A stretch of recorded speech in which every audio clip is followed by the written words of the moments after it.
In his previous life, Liang Mingzhang willingly became a son-in-law for the sake of love, using his exceptional talents to elevate the company of his wife, Yang Fuzhen, to unprecedented heights. When his father-in-law was murdered and fell from a building, Yang Fuzhen mistakenly believed he was the mastermind behind it, leading her to betray him with a college classmate and subject him to relentless humiliation. Liang Mingzhang, besmirched and vilified, became the target of public scorn, ultimately succumbing to severe depression and drowning in the bathroom. Reborn, he vowed to seize control of his father-in-law's company while distancing himself from the unfaithful young lady. Upon opening his eyes, he returned to the day when Yang Fuzhen was in a hotel room with her white moonlight classmate, witnessing her emerge from the hotel, weeping and pleading, "Husband, please let me explain." At that moment, having already secured significant power, Liang Mingzhang through the divorce agreement he had prepared in advance into Yang Fuzhen's face, declaring, "See you at the Civil Affairs Bureau." He then unhesitatingly entered the sports car of the second miss of the Yang family. Chapter 1. Previous Life. Wife, do you still refuse to believe me? As he felt the essence of life ebb away, Liang Mingzhang gazed into the bathtub before him, stained red with his own blood. "I told you my father-in-law's death was not my doing. What must I do for you to believe me? Would you like me to die?" His wrist was deeply lacerated, revealing glimpses of bone. Flesh torn, resembling a lamb awaiting slaughter in an abattoir. Liang Mingzhang clutched his phone. He had contemplated divorce, yet the years of their campus romance made it difficult to relinquish this bond. "Wife, return to me. I miss you dearly. I have prepared your favorite braised pork ribs and steamed base. You tell me your infidelity was all a ruse. Jinjin, why must you treat me this way? What does he possess that I do not? Can he protect you and provide you comfort?" To prevent the wound from healing, he submerged his wrist in a nearly overflowing tub of water. Under the influence of alcohol, he surprisingly felt little pain. "Wife, Jinjin, why, during our university days, did you not disdain my humble origins and defy your family's opposition to marry me? And I did not disappoint you. In just 5 years, I helped my father-in-law elevate the Yang family business to the pinnacle of Haicheng. Why? Do you now heed the instigation of outsiders and refuse to trust me? I am your confidant." Until a woman's mocking voice emerged from the other end of the line. It was the familiar sweet tone of his beloved, now laced with sharpness that cut like a knife. "You should have died long ago, Liang Mingzhang." Once, she had called him husband, Ajang, and brother. Even during their intimate moments, she had exerted great effort, employing many affectionate and flirtatious terms. Now, in her cold indifference, she addressed him by his full name. "You, a phoenix man, no, a scrawny rooster, have disgusted me for 10 years. The greatest regret of my life is knowing you, marrying you, inviting a wolf into my home, and causing my father's demise. To call you a phoenix man is an insult to phoenixes. I once believed that despite your humble beginnings, you could attend the same university as I. Unlike me, who was privileged with educational resources from a young age, your journey was fraught with challenges, revealing your extraordinary talents. Now I see that you are indeed intelligent and capable. Yet your intellect has been squandered, utilized instead to manipulate your family. You are unworthy of love. You should hasten to your demise." Though separated by the screen of the phone, Liang Mingzhang felt as though he could see his wife's face, her eyes filled with disdain and her vibrant lips moving. He yearned to defend himself, yet he felt unbearably cold. "Jinjin, please do not speak this way. Do not say you do not love me. I am nearing death. Consider it a ruse. Wife, I am in such pain. Will you embrace me?" Yet Yang Fuzhen disregarded all his pleas, blinded by hatred, continuing to unleash a torrent of words. "Enjoying the performance? My brother has long claimed you possess a histrionic personality, and I was once naively entrapped by your manipulation. If you were to take your own life, I would gladly adopt your surname. Still pretending? Do you think I remain the sheltered and naive young lady, protected by my family, ignorant upon entering college? Indeed, if you did not rely on your theatrical displays of heart-wrenching drama, how could you compete against my suitors? Blame my romantic naivety. But Liang Mingzhang, I must tell you, I have never loved you. I have never derived pleasure from our intimacy." Liang Mingzhang struggled to maintain his grip on the phone, a bitter smile gracing his lips. It was true he had pursued her. Yet after their romance blossomed, she had meticulously prepared gifts for their first hand-holding, presenting him with sneakers, a switch, and a lighter. She would even register to be a cheerleader during his basketball games. Someone of her upbringing would never deign to dress so provocatively to entertain others. Yet she willingly sought to create more memories with him, setting aside her temper as a young lady. Now, she claimed she had never loved him. If saying such things brings you joy, then so be it. Those familiar with one another always know how to wound. I merely find it tragic that before my demise, I must provide you with yet another source of amusement." Her assertion that she had never enjoyed their encounters felt like a taunt, as he had given her his first time and had never betrayed her, which left him wondering if he truly understood women. Who was it that he eagerly anticipated each time they were together? until a voice, foreign to her, emerged from the phone, causing Liang Mingzhang to nearly lose consciousness from the pain as memories flooded back. Having you manage the Yang family's business was indeed a waste of talent. With such acting skills and eloquence, you ought to pursue an Oscar. Be wise and divorce me promptly. Dragging this out is futile. Jinjin has long been with me. She has not once mentioned that you are merely more attractive, but ultimately a mere golden needle mushroom. Liang Mingzhang could no longer hold the phone, and just before it slipped from his grasp, he activated the speakerphone. His wife's voice resonated clearly. "Oh dear, what are you doing? Stop that, don't bite there. It's so itchy, let go. Hang up the phone, don't let anyone overhear." Liang Mingzhang longed to end the call, yet he found himself devoid of strength.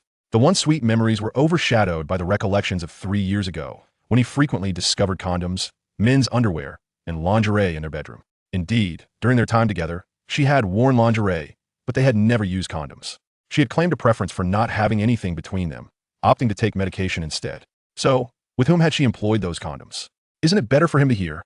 For 3 years, has this lecherous man ever uttered a word? Aside for drinking, what else has he done? After enduring, does he not continue to serve the Yang family like a beast of burden? Until his wife's white moonlight voice interrupted his thoughts from the phone. Have you ever encountered a laborer so high in cost performance? He demands no salary, is a prestigious university graduate, and has propelled the company's revenue tenfold, all for the title of son-in-law. Without him, where would you find another who can milk the cow without needing to graze? However, now that he has been utilized, with the Yang group finally on track, he has lost his value and should be discarded. Liang Mingzhang was deeply concerned that his wife lacked discernment, fearing that after his departure, she would be left unprotected. This white moonlight of hers was a quintessential hypocrite, simultaneously drawing near to her father through Yang Fuzhen while secretly colluding with competitors of the Yang group. Unfortunately, Yang Fuzhen had been overly sheltered by her father and mother. After marriage, she had been excessively protected by him, resulting in her maintaining an innocent demeanor even at 30. More than worry for his wife, he felt a profound regret. Initially, he had contemplated using his death to punish the pair of scoundrels, believing that only through loss would his wife learn to cherish. Yet listening to the two of them on the phone, cooing and frolicking like lovebirds, he suddenly realized how unworthy it all was. Life was so precious, and he had yet to accomplish so much. He had not fulfilled his filial duties to his parents who had worked tirelessly to send him to university, nor had he realized his own aspirations, nor had he provided an explanation to the devoted second miss. Yet, it was all too late. His body grew colder, his consciousness faded into a profound darkness. Thus, he did not hear the further insults from the pair of adulterers. Liang Mingzhang, I seek nothing more than a divorce. If you agree, I can spare you a pittance, considering it payment for your years of service to the Yang family. If you were to die, it would be perfect. I wouldn't have to wait for the divorce cooling off period. The moment you die, I will set off firecrackers, 1,000 of them, right outside your parents' door, ensuring they witness a black-haired person sending off a white-haired one, complete with drums and gongs for your funeral. Chapter 2. Rebirth. Liang Mingzhang opened his eyes once more, not upon a hospital bed, but in the opulent villa of the Yang family. His surroundings were devoid of the blinding white of hospital sheets or the blue-striped garb of a patient. Instead, he found himself clad in a priceless set of pure cotton pajamas. He rubbed his eyes and gently pressed his numb scalp. Had he not died? Was he rescued? His gaze fell upon the skin on his wrist, miraculously healed from the wound he had inflicted upon himself, without even a trace of a scar. Who had brought me to the hospital? Brother-in-law, you're awake? Sitting by his bedside was the second daughter of the Yang family, Yang Fuzhen's half-sister, Yang Yueping. Upon seeing him regain consciousness, her earlier concern was instantly replaced with joy as she rose to approach him excitedly. Brother-in-law, how are you? Do you feel unwell? Yesterday, you had a fierce argument with my sister. Then you drank alone and fell into a deep slumber for a day and a night. Hospital? What hospital? Were you having a nightmare? Throughout that day and night, Yang Yueping had remained vigil by his bedside. She observed him restlessly twitching, at times furrowing his brow, at others curling up as if in great distress. He occasionally muttered incoherently, uttering phrases she could not comprehend, such as, "Help me, I regret it, I truly regret it. If given a second chance, I would never act foolishly again. I must cherish those who treat me well, and I will repay those who owe me doubly." This left Yang Yueping immensely worried. Fearing he was trapped in a tormenting nightmare, she wished to rouse him. Yet, aware of the burdens he bore since their father's passing, with all the significant affairs of the company resting heavily upon his shoulders, she refrained from waking him, hoping instead he could rest longer. Ultimately, she merely accompanied him, occasionally using her sleeve to wipe the cold sweat that beaded on his forehead. She could not fathom why her sister often stayed out at night. Did she not understand the responsibilities expected of her as a wife? Why, she wondered, did her sister fail to cherish such a wonderful brother-in-law? If I were the brother-in-law's wife, I would undoubtedly take excellent care of you, never allowing you to feel a moment's sorrow. Liang Mingzhang's head throbbed painfully, and he could scarcely absorb the incessant buzzing of his sister-in-law's voice. He could not recall a single coherent thought from his mind. He struggled to recollect the events that transpired before he fainted, the genuine pain and vivid images affirming that this was no dream. Thus, he refrained from making any hasty moves, instead asking the woman beside his bed, who bore a look of confusion and concern, "Xiaoya, what time is it now?" Yang Yueping replied sincerely, "It's 4:30 in the afternoon," as obedient as a primary school student. This was not the answer Liang Mingzhang sought. However, he decided it was futile to clarify. He turned over and grasped his phone resting on the bedside table. Glancing at the date displayed, time had reverted to 5 years prior. The demise of his father-in-law had occurred not long ago, and the Yang family was in turmoil, teetering on the brink of collapse.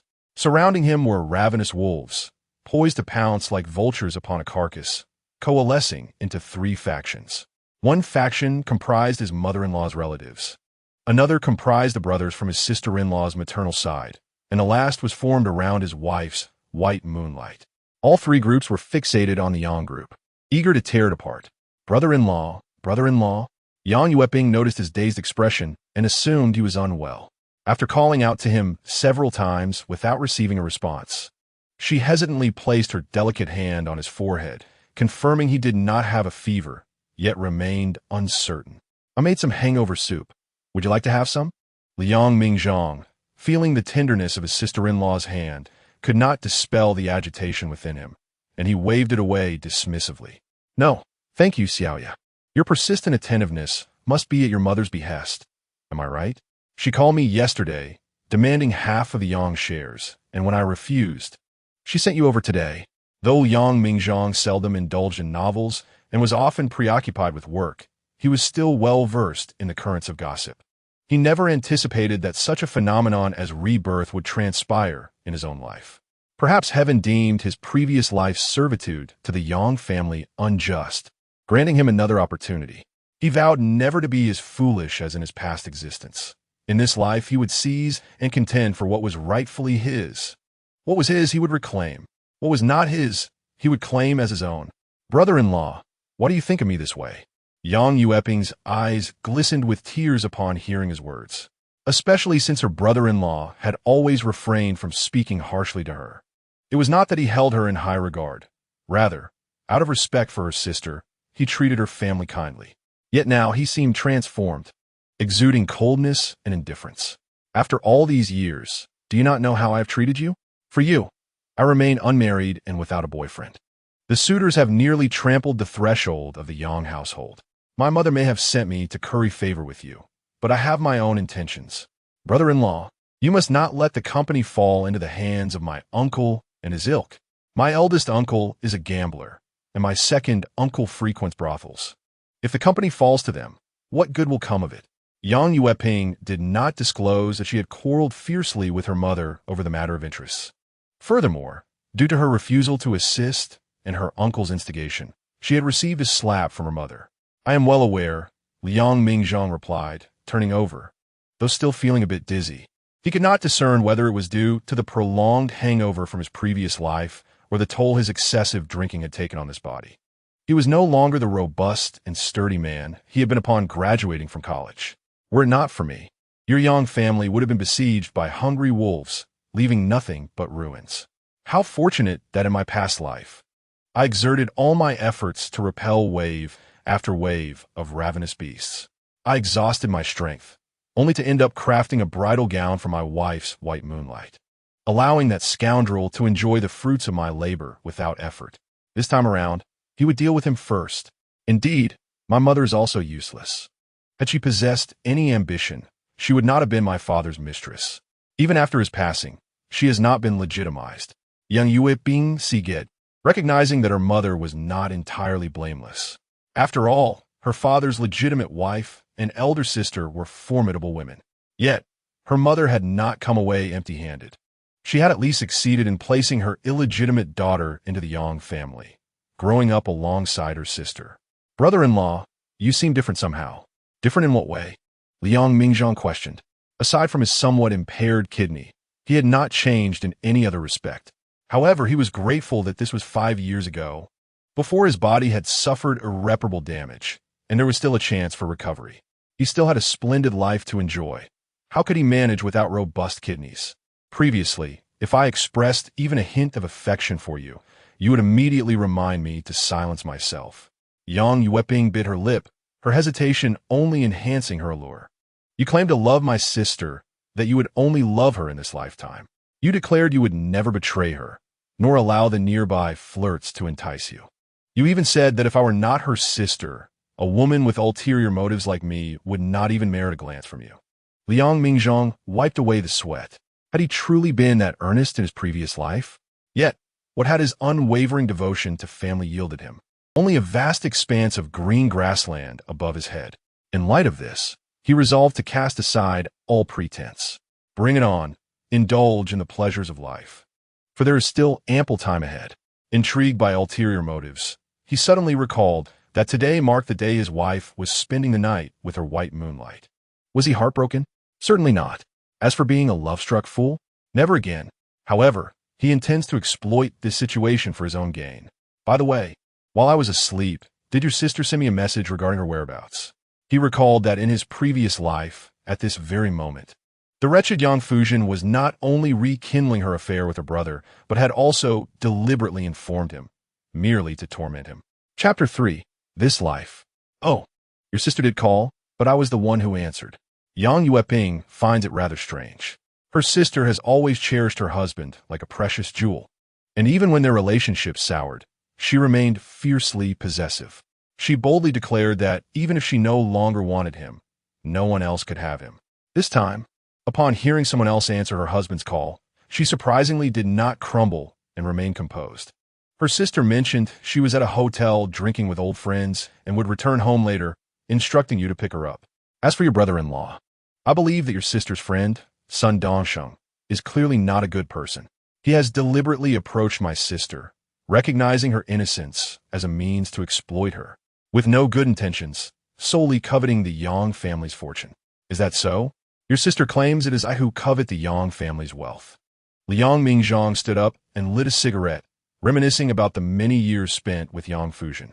To avoid subjecting her to the smoke, he would always retreat to a designated smoking room or the balcony. Now he mused why bother. He should smoke in front of her, making her pay for secondhand smoke too. She accused him of being interested in her money, willing to become a son-in-law without a shred of dignity. She called him pathetic, unable to be driven away, enduring insults like a mangy dog. She claimed he lacked emotional sophistication and failed to provide her with emotional value. If he were not endowed with exceptional skills, she would have strayed long ago. Reflecting on this, he felt a profound sorrow. In his past life, when she criticized him, he would always introspect, believing he had not done enough. He thought he needed to continuously improve to meet her ever-changing demands. Now he thought, to hell with improvement. Brother-in-law, I never expected that the man I had secretly harbored feelings for would be treated like a mere rag by my sister. Yang Yueping listened to her brother-in-law's words, her heart nearly shattering. She clearly remembered how her sister was once infatuated with him, especially during their early romance when weekends were spent on the phone with him, her eyes sparkling with joy at the mere mention of him. She even wished to bring their parents to Haicheng, expressing her desire to work hard and buy a house for her in-laws so they could enjoy their twilight years. What caused her to become so cantankerous? Is this what it means to take something for granted once obtained? It's one thing for her sister to lack appreciation, but isn't this a bit excessive? You are a person, too, deserving of dignity. Moreover, you are a benefactor of the Yang family. She is utterly shameless. I have never seen infidelity described so refreshingly. Was that infatuation? You were just a step away from shedding your clothes and crawling into my bed. Liang Mingzhang shot her a sidelong glance, too lazy to clarify. He was not doing it to spare her feelings. He simply had more pressing matters to attend to. After finishing his cigarette, he casually stubbed it out in the nearby ashtray. Then, grabbing his coat, he stepped outside. It's also your lack of opportunity. Had you seized the chance, you wouldn't be so innocent. You all act like naive little rabbits, but there is not a single simpleton in the Yang family. Now, as you speak so merrily about your sister, had I married you instead, you might have adorned me with even more green hats. The naive one took his words as encouragement, trailing behind him as they exited. Still clinging to him, she sweetly said, I wouldn't. Brother-in-law, we have a Maserati at home. Why would I take the bus? That would be foolish. If brother-in-law says this, can I assume he doesn't mind if I crawl into your bed? Brother-in-law, where are you going? Are you going to find my sister? Let me come with you. If a fight breaks out, strength in numbers. Yang Yueping could actually understand her sister. They both hailed from affluent families, akin to royal relatives in ancient times. What does it matter if a princess keeps a few lovers? If blame is to be assigned, it lies with her sister for being so brazen, treating her husband like a mere object. Strength in numbers? Are you going to help your sister scratch my back? Or are you going to assist me in thrashing that scoundrel? Liang Mingzhang found it amusing. His sister-in-law, with her delicate arms and legs, could easily be lifted with a single hand. Moreover, wasn't she the one who loved being her sister's lackey? Of course, I'll be helping my brother-in-law. I have always favored reason over kinship. Yang Yueping puffed out her chest, as if to assert her authority. My sister strayed first. Even if it is revealed, she is still in the wrong. If a conflict arises, having an extra person is advantageous. Otherwise, it will just be the two of them against you, and you will suffer the consequences. Liang Mingzhang scoffed softly. That pair of dogs bound together wouldn't be enough for him to deal with alone. After 4 years of boxing in college, he hadn't practiced for nothing. It sounded as if you were really protecting me. When we used to dine at home, you didn't spare a chance to chide me while your sister flirted with me. Don't tell me you aided your sister because she was in the right. To me, it seems that now that your father-in-law has passed, you're no longer pretending. He had always known that his sister-in-law's flattery towards his wife was merely a means to secure her place in the family. Now that her father-in-law was gone, she was quick to pledge allegiance to a new power. All she sought was to solidify her own standing. What familial affection or sincerity does she possess? However, if she can be of use to him, it may not be entirely a bad thing. Brother-in-law, I truly envy my sister, no matter how she treats you. I believe in her and am willing to give her another chance. Yang Yueping sat in the passenger's seat, still captivated by the profile of this man. Before meeting Liang Mingzhang, she had no idea a man could be so alluring. After getting to know him, she increasingly felt that he was the pinnacle of creation, while others were merely clay cast aside by Nuwa. Brother-in-law, have you noticed my unrequited love for you? Then I shall no longer pretend. I know you have feelings for my sister. I want to compete with her. However, I can see when she hurts you. If you're feeling down, feel free to use me as an outlet. I don't mind. Liang Mingzhang started the car, listening to her hypocritical words. What does it mean to use her as an outlet, spoken so nobly? He feared she had long wished for such an arrangement.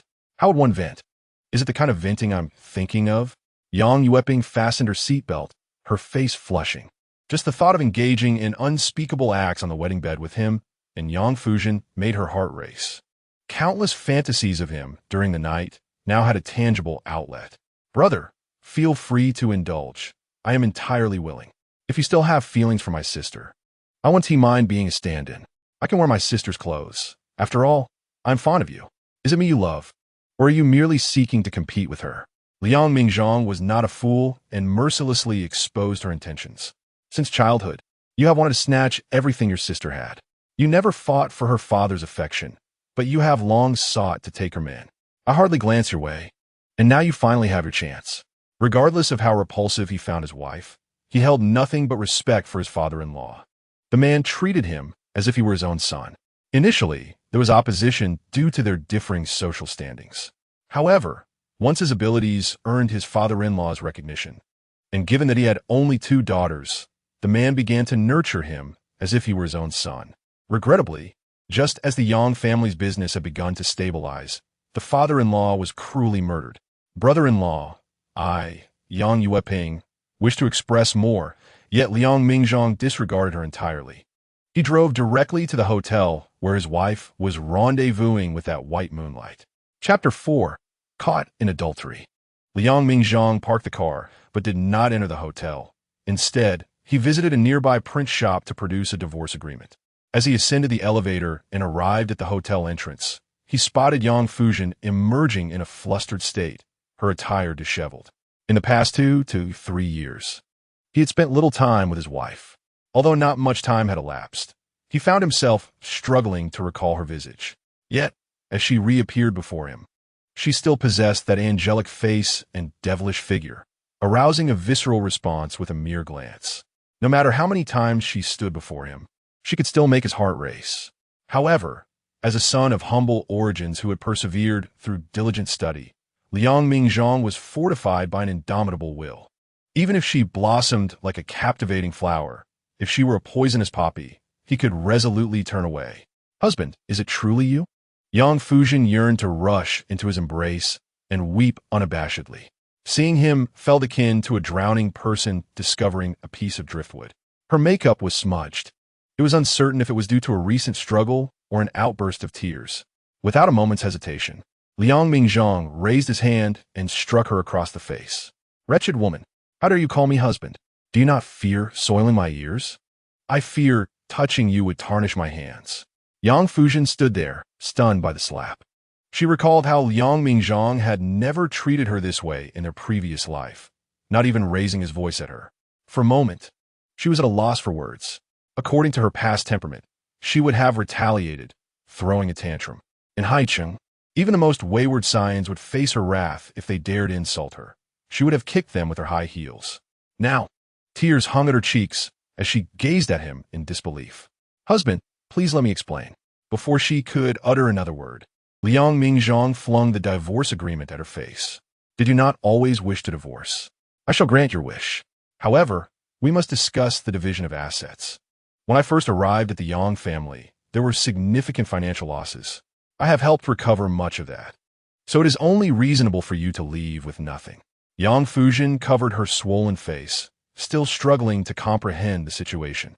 In her previous life, it was only after Liang Mingzhang's suicide that she realized how deeply she loved him. Having been accustomed to his daily affection, she had assumed it would last forever.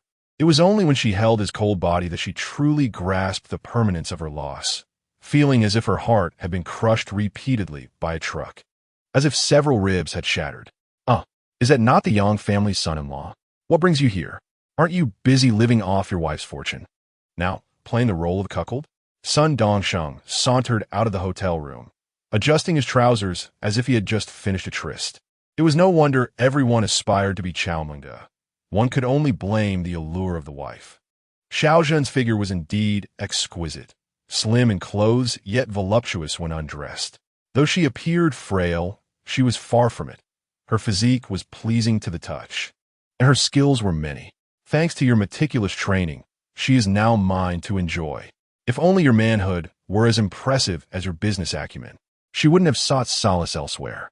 Before Sun Dongsheng could continue, Liang Mingzhang delivered a swift kick, a move honed by years of practicing free fighting.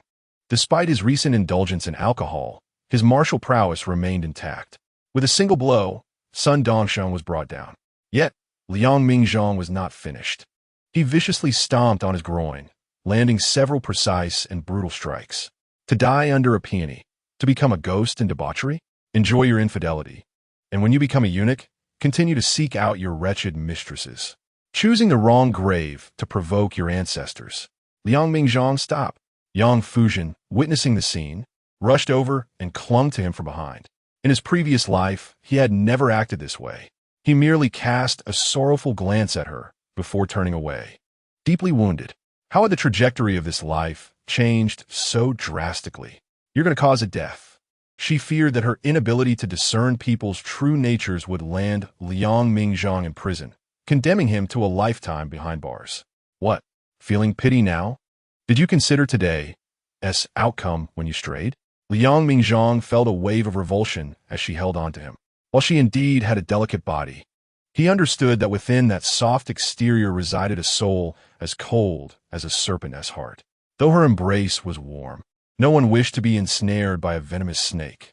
If you truly care, take his punishment in his stead. Did you not revel in your infidelity? Do you now feel pain? As he forcefully shoved her away, he found himself bewildered. In his previous life, his wife had always looked at him with disdain. She would never have displayed the lingering attachment she did now. Had her temperament shifted? Liang Mingzhang, you wait. Sun Dongsheng writhed on the ground, struggling in agony.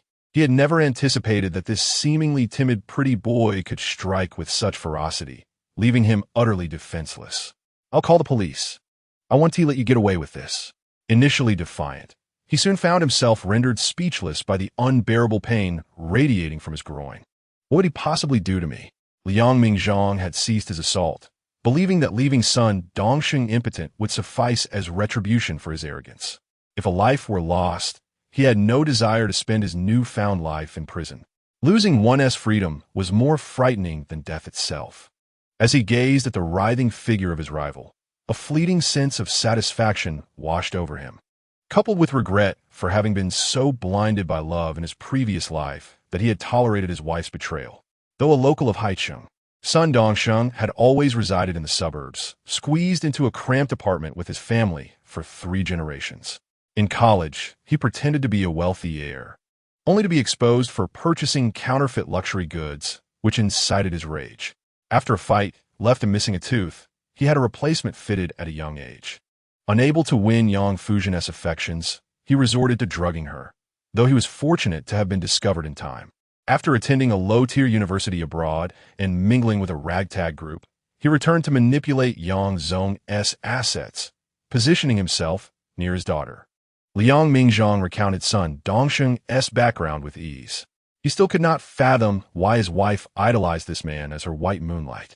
Was it merely because he formed a half-hearted band with a few aimless youths, exuding an aura of artistic melancholy, igniting her maternal instincts? It was utterly absurd. Yang Fuzhen had quickly dialed emergency services, rushing to assist the writhing Sun Dongsheng. Watching Liang Mingzhang's figure retreat with elegance made her long to chase after him. Yet she had to address the mess before her. She allowed her husband's back to vanish down the hotel corridor and descended the elevator. Crouching beside Sun Dongsheng, she resorted to persuasion. Do not call the police. If anything happens to Liang Mingzhang, I will hold you accountable. Today, you have suffered. I will make amends. Did you not always desire a car to maintain appearances? I shall give you 1 million as hush money. Will you keep your mouth shut for me? Chapter 5. Redemption. Sun Dongsheng agreed, and Yang Fuzhen knew he would. Having known him for nearly a decade, she was well aware of his temperament. A quintessential miser, he valued money above life itself.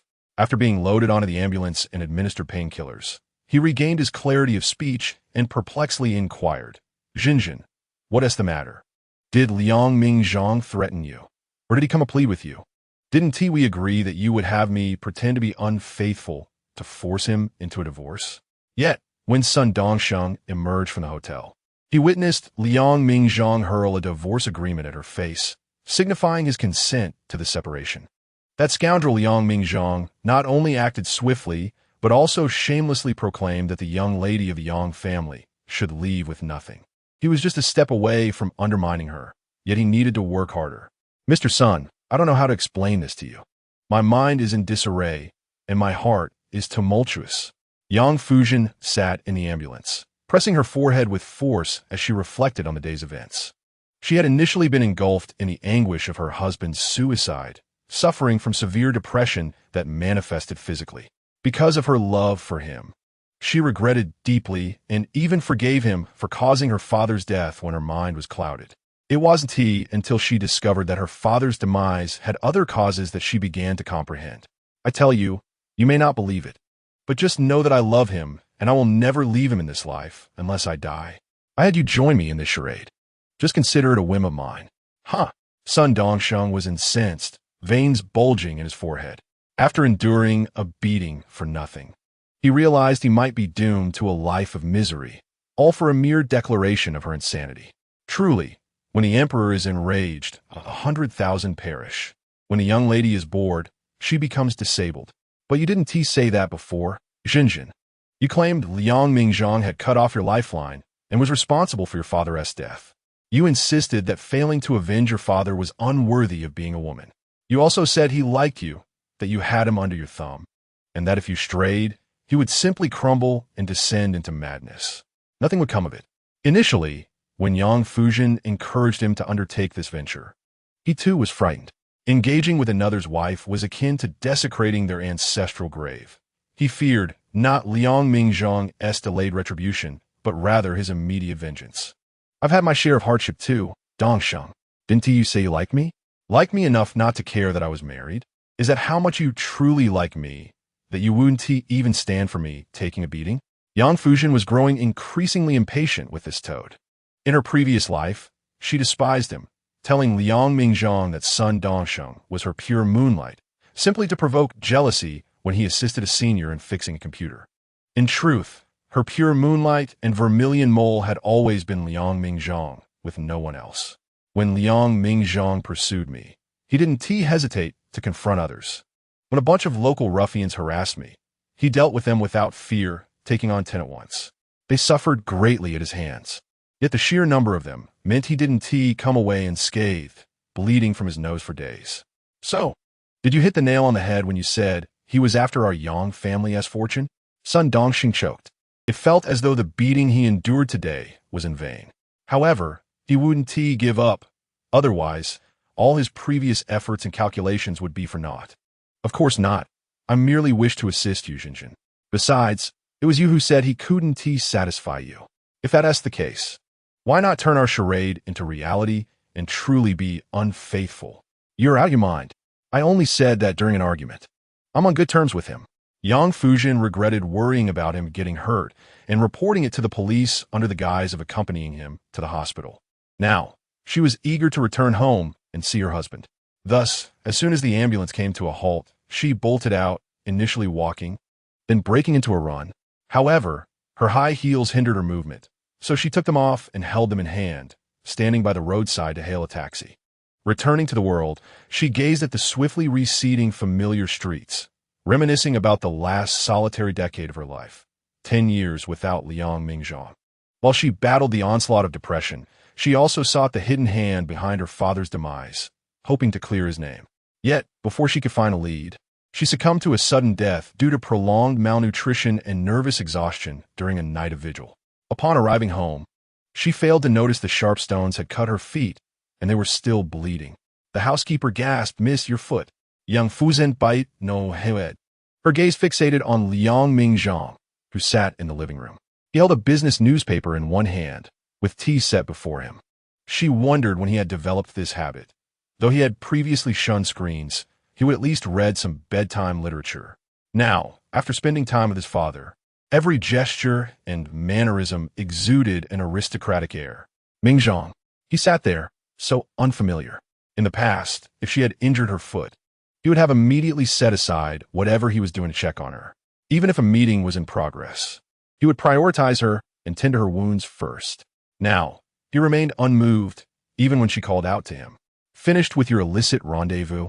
Liang Mingzhang finally set down what he was holding, lifting his eyelids lazily. He returned her humiliation with interest. "Why didn't you stay out late again? Has your lover lost his ability? Why not find another?" The young lady of the Yang family was both beautiful and wealthy, and more importantly, she was open about her affairs.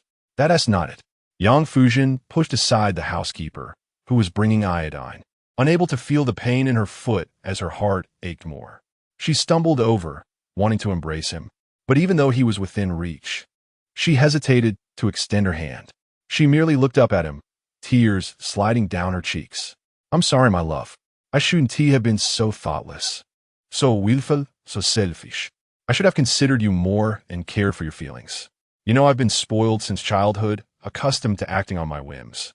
But I will change. I truly will. The 10 years without you have been too lonely, too long. I felt like a living corpse, a wandering spirit. Now that I have you back, even if you cannot forgive me for the time being, I can wait." "Enough. Save your crocodile tears." Liang Mingzhang rose, glancing at his watch, uninterested in further conversation. He was already prepared to take a shower and go to bed. How foolish it had been to spend countless sleepless nights waiting for dawn for her sake. Sleep well, eat well, pursue your career, and enjoy your women. Isn't that far more enticing? Sign the divorce agreement quickly.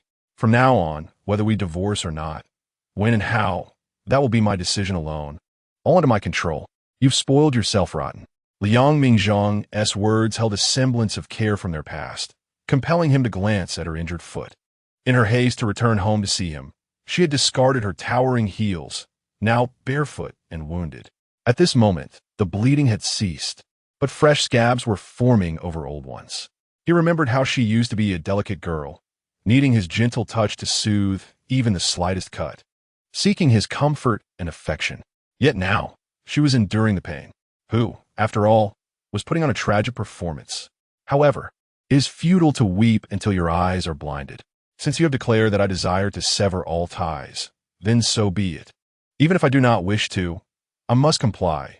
Otherwise, it would be a disservice to your assessment of me. Liang Mingzhang forced himself to suppress the insignificant sentimentality of his past life, averted his gaze, and endeavored to conjure more sharp-tongued retorts. Yet life is long, and there will be ample time to engage in this game with her. Mingzhang, can we not divorce? Yang Fuzhen mustered her courage and tugged at his clothing, only to have him forcefully swat her hand away. Do not touch me. I find it repulsive. I am not a refuse collection station, where one can discard any detritus. Yang Fuzhen moved her lips, whispering in a barely audible tone, Husband, I am not dirty. Chapter 6. The Jade Maiden. Liang Mingzhang, having bathed, reclined on his bed, perusing his iPad, strategizing for the work ahead. On WeChat, a message from the media company, the emerging starlet Wang Ziyue, arrived with an ambiguous tone. Mr. Liang, have you given any thought to my proposal? I mean no offense. I merely wish to be forthright. I hope to exchange my body for resources, and I hope you might grant me an opportunity. Liang Mingzhang nearly rolled his eyes heavenward. The audacity of young women today is astonishing, even if they are direct. Must it be to such an extent? Very well. It is evident that the Yang group has embraced a new direction. But I only take virgins. Are you one? The rapid pace of today's youth is truly beyond my comprehension. Is it unnecessary to discuss ideals in literature and merely engage in the physical? After sending his message, he realized that the timeline had reverted 5 years, to a time when he was not yet an established figure, merely a novice. In truth, he had not passed away at an advanced age in his previous life. Yet, the last 2 years, tormented by Yang Fuzhen, had aged him at least 20 years in spirit. Engaging with the younger staff at the company, he inevitably spoke with a hint of paternal condescension. Mr. Liang is so busy. How could I dare waste your time? Wang Ziyue replied swiftly, seemingly surprised at the lofty Mr. Liang would deign to respond to someone of her status. Stars may appear glamorous, adored by fans, yet in the face of capitalism, they are but novices. Wasting a person's time can be tantamount to a crime. Furthermore, I have barely completed 2 years of schooling. The college degree noted in my profile was merely crafted by my agent. Even if I wished to engage Mr. Liang in discussions about literature or geography, I lack the requisite knowledge. Here is my introduction video. Please take a look. Following this, a self-indulgent video of herself appeared. Liang Mingzhang clicked to view it, witnessing the young starlet posing provocatively. She removed her clothing piece by piece, each layer accompanied by an alluring dance. Had he not known Yang Fuzhen, he would have undoubtedly pursued her. Yet, after 4 years of courtship and 4 years of marriage, the moral conditioning imposed upon him by her had rendered him physically impervious to other women. Damn it, Liang Mingzhang, feeling as though he were chewing wax, dismissed the striptease and offered a few critiques. Not bad. Those actresses in the entertainment industry are all as thin as lollipops. Yet you still possess a bit of flesh. However, I must decline. I advise you to channel your efforts into more respectable pursuits and refrain from such dubious endeavors. Wang Ziyue, undeterred by her rejection, sent another voice message. I understand this is merely an excuse from Mr. Liang, and I appreciate your consideration for my pride. However, I assure you, I possess more talents than those shown in the video. You must experience it firsthand to truly understand. How about this? Do you have time tomorrow? I could come to your office. Liang Mingzhang was astounded. He wished to inquire whether her fans were aware of her provocative nature. If memory served, Her agent had crafted an image of a jade maiden for her. How does that align with her true nature? Perhaps seductress will be more fitting. Losing interest in such an immature girl, especially one who had once caused him distress in his previous life, Liang Mingzhang returned to his work plans. Just then, a knock echoed through the room. Is anyone there? He recognized it was Yang Yueping, playfully up to her antics again, and he replied without looking up, "Come in." The door is unlocked. Upon entering, Yang Yueping immediately locked the door behind her. "I have come to bring you medicine." "Medicine? What kind?" Liang Mingzhang replied, realizing he had only recently been reborn. This body had been on antidepressants a month prior. Unsure of how to respond, he pondered whether to explain this medical miracle of overcoming depression. After much contemplation, he decided to be forthright. "There is no need for your assistance anymore. I am well." The severe anxiety, bipolar disorder, and avoidant personality traits were merely a result of his excessively high moral standards. By relinquishing his personal values and embracing a life of moral ambiguity, all his ailments had vanished. Not only could he move freely, but he could also dance exuberantly. "I know you are feeling unwell, but you must not shy away from the truth," Yang Yueping said, regarding him with sympathy. She sighed before continuing. "Divorce is not something that can be accomplished overnight. Moreover, if you demand she leave empty-handed, you must allow her time to consider. Regardless of your personal grievances, do not let them affect other family members." Yang Yueping supported a peaceful separation between the two, but she could not allow herself to be cast aside as well. "Could you not ensure she has enough to live on with your mother before dividing the assets? Do you not understand Chinese, or is your ear stuffed with chicken feathers?" Liang Mingzhang retorted. He wanted to rebuke her further until he heard the sound of the doorknob turning. At this hour, knocking without prior notice could only mean Yang Fuzhen. The memories of her torment and provocation from his past life ignited a desire for revenge within him, a longing to make her experience the anguish of betrayal from someone so close. Grabbing Yang Yueping, he pushed her onto the bed and commanded, "Scream." Yang Yueping, somewhat perplexed, stuttered, I cannot." Initially, she had been too shy to admit it. Now was the perfect opportunity to express her loyalty. "If I had married you from start, why would you think I could betray you? I would remain more chaste than a nun." Having never seen a pig run, Liang Mingzhang marveled at how utterly inept these two were. He had anticipated their ineffectiveness, but not to this extent. Even if she had never been with anyone, surely she had watched enough adult films to mimic the sounds?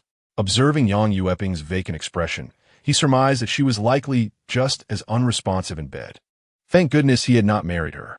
Though he had clashed fiercely with Yang Fuzhen later, during those 2 years of their intense relationship, she had been nothing short of enchanting.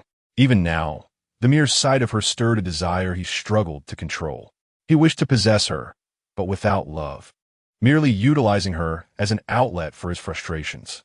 "Mingzhang, are you asleep? I wish to speak with you." Yang Fuzhen's voice came from outside the door, experiencing for the first time the taste of rejection from her husband. In her past life, she was either out all night or kept him at bay. Sometimes, when he returned late from social engagements, she would refuse to let him in, leaving him to stand outside all night. Back then, he was naive, knowing he could easily walk away to pursue pleasures elsewhere, yet he never did, not even seeking refuge at a friend's house or renting a hotel room.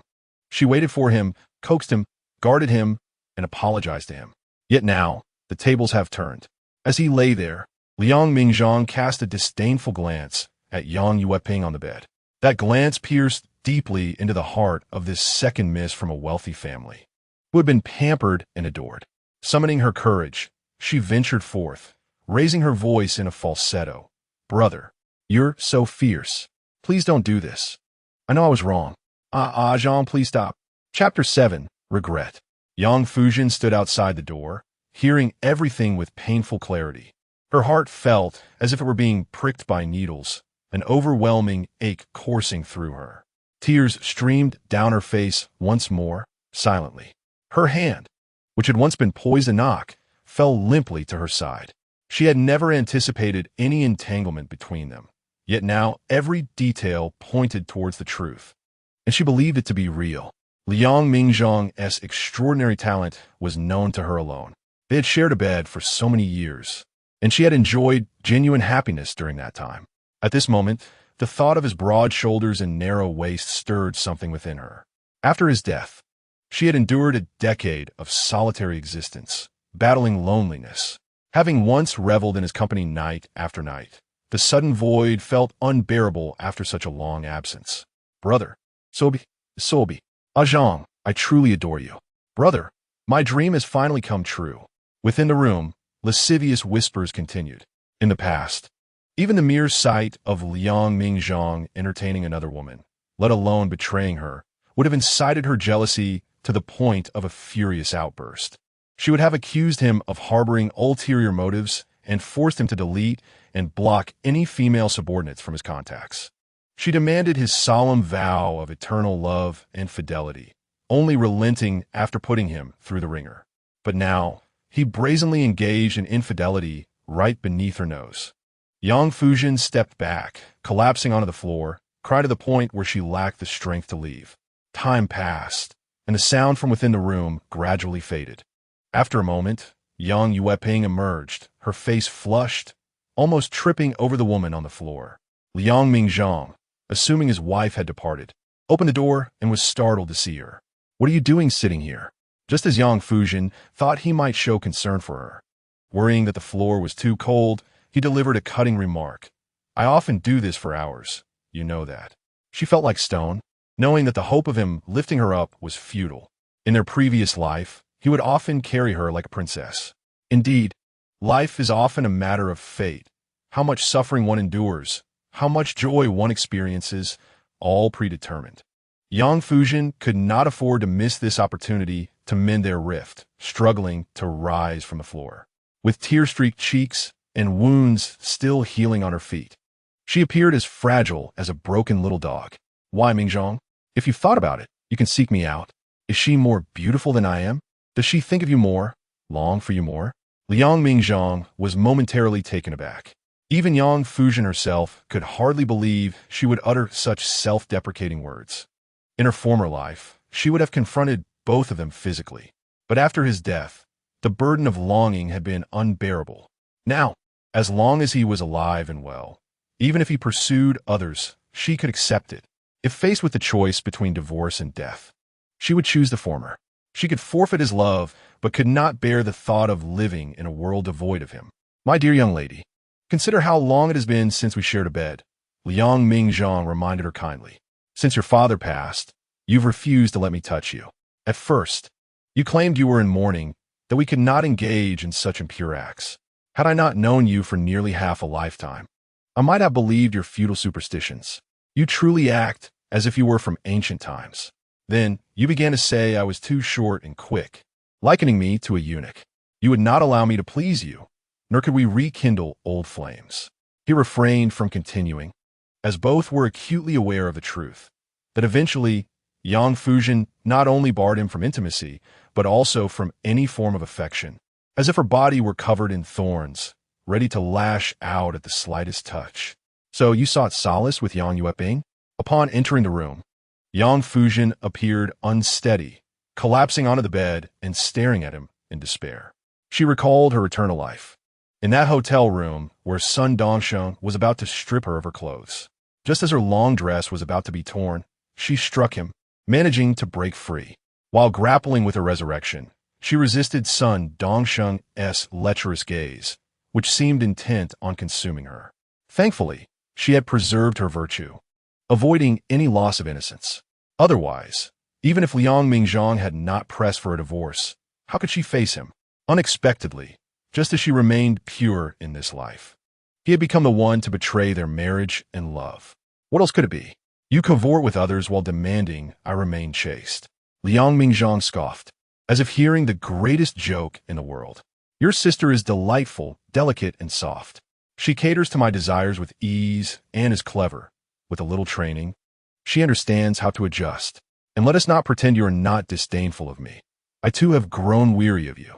It's time for a change in taste. She is a pure little bunny, unlike your lewdness. Yang Fuzhen bit her lip, realizing that when she had previously spoken such sharp words, she had felt no remorse. Yet hearing them from the lips of the one she loved most made her realize how unbearable his past suffering must have been. No wonder he ultimately chose such an extreme path. Mingzhang, I want it too. I miss you so much, and I'm so lonely. You have no idea how long I've yearned for you and how much I've suffered. I don't care, whatever you've given her. You must give to me again. She not only spoke, but also tugged at his clothes. However, Liang Mingzhang not only ignored her, but also shoved her to the ground. He had just decided that should this spoiled young lady cause a scene, he would slap her a few more times. In her previous life, he had never even dared to lay a finger on her. It was she who often assaulted him, pinching and biting. He had indulged her. But now the tides had turned. He was the one in control. Yet she did not lash out, nor did she kick or bite. Instead, she remained submissive, leaving him with no justification for any retaliation. I now understand that women prefer the simple and the brutal. When I treat you gently, you see me as a soft persimmon, to be squished and molded at will. When I act harshly, disregarding your feelings, you come closer.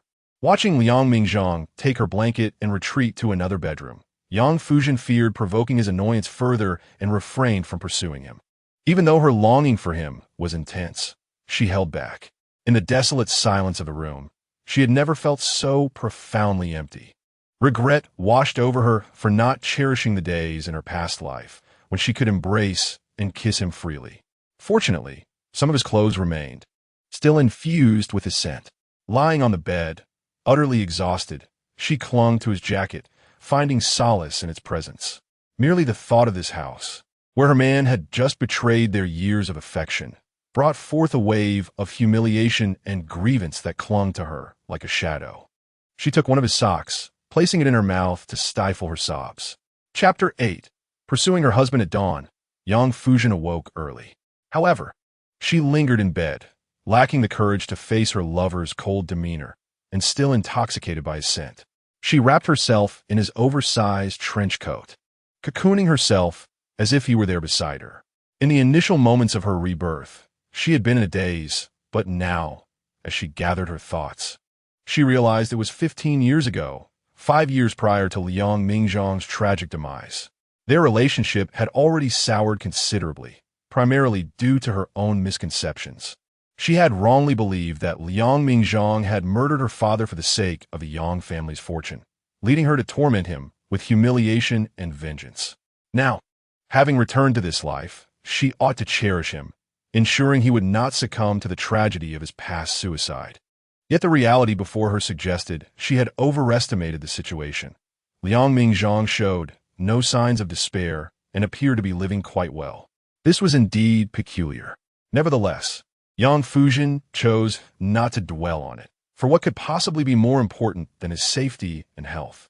After completing her morning routine, she descended the stairs to find her husband and sister seated together at the dining table, engaged in lively conversation and laughter.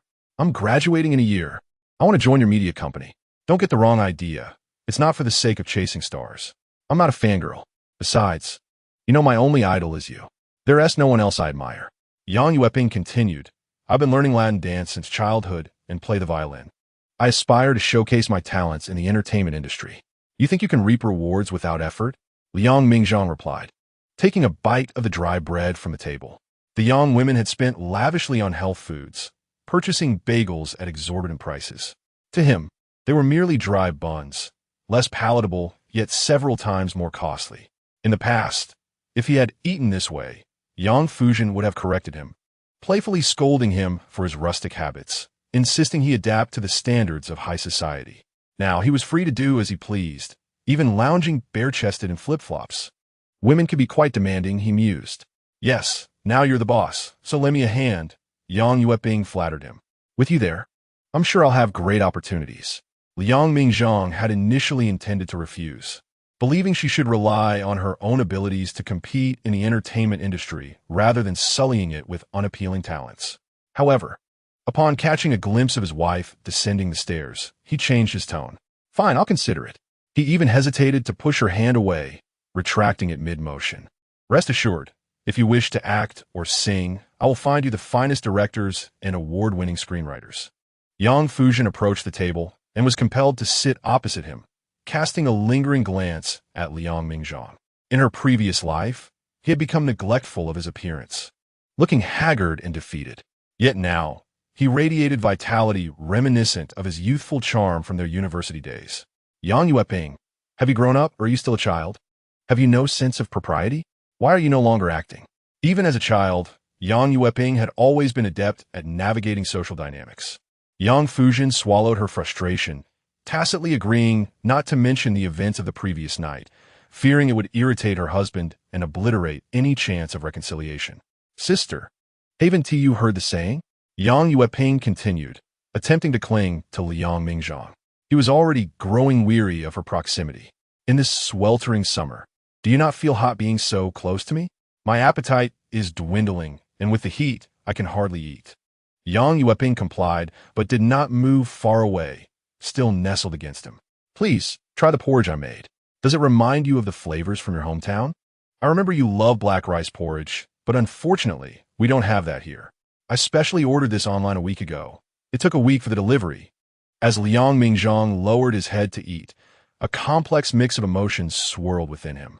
It was sorrowful that after years of marriage, Yang Fuzhen was still unaware of his preferences in food, clothing, or leisure. If she had been the one preparing meals, her wealth could have easily procured a black rice supplier. It was unnecessary for his beloved to be taught such trivial matters. You're only in your second year. What's your rush?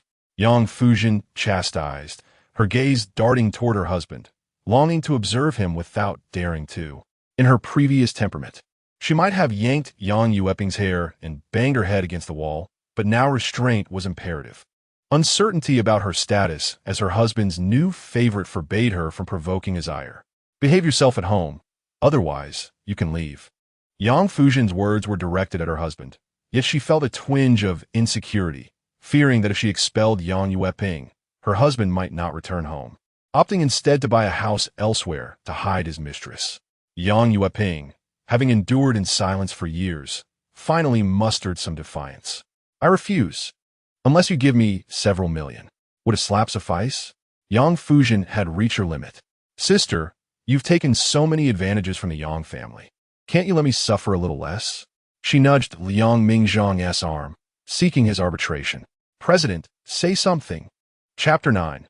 The battlefield of emotions. Yang Fuzhen had never felt this distress before.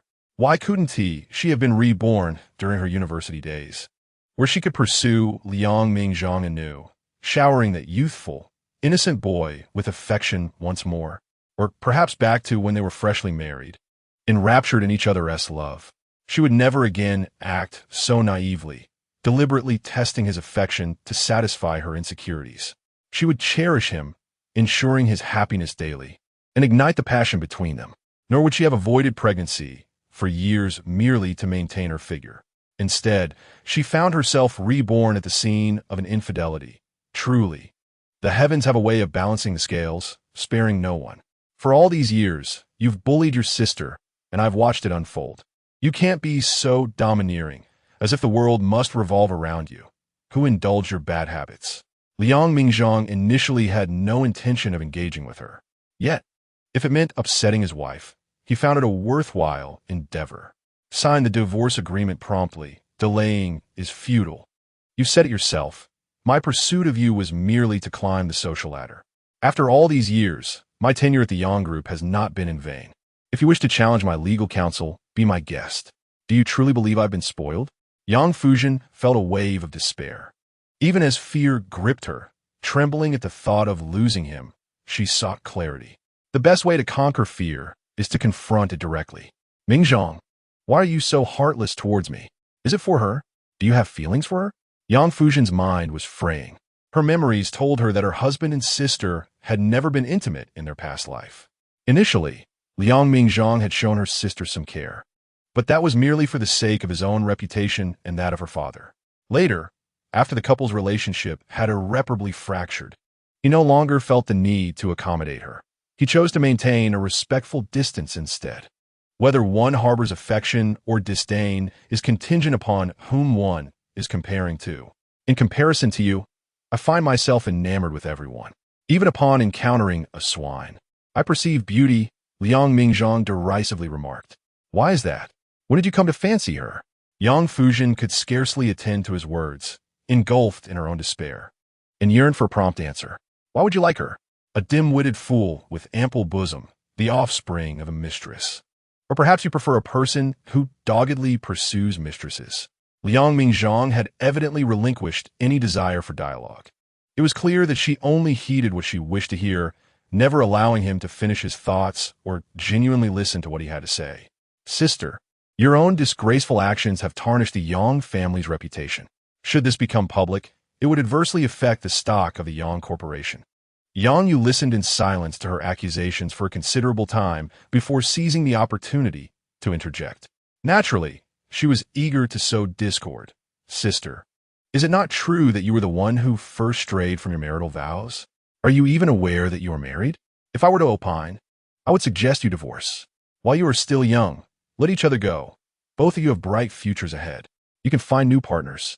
Let no one hinder the other. No sooner had Yang Yu finished speaking than a coffee cup hurtled towards her. Bastard child, Yang Fuzhen, witnessing the duo's back and forth, trembled with rage. When you intruded upon the Yang family, it was with malicious intent, and now your true colors are finally revealed. Yang Yu's expression darkened momentarily, but recalling that retaliating would yield no advantage, she swallowed her anger and continued to feign vulnerability. Sister, your ferocity lacks any semblance of gentleness. You resemble a shrew. Please refrain from causing such disturbances at home, as it disrupts our meals. Is it not the case that some outside man has left you unsatisfied, compelling you to return home and vent your frustrations on your family? What did you say? Yang Fuzhen had already risen, and upon realizing there was nothing nearby to hurl, she raised her hand to slap her sister, wanting to teach her a lesson. However, her hand was intercepted mid-air by Liang Mingzhang. He had never shown such tenderness towards any other woman, bestowing all his kindness solely upon her. Now his indiscriminate affection and thoughtfulness felt like a thorn in her side. If you continue this ruckus, you will be shown the door. The property of this villa is already registered in my name, thus it is my home now. I cannot simply vacate it. As for the rest of you, anyone who disrupts my peace shall pack their bags and leave. Liang Mingzhang, devoid of appetite, stood up, preparing to head to work. Before departing, he felt compelled to remind her, the divorce agreement must be signed today, or you will receive a court summons. There is no room for negotiation, and you shall not acquire any additional assets. Should you await my lawsuit, you might find even your current savings and jewelry confiscated. In the acrid atmosphere of that morning, Yang Fuzhen had not truly suffered. She had struck someone with no retaliation, yet she still felt defeated, utterly vanquished. This was compounded by the fact that as Liang Mingzhang exited, Yang Yu skipped joyfully behind him, eagerly offering him his coat and playfully asking, "Will you see me off? I have a Latin dance competition today. Will you come to watch? If I want a trophy, can I give it to you?" Liang Mingzhang's tone dripped with sarcasm. Yet Yang Fuzhen, perhaps due to a misperception, detected an undercurrent of affection. What merit does that trivial award hold? You wish for me to attend, hoping to leverage my presence to pressure the organizers, do you not? Very well, I shall call the judges later. It would cost nothing to secure you the gold medal. Yet, she is indeed quite talented. Upon hearing this, Yang Yu nearly leaped with joy. Thank you. Once the two departed, Yang Fuzhen slumped into a chair, feeling as though she could scarcely hold on any longer. However, she could not so easily concede defeat. Reflecting on her past life, she recalled that soon after this moment, Liang Mingzhang would be ensnared by a minor female subordinate's machinations. Despite his innocence, he would be accused of molesting a minor, which not only jeopardized the Yang family's business, but nearly landed him in prison. In her former life, she had been consumed by a desire for vengeance for her father, failing to rescue him and instead exacerbating the situation. She had believed the calumnies against him, convinced that he was indeed a pedophile. Contributing to his downfall had been part of her misdeeds. In this life, she was determined to prevent such an occurrence. Yet before doing so, she needed to devise a strategy to change his mind and dissuade him from pursuing divorce. With this resolve, she left for the office and dialed his number. Darling, what would it take for you to reconsider the divorce? Remember how close we once were during our university days? You worked part-time every week, returning home exhausted. You still made time to play games with me and help me level up. Whenever I mentioned my fondness for Nanxiang soup dumplings, you would rise 2 hours early to queue for them. Grant me one chance. Allow me to pamper you this time. And let us start anew, shall we? Chapter 10. The Wish Card. Yang Fuzhen, what dream are you chasing? Liang Mingzhang had just arrived at the office, sat down without even taking a sip of water, and upon receiving her call, felt an immediate annoyance at the sound of her voice. What you just recounted were merely my indulgences toward you. Why on earth would I want to restart? Do you wish for me to be your devoted admirer once again? Even if I were to become a willing servant, I would not cater to someone like you. Do you believe you are deserving? Look in the mirror and ask yourself if you are worthy. Your sister was right. It is that wild man outside who has failed to satisfy you. And now you recall the merits of this weary husband to home? Yang Fuzhen found this phrase familiar. In her previous life, she had often said this to him, whether during their playful banter in earlier years or during the malicious insults in later years. She had frequently urged him to maintain his good looks, lest he become less appealing. As a result, he had been brainwashed into laboring tirelessly at work and hitting the gym after hours, sculpting an 8-pack, only for her to indulge in frivolous escapades with another. Mingzhang, I have never wronged you. Yang Fuzhen was perplexed as to why he remained obstinate in his disbelief. I can review the hotel surveillance from that day, but I fear that you would accuse me of fabricating evidence. If you wish to see proof, it must align with my mood. Alas, I am currently in a foul mood and have no desire to look. Perhaps when I am in a better frame of mind after indulging in youthful models, I might graciously consider it. Liang Mingzhang intended to scold her further, but felt it a waste of breath. He lamented his overly scholarly demeanor in his previous life, always adhering to the decorum of a learned person, thus allowing himself to become a target. Mingzhang, if I can prove my loyalty and you come to believe me, would you still entangle yourself with those vixens outside? As Yang Fuzhen spoke to him on the phone, he had already started his car and arrived at the office.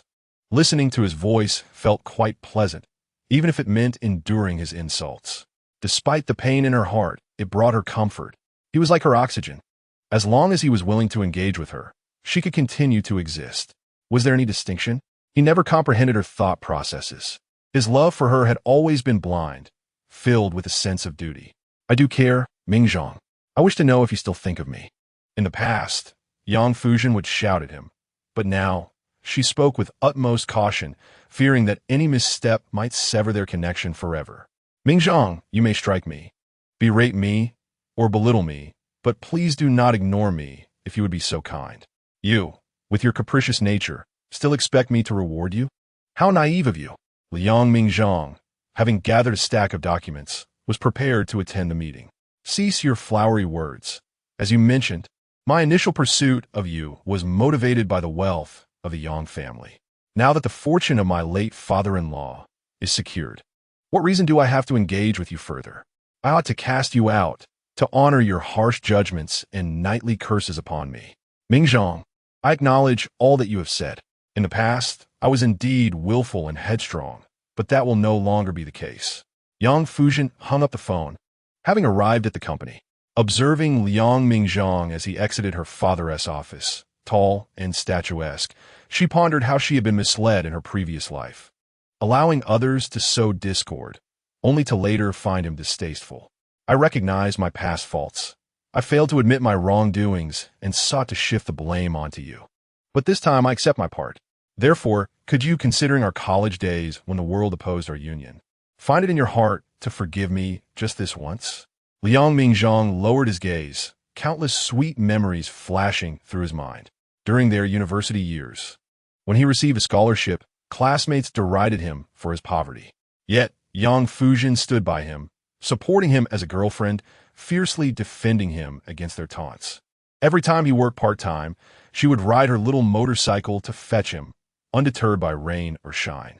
Over the 4 years of his university life, she was his unwavering companion. When he expressed distaste for her revealing attire, she promptly concealed all her provocative dresses, showcasing her figure only in his presence. While in front of others, she wrapped herself up as if she were a dumpling. However, Liang Mingzhang had already repaid those debts in his previous life. I had given you a chance. Before my demise, each time I attempted reconciliation, had you merely turned back once, we would not have become strangers. Yet, I have paid the ultimate price for the affections of the young lady. No, I refuse to accept this fate Yang Fuzhen protested, her tantrums only effective in the presence of those she loved. At this moment, Liang Mingzhang walked past her without a glance, his shoulder colliding heavily with hers, treating her as though she were invisible as he entered the conference room. Wiping her eyes, Yang Fuzhen followed him inside. She recalled the details of today's meeting, which revolved around the division of shares following her father's passing. In her previous life, several elders had vehemently opposed Liang Mingzhang's unilateral control. Naturally, she had made things difficult for him, relishing in the chaos. Today, as she took her seat, her uncles had hinted at their intentions, but she chose to feign ignorance. Yang Fuzhen relinquished her position as president to Liang Mingzhang, not anticipating that he would have no intention of yielding to her. As he sat down, she took a seat beside him, lowering her voice to plead, "Brother, you are right. It was you who indulged me in the past. Now that we are attempting to reconcile, you are naturally hesitant. So, would it be acceptable for me to make the effort this time? You can evaluate my performance, and upon achieving a score of 20, I shall earn a hug in return." How juvenile. Liang Mingzhang did not spare her a glance, instead opening the microphone and forcing her to silence. Should she continue her incessant chatter, their previous whispers would be overheard by others. In his heart, he found himself puzzled, for the lady who had wished for his demise just yesterday had so swiftly altered her disposition. He felt neither understanding nor respect. Yang Fuzhen bowed her head in hurt, scribbling a few lines of heartfelt prose on the meeting paper. "Brother, you once cherished me above all. You said you were a bank, and if I performed well, I could deposit my feelings with you. In the future, when I become troublesome, I could withdraw a bit of your patience. You used to indulge me in this tedious game, allowing me to exchange wish cards. Now, you merely deem me childish." Carefully, she pushed the paper toward him. Liang Mingzhang did not even spare a glance, crumpling it into a ball and tossing it into the wastebasket. The bank had collapsed. The other elders, believing the young lady was diligently preparing for the meeting and conspiring with her husband, were unaware of the humiliation she faced as her husband disregarded her in public. They assumed that with the passing of her father, no one would be able to control him. While we mourn the loss of President Yang, who fell from the rooftop, we must remember that a nation cannot be without a ruler for a day, and a company cannot function without a leader. Yang Fuzhen's Unchile, Yang Qiutao, was the first to charge forth, challenging this presumptuous younger generation. With the elder gone, the enterprise should naturally be inherited by the biological children. It is not for an outsider like you to interfere. Indeed, I have not heard of a son-in-law inheriting the family business upon the father-in-law's death. Surely, no law states this. Mingzhang, did not your predecessor advise that one should not be overly greedy or devoid of conscience? When President Yang was alive, he treated you well. You cannot take advantage of a widow and an orphan before the mourning period has even concluded. Yang Qiutao's sycophants immediately rallied to his side. Liang Mingzhang cast a glance at this group, which included not only the primary stakeholders of the enterprise, but also project directors and managers, insignificant figures. He chose not to engage in disputes, maintaining a calm demeanor as he spoke plainly, but with conviction. Let us not overlook how the Yang group has flourished over these years. Who among you wishes to turn a blind eye to the mutual achievements shared between myself and President Yang? Before his passing, he entrusted all of the Yang family's assets to me. This trust from my father-in-law signifies the official transfer of authority. Should anyone disagree, they are welcome to pursue legal recourse. They sought to appeal to sentiment, claiming that the late president regarded him as a son. They sought to invoke legalities, but he possessed the majority of shares and the official seal entrusted to him by his father-in-law. Young Liang, you are still young. Do not narrow your path or sever ties, Yang Qiutao thought to himself, admiring this young man who refused to be led by the nose. Liang Mingzhang maintained his own rhythm, disregarding others' claims of legal inheritance. He ignored the question of a son-in-law's eligibility to inherit his father-in-law's assets, directly presenting the official seal and shares bestowed upon him. Since they could not prevail in legal matters, he pressed on with human sentiments, stating, "Young people should not be so arrogant. Even if President Yang did issue such directives, those were matters of his lifetime. He departed so suddenly that he had no chance to make a will. It is only right that the enterprise be handed over to his eldest daughter. Moreover, you and Fuzhen are family, inseparable, clinging to the helm so tenaciously. Do you harbor ulterior motives? Slander was futile. Would a young person not be considered arrogant if they did not act as such? Liang Mingzhang's gaze was frosty, devoid of warmth or emotion. It is well known that my parents are illiterate peasants. What if I have ulterior motives? What if I do not? Can I transfer the Yang family's enterprise to my parents, or to my uncles or aunts? As for my uncle, do you believe that Yang Fuzhen, as the decision-maker, a naive little girl, is easy to manipulate? You can marginalize her first, then turn her into a puppet. Yang Fuzhen, tragically, choosing to overlook his description of her as naive, delighting instead in the term little girl. She was no longer a mere girl, especially as she had been over 40 years old before she met her end in her previous life. Though this body is not yet 30, the soul within is that of a middle-aged person. To address her as little girl is far more endearing and familiar than the past, when she was harshly referred to as a slut or whore. What do you mean by that? Allow me to caution you. Do not provoke me with insincere flattery. Yang Xiaotao slammed his hand on the table, causing the teacups to tremble. Should you persist in your obstinacy, do not say, I did not forewarn you. Henceforth, cherish your fanciful dream of soaring to prominence through marriage, as we shall not extend our assistance.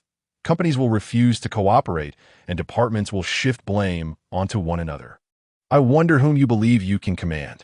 His threats were stark and unambiguous, laid bare for all to see. However, Liang Mingzhang was well prepared. He had stumbled in a similar manner in his previous life, not due to lack of preparation, but because he was blindsided by the betrayal of someone he held dear. At this moment, old grievances mingled with new animosities, and he showed no leniency as he issued his resignation on the spot. Are we still adhering to feudal traditions? You may resign at once. Do you think the company will falter without you, or that the world revolve around you? To speak candidly, had it not been for your father's reluctance to dismiss you and your ilk, I would have already optimized you out of the equation. Now is the perfect opportunity. Do not linger in useless positions and allow room for those with genuine talent. Just a few days ago, I dispatched a myriad of recruitment notices, seeking to attract exceptional individuals from all corners. Liang Mingzhang's declaration sent shockwaves through the room, causing those who had previously rallied around him to withdraw like frightened turtles. Some of them, now in their middle age, had families to support, while others, fresh out of school, were eager to prove themselves in the leading enterprise of Haicheng. No one wished to be the scapegoat. Indeed, the familial hierarchy of your had diminished. No longer could one simply dismiss employees for disobedience. Yang Qiutao, realizing he could not employ force, resorted to sentimentality. He fished a handkerchief from his pocket, wiped away his tears, and blew his nose, lamenting, Alas, my dear brother departed too soon, without so much as a farewell, leaving us vulnerable to these wolves with ulterior motives. I once doubted that my brother was wronged, but now it is clear. The true beneficiaries are the ones who orchestrated his demise. Dear niece, Xiao Zhen, speak up. If you aspire to ascend to the helm of the Yang group, your uncle shall, even at the cost of his old bones, support your rise. Uncle, what do you mean by cost? When my father was still in the mortuary, you wept and told me that his fall was no accident. Yang Fuzhen shot a sardonic glance at her husband before turning her attention to her sister.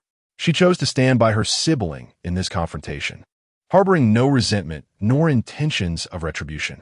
This time, she firmly aligned herself with him, united in their animosity. My love, in my previous life, I am sorry for the injustices you endured and the hardships you faced. In this lifetime, I vow to protect you fiercely and cherish you deeply. I am grateful to the heavens for granting me a second chance to amend my past wrongs. As Yang Fuzhen silently promised herself, she turned her gaze from her husband. Focusing on the current dispute, their hearts united in purpose.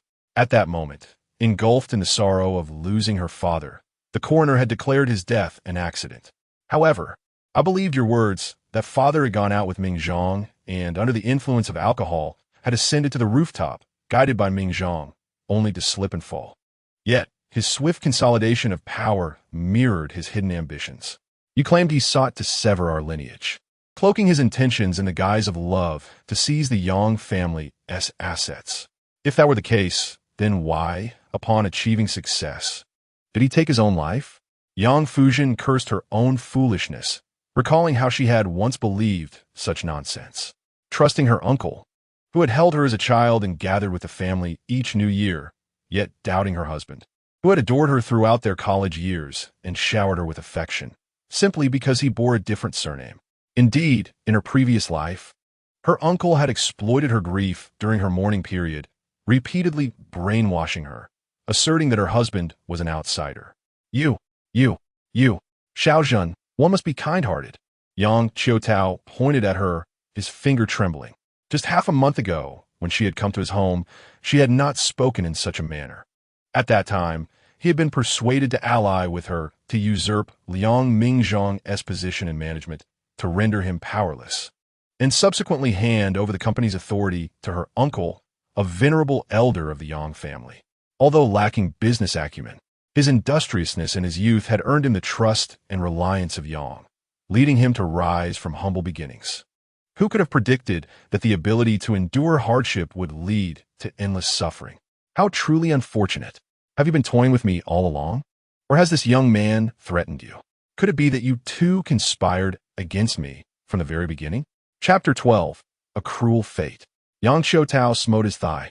The memory of that stormy evening flooded back, when Yang Fuzhen had wept and pleaded for his assistance in avenging her father. In just a few short days, everything had changed. Uncle, what are you talking about? I failed to comprehend.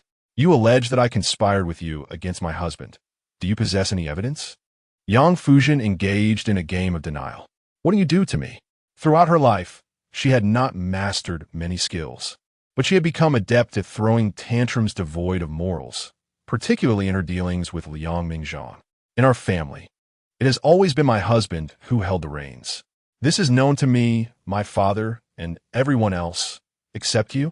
After my father's passing, he did not merely bemoan the situation, nor did he stand idly by while the company crumbled. He grieved, yes, but he was stronger and more capable than I, managing the company with unwavering resolve. His efforts were not in vain. He surpassed even that which was expected. Thus, he is the unequivocal choice for the new leader of the Yang group. On the day you plotted against me, there were numerous witnesses present. Should you insist on your stubbornness, I shall summon my aunt to confront you directly. Yang Qiutao's heart raced, feeling the onset of high blood pressure. Desperately in need of a remedy. Still disbelieving, I can even pull up the surveillance footage. My aunt is your ally. Of course, she will speak in your favor. Yet, unbeknownst to you, my uncle has been waiting for me here, fully prepared with contingencies. Yang Fuzhen nodded in realization, standing her ground. But I have changed my mind. What of it? Am I committing a crime by not signing any agreement with you to form an alliance? You are calculating your father's inheritance for the sake of your children, just as I am for my family. So what of it? As for my uncle's claims that Liang Mingzhang bullied us, a mother and her orphan children, such assertions are utterly absurd. Where are the orphans? Where is the widow? You. Yang Qiutao steadied his nerves, glancing at Liang Mingzhang, who observed the unfolding drama with detached interest. It dawned on him that this clever little fox had matured into a wily old fox, proving far more formidable than before. Liang Mingzhang, ruthless in business, had not annihilated Yang Qiutao merely because Yang had once treated him like family while the elder Yang was still alive. Now, however, the tides had turned. He shifted his gaze back to his niece, who had been well protected by her father and husband, lacking in worldly experience, and was prone to impulsive emotions. Women can never achieve great things. They lack intellect and judgment. Had I known you were so ineffectual, I would have been better off supporting your sister and involving her in the company matters. It is a pity that your father bore only 2 daughters. He was brilliant throughout his life, yet left no male heir. If he were to witness the current turmoil within the Yang family, he would surely rest uneasily in the afterlife. To suggest that supporting my sister was merely a pretense, while secretly wishing for your son to be the heir. Now, that is the heart of the matter, isn't it? Even if my father were to linger in unrest, it would be due to your incessant disturbances. Yang Fuzhen, seemingly distracted, busied herself with the exquisite nail, art adorning her fingers. Since her rebirth, she had yet to fully appreciate her youthful form. Youth is indeed a treasure, especially for a woman. What of the notion that women are of no use? Is my sister not a woman? Is she somehow a transgender individual? I ought to summon my sister to showcase her admiration for her brother-in-law. She is far more compliant with Mingzhang than I ever was. People are inherently self-serving. I understand that. However, one must not be overt in their ambitions, nor should one dig up another's ancestral graves. Pray tell, whom have I wronged? Yang Qiutao, in a fit of agitation, felt his heart race.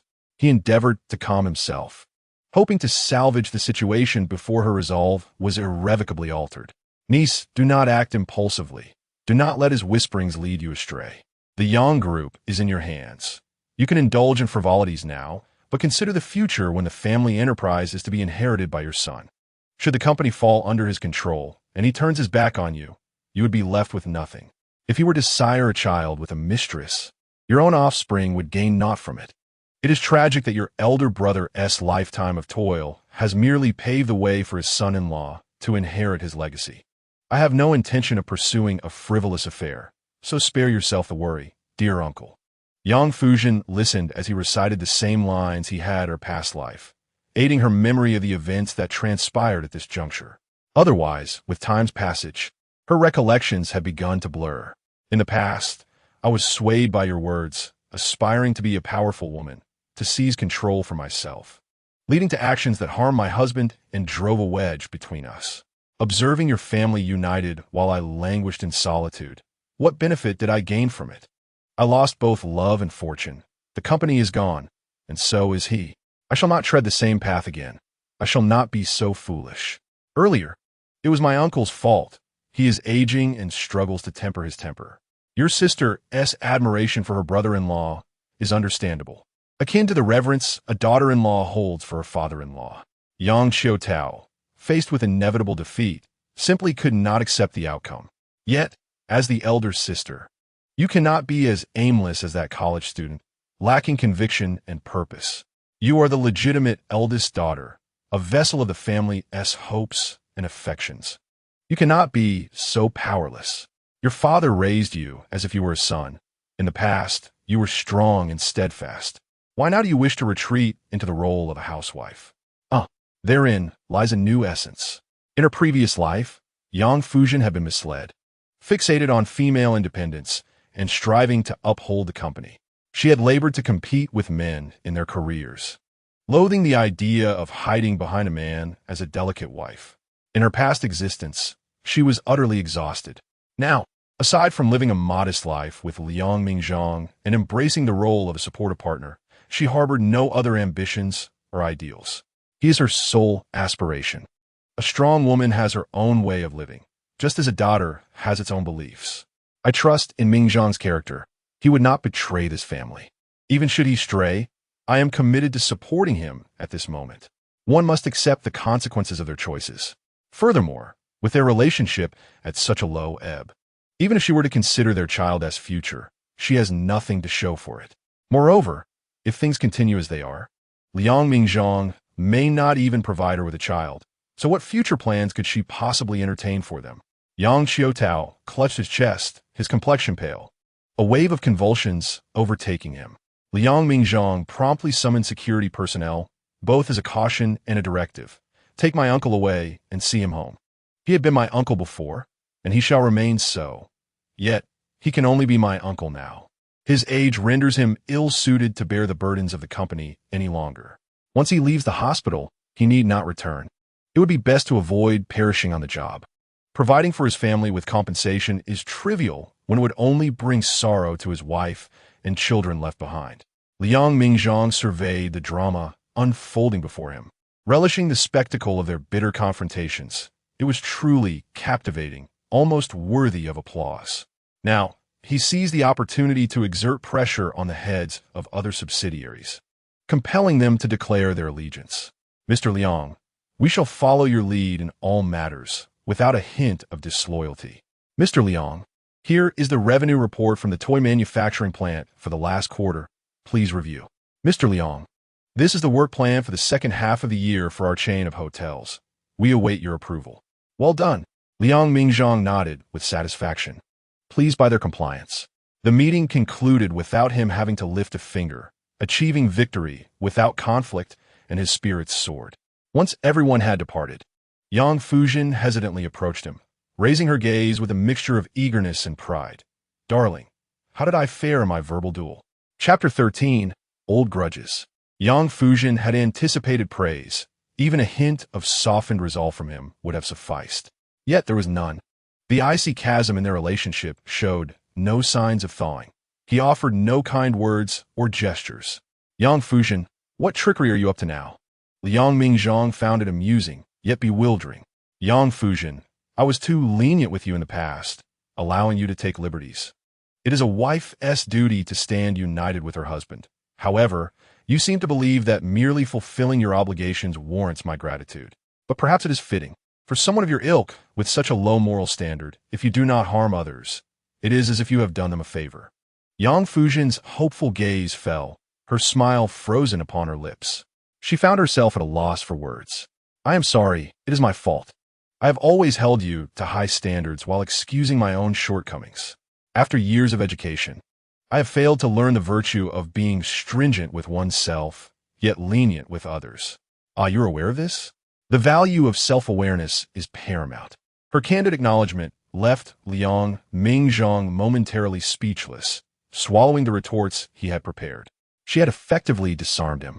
You have consistently held me to the standards of a saint while applying the standards of a rogue to yourself. No matter the hour, if you are hungry, I must venture out to procure food for you, despite the presence of a chef in the house. Yet, if you were to occasionally prepare a simple meal for me, my praise would not be sufficient, and you would sulk. Liang Mingzhang truly could not fathom how he had endured such a life. But thankfully, the shadows have lifted, and a new chapter of happiness is only just beginning.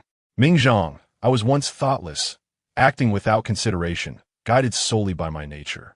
Now, I have learned to reflect and to think before I act. Yang Fuzhen not only spoke these words, but genuinely began to introspect. I was not incapable of caring for others. It was not a lack of love for you. My nature was not malevolent, merely unrefined. You might wonder why. With a father of such exceptional ability, I remain so naive. After all, a dragon begets a dragon, and a phoenix begets a phoenix. Surely, the offspring of a mouse knows how to dig. Yet it was precisely because he took on all burdens, allowing me to grow up without worry, that I lacked experience. The more Yang Fuzhen pondered, the heavier her heart felt. She had once devoted her entire being to him, lacking friends and social connections. He had been her entire world. In a state of perpetual self-absorption, she sought only to extract from him an abundance of affection, security, and emotional sustenance, neglecting the necessity of treating him with the care he deserved. Each time she subjected him to an ordeal of torment, an illusory sense of happiness washed over her. Yet, how could she be so oblivious to the turmoil within him? For years, Liang Mingzhang had suppressed his frustrations, but now they found a release. You incessantly proclaim that we are equals in character, that in this new era, the capitalist class and the proletariat should unite. Yet, deep down, you have never truly regarded me as your equal. Initially drawn to my appearance, you later became enamored with my physical presence, but throughout, you have deemed me unworthy of you. Thus, you incessantly demand my loyalty, requiring me to bow before you and trample upon me, as if such acts could restore a semblance of fairness in your heart. What imbalance she perceives eludes Liang Mingzhang's comprehension. What assets does she possess? Her sole talent lies in her fortunate birth. It is said that being born into privilege is indeed a skill. However, Liang Mingzhang, undeterred by misfortune, believed that even with a poor hand dealt to him, he would not lament fate or blame his origins for his circumstances. He resolved to play his cards wisely, striving for excellence that would instill fear in others. Please, Mingzhang, that is not my sentiment. My love for you is boundless. Upon hearing this, Yang Fuzhen became flustered, uncertain whether he had struck a chord with her innermost thoughts or if he had revealed his unwavering resolve. I fear losing you, fear that you will reject me. Thus, I continually test your boundaries. Each concession you make to me brings a measure of security. As time passed, She pondered the possibility that her father's infidelity and the existence of an illegitimate child had fostered her instinctive distrust of all men. Are you jesting? Can one truly blame their family of origin for such matters? If Liang Mingzhang had once harbored resentment towards her, it had now evolved into a profound loathing. She, who feigned virtue while indulging in the comforts provided by her father, had no right to criticize him for his choices. If she possessed the fortitude to critique him, she should also refrain from enjoying the luxurious life afforded by her father, lest she appear hypocritical. If her father sought companionship elsewhere, why did her mother not reflect upon her own shortcomings? Had she offered sufficient warmth and care, would he have strayed? Yang Fuzhen, caught off guard, hastily defended herself. I do not blame my father. I recognize his affection for me. Otherwise, I would not feel such sorrow at his passing. She bore no grudge against her family of origin, believing that their issues were theirs alone to resolve. She was unwilling to perpetuate the grievances of the previous generation onto her own. If you wish to blame your family, I hold more authority in that regard. Why did my impoverished father continue to procreate, bringing forth 4 sisters and giving one away? By your reasoning, should I sever ties with them, given that I endured hunger and cold in my youth? Liang Mingzhang, having expressed his sentiments, continued, Yet I will always remember how, when food was scarce, my parents ensured I ate first. To support my education, my father borrowed from every relative he could find, traversing rugged paths until his shoes were worn thin, enduring countless disparaging glances. When I sent my scholarship home during university, my father wept tears of joy, exclaiming that his son had finally grown up and could be relied upon. In reflecting upon this, Liang Mingzhang lamented the grip of depression that had once dictated his life, leading him down a path of despair. He could only imagine the hardships his parents faced after his passing, and he vowed never again to be a coward or a deserter. I understand, Mingzhang. The Chinese father-son relationship resembles potent liquor, appearing as clear as water. Yet only the individuals involved comprehend the intensity of the emotions contained within. Regrettably, she had not understood this before. He had once explained to her that the Chinese father-son dynamic is multifaceted. It encompasses roles of ruler and subject, adversaries, rivals, brothers, friends, and roommates, with the true essence of their bond only revealed in moments of vulnerability. She had scoffed at him, dismissing his emotional depth as mere pretension, perceiving their circumstances as trivial. Darling, she finally admitted, I acknowledge my shortcomings, yet I am not wholly inadequate. I have always admired you for rising above your upbringing in a patriarchal family, striving to improve the lives of your loved ones without ever considering exploiting your sisters. I also support your part-time work, understanding your desire to contribute to the household. Even if it means spending less time together, my affection for you compels me to wish for every moment we can share. If Liang Mingzhang were to choose a similarly humble girl, would she allow him to work part-time and send all his earnings home instead of using them for their shared outings? After marriage, would she not demand he surrender his paycheck and even expect his in-laws to contribute to their child's upbringing, all while criticizing them for not providing enough? Here we go again. Have I not mentioned that a girlfriend should refrain from seeking praise for fulfilling her role? Is the purpose of a romantic relationship merely to procure a servant? If Liang Mingzhang were as self-serving as she, he could demand accolades for his efforts countless times a day. Your affection is laced with venom, a burden I am ill-equipped to bear. Your love can be suffocating. All I desire now is liberation. Chapter 14. Excluded from the threshold after work, Liang Mingzhang returned home first. When Yang Fuzhen pleaded to accompany him, he outright refused. Upon reaching home, he instructed the housekeeper to securely lock the villa's entrance, ensuring not even a mosquito could enter. Thus, when Yang Fuzhen returned and rang the doorbell, no one dared to respond. Only Guomin, the nanny who had cared for her since childhood, tentatively spoke up, pleading, Young master, there is thunder and lightning outside, and rain is imminent. Please allow Miss to enter. This autumn rain brings a chill. If she gets drenched, it would be quite unfortunate.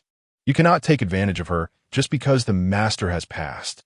Torn by indecision, she contemplated whether to call the mistress. Should she learn of this, she would undoubtedly be furious, rushing back from abroad to defend her daughter. thus creating chaos within the household. Liang Mingzhang lounged on the sofa, his leg crossed, perusing corporate documents, leafing through the work reports submitted by some subsidiaries in Jiangxing. If anyone dares to open the door for her today, I will immediately fire them. Guani, I am human too. I can catch a cold from the rain, he retorted. Why did you remain silent when the young lady locked me out last year? He harbored doubts that Yang Fuzhen's seemingly innocent nature had been warped by the malevolent influence of those around her. Regardless, you are still a man, Guomin murmured, her gaze cast downward, too timid to meet his eyes. Her hands, weathered from years of labor, twisted the apron she wore. Her voice barely audible. Miss accompanied you to the company meeting to maintain order. You cannot burn bridges. When you and the young lady quarreled, what right did I have to intervene? Moreover, the Yang family possesses more than just this property. You might as well consider residing in another house. Your words ring true. Enqua. She could indeed find accommodation elsewhere.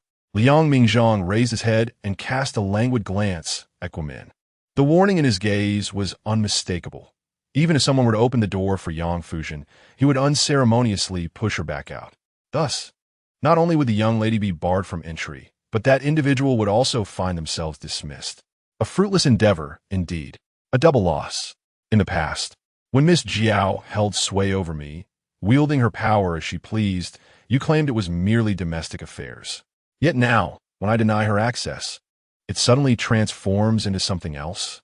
If you're unwilling to continue, you may be the first to pack your belongings and depart. Guomin promptly sealed her lips, even refraining from moving about in his presence. She could not fathom what had come over the son-in-law. He seemed to have transformed entirely. Having served the Yang family for nearly half her life, she implored him not to be so heartless.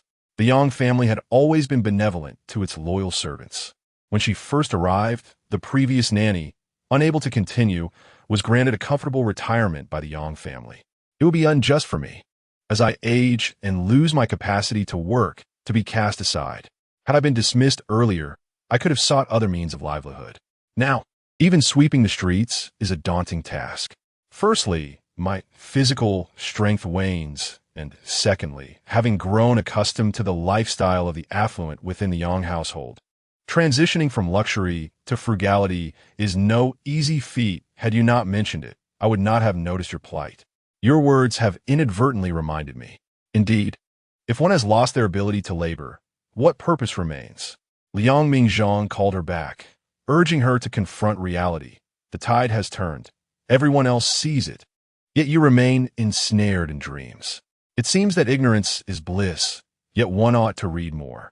Who told you that living in the Yang household equates to being part of the establishment, that when you can no longer work, you would still receive a pension? The market economy is brutally unforgiving. Those deemed useless must be discarded, and I have no contractual obligation to you. Sir, no, master. Please. Guomin halted, turning back to plead with him. Joining her hands in supplication, she hoped for a modicum of mercy. My son has just married, and all the savings from my earlier years have been spent on the bride price. My daughter-in-law is pregnant and requires a confinement center, along with hiring a maternity nurse. While I need not tend to the child, I must provide the funds. I cannot afford to lose this job. Master, would it suffice if I serve as your eyes and ears in this household, reporting on everyone's actions and words to you? You used to do just that for Yang Fuzhen, didn't you? Liang Mingzhang scoffed softly, well aware that this group looked down upon him. They hailed from humble beginnings, yet disdainfully regarded him as a country bumpkin. Their jealousy was palpable. They believed their poverty justified their toil. What right did they have to elevate themselves above him merely because they married into a wealthy family? Everyone faces their own struggles. If your life is less than satisfactory, it stems from your own inadequacies, so do not impose your moral constraints upon me. Was I not locked outside previously because Yang Fuzhen was returning from a business deal, likely indulging in revelry? Her intervention was merely a favor. Now, let her taste the bitterness of unrequited kindness.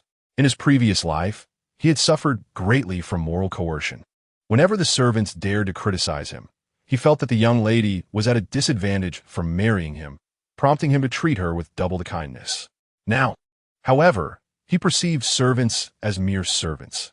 Why should he regard them as equals and heed their counsel? He was born superior. Indeed, he was a most formidable. As for Yang Fuzhen, to marry her was an immense stroke of fortune for her. Being with her only heightened his own pressures. She owed him, not the other way around. Guomin shook her head, sighing as she departed.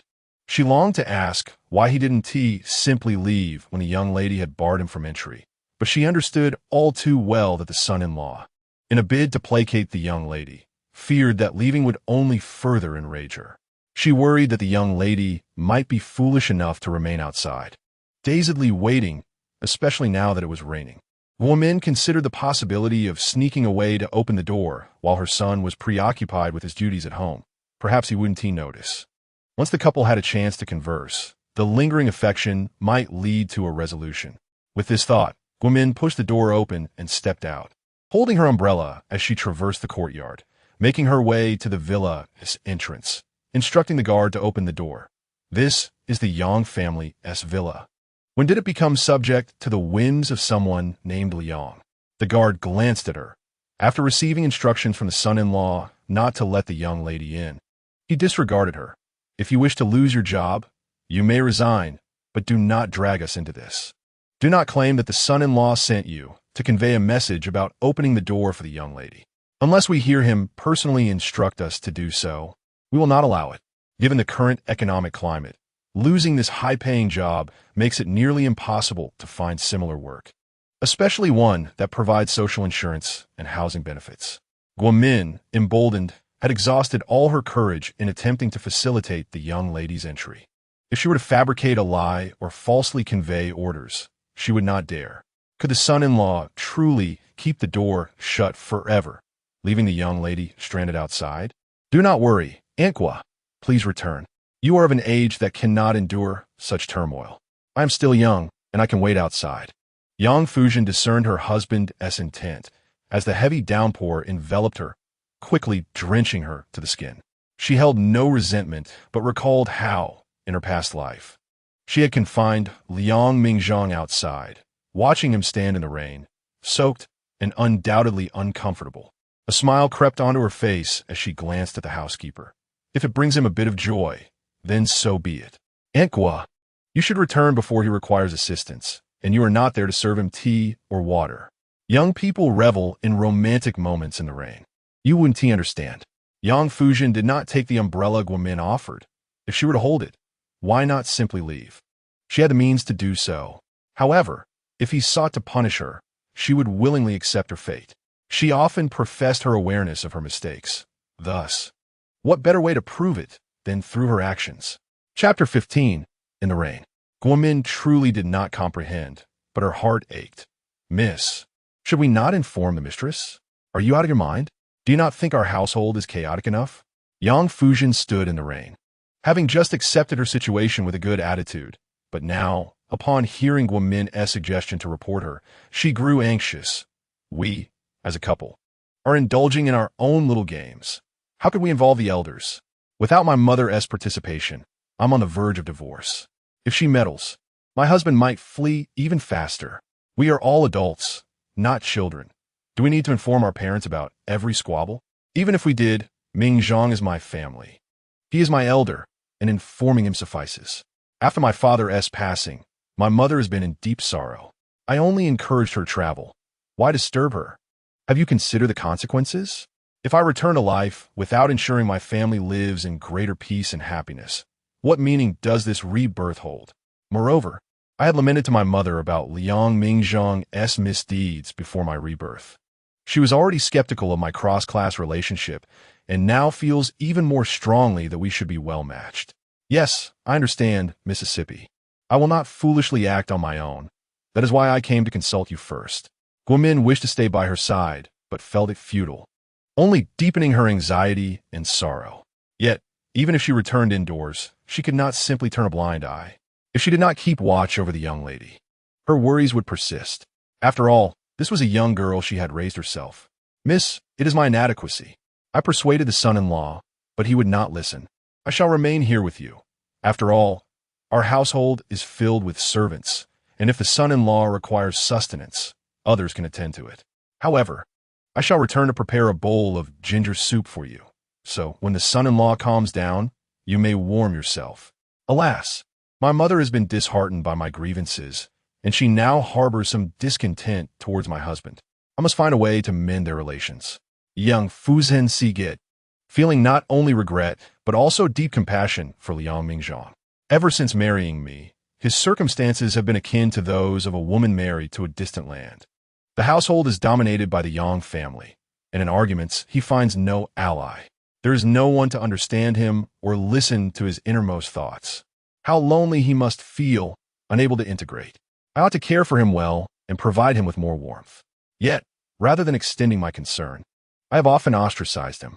Is it any wonder that a man of such formidable willpower has fallen from mild depression into severe melancholy? Miss, has the son-in-law cast a spell upon you? Guomin seemed to be recounting a fable. The one being bullied was the young lady, yet here she was, showing concern for the bully.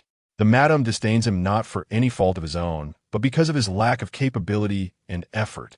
If he possessed higher emotional intelligence and a sweeter tongue, would the madam still lament not marrying into wealth? The son-in-law's depression stems from his own sensitivity. What obstacles could a man of his stature not surmount? He has grown accustomed to a life of comfort, making his ailments seem foreign, as if he were not a city dweller. In the past, when he toiled as a peasant, I have not seen anyone afflicted by depression. Guomin, cease your words. Yang Fuzhen, who had always held her wet nurse in maternal reverence, could no longer tolerate her disdain for her husband. Even if it were her own mother, she could not look down upon her spouse, much less a mere nanny. Do not blame me for addressing you by your full name. I hope you recognize your place. Even my mother, should she fail to respect my husband, I would not turn a blind eye. I may not sever ties with her, but I shall certainly advise her and firmly stand by my husband's side. She can understand Mingzhang. To my knowledge, my mother-in-law has sustained some minor head injury. Therefore, Mingzhang's depression may be congenital, pathological rather than acquired, only manifesting under subsequent stress. Very well, I acknowledge my faults, Mississippi.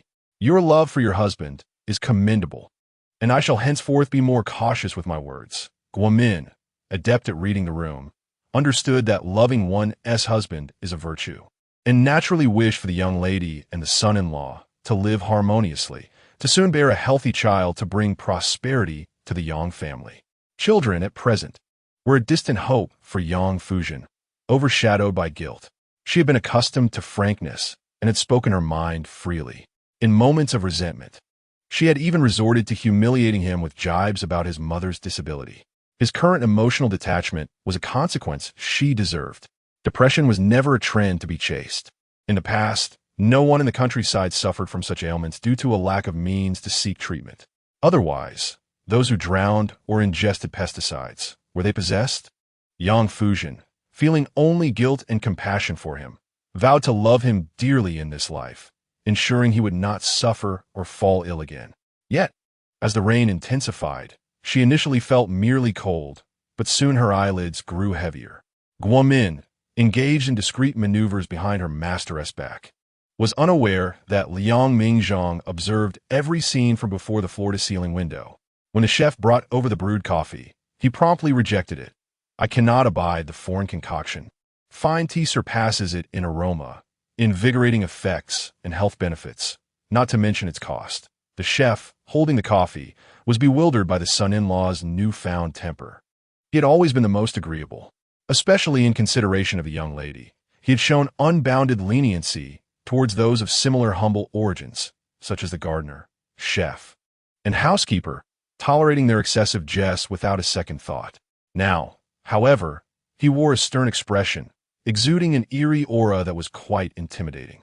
As the chef departed, Guomin hurried over, alarmed. Sir, miss, something is amiss. She has fainted. It seems she has caught a fever from the rain. You must go and see her at once. What are you wailing about? Wait until she is dead to mourn, Liang Mingzhang replied nonchalantly. He was not inherently heartless. He was merely echoing the words his little wife had once uttered in a past life. However, her biting words were aimed at her husband. Who could discern the truth? She was prone to theatrics, and it was uncertain whether this was genuine or feigned. He not only echoed her words, but felt compelled to repeat them multiple times. Yet Guomin had never witnessed such coldness from the young lady towards him. and it left her utterly astounded. "Sir, you must not act in such a manner. It could lead to tragedy. My young lady is delicate and has always been pampered. How can she endure the cold rain pelting her face? The old lady will surely be heartbroken upon her return." Liang Mingzhang had anticipated her reaction and knew she would invoke the elderly matriarch to exert pressure. He preemptively countered, sealing her lips. "What if the old lady is angry? What if she is not? Is she of such great importance? Is she the arbiter of fate? If she understands the times, I might address her as senior. If she insists on wielding her age as leverage, she should keep her distance and refrain from imposing her notions of respect for the elderly upon me." Guomin now harbored grave doubts that the son-in-law's previous melancholy had morphed into something akin to schizophrenia. Do you hear yourself? Are those even words? Chapter 16. Fever. Whether Liang Mingzhang's words were coherent mattered little. What was significant was that Guomin had forfeited her wages for the month. If she were chastised by her daughter-in-law for not transferring funds promptly, disrupting the household, it would be her karmic retribution. Yang Fuzhen, however, had permitted him entry. Though he found her repulsive, he did not wish for her demise, and that was indeed true. If she were to perish now, it would only grant her an undeserved reprieve. The future is long, and there is ample time to torment her. Moreover, with the Yang group facing tumult, her presence could still be of use. At a critical juncture, thrusting her forward to shield himself would indeed be most advantageous. At that moment, Yang Fuzhen stood at the entrance, drenched, her hair still dripping. To Liang Mingzhang, there was a certain allure in her appearance. "Thank you." She could barely stand, leaning against the bar at the entrance. As she had just opened her eyes, she had mistaken the one carrying her back for him. Although it was not him, she felt a sense of joy at his permission to enter. "You still hold a place for me in your heart, do you not? My husband." Liang Mingzhang was oblivious to her words, his gaze fixed on her rain-soaked dress, which clung to her form, revealing her exquisite figure. It was not until Guomin approached with a fresh, oversized bath towel to wrap her securely that he diverted his gaze. Coldly, he remarked, "Do not misconstrue my intentions. I merely do not wish to bear the weight of a life." Yang Fuzhen bit her lip, feeling a pang of reluctance as Guomin urged her to the bathroom, glancing back at him with lingering affection.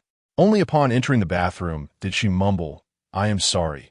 In truth, Liang Mingzhang was somewhat perplexed. What was there to apologize for? Considering she had locked herself out? Had her mind been muddled by the rain? Yet, recalling a previous life, he remembered how he had been locked out by her, and had humbly admitted his fault. He had apologized for the scarce time spent with her, for forgetting their wedding anniversary and failing to prepare a small surprise, and for promising to accompany her to the amusement park only to abandon her for business dealings. Thus, her current apology seemed warranted. Nevertheless, Liang Mingzhang found it rather peculiar. The Yang Fuzhen of yore, before her father-in-law's passing, had treated him as a mere laborer, and after his demise, as a mere pawn. Never had she spoken so tenderly. Had her reincarnation altered the trajectory of their previous lives, or was it something else entirely? Contemplating this, he resolved to take another glance at her, hoping to uncover the truth amidst the subtle hints. At that moment, Yang Fuzhen had just finished her bath and was in her bedroom, where Guomin was drying her hair. Indeed, she was a pampered young lady, untouched by the mundane, as if she would require assistance even for the most private of matters. Not to mention, in her past life, she had frequently roused him in the middle of the night to carry her to the restroom.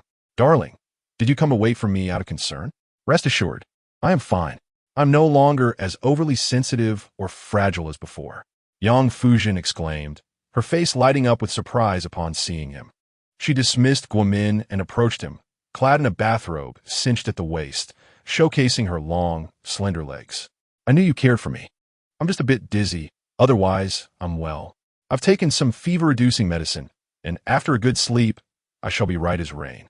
Yang Fuzhen Joet, recalling how in her past existence, she would insist on him drying her hair regardless of how late or weary he was after work, or whether he wished to unwind with a game or discuss business with partners. Yet now, seeing his lack of intent to assist her, she dismissed Guomin, opting instead to relish the long-awaited tranquility of their shared moment. "Do you even hear yourself?" Liang Mingzhang felt as though he bore the scars of lingering trauma. He had intended to ascertain her motives, but the moment he laid eyes on her, his heart began to race. I often feel out of place in the Yang family due to the absence of your confidence. Yang Fuzhen, how can you possess such audacity? When I scold you, it seems to serve as a reward. You cling to me, mistakenly believing I harbor affection for you. It matters not whether you love me.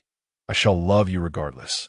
Yang Fuzhen contemplated slipping into the fitting room to retrieve the alluring lingerie he had favored in their past life, yet she feared that if she left, he might vanish upon her return. Having seized this rare opportunity to converse, she felt compelled to express her innermost sentiments. Darling, as long as you do not divorce me, I am amenable to anything else. My confidence, after all, has been nurtured by you. You once stated that a girl spoiled by you would remain loyal to the end. Come what may. You used to adore seeing me in this bathrobe, claiming I resembled Medusa, yet today I donned it for you. And you haven't even glanced my way. Liang Mingzhang recalled his youthful bravado, declaring that one who indulged must also take responsibility. In moments of youthful folly, one often speaks without thought. Now, when confronted with the wisdom of maturity, could he truly expect her to fulfill her promises? And what of you? Which of your promises have you honored? Before criticizing others, one must reflect upon oneself. If you have not upheld your own commitments, you lack the right to demand the same of others. Yang Fuzhen found herself engulfed in a hopeless sorrow. Her intent was never to reproach him, but merely to express her melancholic feelings. If I truly wished to reconcile, would I revert to my previous ways of accusation? Perhaps I was too critical of you in the past, and it has become a habit. If unchecked, my words may slip out unwittingly. Yet I recall your words. If I were spoiled and no one wanted me, I would never leave you. Seeing your cold demeanor now is exceedingly disheartening. Liang Mingzhang, wearied of her verbal sparring, turned and exited with determined grace. Yang Fuzhen, startled, rushed after him, her long legs carrying her swiftly as she closed the bedroom door and pinned him against the wall. The exertion intensified her dizziness. Darling, I heard that those with high fevers feel warmth in certain places. Would you care to explore? The fever had flushed her cheeks and rendered her gaze dreamy. Liang Mingzhang found himself on the brink of losing control, especially as her warm breath caressed his chin, igniting within him a desire to reverse their positions and claim her against the wall. In their past life, they had ceased their conjugal relations in the latter years. He did not wish to betray the sanctity of their marriage and had resorted to manual means instead. After such a prolonged period of abstinence, normal physical needs arose. He yearned to release his pent-up desires, whether through roughness or torment, before addressing anything further. However, before he could lift her hair, Yang Fuzhen relinquished her pursuit. Darling, you should go. I do not wish to pass on my cold to you. Her arms fell weakly to her sides as she leaned against the wall, returning to bed and cocooning herself in the covers. Fortunately, her hair had already dried in the bathroom, no longer dripping, though still damp. Sleeping in such a state would likely induce a headache, yet Liang Mingzhang refrained from offering any reminders. A fiery turmoil brewed within him, and he felt an urge to curse. Watching her curl up beneath the blankets, entirely enveloped, he listened to her disingenuous concern. Darling, you look unwell. Is your heart acting up again? It is my fault. I shall take better care of you from now on. I have scheduled an appointment with a world-renowned psychologist. When you are free, I will accompany you to the doctor, shall I? Leave. Liang Mingzhang spat, exiting her bedroom. He returned to the study, which was considerably smaller than her room. However, in a villa of over 1,000 square feet, even the small room was far larger than the old house of his childhood. Opening a work by Deep Tianyongmei, he found himself at ease, much like in his previous life. Yet as he read, visions of his wife's face intruded upon his thoughts. He struggled to banish the foolish specter from his mind, engaging in a battle of willpower. Ultimately, he succeeded in dispelling the foolish image, yet his enthusiasm was entirely extinguished. Chapter 17, Visiting the Grave. On the day designated for honoring his father-in-law at the grave, Liang Mingzhang arose early. To demonstrate his respect, he donned a formal suit. While he harbored disdain for his wife, he would never forget the support his father-in-law had provided him. Distinctions aside, Yang Fuzhen had recovered from her fever, but still appeared somewhat sluggish. Today, She wore mourning attire, sitting beside him in the back seat of an extended Lincoln, resting her head on his shoulder and greedily inhaling his scent. Raising an eyebrow playfully, she remarked, "Darling, your scent is truly delightful. You haven't even applied cologne. It has me utterly captivated. Perhaps that is simply the allure of masculinity. I feel as though I am addicted, unable to be apart from you for even a second. If it were possible, I would wish to be attached to you as conjoined twins." "Yang Fuzhen, you are quite the devoted daughter," Liang Mingzhang retorted, pushing her away as if brushing off some unsightly dust that had settled upon his shoulder. "Today, we are here to pay respects to your father. Why are you so merry? If memory serves, you wept inconsolably on the day of his passing. Could it be that your sorrow was feigned, merely to secure a larger share of the inheritance?" "Of course, I am happy," she replied. "Last time, when I wished to ride in the same vehicle as you, you refused. This time, when he nodded in agreement, does it not signify that you have granted me a measure of forgiveness?" Yang Fuzhen, despite being pushed away by him, bore no resentment and continued to explore the possibility of closeness. Fearing the complete depletion of his patience, she refrained from further attempts to intertwine their arms. A step forward, however modest, is still a step in the right direction. Moreover, I believe that my father, watching from beyond the grave, would find solace in seeing us harmonious and content. He cared for me deeply and would certainly wish to spare me from tears and perpetual sorrow. My dear husband, would you consider having a child with me, in honor of my father, to console his spirit in the heavens? Furthermore, our attire today bears an uncanny resemblance to that of a couple. It feels as though we have been transported back to the fervent days of our university romance. Is that not a cause for joy? If given the choice, I would gladly relive my university years. The thought of it nearly overwhelms me. Do you truly desire a child? Or is it merely the process of creation that captivates your interest? Liang Mingzhang unhesitatingly exposed her intentions, regarding her with evident disdain. He recalled vividly how, in their previous life, he had been obsessively eager for a child, while she had resolutely refused to conceive. In this lifetime, to wish for his progeny? That was out of the question. Even if he were to spill against the wall, she would not be the one to benefit from it. How do you know? My husband is exceptionally clever. Such a brilliant little one. Who could claim him as their own? Yang Fuzhen chuckled lightly, undeterred by his biting remarks, maintaining her cheerful demeanor. Since he would not provide her with a child, she would simply treat him as one. The process of creation may be delightful, but the child itself holds great significance. The mere thought of a spirited little one, standing there with your blood coursing through their veins, brings a smile to my face. Indeed, the process of creation is important, and both my secret garden and I yearn for you. Yang Fuzhen, do you possess no sense of shame? Liang Mingzhang interjected, attempting to curtail her flirtatious banter. He wondered how she had transformed into this version of herself. While she had never been particularly modest in her past life, it had always been in private. Now, her desires seemed to erupt at any given moment. What harm is there in teasing my husband? I am not flirting with anyone else. Yang Fuzhen defended herself, her indignation growing. If you do not wish for me to tease you, then whom would you have me entertain? Liang Mingzhang averted his gaze, forcing himself to look out the window. The rainy season had blanketed the sky, leaving no room for sunshine. He sought to silence her suggestive words, fearing he might succumb to temptation and act on his desires right there. If she wished to be coy, she ought to bear the consequences of her actions. Little did she realize how alluring she had become. Yet, she remained blissfully unaware, clasping her hands together and proclaiming, "Father, today my husband and I have come to visit you. I am well, and my husband is well too. Please bless your daughter and son-in-law with a long and happy life together, and may we be blessed with many children, perhaps even a football team." What a notion! To wish for a football team. Did she consider him a mere beast of burden, as though fearing he might not be able to fulfill her desires? Yang Fuzhen, must you voice such thoughts? Why not keep them to yourself?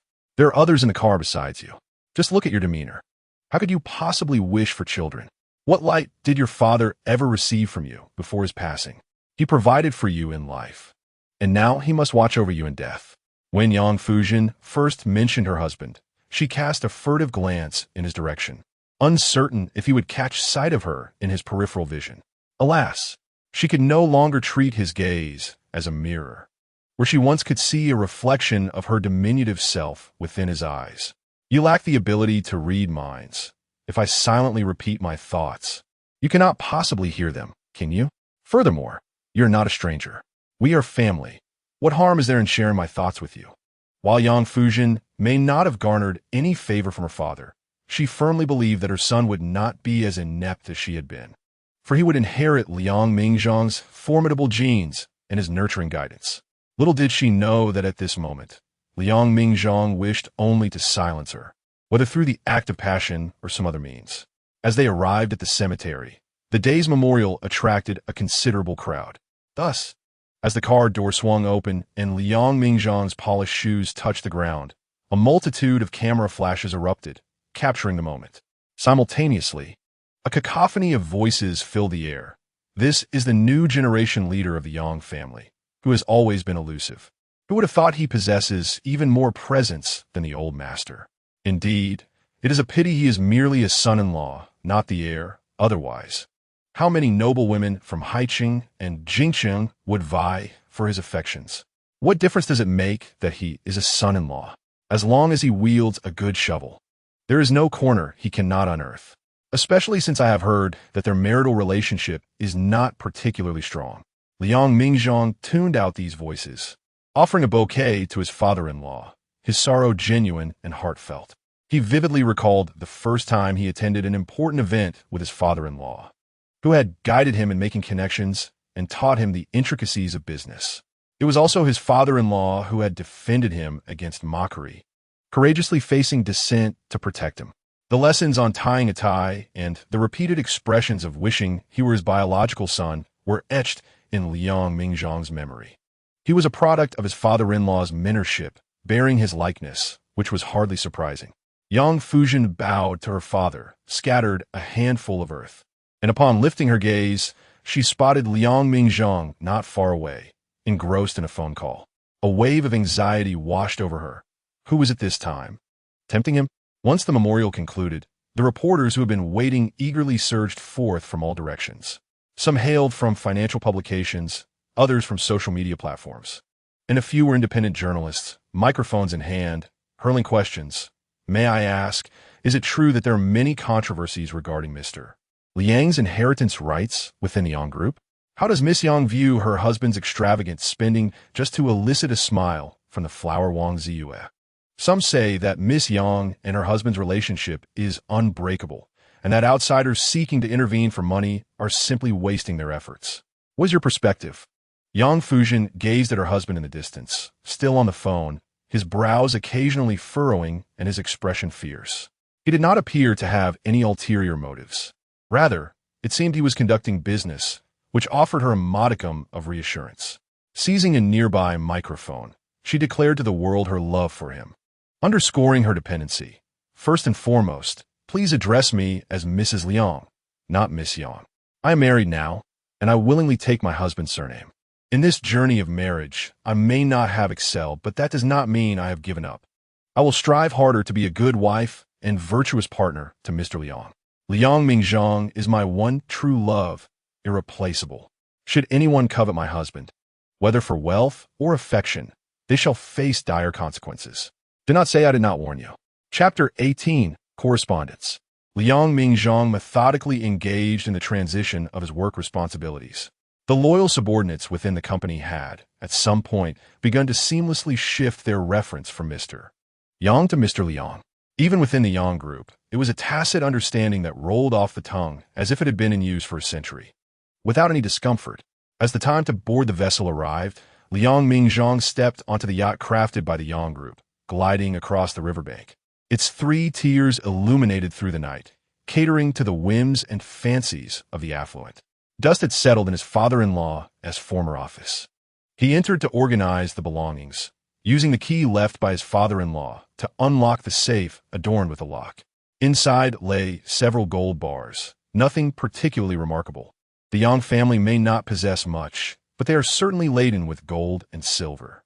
Yet, it was the letter addressed to him that captured his attention.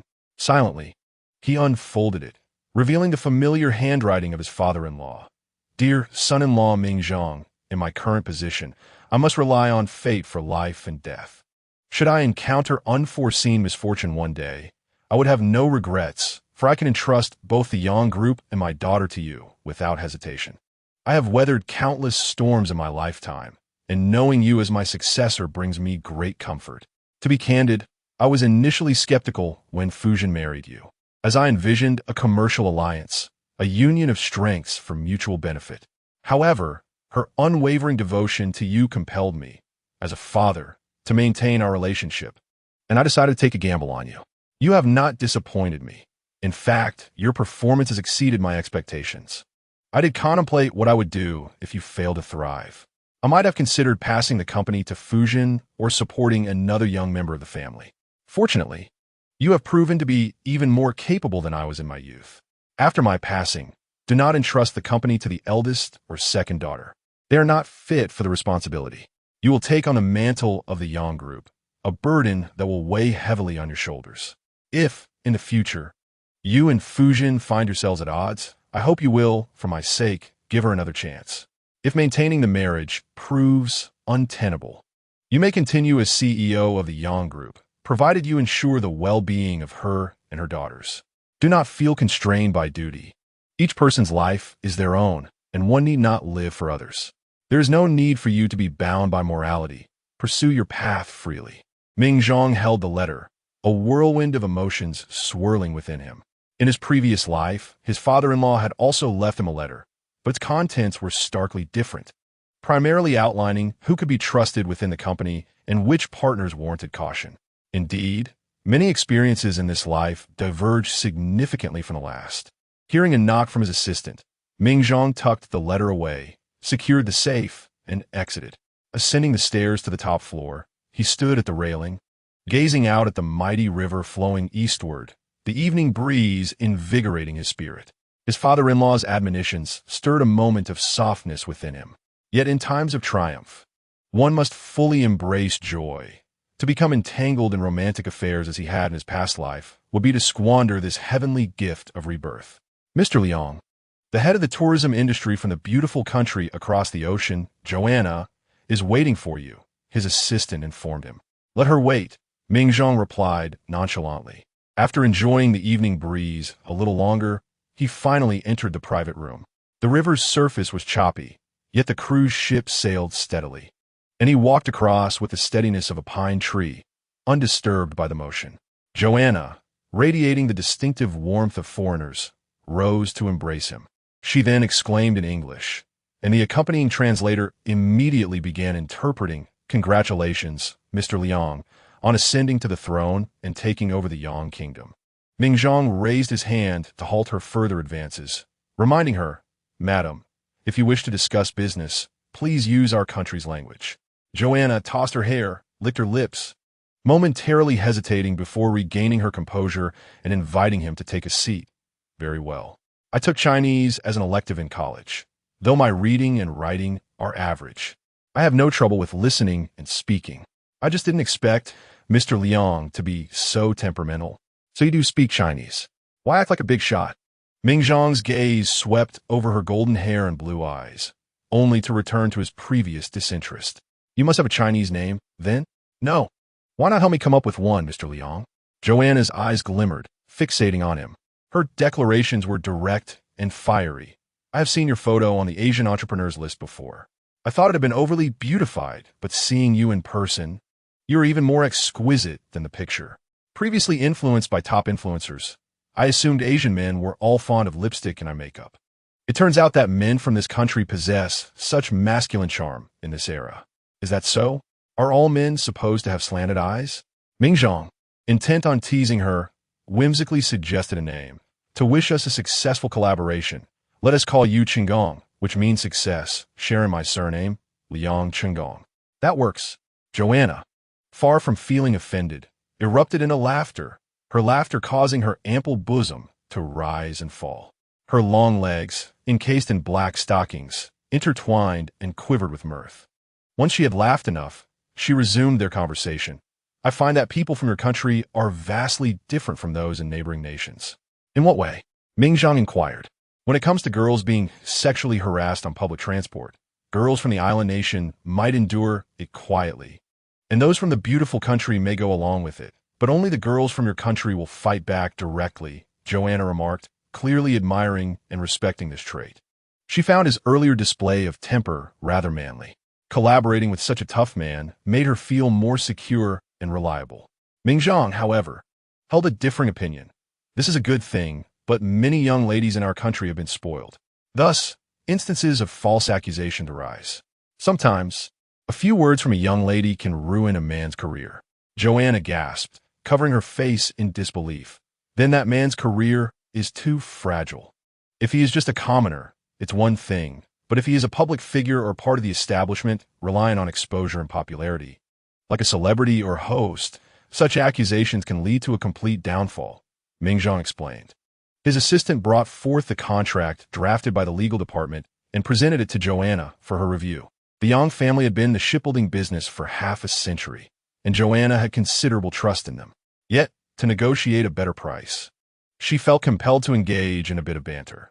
There's an old saying in your country, a smile from a beautiful woman is priceless. If Mr. Liang does not take a step back and concede some of the benefits, it would merely be to please me. Absolutely not, Mingzhang retorted firmly. He believed that merely sitting there and engaging in this negotiation was already a concession on his part. Does Mr. Liang mean to say, I am not beautiful? Joanna's smile faltered slightly, surprised by his bluntness and his apparent lack of social grace. She began to believe the words of her subordinate, that Mr. Liang was a true egalitarian, treating all equally without favor. But I am purchasing in bulk. The order is substantial. If Mr. Liang completes this deal, I would have capital to venture into the robotics industry next. While the Yang Group is not short on funds, isn't it wiser not to touch the principal? You may be beautiful, but what does that have to do with me? Mingzhang responded, already speaking quite politely. Beauty is inherently subjective, and he found it difficult to appreciate foreign standards. Indeed, her curves were impressive, but the overwhelming scent she wore was unbearable, even overpowering. Despite her attempts to mask it with perfume, sitting closer, the aroma invaded his senses. Then perhaps I am exceptionally capable. How about you give me another 2 billion? As the night deepened, Joanna, despite her fiery temperament, felt her heart race at his unabashed insinuation. All right then. If Mr. Liang is willing to grace me with his presence, shall we go for a drink? Yet, with an inherently open disposition, she swiftly accepted his invitation. However, should we engage in intimate relations, perhaps Mr. Liang might relent and offer a more favorable price? Are you here to conduct business or to barter? Liang Mingzhang, seated upon the bench, took the liberty to remind her, given that beauty can be monetized, my desire to be with you signifies a compromise on my part. Thus, I am less inclined to part with my money. Does Mr. Liang harbor any grievances against me? At this juncture, Joanna found herself at a loss, unable to discern whether it was the allure of Yang's shipbuilding enterprise or his charismatic persona that captivated her. Has Mr. Liang perhaps experienced betrayal in love, rendering him so devoid of romantic sensibility and averse to flirtation? Are not you foreigners the staunchest advocates of privacy? Then allow me to inquire, how old are you? Liang Mingzhang, for all his talents, seemed oblivious to the nuances of offense. He was conversing with her earnestly, yet she continued to delve into inappropriate territory, leaving him with little recourse. Should he point fingers at her for her poor behavior? Even the fairies of the West would not indulge such antics. I am well aware that we are not the sole shipbuilder in the world, yet you are not the only client we have. Our orders are already fully booked. If you delay further, your batch of goods may be postponed until the following year. As for the following year, given the industrial boom and the advancements in materials, you will find your outdated equipment woefully inadequate if not updated in time. Do not say I did not warn you. Just as Liang Mingzhang was poised to articulate further, his phone buzzed. He retrieved it from his pocket and glanced at the screen. It was a message from Yang Fuzhen. Darling, I miss you so much. What time will you be home? Are you coming back for a late-night snack? I can make you tang yuan, the black sesame filling. Without you, home feels so cold. Can I call you? I long to hear your voice. No wonder the phone had been on silent. He could still hear her messages. In a previous life, He had set her as a priority contact and forgotten to revert it. Liang Mingzhang promptly unpinned her chat and removed her from his special contacts. Honey, where are you? Send me your location so I can come pick you up. Okay?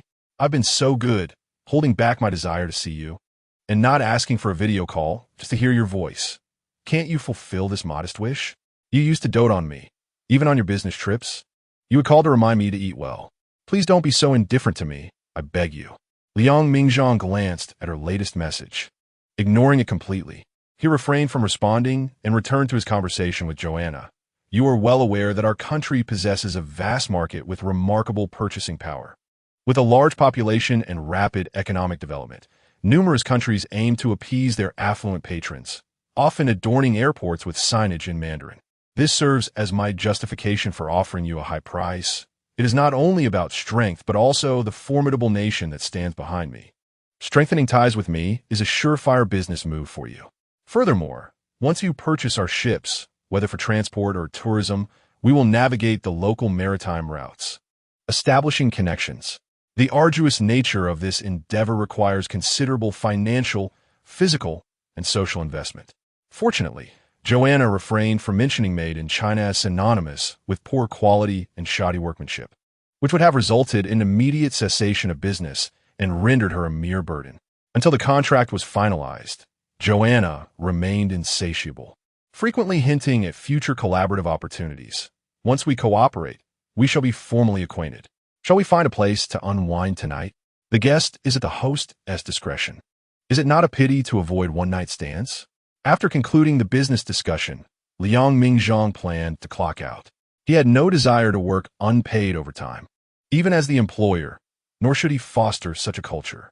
That evening, he opted to stay in an apartment near the river and left for home before dawn. Upon returning to change his attire and gather necessary documents, he proceeded to the office. Just as dawn broke, he opened the door to find a small figure sprawled on the sofa. She had curled up, covered by a blanket of unknown origin. The living room remained dimly lit, illuminated only by a soft nightlight casting a warm yellow glow. As the sun ascended the horizon, its rays kissed her face. Indeed, it was the visage from 5 years past. Though not conventionally beautiful, it brimmed with youthful vitality. While Liang Mingzhang was lost in thought, he observed her lips moving, murmuring softly, "No, darling, please don't. Wake up, I beg you. I will take you to the hospital," sobbing, "Please don't leave me, don't abandon me. What am I to do without you?" Liang Mingzhang could not discern her words clearly, grasping only the general sentiment. Was she dreaming of being pursued? Indeed, it seemed even in sleep she wished him ill, just as he intended to pass by the sofa to change into his meticulously pressed suit. Her grip on his pant leg ensnared him. Fortunately, his belt was secured tightly, or she would have yanked his trousers down. Liang Mingzhang now became certain that her cold had entirely subsided. Otherwise, she would not possess such boundless energy. "Darling, you're back." Her voice was muffled and still laced with sleep. "I called you yesterday, but you didn't answer. I hesitated to call too often, fearing it might annoy you. Yet, I miss you so dearly." Not calling, she worried he might think her indifferent. And indeed, she missed him profoundly, as one cannot suppress a cough. "Let go." Liang Mingzhang was taken aback at her newfound attentiveness. Seeing her refusal to release him, he pried her fingers from his trousers one by one. "When I was away on business for half a month, I didn't receive a single call from you. It seemed my health and well-being were of no concern to you. Your belated concern is unwarranted. You were right. Your calls indeed disrupt me. In the future, be more considerate and refrain from being so bothersome. What constitutes excess? A winter fan, a summer coat, and your unsolicited concern when I do not require it." "Young master." Guimin observed the young lady's wounded affection, reaching out to grasp his sleeve, yet faltering in timidity, her fingers falling helplessly, filled with sorrow. "You returned late without a word, leaving her to worry for you throughout the night, waiting on the sofa. How can you be so heartless? Even if you cannot return, could you not send a message to inform her? No matter how busy work may be, is there truly no time to make a call?" Liang Mingzhang's brow furrowed deeply, uncertain whether this servant intended to have her wages docked. However, recalling that any penalties he imposed would be compensated by Yang Fuzhen, it was no wonder she was unafraid. It seemed a dismissal was in order. Before Liang Mingzhang could utter a word to expel her, Yang Fuzhen preemptively interjected. "Anqua, please refrain from speaking. It is my fault. Since I did not inquire about Mingzhang's late return in the past, I now lack the standing to demand he report back. It is of no consequence. I can wait. Life is long, and I will wait patiently. I believe that, day by day, even if his heart is made of stone, I can warm it. Why the silence? Previously, you accused me of being theatrical. I see now you enjoy the role of a drama queen." Having resolved to sever ties with her, Liang Mingzhang deemed it unnecessary to wear the couple's rings from their previous life any longer. Without the slightest hesitation, he removed the ring from his ring finger and placed it on the coffee table beside the sofa. "How could you not let your beloved wet nurse hear the harsh words you used to utter when I returned home late, aside from ignoring me?" Chapter 20. The Wedding Ring. The act of him taking off the ring pierced her deeply, not only revealing his resolute nature, but also dragging her into a nightmarish abyss filled with memories stained in blood. "No, Mingzhang, please don't." Yang Fuzhen, who had just been holding back her emotions, suddenly clasped her ears and screamed. Memories flooded back, the haunting images becoming vividly clear once more. His wrist slashed, the hand submerged in the fish tank, the pool of water tainted crimson, and the ring adorning his ring finger.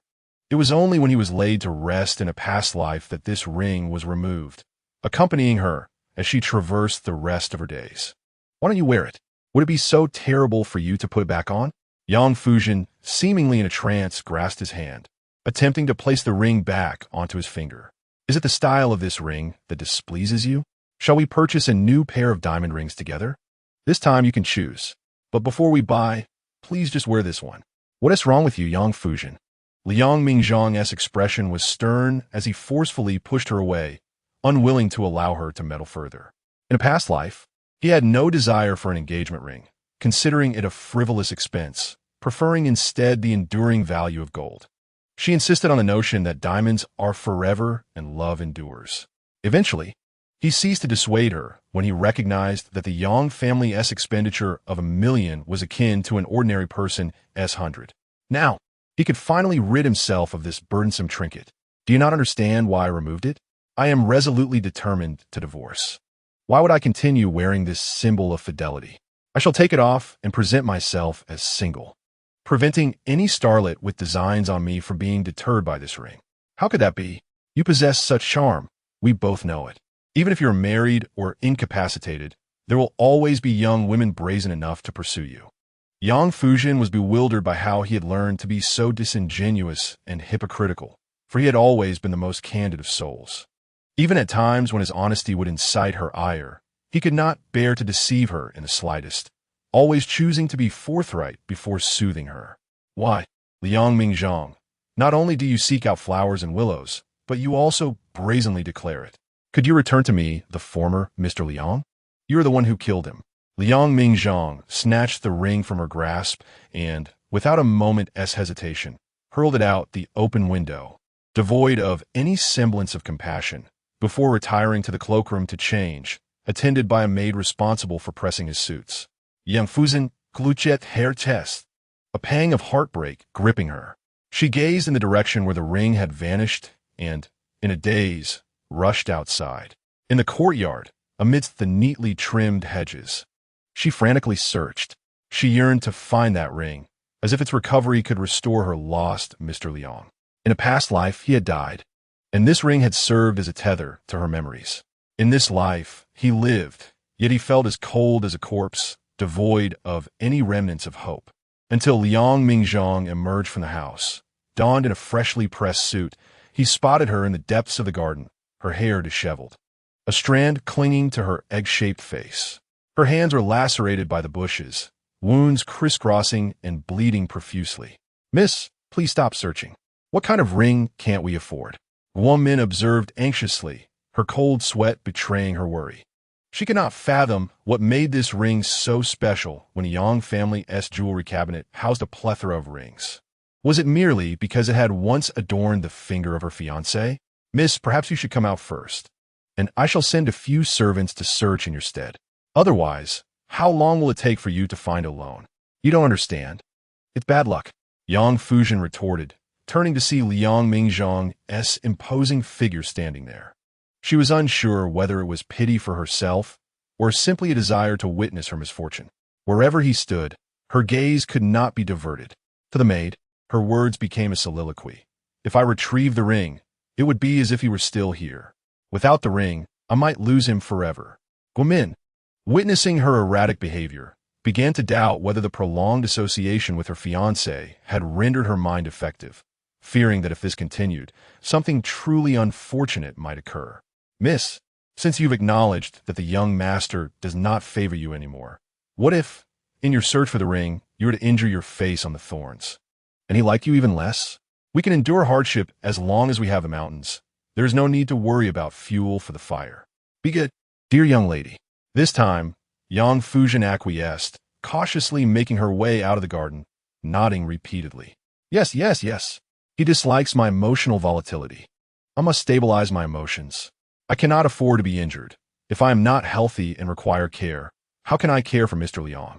Had it not been for the maid's intervention, Yang Fuzhen might not have realized that her hand was bleeding. She had never comprehended why Liang Mingzhang could be so cruel to her, inflicting a wound on his wrist. Did it not hurt? Now, she seemed to understand. When one part of the body felt a deeper pain, the sensation on the skin became negligible. Bring someone to uproot all these flowers and plants until the ring is found. If it remains unfound, the search will continue. The first to locate it will receive a reward of 5 million. Liang Mingzhang had not lingered to witness her descent into madness, having departed for work early. As he sat in the car, intending to review the company's reports, his thoughts were consumed by her commanding orders. Cursing himself for his foolishness, he then called his private lawyer. Yuan, I intend to divorce. Can you handle the legal proceedings without difficulty? Yuan Luqing pondered the implications. Suspecting that Liang intended to secure a substantial portion of the assets during the separation, the money no longer mattered. He simply wished to distance himself from her. Liang Mingzhang was no longer frightened by the prospect of being wronged by her. He now felt invincible, armed with the memories of his past life to prepare him for any eventuality. Rather, he feared that her tears and tantrums would awaken the remnants of his past infatuation. He dreaded that this tenderness might someday lead him back to her, causing him to repeat his previous mistakes. Therefore, he musters the courage to sever ties completely. The troubling aspect now was her adamant refusal to divorce. If I unilaterally request a divorce, can the court grant it? It is unlikely, Mr. Liang, Yuan Luqing replied, having understood the situation. However, he was not solely a divorce attorney. His expertise lay in handling commercial disputes. Liang Mingzhang sought him out not because he was Yang's retained lawyer, but because he was Liang Mingzhang's fellow townsman, a true confidant. The current issue was the mandatory cooling-off period for divorce, which was exceedingly troublesome. Moreover, with a high divorce rate and a low marriage rate, various regions encouraged marriage to control the statistics and hinder divorces. To put it simply, there was a man who committed infidelity and domestic violence. Yet his wife refused to divorce him. In court, it was argued that being struck by her husband a few times was inconsequential. Ultimately, the judge ruled that their relationship had not irreparably broken down. In another case, a man attempted to sexually assault his mother-in-law, and when the wife sought a divorce, the husband opposed it, resulting in the divorce not being granted. Chapter 21. Infatuation. Liang Mingzhang had arrived at the office, yet his mind was burdened with myriad concerns. After ending a phone call, Yuan Luqing made his way directly to his office. President Liang, there is truly no necessity for you to pursue divorce. Being married does not impede your ability to enjoy life outside of it. Or is it that the young lady outside desires a formal acknowledgement of your relationship? He had always known that this ambitious compatriot was a romantic at heart, steadfast in his affections whether during the troughs of life or now, when surrounded by temptations. He remained unyieldingly loyal. Yet, the devotion once reserved for the eldest daughter of the Yang family now seemed to be transferred to a new love. No, Liang Mingzhang currently regarded women as formidable adversaries, wishing to remain untainted by worldly affairs, solely seeking liberation. Why then did he feel more shackled than ever? In the Republic era, and even during the Qing dynasty, divorce was not such a daunting endeavor, was it? Indeed, one could argue that various regions had metrics in place. Failing to meet marriage quotas resulted in high divorce rates, which adversely affected the selection of civilized cities. Thus, the Civil Affairs Bureau must exercise control, encouraging reconciliation, and if that failed, delaying matters indefinitely. Yuan Luqing was not there to dampen spirits. Since the president was providing for him, he felt compelled to offer practical alternatives. What if you consider a separation first? If you remain apart for over 3 years, the likelihood of divorce increases. Moreover, in 2 years' time, the climate may shift. With rising birth rates, divorce may become easier. Likelihood? Liang Mingzhang immediately waved his hand, dismissing the notion of separation. It was not that he was unwilling, rather, with Yang Fuzhen's tenacious nature, even if he relocated to Beihai, she would pursue him there, setting up a tent outside his bedroom. This was why he had refrained from moving out of the villa. There was no need to complicate matters unnecessarily. What if I have a word with the judge? That would be unwise, President Liang. You are currently involved in the selection of patriotic entrepreneurs, providing substantial employment opportunities for numerous individuals. Should any collusion between officials and businessmen come to light, it would result in significant losses, tarnishing your lifelong reputation. Yuan Luqing recognized Liang's resolve, but could not fathom why he was so adamant about divorce. Since there is no extramarital affair compelling you, why allow this marriage contract to hinder you? You should enjoy life, and it wouldn't affect you in any significant way. It does affect me, and profoundly so. Initially, Liang Mingzhang had delayed pursuing divorce, hoping to witness her regret and to slowly torment her. But as time passed, he realized it was he who was suffering. He wished to grant himself a reprieve, refusing to allow past wounds to inflict further harm upon his spirit in this lifetime. Why not initiate a lawsuit and see how the judge rules? If the first ruling does not grant a divorce, you can appeal. With enough perseverance, you will eventually achieve your goal. Yuan Luqing, serving as a dutiful strategist, continued to brainstorm solutions. Liang Mingzhang gestured for him to leave. He did not mind pressuring Yang Fuzhen, but if she would take drastic measures and end her life as a result, would that be the outcome he desired? He merely wished to distance himself, not to ensure a cycle of vengeance. Once alone in his office, he dialed his mother. In his previous life, he had scrimped and saved for a month to purchase a set of cosmetics for her, which she had taken to the store to verify. He had bought her a box of hand cream, which had delighted her for an entire day, as she exclaimed how her son had grown up. Perhaps he should show more concern for his mother. Mom, have you received the money I sent home? Yes. But why have you sent so much? Your father and I counted our bank balance several times, fearing we might have miscalculated. There is a full 10,000 yuan. That's enough for your father and me to live on for a year.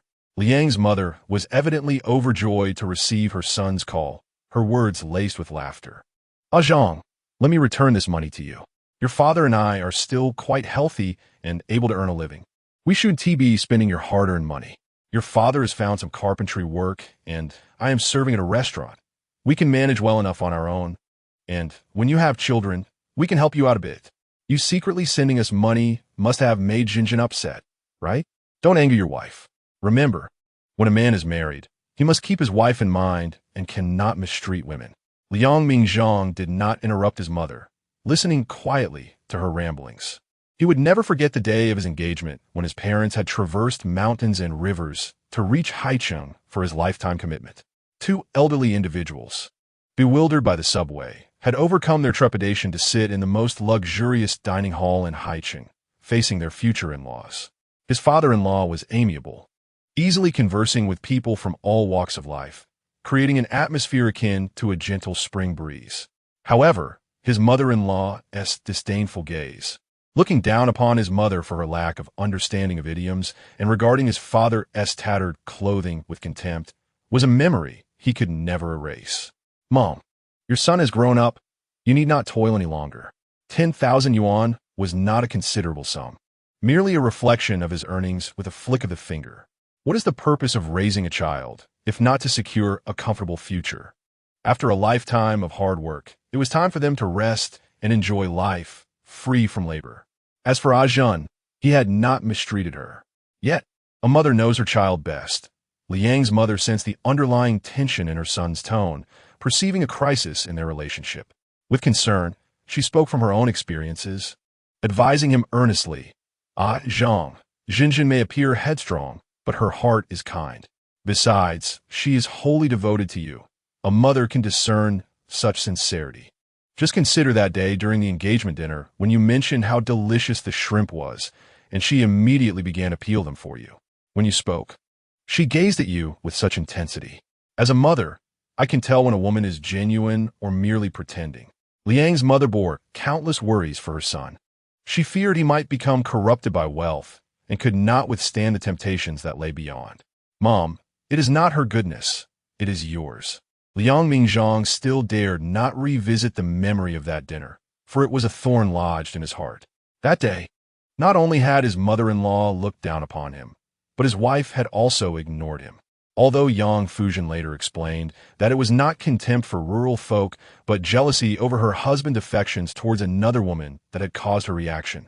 He could not fathom how she could even feel envy towards his mother. Was that not irrational? How foolish was that? Countless mothers-in-law would criticize their daughters-in-law as flaws, encouraging their sons to divorce, constantly seeking fault.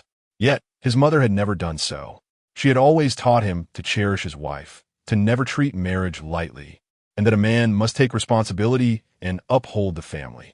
At times, he wondered if being overly responsible was a virtue or a vice. Liang Mingzhang believed that Yang Fuzhen was not deceiving him in this matter, for her possessiveness was indeed profound. Often, it was not merely his mother she could not accept. She could not even tolerate the sight of any other beings. If he so much as spoke to a female colleague or glanced at a cat or dog on the street, she would become irrationally jealous.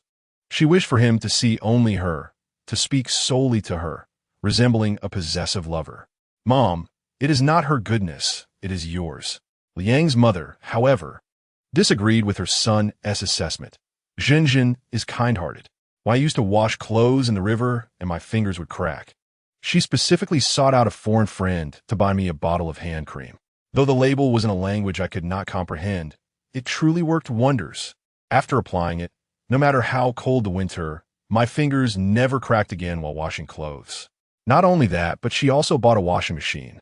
It is not the machine that matters to me, but the thought behind it. She has never used it, as she has spent half her life washing clothes in the river, believing the washing machine would not clean properly. Yet her thoughtfulness remains, and it brings me joy each time I see it. Chapter 22. Medical Care. Jinjin may have a bit of a temper, but who among us is entirely devoid of temperament? We're not robots, after all. You are a man of integrity, standing tall and strong. Do not let yourself be bothered by a young lady's trivialities. Simply comfort her, for women can sometimes be rather naive and easily swayed. As long as you acknowledge her contributions and utter a few heartfelt words, she will be inclined to continue her sacrifices for you. Liang's mother perceives her son as too innocent, perhaps a victim of his scholarly pursuits, unaware of the treachery that lurks in the hearts of men. In their village, there are many young women who, in their youth, indulged in frivolities, some even engaging in the oldest profession. As they age, they seek out a simple man to marry, demanding exorbitant bride prices. There are even those who marry solely for financial gain, collecting their dowries before seeking a divorce. In contrast, although Jinjin may not be flawless, her genuine affection for her son is sufficient. As for your father and me, we are still youthful and capable. Even if we were to remain at home, we would not be idle. We work daily, maintaining our health. Once we find ourselves with too much free time, we feel restless. A body that remains sedentary becomes lethargic. You too, being so far from home, must take care of yourself. Money is an endless pursuit. Do not sacrifice your well-being for it. My son possesses remarkable abilities, surpassing both your father and me. We cannot assist you much, but we shall strive not to burden you. Liang Mingzhang felt a surge of emotions, his eyes stinging. Though his parents may lack resources, in his eyes, they're the finest parents one could wish for. He never regretted being born into this family, if given a choice. He would still wish to be their son, even if it meant enduring a humble upbringing and periods of hunger. Azang, your father and I are not accustomed to the hustle and bustle of the big city. Bring Jinjin home for the new year. Liang's father said warmly as he took the phone from his wife. If Zhenjin is unwilling to come to this remote place, do not press her. She is a good girl. If she were to call us in tears, claiming you have wronged her, we would disown you as our son. One must not forget their roots. Your father-in-law has treated you with great kindness, and you should diligently manage the Yang family business. Do not worry about things back home. We have turned away some relatives who wish to come to you, as they have not even completed elementary school. What can they contribute? If they were to come, it would only bring ridicule upon you and hinder your progress. Liang Mingzhang struggled to voice his desire for a divorce, the image of his father's words about his father-in-law echoing in his mind. He recalled how, at the dining table, his father-in-law had warmly grasped his father's hand. Speaking of his own humble beginnings in the countryside, he had grown up with educated youth parents, working in the countryside, where neighbors were kind and would share their food. Despite many complaints about those tumultuous years, his father-in-law never blamed history. He simply stated that the vast countryside had sustained those educated youths who nearly starved in the city. He remarked that farmers had lived this way for centuries, and educated youths, having done just a bit of farm work, had no reason to be overly sentimental. Azang, I understand that life is now filled with pressures. The pace is swift, and human hearts are complex. But you must remain clear-headed. Do not hastily consider giving up. For forming a family is no simple task. Perhaps it was a mother-son bond that allowed Liang's mother to intuitively take the phone back, speaking earnestly. Young couples require time to adjust. Just as I had many quarrels with your father when I first married him, eventually, he learned how I wished him to behave. And I came to appreciate his diligence, integrity, and sense of responsibility. Gradually, we began to thrive together. There is much to be said for a first marriage. Unless you intend never to marry again, the notion that a new wife would be better is implausible. I assure you, even if she lacks Zhenjin's shortcomings, she will certainly possess other flaws. There are no perfect individuals in this world. I find Zhenjin quite delightful, a charming girl whose laughter is infectious. She is handsome and innocent, and I hold great affection for her. Let's speak of something else, mother. Liang Mingzhang felt his mother's love was an extension of her affection for him, leading her to be forgiving towards his wife. He shifted the conversation to a more serious matter. Do you not often suffer from headaches? A neurology expert specializing in difficult cases has arrived at Haiqing First Hospital. I will bring you there to have your condition examined. If you truly cannot bear to leave your hometown, we could take a few days to enjoy Haiqing together before returning. In a previous life, his mother had allowed a minor ailment to escalate into something grave due to her reluctance to seek treatment. By the time it was discovered, the growth in her brain had spread beyond remedy. Having been granted a second chance at life, he felt compelled to persuade her to seek early diagnosis and treatment to avoid the regrets of his past. Oh, there is no need for that. We country folk are used to hard labor. A headache now and then is quite normal. Do not trouble yourself, as long as you and Jinjin are well. I would rather have you return with a healthy grandchild than anything else. Though Liang's mother outwardly declined, her heart was warmed. Such is the benefit of having a son. He is more comforting than a leather jacket and more useful than a nuclear bomb. Moreover, her ailments were long-standing. She was simply not as quick-witted as others. If they could not be cured, she would have to make do. Yet despite her sluggishness, she had managed to navigate through life, raising her children well. Why waste your time on this when you are so busy with work? I know you are now wealthy, but my son earns his money through hard labor, and I cannot bear to spend it frivolously. Over the years, the money his parents had sent back home had been carefully saved in the bank. Every penny preserved for their son's future children, perhaps to buy a gold lock or a silver bracelet, knowing that their in-laws were wealthy and would not be impressed by such trifles. But this, too, was a grandparent sentiment. Mother, who says you're inherently less capable than others? You are simply more suited to meticulous work. Had you received an education, you would have been destined to be a scientist. Those in research are patient, able to spend entire days in a lab. Liang Mingzhang did not wish to adopt an air of superiority that would burden his parents. He aimed to remain their upright and warm-hearted son. Yet on this matter, his tone brooked no dissent. Previously, your relatives called you foolish out of envy for your skillful hands, intentionally belittling you, causing you to doubt yourself, and ultimately diminishing your abilities, playing right into their hands. You must believe in yourself. Your son is so exceptional that he can manage businesses worth billions. You bore me. How could you be lacking? Provide yourself with positive affirmations, and you will continue to excel. Trust me, the matter of your health must not be postponed any longer. If you are unwell, how can I focus on my work? If you fear I will be hindered, I shall arrange for a subordinate to accompany you. Rest assured, I will cover all travel expenses and accommodations. Liang's mother could not stifle her laughter on the phone. A simple countrywoman, a scientist? Her son was far too good at embellishing the truth. She wondered if his charm had won him such a wonderful daughter-in-law. No longer reluctant, she agreed, thinking it a perfect opportunity to visit Jinjin. She called me a few days ago to ask about my health. It would have been inappropriate not to visit after your father's passing. While we may not need to see each other often, we must maintain some connection. Liang's mother said this to avoid putting pressure on her son, but deep down, she felt anxious, especially about facing such a large family of high society. She wondered how she could navigate the situation without embarrassing her son, feeling as though she were a rustic entering a grand garden. Chapter 23, Drowning Sorrows. Liang Mingzhang, for once, returned home after an evening of socializing rather than staying out all night. Yang Fuzhen knew he had the freedom to come and go as he pleased. Waiting for him felt like an endless vigil. When he finally returned, she was pleasantly surprised. With her fingers wrapped in bandages, she still approached clumsily, removing his coat and tossing it to the nanny for cleaning and ironing.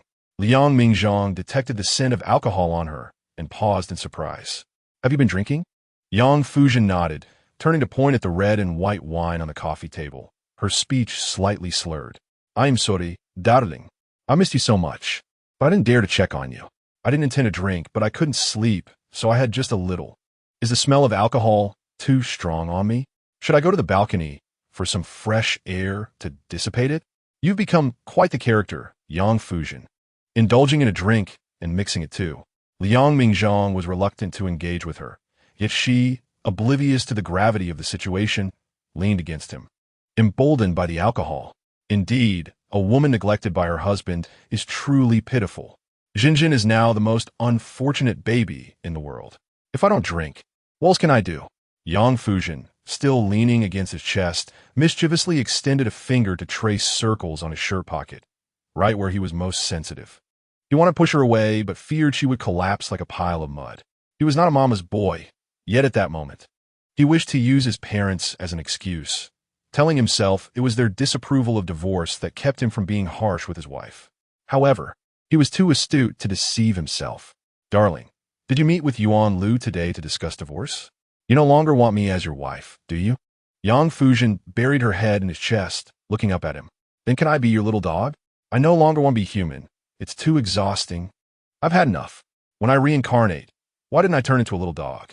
If I were a little dog, you wouldn't get angry with me, right? As long as it pleases you, I'd be willing to become a little flower or grass, living just one season, trampled every day. Did Yuan Lu tell you? Liang Mingzhang found himself holding a hot potato, unsure where the usually attentive servant had disappeared to. Clueless, she didn't even think to assist her mistress. Of course not. Yang Fuzhen replied with a sly smile, her gaze reflecting him. Do you think I'm really foolish? I have my own connections at the company. My informant from the legal department told me. Darling, I don't contest your authority over the Yang group. Not only do I know you are more capable than I, but I also love you. At our age, still so deeply in love. Isn't that rather nauseating? Liang Mingzhang had had enough. He impatiently guided her to sit on the sofa and turned to head for the bathroom. As expected, this sticky toffee sprang up in a panic, stumbling over to embrace him from behind, shaking her head like a rattle. Not nauseating at all. I just love my husband. Is that a crime? Everything about you is delightful. Even your saliva tastes good, and everything else too. Stop it. He interrupted her just in time. At this moment, he wished to focus solely on maintaining his health, not on the trivialities of love. He certainly didn't want to finish a shower in 15 minutes when he could linger in the bathroom for half an hour. Then kiss me, and I'll stop. Yang Fuzhen saw his helplessness and pushed further. Yet Liang Mingzhang offered no tenderness. He rejected even being embraced. He pried her fingers off him and headed to the bathroom to shower. As soon as he turned on the shower, he heard a voice outside like a cat's meow. realizing she had stealthily approached. "Mr. Liang, do you require back-scrubbing services? I'm the new #1 technician, Xiao Yang. No need for 998 or 98, just 9. 8 covers all packages. We offer essential oils, massages, and more. Get lost." Liang Mingzhang snapped, returning to the shower. "Oh." Yang Fuzhen's tone was tinged with disappointment as she sulked back to the bedroom. When Liang Mingzhang emerged, he saw her sitting at the vanity with his phone beside her. He hurried over, intending to retrieve it, but she swiftly placed her hand over his phone. "Darling, am I not obedient? You used to say I shouldn't drink because I can't hold my liquor to avoid bad company." I laughed then, dismissing it, because it would dare harm the young lady of a Yang family. "But you said there are those who are reckless and outside the bars. There are always those who prey on the inebriated. I've been good, following your advice. A gentleman doesn't stand under a precarious wall. Even when feeling down, I drink at home." Yet he turned a blind eye, seemingly indifferent. "Give me my phone," he commanded with authority, and Yang Fuzhen reluctantly withdrew her hand. Returning the phone to him, "You used to let me check your phone freely. Now you only scold me." I hesitated for a long time, wanted to test if my birthday could unlock your screen. But I feared the outcome would disappoint me and make you dislike me more. Yang Fuzhen wore the set of intimate apparel he favored, yet he hadn't noticed. He had only rushed to his phone, not sparing her a glance, as if it held secrets of great importance to him. "In the future, don't touch my belongings." "Can I touch you?" Yang Fuzhen pouted, looking up at him, determined not to let the tears fall. She feared that if she cried too much, he would grow irritated. "I'm also yours. Why can't you touch me? Is your phone more amusing than I? Why don't you make your phone your wife instead?" He genuinely considered it. After all, as long as his wife wasn't her, he wouldn't mind. "You even said you wanted to transform into some stray cat or dog. If I were unlucky enough to remarry a woman like you, I wouldn't even dare to glance at the wild grass by the roadside. Seeing you makes me want to take the long way around." Yang Fuzhen perked up, sensing a glimmer of hope in his words. It seemed that while her pursuit of him had made no progress, there was room for maneuver. Seizing the moment, she asked, "Darling, after our divorce, can we still hook up? Do you think that's possible?" He wouldn't even touch her now, let alone after being liberated. "Then I won't divorce." Yang Fuzhen lowered her head, her gaze resolute as if pledging allegiance. "Unless you promise me that after the divorce, I can still be your girlfriend." "You." Liang Mingzhang was exasperated, feeling as if he might suffer a heart attack. He could deceive her into a divorce, but he was simply too weary to engage in flirtation. "All right, darling, you can despise me, but please don't touch that little flower from the entertainment company, Wang Ziyue." Yang Fuzhen suppressed her sadness and steered the conversation back to serious matters. Not only is she unattractive, but she also harbors ulterior motives. If it were just for money or a man, it wouldn't be so terrifying. "I'm afraid she might harm you." "It's none of your business." Liang Mingzhang remained indifferent, though doubts began to creep into his mind. He had been deceived by Wang Ziyue in his past life, but that was a matter for 2 months later. How could his wife possibly foresee the future? "As long as you don't harm me, I'll be forever grateful. Who else could harm me besides you?" Chapter 24, Separation. But Liang Mingzhang didn't think much further. This foolish individual resembles a jar of pickled cabbage, perpetually consumed by jealousy. One might assume her possessiveness stems from an inability to tolerate her own indiscretions, prompting her to seek excuses to malign other women. By mere chance, she inadvertently revealed the flawed character of Wang Ziyue. On the day when my parents arrived in Haicheng, business matters delayed us, and as we approached the airport, I spotted Yang Fuzhen waiting there from a distance. My mother carried a canvas bag, while my wife, with a radiant smile, affectionately linked her arm with my mother's. They appeared to be enjoying a light-hearted conversation, the nature of which remained a mystery until I drew nearer. "Xiaozhen, have you lost quite a bit of weight recently? Look at your ring. It's slipping down your finger," my mother observed. "Oh no, Mom, this isn't my ring," Yang Fuzhen replied, her earlier expression of grievance slightly deepening upon seeing her husband. In front of my parents, she adopted a pitiful demeanor. "This is Mingzhang's ring. He got angry with me and discarded it. I searched the yard for quite a while before I finally found it." As she spoke, she extended her hand, still bearing some scratches from removing the bandage, for my mother to see. "Oh dear," my mother exclaimed, taking her hand for a careful examination. "Where on earth did Zhang acquire such bad habits? Throwing things in anger? You must discipline him and guide him back to the right path. We cannot allow him to be led astray. Mom, in our household he calls the shots. I wouldn't dare to discipline him," Yang Fuzhen replied, contentedly withdrawing her hand and casting a proud glance at Liang Mingzhang. She continued to chatter with my mother. "I originally thought of resizing the ring so it wouldn't slide off like this. Otherwise, it keeps falling off, making it quite inconvenient for tasks. Nevertheless, I still hold hope that one day Mingzhang will wear it again. If I have it resized, he might never have the chance to wear it again. It's just a ring, not a shackle. Your wife wants you to wear it. You should wear it, you big man with so many concerns," my father interjected, exercising his patriarchal authority. "Dad, Mom, after a long flight, you must be tired," Liang Mingzhang said as he accepted the suitcase from my father, avoiding the previous topic. Xiaozhan's hand isn't too serious. Her skin is just delicate, so a scratch lingers, my mother remarked. "Yes, thank you for your concern, Mom. But you need not worry. If my husband is upset, it's also my fault. If I had done better, would he still be unhappy?" Yang Fuzhen felt a twinge of discomfort at his indifference. In the past, even a minor scratch would prompt him to abandon his work and rush to her side with concern.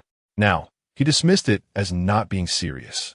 Indeed, compared to his wrist cutting, what could be more severe than that cold, lifeless body he once held? Yang Fuzhen soon reassured herself, especially since he still affectionately called her Xiaozhan instead of using her full name, even when speaking in front of her parents. That endearing term made her feel cherished once more. "Mom, once I soothe him and he calms down, he'll wear it when he feels like it. He is already unhappy. If I were to use your authority to force him, wouldn't that only exacerbate his discomfort?" My mother patted the back of her hand, a mix of affection and sighs escaping her lips. She couldn't help but reflect on her son's fortune in marrying someone so understanding. Upon exiting the airport and before boarding the extended Lincoln, Yang Fuzhen noticed Liang Mingzhang's shoelaces had come undone. Without waiting for him to bend down, she squatted beside him, tying his shoelaces with care before rising and linking arms with my mother as they entered the vehicle.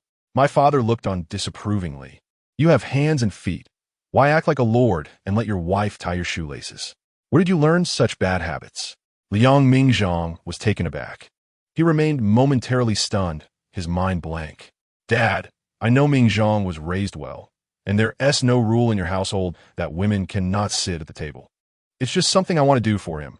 Consider it a playful marital gesture," Yang Fuzhen explained, sitting beside my mother and neatly placing her bag. She then thoughtfully handed her a bottle of water. Looking at the bag, which appeared handmade rather than store-bought, she feigned ignorance. "Mom, your bag is beautiful. Where did you get it? I want one too." My mother chuckled shyly. "I made it myself. If you like it, I'll make you a better one later." "Wow," Yang Fuzhen exclaimed dramatically, showering her with compliments. "Mom, your craftsmanship is exquisite. Even the finest embroiderers in Jiangnan would be envious. Don't let those foreign fashion brands see it. They might steal your idea." Liang Mingzhang could not help but feel a pang of discomfort watching his wife's sycophantic behavior, though he knew it was sincere. He recalled seeing a foreign luxury brand priced in the tens of thousands, which was merely a plastic sandal sold at a rural market. Fashion items like snakeskin bags and plastic clips were sold at exorbitant prices simply because they were labeled as trendy. Yet his mother's handmade bags were undeniably beautiful. "You young people are so insincere. You just love to make us old folks happy," my mother chuckled, her eyes gleaming as she observed her daughter-in-law's flat abdomen, a slight twinge of melancholy creeping in. "Xiaozhan, I'm not pressuring you to have children. I just worry that as you age, it will take longer to recover. I was thinking that if you have a child sooner, I could help you take care of them. You talk too much. Let them decide when they want to have children. We should not interfere," my father interjected, casting a disapproving glance at my mother. "Whenever they choose to have children is their business. We ought not to meddle. Besides, Xiaozhan can hire a postpartum nurse. They are professionals and one team need our help," he added. My mother felt a bit embarrassed, realizing the truth in his words. Even if she were to finance raising her grandchild, she shouldn't dictate her daughter-in-law's choices regarding motherhood, especially since she had contributed nothing. Yang Fuzhen, having lived nearly to 50 in her previous life, had learned to read the room through years of experience. She sensed her mother-in-law's discomfort and quickly interjected with heartfelt words. Of course, I would love for you to help with the children, but I don't want you to overexert yourself. No matter how professional a caregiver may be, they cannot compare to a grandmother's love. The outcomes are simply not the same. If you're willing to assist me, I would be immensely grateful. I will also hire a nanny to support you. So you want to be overwhelmed. Seeing her daughter-in-law's openness to motherhood. My mother couldn't help but recall a conversation from 6 months prior when she had asked her son about having children, and he had claimed that it was Junjin who didn't want any. Doubts about her son's words began to creep in, especially when she witnessed her daughter-in-law sighing regretfully as she gazed at her husband. Mom, I do want to have children, and I wish to have two, a boy and a girl, to complete a harmonious family. But Mingzhang isn't willing. We've been living separately for a month now. As the car arrived at the Yang family villa, parking steadily in a lot, my mother intentionally slowed her pace, trailing behind my son to whisper, Jean, I know the pressures young people face these days. If anything is amiss, don't hesitate to seek help early. It's better to address it sooner rather than later. Do not delay Xiaojin's happiness for the rest of her life, nor hinder her ability to bear children. Liang Mingzhang's face immediately flushed crimson, and he struggled to articulate his discomfort. Mom, what are you saying? I am healthy, so please do not listen to her nonsense. Then why are you living apart from her? Couples should not harbor grudges overnight. Even if she has acted inappropriately, a few words of admonishment suffice. After all, life must go on, Liang's mother admonished with heartfelt sincerity. Without regard for his agreement or dissent, she decisively declared, You shall move back in tonight and live with your wife. Liang Mingzhang clenched his jaw, acknowledging the woman's cunning. Upon entering the house, Liang's mother appeared somewhat restless, grasping her son's hand, shedding the weight of her years as if she were a child again. Jean, perhaps I should stay in a hotel. It was then that Liang Mingzhang noticed the strands of white hair at her temples. The once small boy who trailed behind his mother to cook for their employer, enviously watching other children enjoy chocolate while he feigned indifference, had grown up, no longer needing her protection from life's storms. He was now capable of being her support. He had once perceived her as towering. In this moment, he realized how diminutive she truly was. Mom, I'm at a loss for words. My mother-in-law is not home, and I do not know when she will return. However, even if she does come back, it is of no consequence. The ownership of this house is now in my name. There is no need for you to worry about any unwelcome intrusions. Everything belonging to the Yang family rests upon my shoulders, and I am merely reclaiming what is rightfully mine. Nonetheless, if you insist on moving out, I will not impede your decision. Your comfort must take precedence. Yang Fuzhen had settled her in-laws' belongings and led them to the tidied bedroom. In this tranquil and desolate space, opening the window revealed the sycamores in the courtyard, and on rainy days, the sound of raindrops dancing upon the leaves could be heard. Mom, if there is anything you need, please do not hesitate to tell me. If I'm not around, you can reach out to Anqua. She is meticulous and reliable. Jean, I am so sorry for troubling you, Liang's mother remarked, surveying the room, which resembled a palace, unsure of where to place her hands. We are family. There is no need for such formality. If you are this courteous, I will feel embarrassed asking you to care for my child when the time comes. Yang Fuzhen smiled warmly, exuding grace and gentility, personally pouring tea for her in-laws before turning to Liang Mingzhang and inquiring, Darling, has Mom been registered for her appointment in Haicheng? Liang Mingzhang could scarcely recall the last time she had called him darling. Hearing it so naturally now felt oddly disconcerting. No, the specialist appointments are difficult to secure.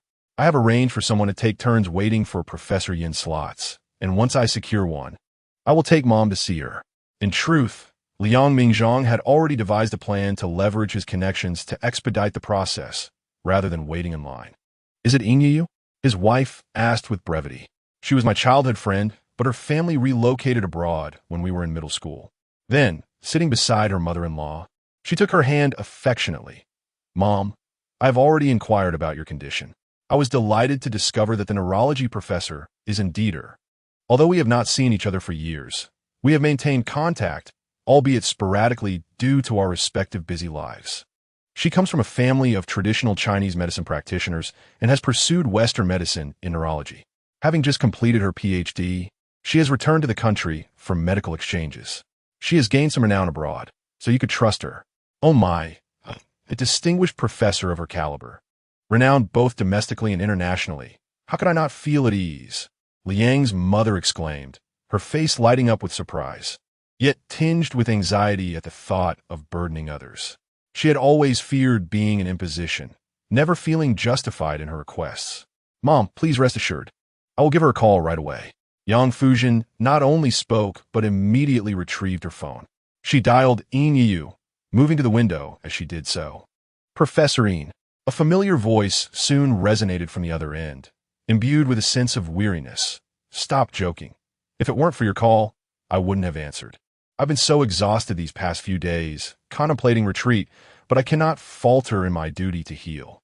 Indeed, a woman of high standing does not let material concerns sway her heart. She is driven solely by her aspirations. Yang Fuzhen did not beat around the bush, but instead addressed the matter directly. My mother has been experiencing headaches for some time, and my husband is concerned that there may be something amiss in her head, so we wish for you to examine her. Am I not allowed to breathe without being given tasks? I thought you missed me. Yin replied without hesitation, aware of her friend's inclination towards romance.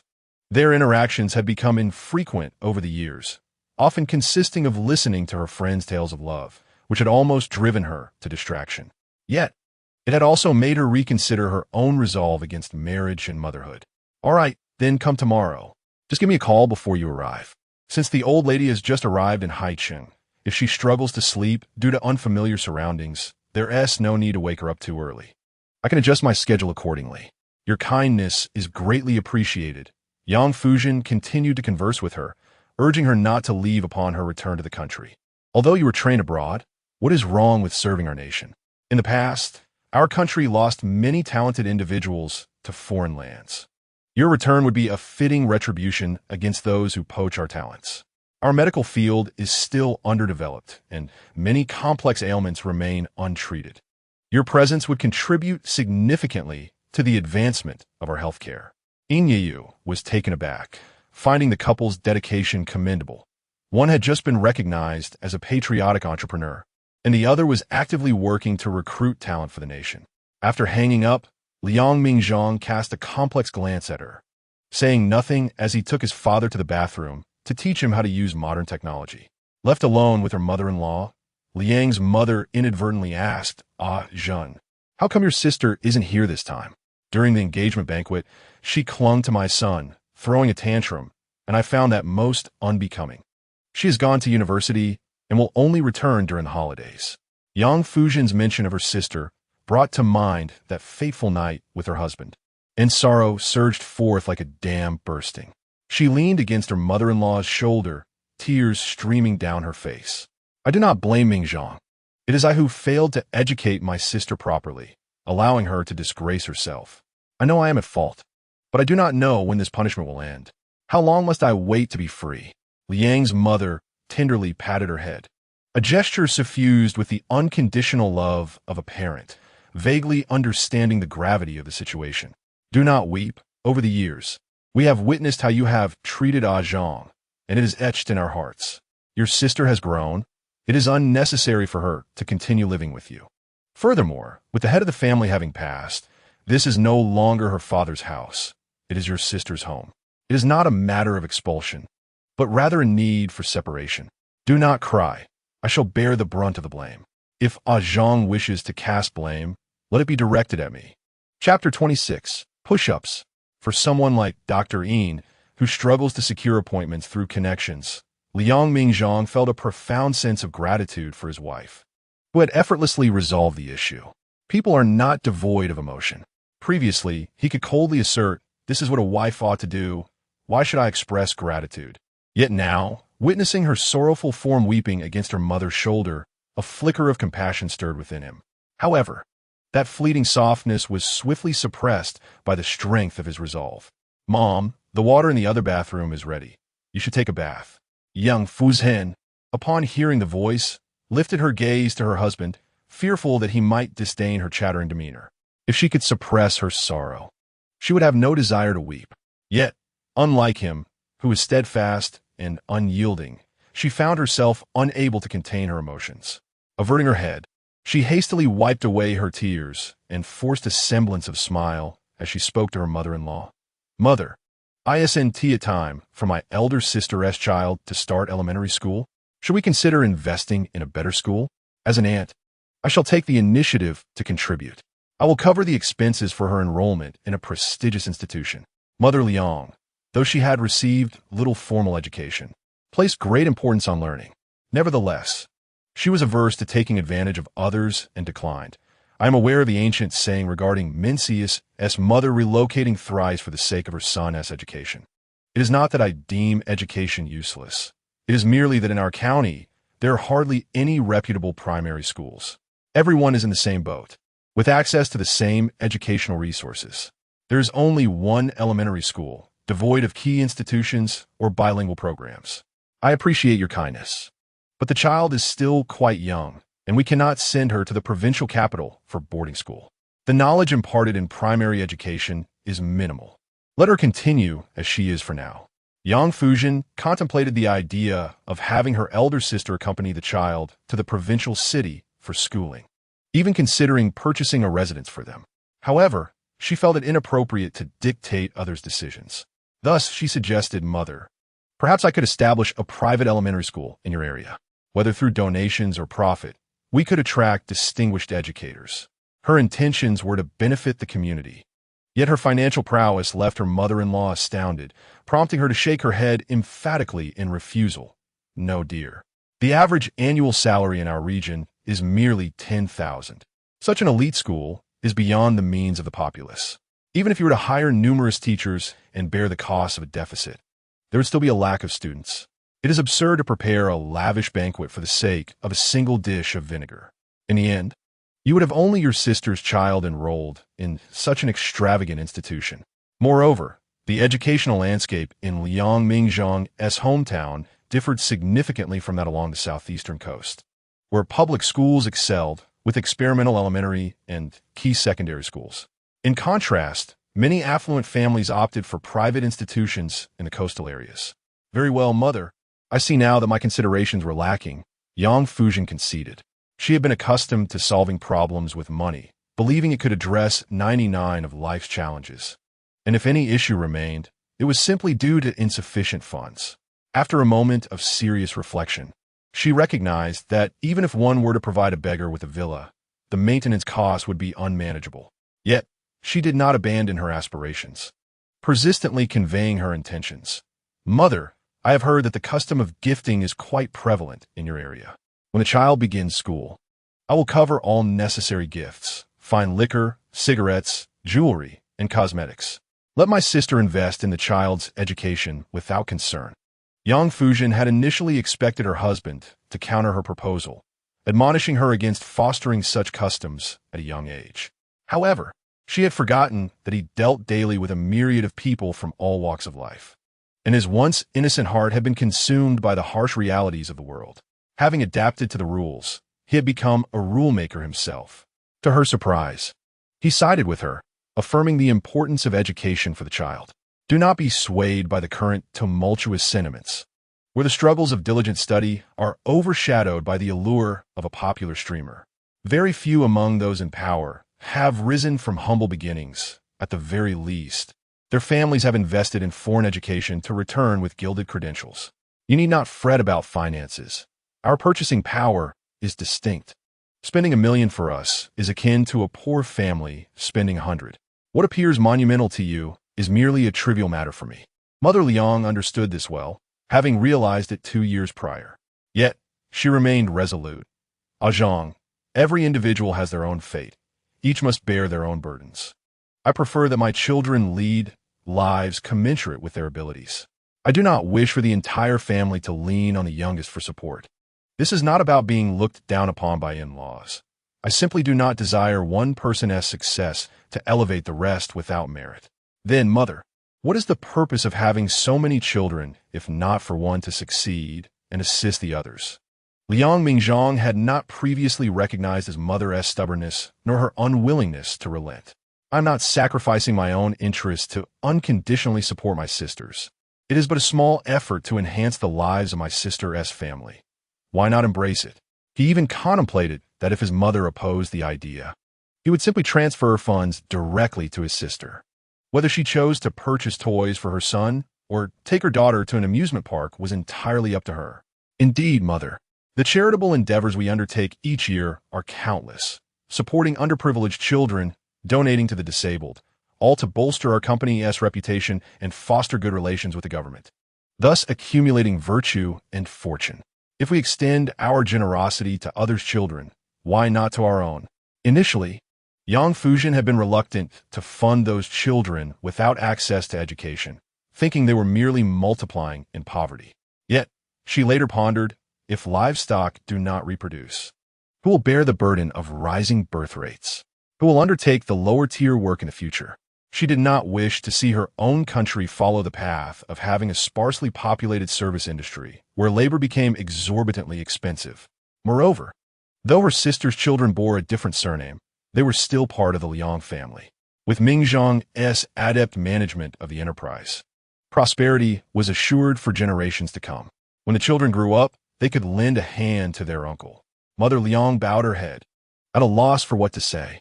Yang Fuzhen shot her husband a knowing glance, urging him not to provoke his mother's ire by suggesting that having children was merely to support the family. More children bring more blessings. Do you not understand? Someday, when you decide to have more children with me, you will grasp this sentiment fully. Liang Mingzhang, having just been tense, suddenly found his composure slipping. Yang Fuzhen, do you have no shame in saying that in front of your parents? Should I prioritize my dignity or my husband? Naturally, I choose my husband, she declared, unashamed and rather proud. After all, we are both adults and legally married. If you refuse to engage with me, am I not allowed to speak of it? The previously tense atmosphere dissipated swiftly. Mother Liang, despite her upbringing in a conservative mountain village, was no stranger to life's realities. If she were wholly ignorant, how could she have borne so many children? She urged the young couple to retire for the night and excuse herself to take a bath. Yang Fuzhen, thrilled to share the bed with her husband after so long, was filled with anticipation. Yet, she contained her eagerness, accompanying her mother-in-law to the bathroom, ensuring she could navigate the automated equipment. Upon returning to their bedroom, she noticed the door ajar, a slight invitation for her. Stealthily, she entered, finding her husband on the floor, performing push-ups, his black tank top revealing sculpted abs that stirred her heart. Why don't you do push-ups on me instead? In Chapter 27, Yang Fuzhen sought to entice her husband. In his previous life, Liang Mingzhang had a habit of frequenting the gym, primarily to maintain his appearance and please his wife. After his rebirth, he had long abandoned this routine, now returning to it solely for health and longevity. Having faced death once, he now regarded health and a long life as paramount. Upon hearing his wife's playful remark, he turned, suddenly alert, fearing any misinterpretation of her words. Do not think that by clinging to my parents, you can live in ease. They will not stay indefinitely. Once they recover, they will return home. Even if they do stay long-term, I will not indulge them to the detriment of our marriage out of blind filial piety. Well, she teased, I would rather cling to you and seek more than just comfort. Yang Fuzhen, lost in her infatuation, hardly absorbed his words. My dear husband, you are truly handsome. Merely gazing upon you is enough to render me breathless. How is it possible for someone to be so perfect?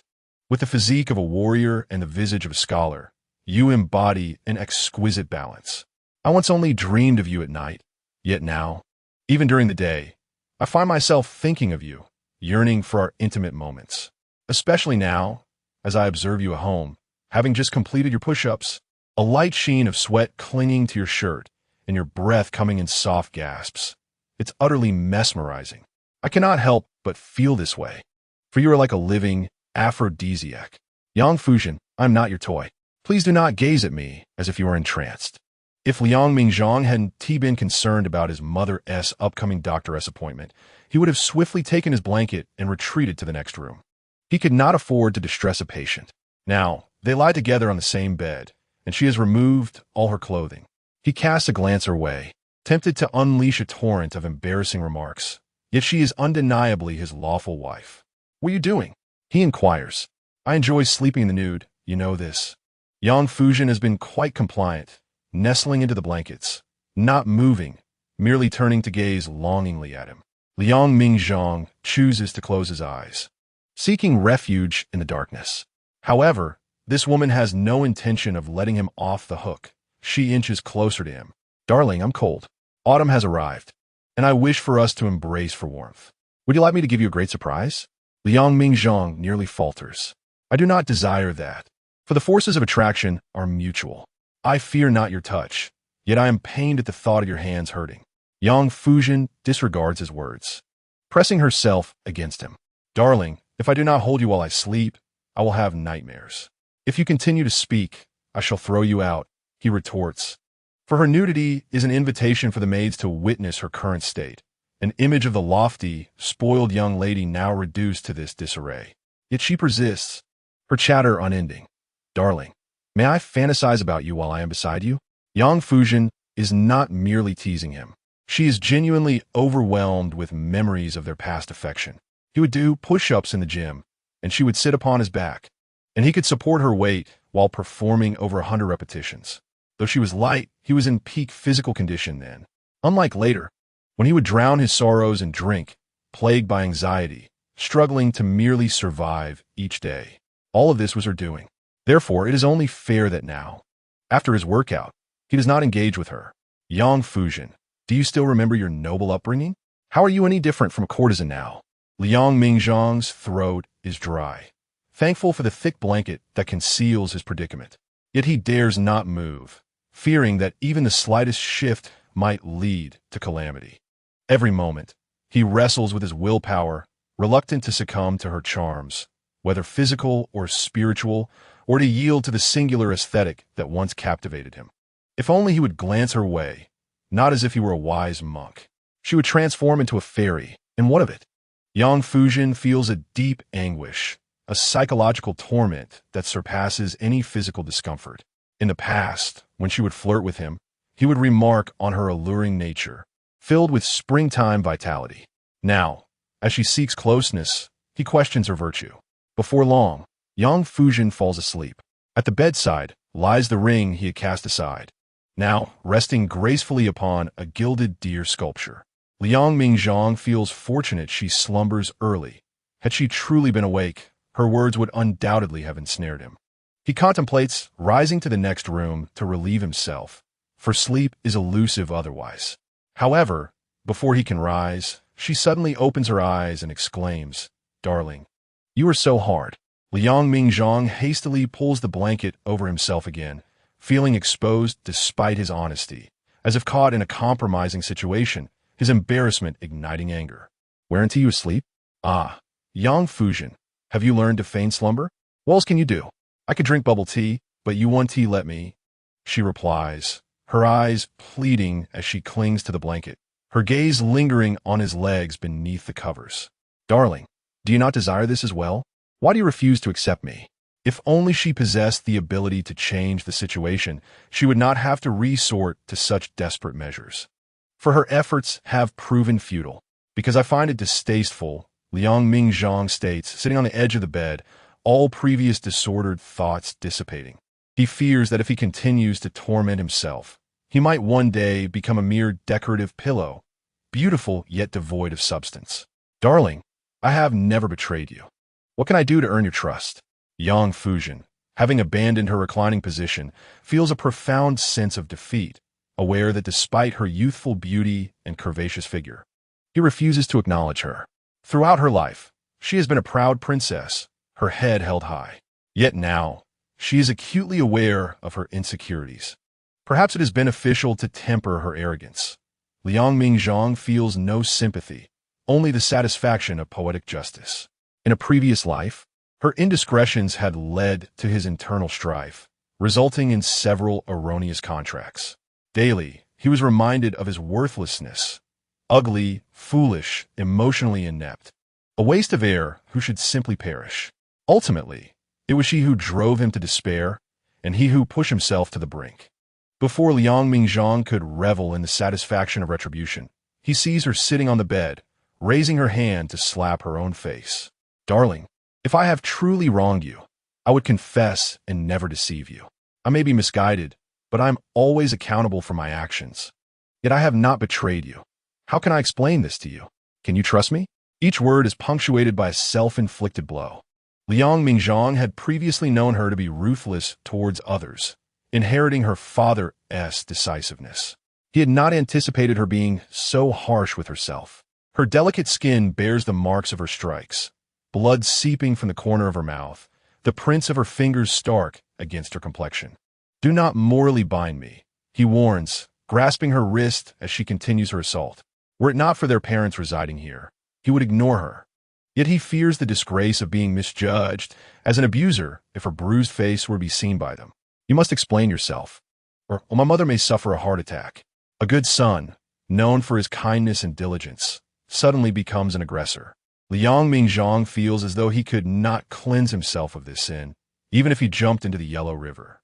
Yang Fuzhen is fully aware that her in-laws have instilled strong values in their son, and they would never condone violence against a wife.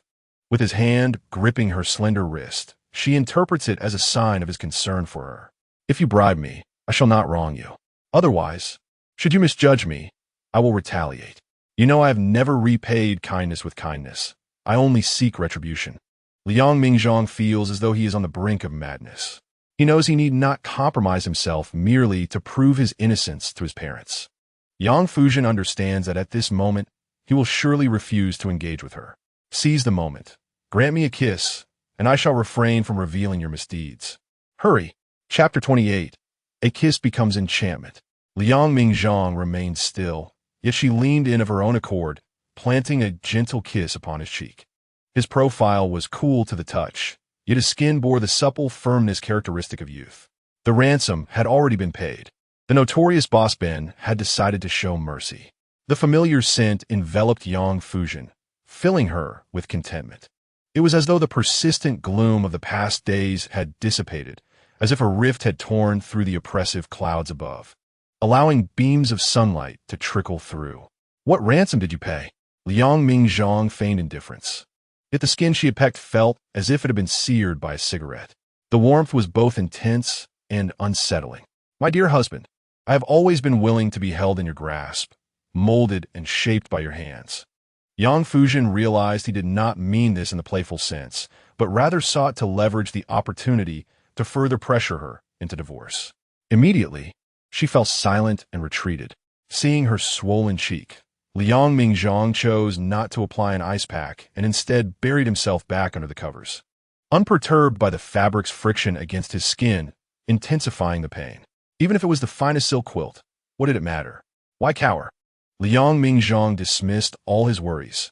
He had endured far worse in his past life, and she had shown no concern then.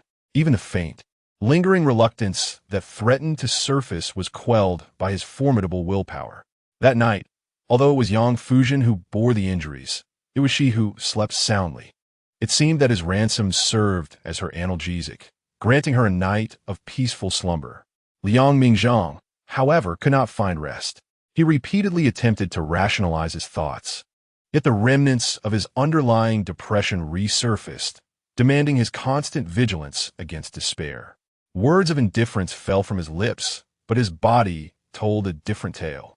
It was akin to the eve before the Gaokao, when he reassured himself that the exam would not determine his fate. Repeating a year was hardly a disaster, and many who gained admission to university turned out to be quite lackluster. His tightened mental state had indeed relaxed somewhat, but blisters began to form at the corners of his mouth, indicative of his internal heat, which had not subsided. By the following morning, Yang Fuzhen sought out the medicine kit from Guomin early on, applying anti-swelling and pain relief medication in the changing room. She did not forget to caution her. There is no need to make a fuss over marital intimacy. You always exaggerate, and my in-laws are from the countryside. They lack experience, so don't frighten them. I know you care for me. However, my relationship with Mingzhang has just begun to mend. If you stir up trouble, I shall not forgive you. To show concern for her, one must adhere to her preferred methods. Guomin understood this implicitly. Thus, she treated the elderly couple from the countryside with neither mockery nor disdain. On the contrary, because the young lady valued them, she made an effort to attend to their daily needs and emotional comfort. Yet, gazing at the swelling on her face, doubts crept in regarding the lady's claim that her relationship with Mingzhang was improving. "Miss, should we not go see a doctor?" "Miss, do not blame the servants for speaking out of turn. Your husband is handsome and capable, yet if he treats you poorly, what good is it? Life is meant to be lived for oneself, not for the judgment of others." Guomin found it difficult to imagine how such a delicate young lady could be dutiful and dignified towards her in-laws, while her husband could act so violently. Even if the lady had a sharp tongue, how could her husband resort to physicality? "You don't understand. Hitting is affection, and scolding is love. This is the joy of intimacy." Yang Fuzhen chose not to engage further, opting to wash up and change as the medication took effect. She left Guomin standing in a state of bewilderment, feeling increasingly out of touch with the times. Was this truly the contemporary trend among city folk? Liang Mingzhang had initially worried that she might exploit the situation, but she did not need to feign anything. Her delicate skin, unadorned, was striking enough. When he saw her with a light touch of makeup, attempting to conceal the imprints from yesterday's slap, she appeared less alarming than the night before, though some redness and swelling remained evident. Yet, it was still noticed by her attentive mother-in-law. "Xiaozhen, what has happened to your face?" "Nothing serious. I had some cosmetic work done a couple of days ago, and the medication caused a bit of swelling." Yang Fuzhen endeavored to downplay the situation. She could hardly admit to her mother-in-law that she and her husband were engaged in role-play. Though she desired to, she had to maintain a virtuous and respectable image in front of her mother-in-law. "Jinjin, while I may not have seen much of the world, I am not foolish. Your sister-in-law remarked upon your beauty upon first seeing you. If one looks as you do and still requires cosmetic enhancement, what does that say for others? If I recall correctly, your elder sister even joked that you resemble a plastic surgery template.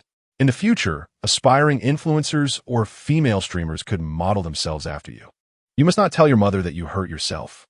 I know you worry about me, but regardless, you cannot deceive your elders." Liang's father, with his adherence to propriety, was not one to scrutinize his daughter-in-law's face closely. Yet, even a fleeting glance revealed the truth. Xiaozhan's complexion was too pale. The area she had been struck, even with rouge applied, did not match her natural skin tone. Initially, he wished to avoid meddling in their affairs. Yet the severity of his son's actions, striking his wife, was as reprehensible as that of a thief or a robber. He could no longer turn a blind eye. "Mingzhang, what is the matter with you? Where have you learned such behavior? Have you taken to hitting your wife? If you two argue, your mother and I will remain silent. But domestic violence is the act of a cowardly man who feels emboldened at home. Do you believe that with your mother and me around, you can bully this young lady? If so, you and your mother can leave right now." Liang's mother felt a pang of sorrow, not only for her daughter-in-law, but for her son as well. Mingzhang was a person of great decorum and the pride of the family, the hope of the entire village. For him to be driven to such actions must mean that life, as a son-in-law, had become unbearably stifling. As a mother, she felt powerless, forced to watch her son suffer, until her daughter-in-law's words interrupted her anxious thoughts. "Mom, it was not Mingzhang. I did this to myself. I'm not deceiving you. If I were, I would have claimed it was an accident. Yesterday, after a heated argument, I struck myself in a fit of emotion." Liang's mother stood frozen, incredulous at her daughter-in-law. Yes, she certainly seemed capable of such an act. Though perpetually cheerful, she was not one to silently endure. With her background, she had no need to suffer in silence. Anyone who provoked her ignited a fuse. "Jinjin, you are no longer a child. How can you still behave so immaturely? If you are angry, strike him. He is a grown man. A few hits will not harm him. Why would you inflict harm upon yourself?" Yang Fuzhen longed to explain that she had been influenced by Liang Mingzhang. In his past life, he had been willing to inflict harm upon himself, and thus, in this life, she too had been led astray by him. However, such sentiments were far too delicate to share with her mother-in-law. "Mom, how could I bear to hurt him? Men are people too. Gender equality prevails. Domestic violence is unacceptable, regardless of the perpetrator. When it comes to earning money, he is expected to be the man and earn more. Yet when it comes to household duties, equality reigns, and he must contribute as well. Yang Fuzhen lowered her head bashfully, extolling her husband with fervor. Moreover, Mingzhang is truly remarkable. He captivates with his looks, enchants with his skills, and is loyal in character. Even I cannot mistreat him. If anyone dares to lay a finger on him, I shall not hesitate to retaliate. Guomin, standing nearby, caught the mention of the word technology and vaguely grasped the reason behind her son-in-law's indifference, while the young lady maintained an air of dependency. Liang's mother, in a manner that exhibited her understanding, refrained from mentioning it, instead advising, "My dear, you truly are a foolish girl. If you wish to inflict pain upon yourself to elicit sympathy from him, what if he remains unmoved? Wouldn't that render your suffering in vain?" Chapter 29. Seeking Medical Assistance. Liang Mingzhang was incredulous. Was there truly someone so intent on undermining their own child? After dining, the group proceeded to the hospital. Today, they opted for a more subdued appearance, choosing to drive as Porsche Cayenne. Upon their arrival and parking, a nearby child exclaimed, "I truly envy these wealthy individuals. They seem so carefree at such a young age." Liang Mingzhang chose to ignore the comment and walked ahead with his father. "Jinjin, you must be quite busy yourself. Why don't you and Zhang return to work while your father and I manage things here?" Liang's mother gently grasped her daughter-in-law's hand, cautiously adding, "Rest assured, before we came, we consulted your second sister and learned how to use the phone's map. With navigation, we can find our way anywhere." "That's your second sister," Zhang reminded Liang's father. "I fear the Yang family may not wish to acknowledge these impoverished relatives. Rather than face correction, it is preferable to recognize the reality." Strangely enough, during this visit to Haicheng, the daughter-in-law seemed transformed. In the past, she would not have shown such deference to her in-laws, often treating them as if they were invisible. This time, however, she was attentive and warm. "Dad, my husband's second sister is essentially my second sister too, right?" Yang Fuzhen interjected, ensuring her mother-in-law did not lose face. "What you say is rather ominous, as if Mingzhang and I have already parted ways. Now, fearing the loss of him, I have become a creature of anxiety, overly sensitive to every little change." In truth, even before formally visiting, she had longed to meet her in-laws, curious about the parents who had raised such an admirable husband. Only upon witnessing them did she realize that the character of a child often reflects the nature of their family. The feng shui of the Yang family is indeed remarkable. It is only natural for the offspring to be well-grounded. Liang Mingzhang listened to her effusive praises, bewildered by where she had acquired such eloquence. Yet, the emotional value she provided was immense, extending far beyond mere flattery, as she praised all three present. "So, dear mother, rest assured, with the exceptional upbringing you have given Mingzhang, I need not worry about the company affairs and can focus on accompanying you during your medical visits." One moment she spoke of feng shui, the next of upbringing.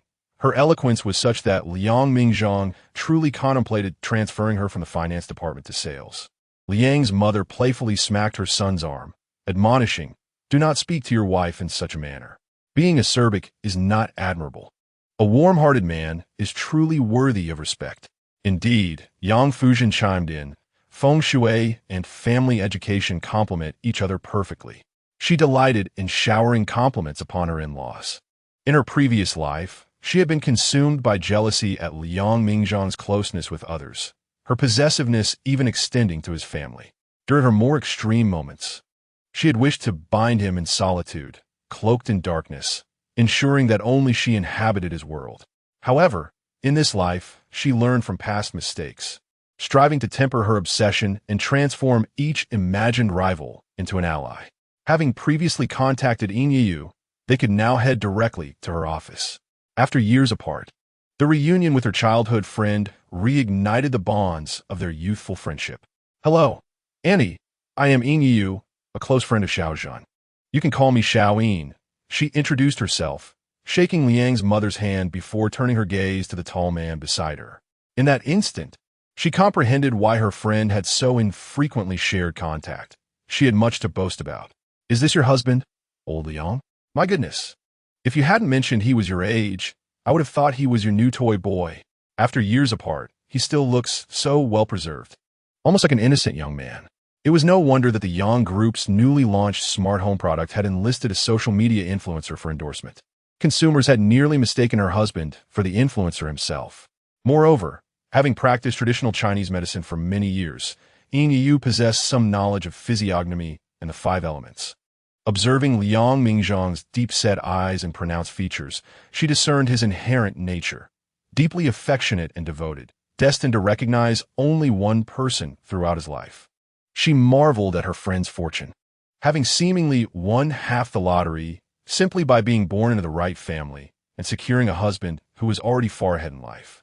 Truly, fortunate individuals remain blessed, while those plagued by misfortune seem to be forever ensnared in a cycle of adversity.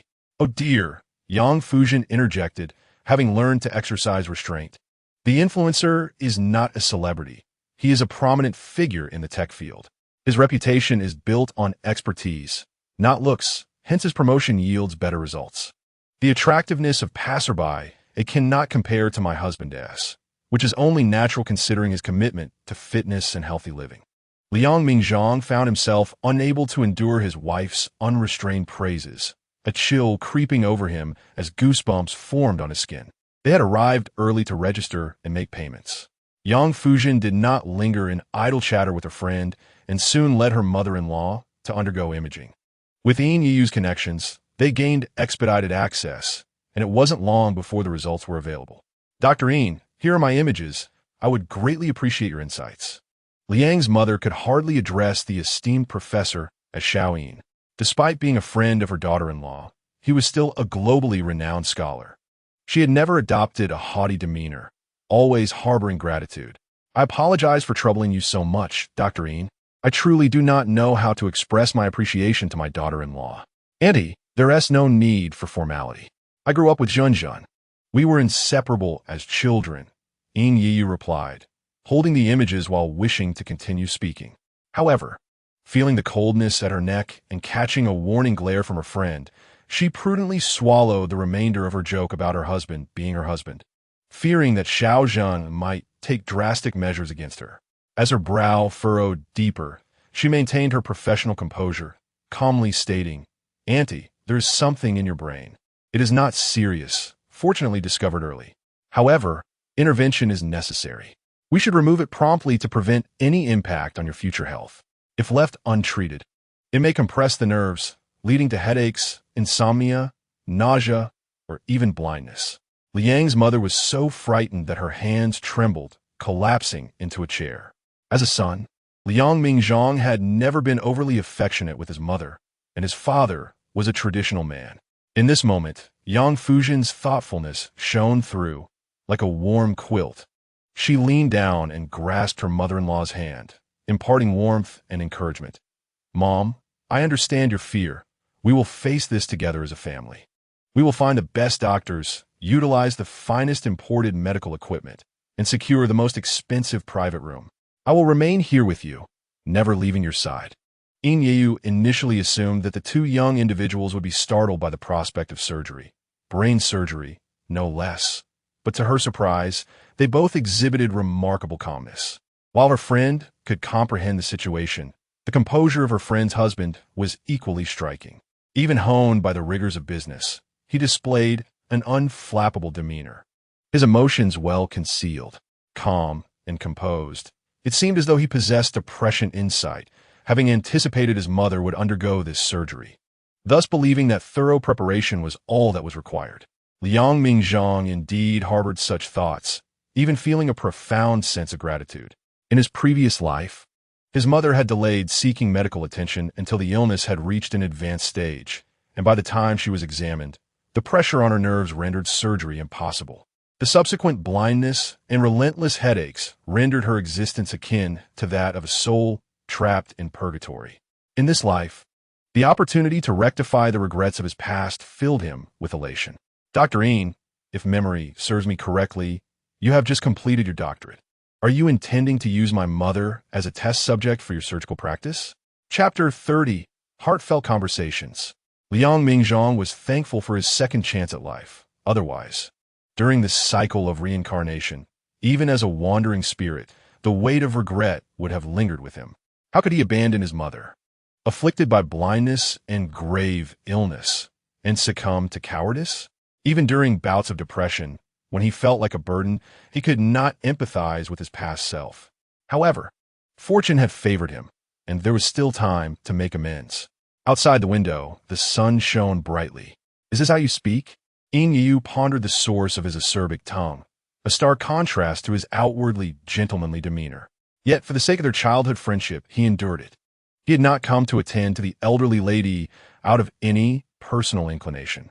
"Of course, I want to perform the surgery. Even if you offer me the opportunity to practice, I would decline.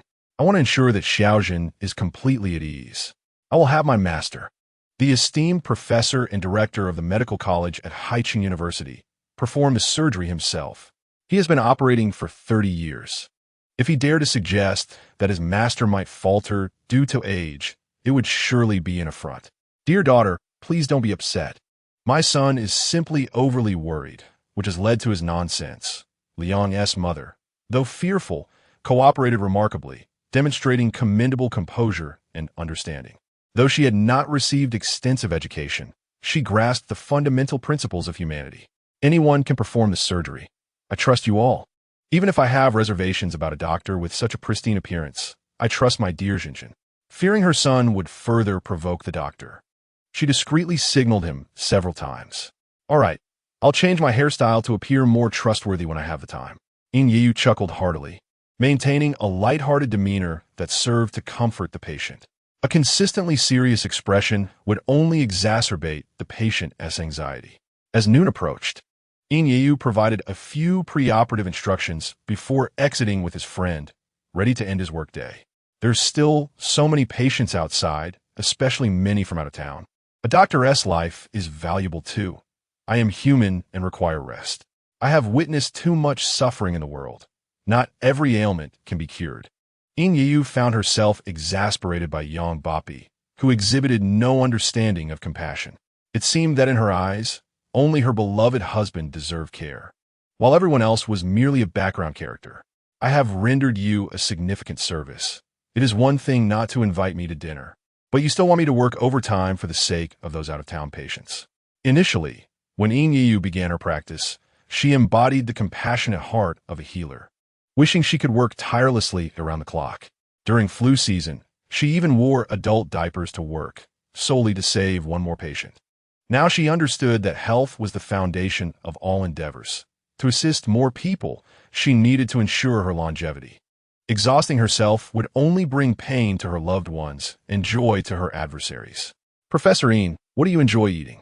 "Azang, let us invite Dr. Yin to dine out with us for lunch," Liang's mother unilaterally suggested, wishing to express her gratitude. Yin Yu quickly waved her hands. "Annie, there is no need for that. I was merely joking with Xiaojin. We often engage in playful banter." Having removed her work attire, she retained her mischievous spirit, exuding charm rather than authority. Yang Fuzhen, aware of her husband's busy schedule, did not insist on keeping him, immediately adopting a more reliable demeanor. "Darling, there are matters at the company. You go ahead and handle them. I will take care of Mom and ensure all preoperative preparations are in order. She should rest well these next few days, refrain from eating before the surgery, and wear loose clothing." Liang Mingzhang's time was precious. Each day brought countless contracts requiring his decisive approval. Finding a morning to spare was no small feat at this moment. He did not insist further and bid his mother farewell. "Mom, please take care of yourself. I will try to return early tonight."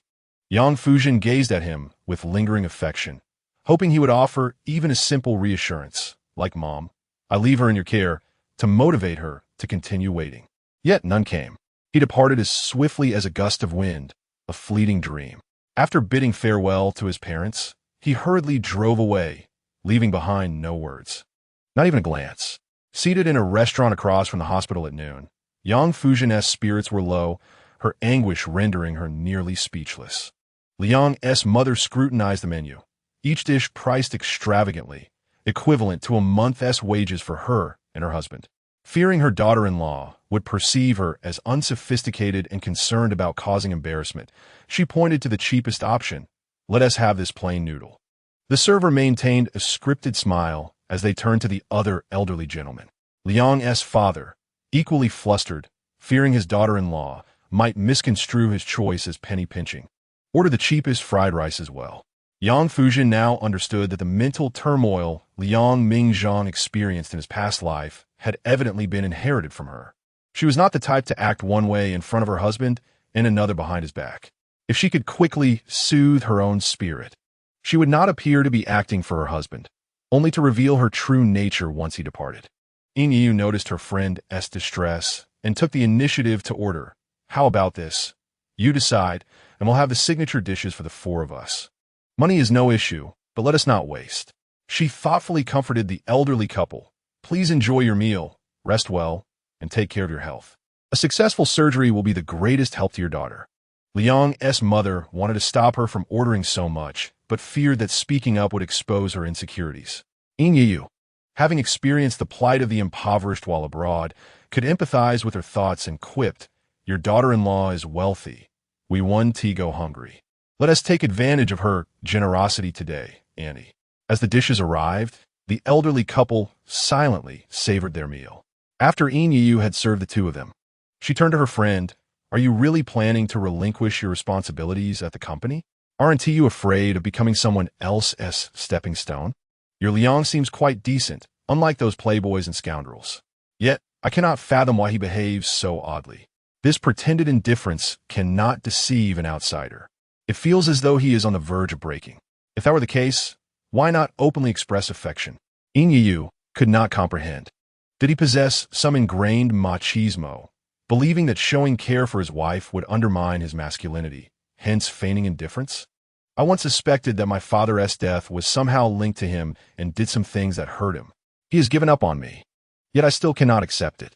Yang Fuzhen, ravenous yet devoid of appetite, stirred her coffee cup. What making him a stepping stone? And what if I choose not to? Life is fleeting, and all I desire is for him to be genuinely happy. In this world, there are myriad ways to live, and I no longer wish to pursue fame and fortune. Yin never anticipated that, after years apart, the once ambitious, competitive career woman had now devoted herself to being a full-time housewife. Have you truly transcended worldly desires, preparing to embrace a life of simplicity? Do not be foolish enough to believe that one must choose beauty over power. Have you considered that with power, beauty will naturally follow? Yet without power, one risks losing both. Regardless of the circumstances, a woman must possess her own career to avoid becoming passive. With the ability to sustain herself, she also has an escape route. I will engage in work that I genuinely love, not merely to prove myself or exchange time for achievements. Yang Fuzhen understood that her dear friend's heartfelt words were for her own benefit. If only she had heeded them in her past life. Forethought and meticulous planning did not yield favorable results then. In this life, she simply wishes to lie back and be like a salted fish. Your sentiments echo those of my second uncle, who spoke similarly, albeit for his own interests, while you speak out of genuine concern for me. Liang Mingzhang's indifference truly made her contemplate retreating. Yet, her father's death still necessitated his assistance in investigating the cause. Chapter 31. An Unexpected Guest. Upon returning home, Yang Fuzhen found messages from her best friend awaiting her. Zhenjin, you have done so much for this family. You have nothing to feel guilty about. Do not hold yourself to such lofty moral standards. It is too burdensome. If you must blame someone, let it be others, rather than engaging in mental self-torment. There are other good men in this world besides your old Liang. Though I remain unmarried and childless, I have never lacked for charming companions. If you're truly feeling down, once my sisters return home, I will take you out to lift your spirits. A change of scenery will surely alleviate your worries. Accompanying her words were several photos of foreign supermodels, each with golden hair and striking blue eyes, possessing wide shoulders and narrow waists. Yang Fuzhen had little interest. She glanced at them once before closing the message. Yu, I appreciate your kindness. In truth, I am not waiting for him. I simply cannot bring myself to love anyone else. I do not possess such lofty moral standards. My desire to win him back is not driven by a sense of familial duty. It is simply that I love him, and I cannot live without him. The best way to move on from a past relationship has never been to initiate a new one. She felt no jealousy toward her friend's good fortune, only happiness for her. After all, she already had the finest Liang Mingzhang in the world. No number of charming companions could compare. I feel as though your words could sour my teeth. If you had said this before entering university, I would have thought you were possessed by some spirit. I would wish to knock you out or send you to be zapped by the Thunder King. Yin Yi was at a loss. Though they hailed Liang from a distinguished lineage, he was not irreplaceable, and there was no need for such adulation. You used to say that those who seek wealth thrive, while those who seek love meet their doom. You also claimed that women should conquer and rule, rather than settle for being a man's concubine, endlessly pining for him. I truly cannot fathom what kind of enchantment that Liang has cast upon you. Do you not find your own words rather sentimental? I almost wish I could blind myself, seeking a pair of eyes that have not witnessed my sister's downfall. Yang Fuzhen chuckled softly, eager to tease her friend further, until she heard the familiar sound of footsteps in the living room. Assuming it was Liang Mingzhang returning, she promptly set her phone aside and rushed out. However, upon entering the living room, she discovered not only him, but also her younger sister, Yang Yueping. Sister, I've returned from the dance competition. Thanks to Brother Mingzhang, I made it through the preliminaries and finals, ultimately earning a medal. I must express my gratitude to Brother Mingzhang. Yang Yueping, ever at ease, entered and removed her shoes, sweetly addressing Liang's parents. Dad, Mom.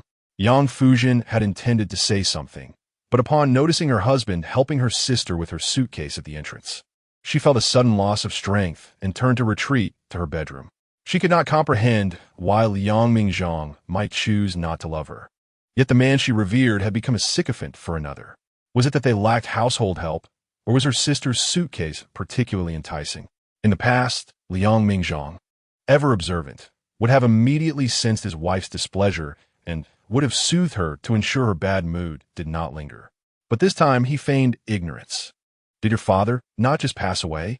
Where are your parents now? Liang's mother, mindful of her words, could not afford to betray her daughter-in-law so soon after her father's death.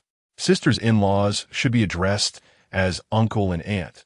That would be more reasonable, wouldn't it? You are a university student, and we are but farmers. Surely, you must be more courteous than us. Also, as a guest in your sister's home, you ought to greet her first. If your visit brings her unhappiness, then we do not welcome you. Yes, Liang's father, who had been seated on the sofa, noticed his daughter-in-law's expression of surprise as she emerged, only to turn and walk away in despair. He felt that his son had acted improperly.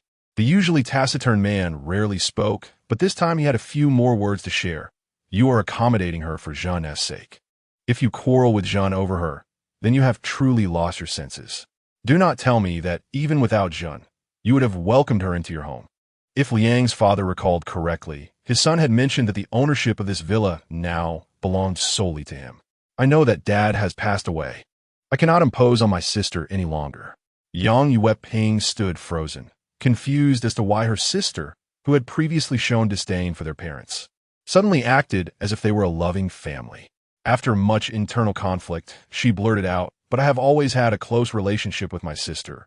We are inseparable, and I am her most loyal servant. I do not understand why she is upset. Moreover, I have known Brother Mingzhang for nearly 5 or 6 years. Even if I had nowhere else to go, he would take me in." Liang Mingzhang had not assisted her with her suitcase. He lacked the inclination to serve women in such a manner. Upon entering, he merely noticed her suitcase blocking the way and moved it aside. He was aware that his wife was upset, but could not be bothered to chase after her for an explanation. I can believe others are dim-witted, but you, being so clever, if you claim ignorance, then you are merely feigning it. Liang's mother, seated cross-legged on the sofa, never displayed the demeanor of a traditional mother-in-law in front of her daughter-in-law.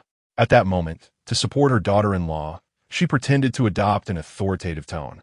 You just claim to be your sister's servant, yet now you say you do not understand why she is upset. Do you not hear the contradiction in your own words? Mingzhang, you tell me, is she speaking the truth? If you do not intend to live a proper life with Jean and are planning to engage in an affair, I shall take your mother and leave. Liang's father made as if to stand and returned to his room to tidy up. Otherwise, the good daughter of a respectable family might think we are tacitly endorsing your infidelity. Father, I'm not. You too. Please do not complicate matters.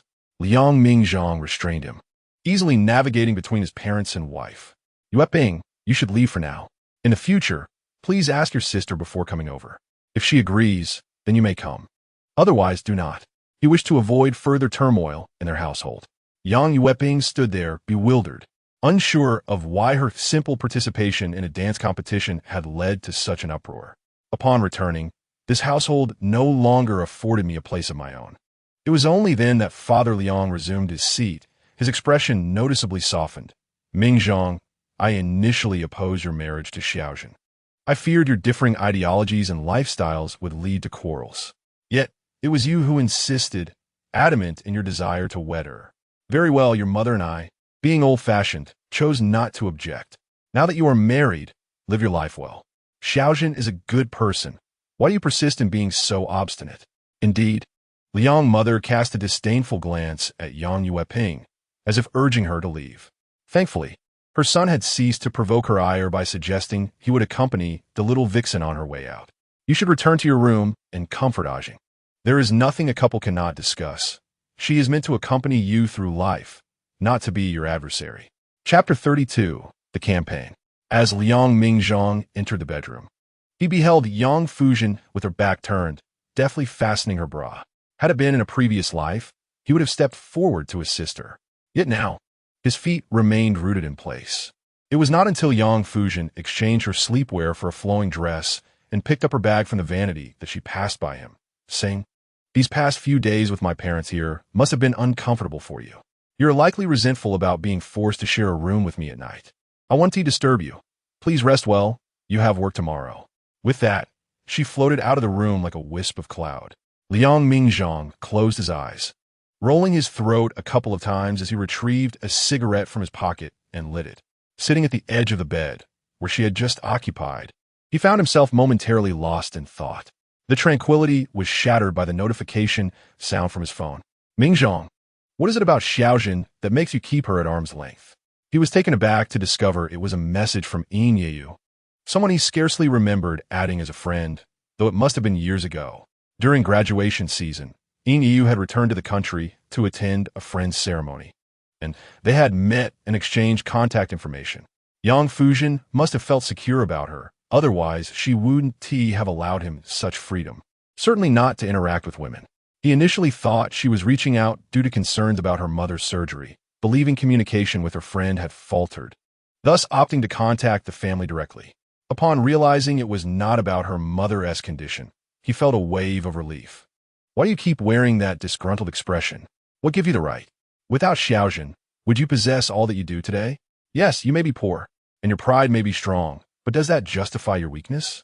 Liang Mingzhang was reluctant to indulge her, yet he remained composed. Weighing his options, he considered that his mother would soon undergo another round of medical examinations, which would undoubtedly expose her to further radiation. Moreover, this woman's mentor was indeed a leading expert in this field domestically, leaving him with few alternatives. However, the thought of having to please this female doctor was utterly unacceptable. He could, at most, ignore her and let her prattle on. Do you realize that during lunch, when you gave her the cold shoulder, she nearly fell apart? She was dazed and on the verge of tears, and had your parents not been present, she would have cried into her meal. I'm sharing this with you not to worry about any personal vendetta. I simply empathize with her. I will ensure the surgery is handled meticulously. This is my professional duty, and she still cares for you. For her sake, I will also look after your parents well. However, if you do not cherish her, be clear with her and do not prolong the inevitable. The world is full of charming men. She is not without options. If you do not appreciate her, I shall gladly take my leave and perhaps introduce her to a suitable translator or athlete, someone with talent and vigor, unlike you, a mere commoner, who thinks she cannot remarry if she divorces you. Liang Mingzhang was taken aback. He sensed that if he did not respond, she would continue her tirade. He then spoke. Giving her the cold shoulder is quite excessive. Regarding medical ethics, I trust that even if I divorce her, you will still provide my mother with excellent care. Business is business. If you were to exploit your position for personal gain, you wouldn't have risen so smoothly through the ranks without support. And I doubt you would dare to compromise my mother's surgery. If anything were to happen to her, intentional or not, I would ensure you pay the price. Should you wish to make an enemy of me, feel free to try. I am one who believes in settling scores, both good and bad. As for your deplorable attitude, I shall not stoop to your level. I respect those with genuine talent. Many of my partners are strong-willed, yet capable, and I can continue to work with them. But those without merit, no amount of flattery will suffice. Yet, I find it curious how you have adopted such a peasant mentality, or perhaps the poorer you become, the more justified you feel. However, considering that people tend to flock together, it's no surprise that Yang Fuzhen would speak ill of me. And now her friend follows suit. No, you are mistaken. If you divorce her, and she bears no lingering affection, harboring a deep-seated resentment towards you, I would never harm your mother on the operating table. She is my patient, but I could refuse to treat her. Should she choose to transfer to another hospital or seek treatment abroad, that is her prerogative. After so many years in the medical field, I possess the ability to refuse service, and I could easily conjure a reason, were it not for my high moral standards. I could easily collude with my peers to deny her care altogether. Damn it! The most venomous of hearts reside within women.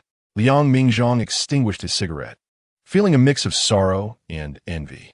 Yang Fuzhen had always confined him like a prisoner, previously forcing him to stay on an isolated island where even his male friends were unwelcome, wanting him to cling to her day and night. Thus, in his past life, in an effort to accommodate her feelings, he had barely any friends. Now, witnessing a good friend stand up for her, he realized how precious true friendship could be. In their school days, Xiaozhen feared he would go hungry and took it upon herself to discreetly add money to his meal card, concerned for his pride. Knowing he loved basketball, she would buy him high-end sneakers, fearful he might refuse them out of financial concern, so she avoided local brands and found foreign ones, even using me as a middleman on several occasions. Then she would deceive him into thinking they were affordable shoes, when in truth, he could clearly see their worth. She had to be kind to him while preserving his dignity. Mingzhang, let me be clear. If you lose her, you will never encounter another girl who cherishes you as she does. Never again. Others may treat you well, but their intentions are often ulterior, seeking wealth or merely playing a part. Liang Mingzhang found it hard to comprehend why his affair with Yang Yueping was acceptable. Yet Yang Fuzhen exhibited such a strong reaction when he merely assisted his sister with her luggage. Was it the unwillingness to share her pampered prince with another woman? Or had that been the final straw? Frankly, in our country, we may lack many things, but we certainly have an abundance of people. If one were to throw a brick into the Huangpu River, it would likely hit a 985 university graduate or a minor department head. You should get a divorce. I support your separation. Ying Yu, who had managed to maintain her composure, suddenly found her emotions surging. You are married, yet there are temptresses seeking your attention. My friends, even after divorce, can find men who are superior. Moreover, do not claim I did not warn you.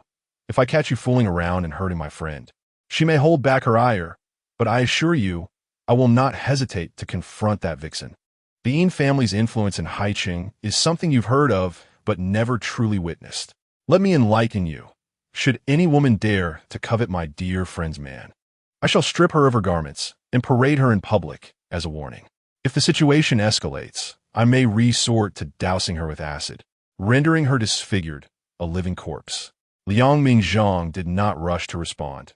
Instead, in the stillness of the night, he closed his eyes and inquired of his heart.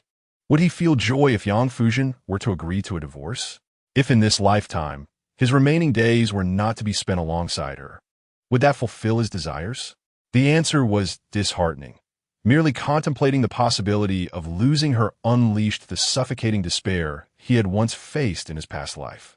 Yet, his free will had always triumphed over fate. His destiny was his own, not dictated by the heavens. Liang Mingzhang, have you forgotten how this venomous serpent once harmed you in your previous life? Nature is difficult to change. Do not wager your precious second chance at life on her. After a moment of introspection, he still sought liberation.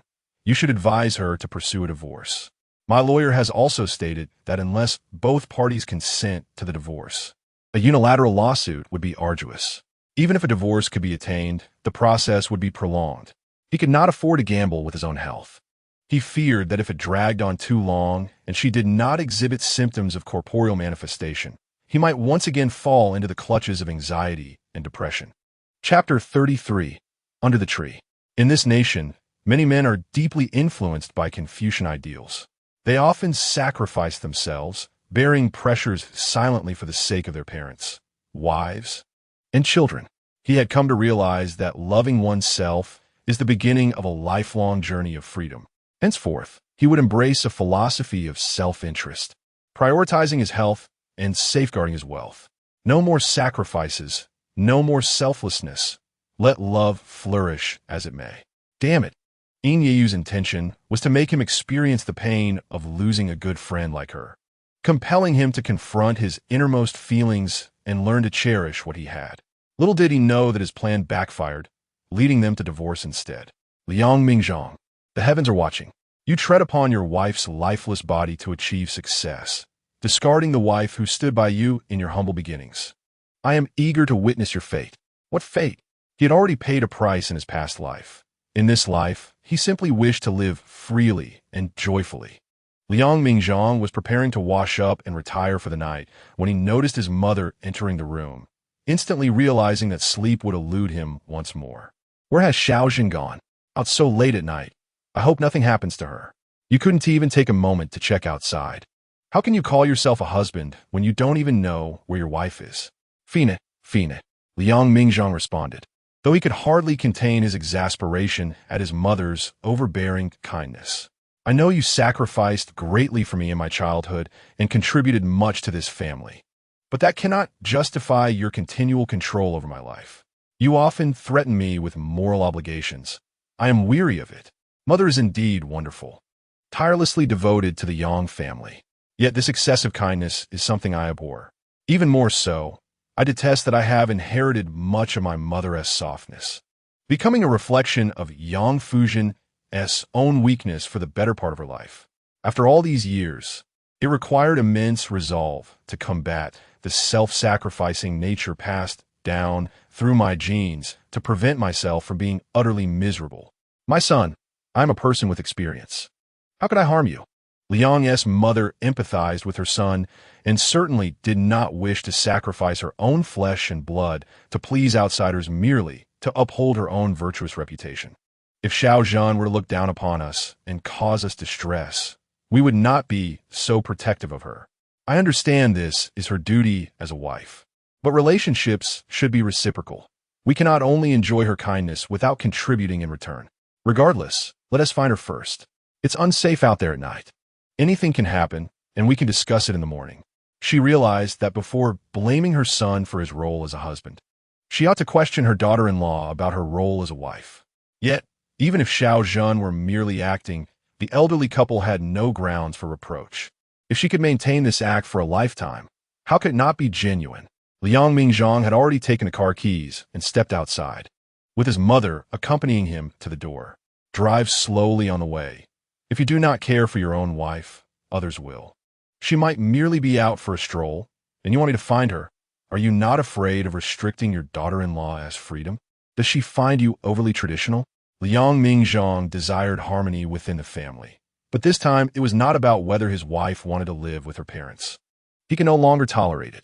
If a quarrel caused her to seek solace in someone else's care, what purpose does it serve to keep such a fickle woman around? It would be better to sever ties sooner rather than later. As a wife, even if many things remain unspoken, she should inherently understand how to act. I am busy every day, with neither the energy to address every issue nor the time to awaken one who feigns slumber. Those who require reminders are merely pretending to sleep. Liang's mother was baffled at when her son had become so proud. In truth, during this visit to Haicheng, she sensed a significant change in him. He had transformed drastically. Once steadfast and grounded, he now resembled a hedgehog, ready to retaliate at any provocation. Fine, I initially thought she might have gone shopping, but after such a prolonged absence, I began to worry. It is too dark outside. Xiaozhen is not the type to engage in frivolous activities.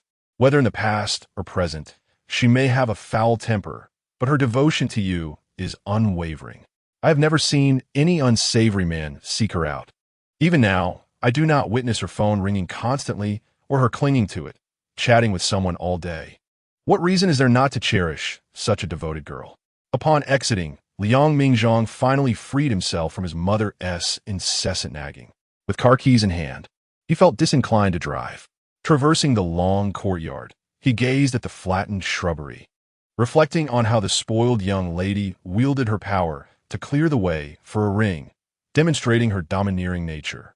The security guard spotted him and immediately saluted. "Young master."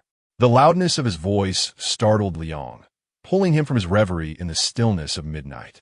Upon realizing that the guards had changed their address from son-in-law to young master, he felt a sense of approval wash over him.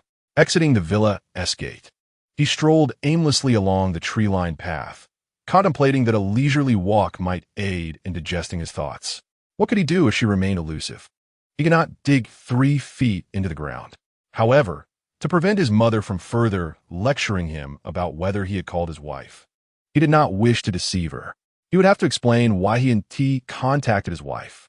Before he could even begin to argue, he anticipated feeling fatigued. Just as he resolved to stay at a friend's place for the night, given that Yuan Luqing was single, he spotted Yang Fuzhen at the end of the street. She was crouched beneath an ancient locust tree, hugging her legs, her long skirt trailing on the ground, seemingly observing ants or simply playing the part of a homeless stray. Before Liang Mingzhang could approach, she had already noticed him. Her large, glistening eyes were filled with tears, gazing at him pitifully, yet she remained motionless. "Are you coming home?" "Mother sent me to find you," Liang Mingzhang spoke. "I will go," she replied, accepting his offer. Gone was the once haughty demeanor. She no longer required his coaxing, having been thoroughly exhausted to the point of compliance. "Why aren't you leaving?" Liang Mingzhang had already turned away, yet she remained rooted in place. "I've been squatting here for too long. My legs are numb." Yang Fuzhen not only spoke, but struggled to rise. Ultimately, she plopped down onto the soft earth. Unable to stand, she awaited his assistance, and though he felt a twinge of impatience, he nonetheless approached her. A strong urge to kick her, akin to dislodging a stone or a wooden post by the roadside, surged within him. Yet, he extended his hand, offering her an arm. Yang Fuzhen clutched it as if grasping a life-saving straw, wobbling to her feet. In the next moment, Liang Mingzhang swiftly withdrew his hand, as though he had touched something unclean. From the pocket of his collar, he retrieved a handkerchief, meticulously cleaning each finger that she had just grasped. The numbness in his legs was surely worth lamenting, he mused, but that was not the point. Yang Fuzhen perceived his disdain. His act of wiping only served to strike another blow to her already fragile nerves. Pouting with a sense of injustice, she felt a pang of sorrow mixed with an unwillingness to concede. "I accept that you've treated me poorly, for I once failed to cherish you as I should. But I cannot endure your kindness towards others. The man I hold dear, my beloved master, how can he be reduced to toil for someone else? Promise me this. You may ignore me, you may scold me, but do not serve as a beast of burden for another, will you?" Chapter 34. Hand in Hand. "I am not so cheap." Liang Mingzhang had already overlooked her once and had indulged her sufficiently. Could he afford to stumble in the same place twice?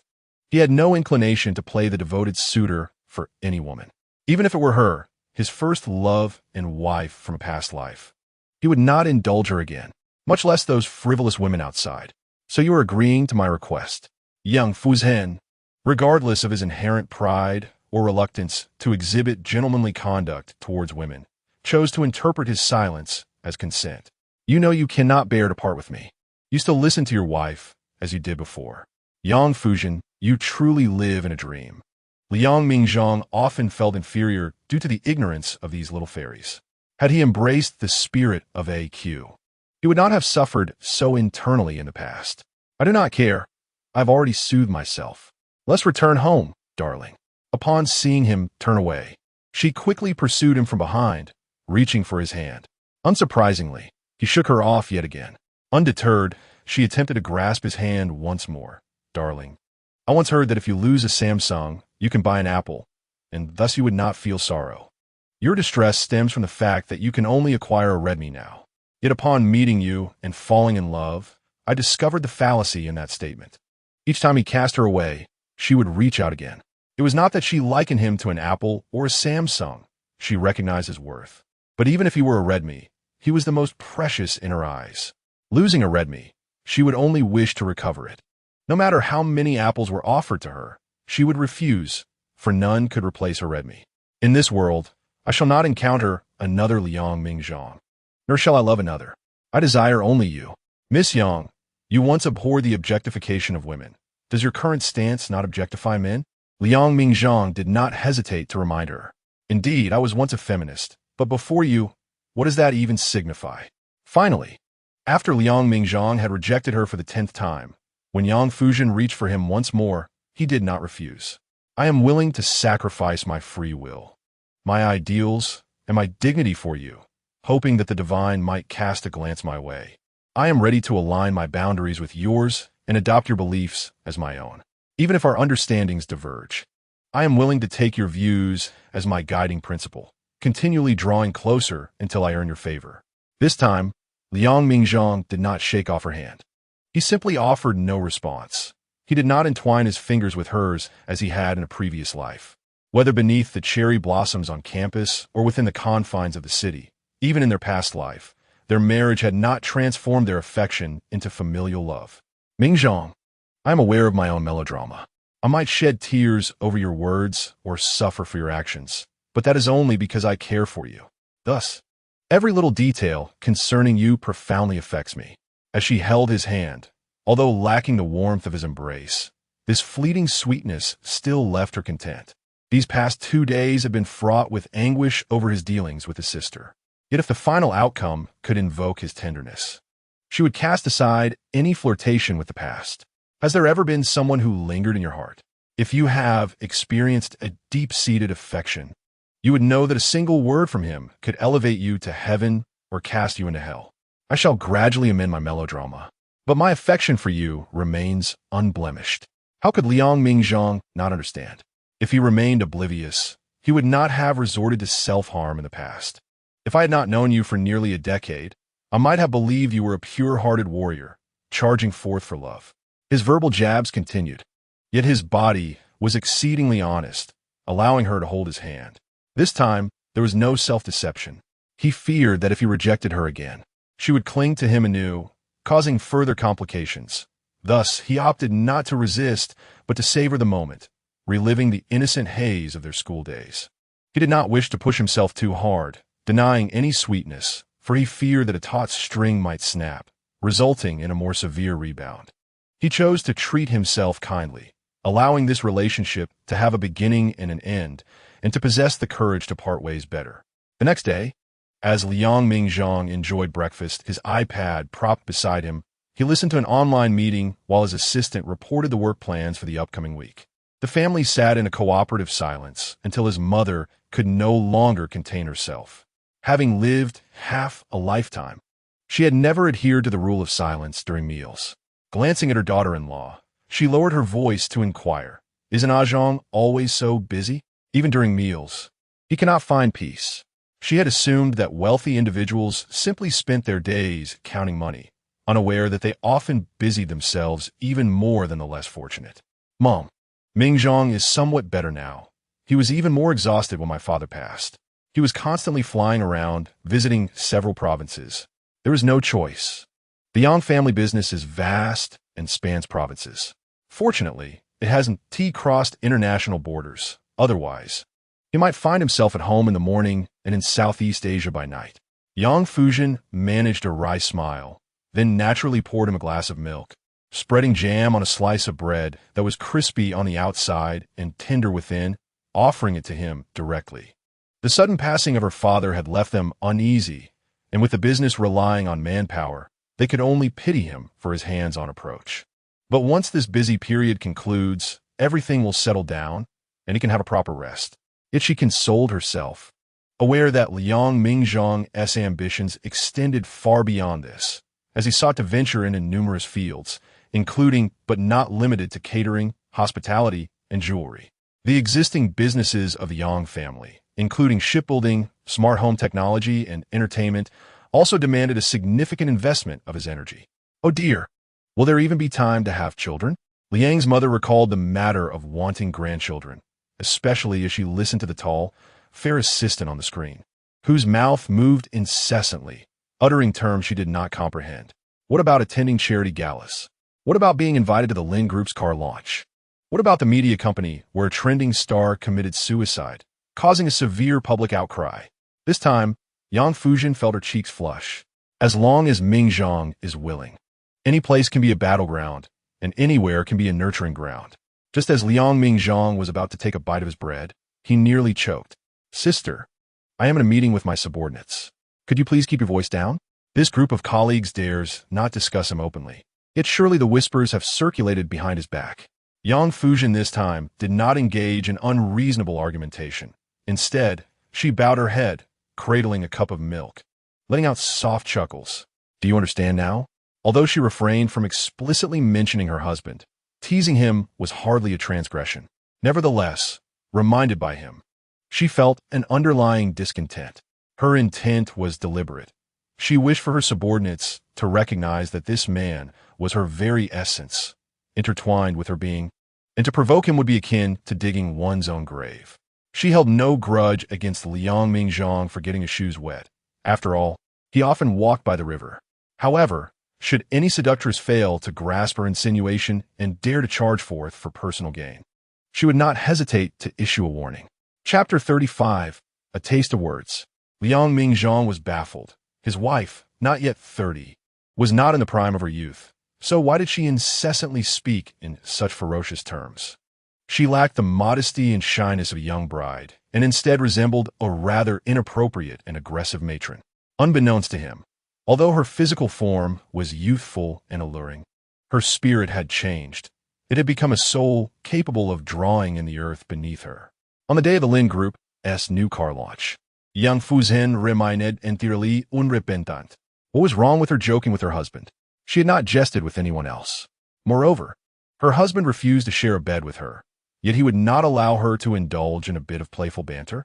Sitting in the audience, she was beside Lin Shuji's wife, observing her husband on stage, brimming with youthful vigor and ambition. It was both the best and the worst of times. The blessing was that he had returned to his prime, flourishing. The curse was that he now avoided her like a viper, discarding her like a worn-out shoe. Fuzhen, your husband appears quite serious today. He doesn't smile at all, whispered Mrs. Lin beside her. Because my husband is not an actor, nor does he earn his living by selling smiles, so there is no need for him to smile, Yang Fuzhen retorted, casting a disdainful glance at Mrs. Lin. She detested any criticism of her husband, especially when she recalled the Lin Group's malicious competition against him in her past life. The financial loss was trivial, yet he had suffered from a gastric hemorrhage after excessive drinking during social obligations to mend the financial damage, spending days in the hospital receiving for treatment. Thus, the mere thought of it in this life still caused her heart to ache with anger. Us being here today to support your Lin family is already the greatest favor we could bestow. Yang Fuzhen made her point unmistakably, warning her not to overstep. Fuzhen, please don't misunderstand. I meant no offense, Mrs. Lin replied, clearly hoping that Liang would smile more, as it would benefit the Lin family's promotional efforts. But if he chose not to smile, that was his prerogative. It was better than not showing up at all. I'm just curious. I remember your little Liang used to have a husbandly demeanor, but now he increasingly resembles a pure, older boy. No wonder I suggested he charm with his smile. Even the fans of your company's artists say it's hard to distinguish Liang from a star. Smiling more would also aid in marketing your products. You think too much. One must have solid foundations. Our competitors sell out the moment they hit the market. Only those lacking ability fear the depths of the alley. Hence their frantic shouting. Yang Fuzhen chose silence instead, fixating her gaze on her beloved husband on stage.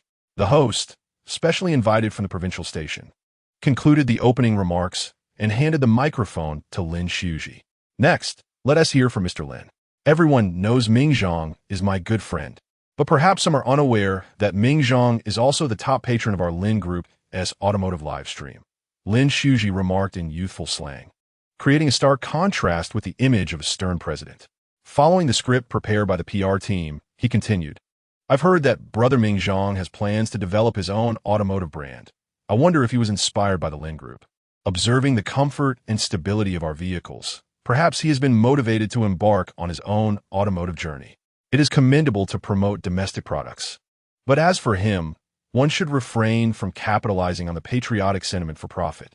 I would not purchase a brow pencil priced at 79 yuan. Liang Mingzhang, with memories from his past life, had initially no intention of attending. Yet, one must not remain a gentleman who forgets grievances. Coming here to stir the pot, he could deliver a few words that would deeply wound his rival, leaving him gasping for breath for years, rendering any public relations efforts futile. Wouldn't that be delightful? His purpose for attending was to avoid disaster. After all, the car he purchased from their company still leaked at the roof, and when he sought after sales support, he was met with indifference. Thus, he had only offered a few tokens in their live stream to attract their attention. Yet still, no one acknowledged him. While he spoke on stage, his assistant, managing his personal account, had already posted the edited video of the leaking Lin Group vehicle on a short video platform, instantly buying attention with monetary influence.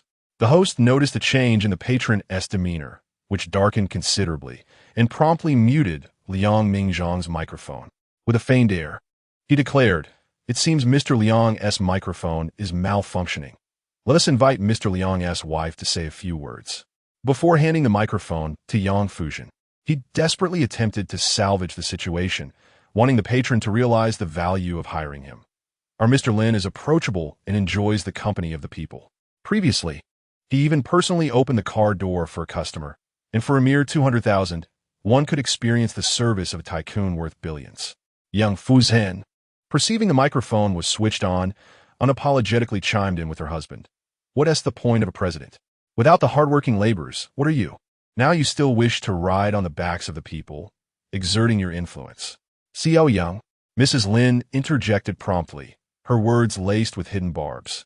Everyone knows Xiao Yang has always had her own career. Even if the Yang family is managed by her son-in-law, she hasn't completely let go. Since the launch of Lin Group's automotive line, she has been tirelessly promoting it.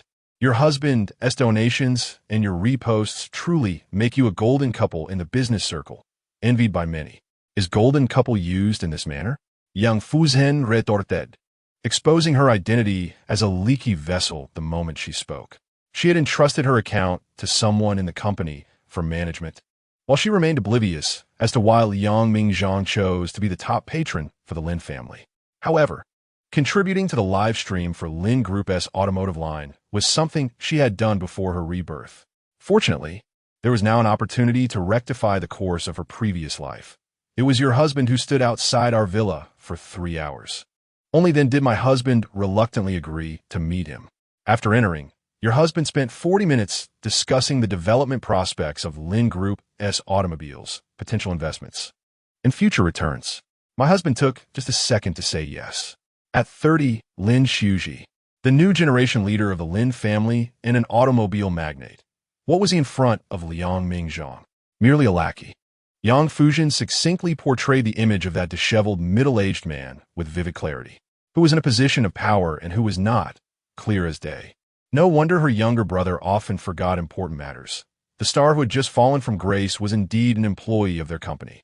Now various conspiracy theories were circulating. It was only natural that he had no inclination to assist her in promotion. Lin Shuji's face grew strained, realizing that he could no longer save face.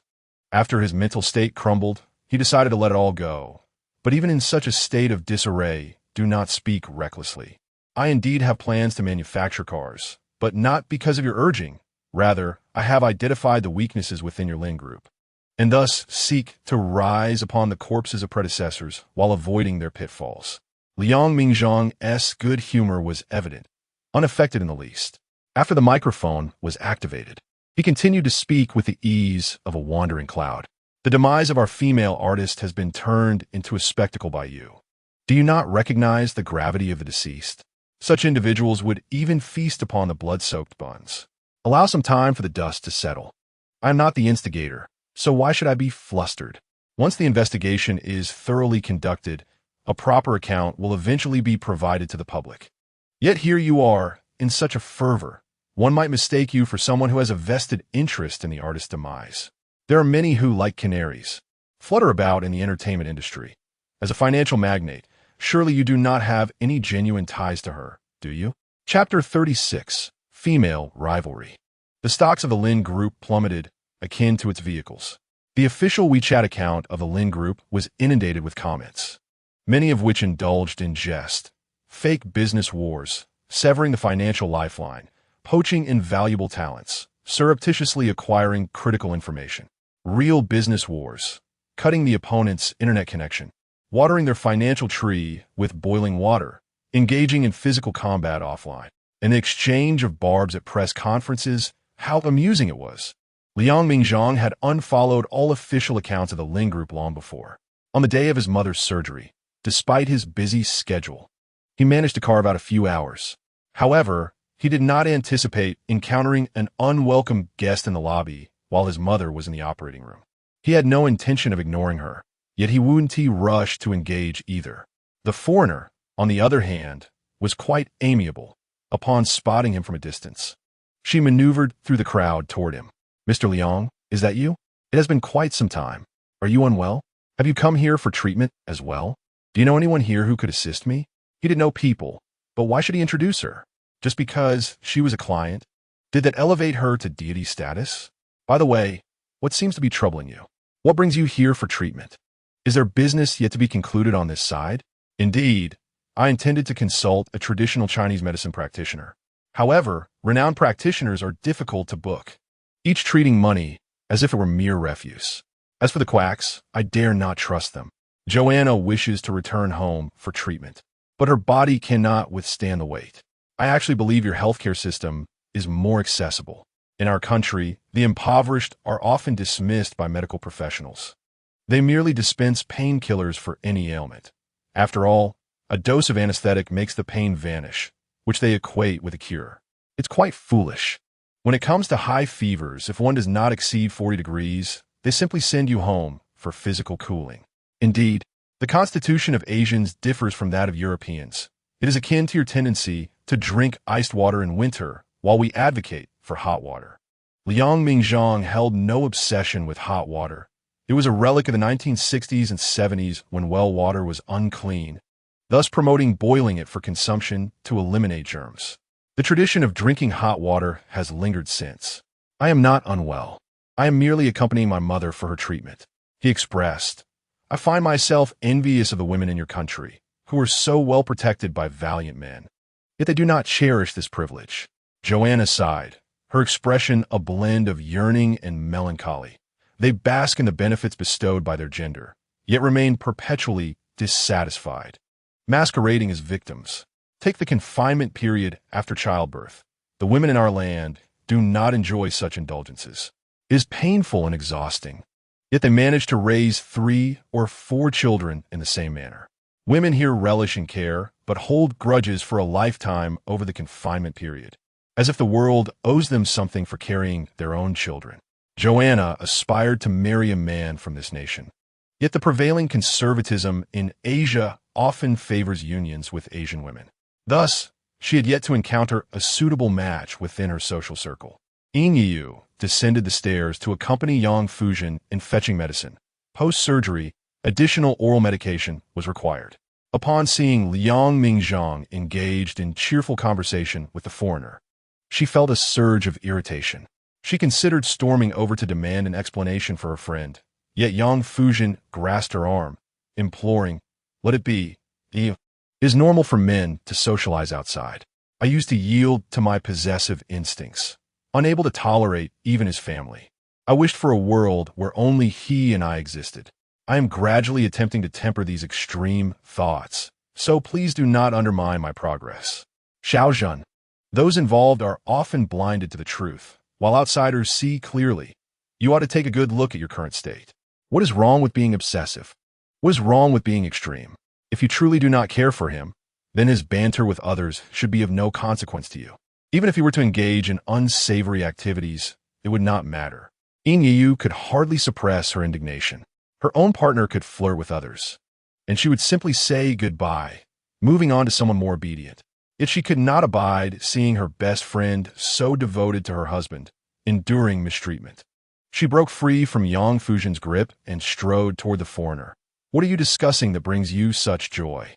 Shall I assist in making your mother's funeral more entertaining? Liang Mingzhang was momentarily taken aback, knowing that he was indebted to her.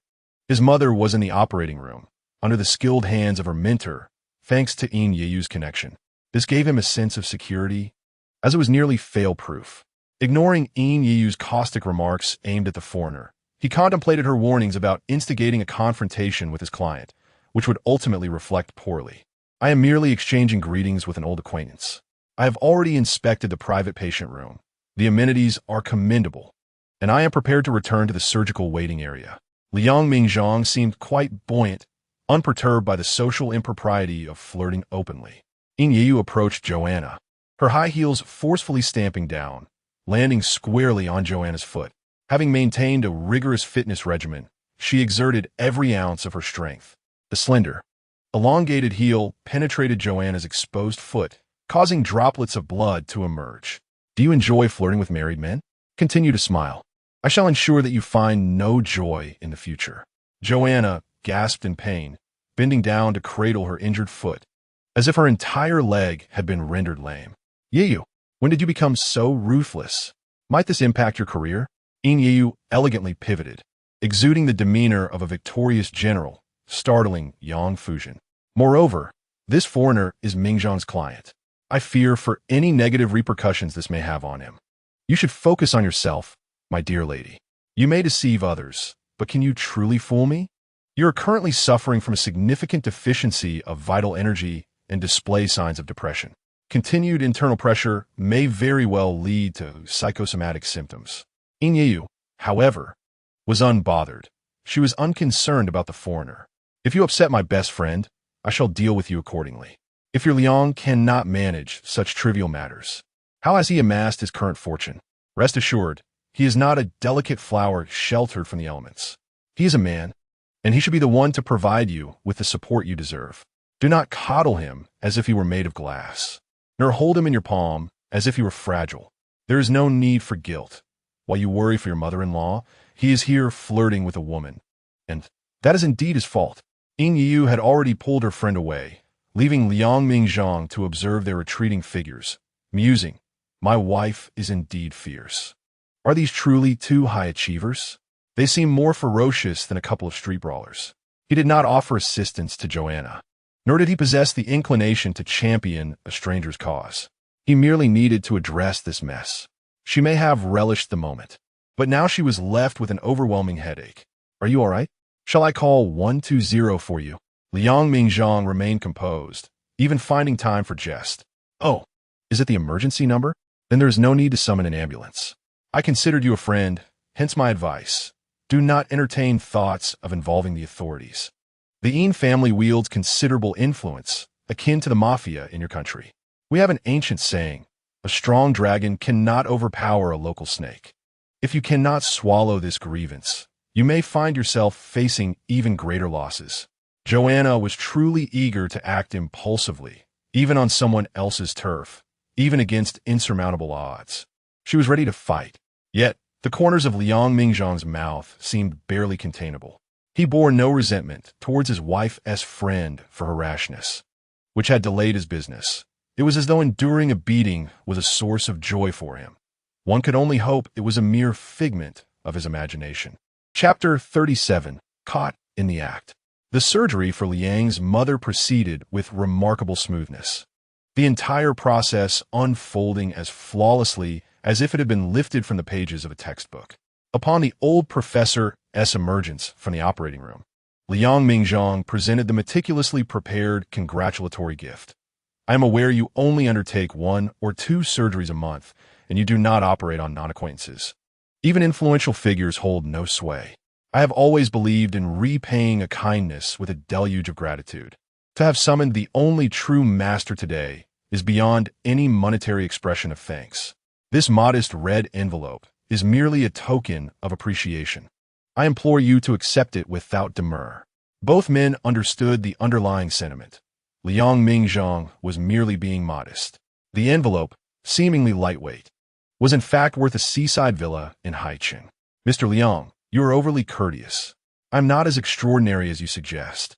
I still perform surgeries when time permits. Though such opportunities are rare, the old professor replied, his demeanor vigorous and composed, his lab coat unruffled, showing no signs of fatigue after completing a surgery. He lightly patted his beer belly and added with a hint of regret, most of my time is now dedicated to mentoring students or engaging in international exchanges. Initially, witnessing countless patients endure suffering and being unable to assist them all was quite distressing.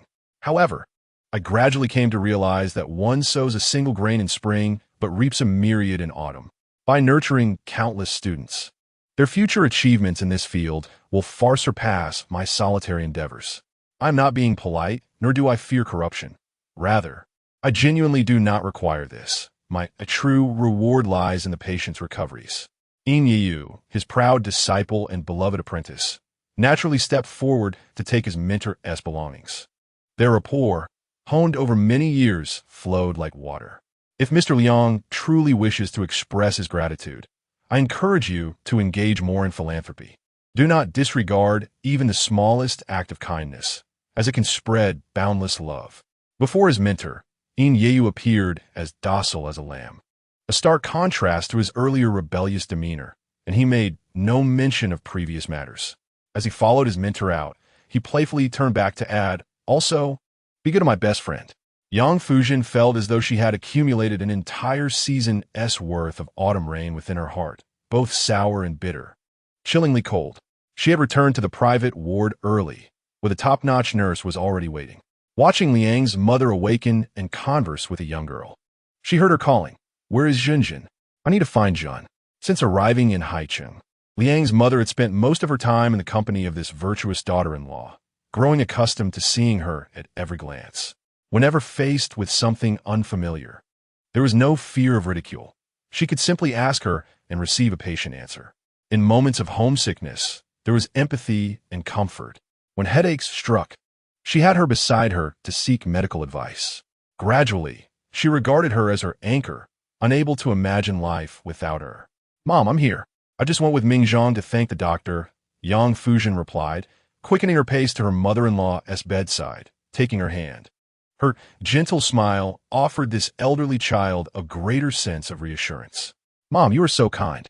The more I treat you well, the more you depend on me, making me feel needed. Unlike that stubborn rock, no amount of warmth seems to thaw." Yet Yang Fuzhen was no longer as anxious as she had been at first. After all, like mother, like son, in her past life, she had been distant toward her mother-in-law, and their relationship had been fraught with conflict. In this life, having transformed enmity into harmony, she had gained much. But would her husband be the same? He had shown signs of wavering, yet due to pride, he refrained from revealing his true feelings. "Oh, how am I good? It is Zhenjin who is good, helping me find doctors and caring for me so attentively." Liang's mother held her hand tightly, unwilling to release it, as if she were a deity from ancient Greece governing healing. As long as she clung to this lifeline, everything would surely be all right. "Zhen, could you administer some more anesthetic? Mother fears the pain. Once the anesthesia wears off, will it hurt me terribly?" Liang Mingzhang observed silently, a mixture of emotions swirling within him. His mother had always been the epitome of endurance, much like most farmers, silently bearing hardship without complaint, lest she be mocked for being overly sentimental. Now, to openly express her feelings and needs was something he had never anticipated in this lifetime. No, anesthesia has its limits. The hospital regulates this dosage. Too much can harm your health, Liang Mingzhang firmly rejected. Yang Fuzhen paused, still contemplating solutions. "Mom, don't worry. I'll ask the nurse if we can get you a pain pump." In times of illness, one becomes extraordinarily vulnerable. Previously, Liang's mother relied on her son. Now, she had transformed into a devoted mother. "Then let us heed what Mingzhang says. I'll bear the pain," she acquiesced. "Mom, do you feel any discomfort? If you're unwell, please tell me, and I will promptly consult the doctor." Yang Fuzhen's tone was gentle, reminiscent of soothing a child. Liang's mother nodded. Her head was wrapped in bandages, and aside from the anesthesia and pain, she experienced no particularly acute sensations. Having just undergone surgery, it was impossible to feel entirely at ease. As the fear subsided, she gradually adjusted to her postoperative state. Releasing her daughter-in-law's hand, she felt a twinge of embarrassment. "Little Jeanne, you and Mingzhang should return to rest. You must be famished. There is no need for you to stay overnight. Your father is here, and the nurse is present. It's enough to care for me alone. I wouldn't want you to wear yourselves out, or it would weigh on my heart." "Mom, that won't happen. We are in our 20s, not in our 40s or 50s, Yang Fuzhen replied with natural ease, though Liang Mingzhang cast her a bewildered glance. Her tone was too matter-of-fact, as if she had lived through those decades herself. "Mingzhang needs to go to work. Let him return home for the night. I'll stay here with you. It's no trouble." As Yang Fuzhen conversed with her mother-in-law, Liang's father, sitting quietly in the corner, was palpably tense. Unlike the moment earlier when she and Liang Mingzhang had shared a light-hearted conversation, he remained vigilantly focused on his wife, anxiously watching the door as if fearing to miss even the slightest sign of disturbance. Unbeknownst to her, the devotion and affection of her husband were likely inherited from his father. "You should go too. You're not a machine. It's late. You both should eat something for dinner." Under Liang's mother's insistence, the two finally rose to their feet. Liang Mingzhang instructed the nanny to prepare dinner in the kitchen of the private ward, and in the blink of an eye, he realized his wife had vanished. Though he was confident that she would be safe, he instinctively began to search for her in the corridor outside the ward, aimlessly seeking her presence. He knew this was akin to searching for a needle in a haystack. He had no desire to play hide and seek with her, nor did he want to call her, even under the pretext of inviting her to dinner. With his hands tucked in his pockets, he wandered for an indeterminate time. His mind was a battleground of thoughts, wrestling with whether, should dinner be ready and she still absent, he should call her himself or allow his mother to do so. His mother would surely use her recovery as an excuse, claiming she could not handle a phone due to dizziness, all to create more opportunities for her son and daughter-in-law to spend time together. Lost in these musings, he noticed a door ajar in the stairwell, revealing a familiar silhouette crouched on the ground, until Liang Mingzhang pushed open the door and saw her cigarette delicately balanced between her fingers. He was unaware of when she had mastered the art of exhaling smoke. Chapter 38. The Princess Carrie. Yang Fuzhen, I am granting you a measure of courtesy, and yet you still dare to smoke, Liang Mingzhang declared, stepping forward to snatch the cigarette from her grasp and extinguishing it in the nearby trash can. "This is a designated smoking area." Yang Fuzhen, feeling wronged, plopped down on the stairs behind her. "Can you even comprehend human speech?" Liang Mingzhang, towering over her, exuded an even greater sense of authority. "Is what I am saying about the smoking area not clear? I do not have a husband who smokes. I merely felt too distressed to show it in front of my in-laws. When I left, I took one from your pack." Yang Fuzhen lowered her head dejectedly, burying her small face in her knees. Realizing he was displeased, she was terrified of inciting further annoyance and lamented, "The taste of smoke is utterly unpleasant, so choking that it brought tears to my eyes. I cannot fathom how you could enjoy smoking. Husband, who is that foreign woman? Why do you refuse to smile at me while you grin at her? Do you know that seeing you smile at another woman feels like a whip striking my heart?" This was her first experience with smoking, and she would likely never attempt it again. She recalled her university days when Liang Mingzhang, a longtime smoker, tried to moderate his habit out of concern for her health. She had become so attached to him that she desired everything about him. Each time he smoked, she would ask him to blow smoke rings into her mouth. It was harsh, yet she relished the suffocating haze. It made her feel warm, secure, and exhilarated. "Are you having another episode? Just days ago, you told me not to help other women with their luggage. Today, you say I shouldn't smile at other women. Will you soon tell me not to speak to other women as well? Everything is overlapping, all of it." She had always looked at him this way, much like Runtong gazing at the weasel in the melon field. Today, her friend Joanna stood up for her. Otherwise, in her previous disposition, she would have yanked Joanna's hair out. "Look, you seem to desire to be punished elsewhere. If I catch you smoking again, I shall not spare you." "How could you not spare me? I enjoy it when my husband does not let me off easily. Yang Fuzhen smiled, Herr Spirits suddenly lifted. If you let me off, I would be frightened. I know you dislike women smoking, and I shall not touch it again. If I wish to smoke, I shall take it from your lips." The sweet memories of the past lingered in Liang Mingzhang's mind, for he had not forgotten. On the contrary, his memory was remarkably sharp, making these recollections all the more tormenting.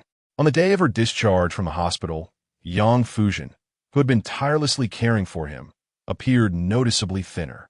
Yet, Liang's mother, with a rosy complexion, was evidently recovering well. As they sat in the car, Liang's father finally noticed that his son had changed vehicles. It was neither the previous stretch Lincoln nor the Porsche Cayenne, but a Rolls-Royce Phantom. Yang Fuzhen was too fatigued, after days of sleepless nights tending to him. She leaned against Liang Mingzhang and dozed off. Initially nestled against him, she gradually slid into his embrace. Liang Mingzhang did not move, neither pulling her closer nor waking her, until that familiar small body, radiating her unique warmth, nestled against him. They were so close that their breaths mingled. Liang Mingzhang took a deep breath, dispelling the myriad of chaotic thoughts, and finally extended his arms to hold her. She did not awaken, oblivious to her own lack of decorum, which he hoped was of no consequence. She would not mock him, would not ridicule him for being sentimental, nor would she use it as leverage against him. Liang Mingzhang's face grew pale as he succumbed to a cascade of memories from their past life. Distance from her brought him torment from longing and desire, while proximity engulfed him in remembrance and pain. Liang Mingzhang glanced at his wrist, as if the scar there were slowly splitting open, revealing stark white bone. He averted his gaze, striving to regulate his breathing to prevent his parents from noticing anything amiss. Upon arriving home, Liang's mother still wore a beaming smile. Nothing brought her greater joy and reassurance than a harmonious family for her son. Little Jeanne is asleep. You should carry her back. Do not wake her. She has been utterly exhausted at the hospital these past few days. Even with a caregiver, she insisted on doing everything herself. Let her rest. Liang Mingzhang's arm slipped under her knees, lifting her effortlessly. In her slumber, he bestowed upon her the embrace of a prince. Until the moment Yang Fuzhen was placed on the bed, the gentle jolt roused her.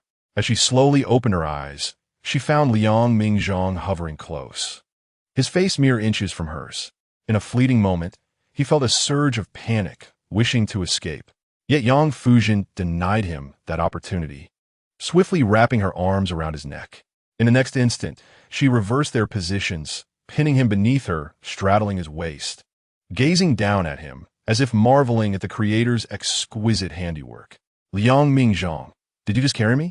Liang Mingzhang, restrained by her hold, could have easily pushed her away, yet, in this instance, he was as helpless as in their past life. He remained still, allowing her to scrutinize him with unabashed desire in this position. He did not resist, nor did he respond. But I just fell asleep, and didn't he feel you carry me? Could you hold me once more? Yang Fuzhen sensed his wavering resolve. They had shared a bed for a significant part of their previous lives, making her attuned to his subtle changes. Husband, I love you. Liang Mingzhang, I love you. I desire you. She reached to unfasten the buttons on his shirt, only to be seized by his firm grip on her wrist. Yang Fuzhen, I remember I have work. His mind was in disarray, and his heart was equally tumultuous.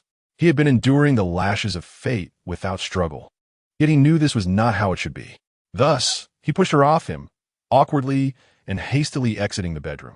Alone, he lit his cigarette and stepped out onto the balcony where the wind blew, seeking to quell the fire that had ignited within him.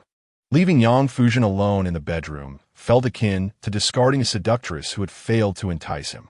The sense of humiliation came belatedly, yet sweetness soon followed. She caressed the spot where he had been, greedily inhaling his lingering scent. Climbing off the bed, she cast aside her feelings of grievance and ventured to the study to find him. Discovering the study empty, she searched through room after room until she spotted his silhouette framed by the window at dusk. Though he appeared spirited in this life, she still felt a profound sense of loneliness that tugged at her heart. Perhaps love was an eternal feeling of indebtedness. To cherish someone was to embrace them without conditions and to care for them unreservedly. Husband, when you carried me back just now, did you sneak a kiss? Not only that, but she had distinctly felt a discomfort while seated on his waist. His lips resisted her, yet his body still craved her. His most primal physiological response was always more honest than he. When Liang Mingzhang turned back, he instinctively extinguished the cigarette an ingrained habit from their previous life after marriage, as he wished to shield her from secondhand smoke. Chapter 39. Extortion. Liang's mother's health was gradually improving, and she was clamoring to return home, worried for her grandson. She wished to return home early to assist her daughter in caring for the child. Xiao Mingzhang has such a foul temperament and stubborn disposition. He seldom expresses his thoughts. Please be more forgiving of him. Your mother is grateful to you. As the two sent the elders off to the airport, Liang's mother held her daughter-in-law's hand with reluctance, her eyes glistening with unshed tears. Though he may not voice his feelings, his heart is as clear as a mirror. He is acutely aware of who treats him well and who does not. I see your kindness, and it warms my heart. Many daughters-in-law harbor jealousy towards their mothers-in-law for caring for their sisters-in-law's children, creating discord within the household. Unlike you, who not only refrains from coveting family wealth, but also supports me in assisting my daughter with her child, even offering to help both my daughters. Yang Fuzhen was well aware of this discerning partner. In the twilight hours, his rigid exterior often revealed more than his heart, which recognized its own truths before he did. Mother, this is simply what I ought to do. I harbor no unwarranted possessiveness over your money or physical efforts. It is only natural for parents to support the weaker child among many. To what extent must one be selfish to believe that a mother-in-law exists solely to serve her? If one cannot bear to burden her husband, must they then exploit their fellow woman, their mother-in-law? As Yang Fuzhen spoke, her eyes darted towards Liang Mingzhang, exuding charm. I am quite different. I do not impose on my mother-in-law. Rather, I extract every ounce of effort from my husband. Liang Mingzhang could hardly bear it. The airport was bustling with people, and he feared they might misconstrue her words, thinking she referred to something else entirely. Indeed, a husband ought to be utilized. If you do not, someone else surely will. The mother and daughter shared whispers, their heads close together. Make him work more. Do not always be considerate. If you do not rely on him, he may become resentful. Such is the nature of men. After bidding farewell to his parents-in-law, Yang Fuzhen felt a pang of sadness in her heart, filled with reluctance. She regretted the pettiness of her past life, which had soured her relationship with her in-laws. Sitting in the car on her way home, the thought of being separated from her husband once more after their departure filled her with discomfort. Her plans to entice her husband were so close to fruition, yet ultimately fell short. Darling, you can head straight to the company. It's fine. Just drop me off at that intersection ahead. I will take the subway back myself. There is no need to delay your work. Am I merely a tool for generating income for the Yang family? All you ever do is work, work, work.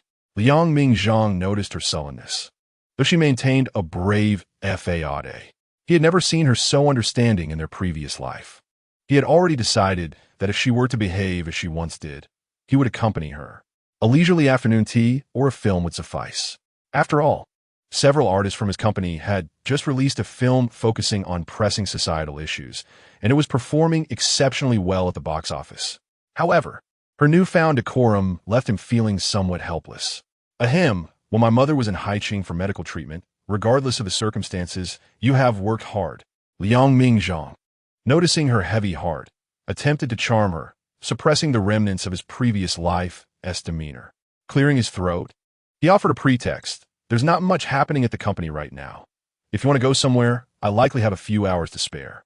With my parents gone, we can finally enjoy our time as a couple again. He even contemplated not moving to another bedroom that night, using his mother-in-law's impending return as an excuse, claiming it would be inappropriate for them to be separated.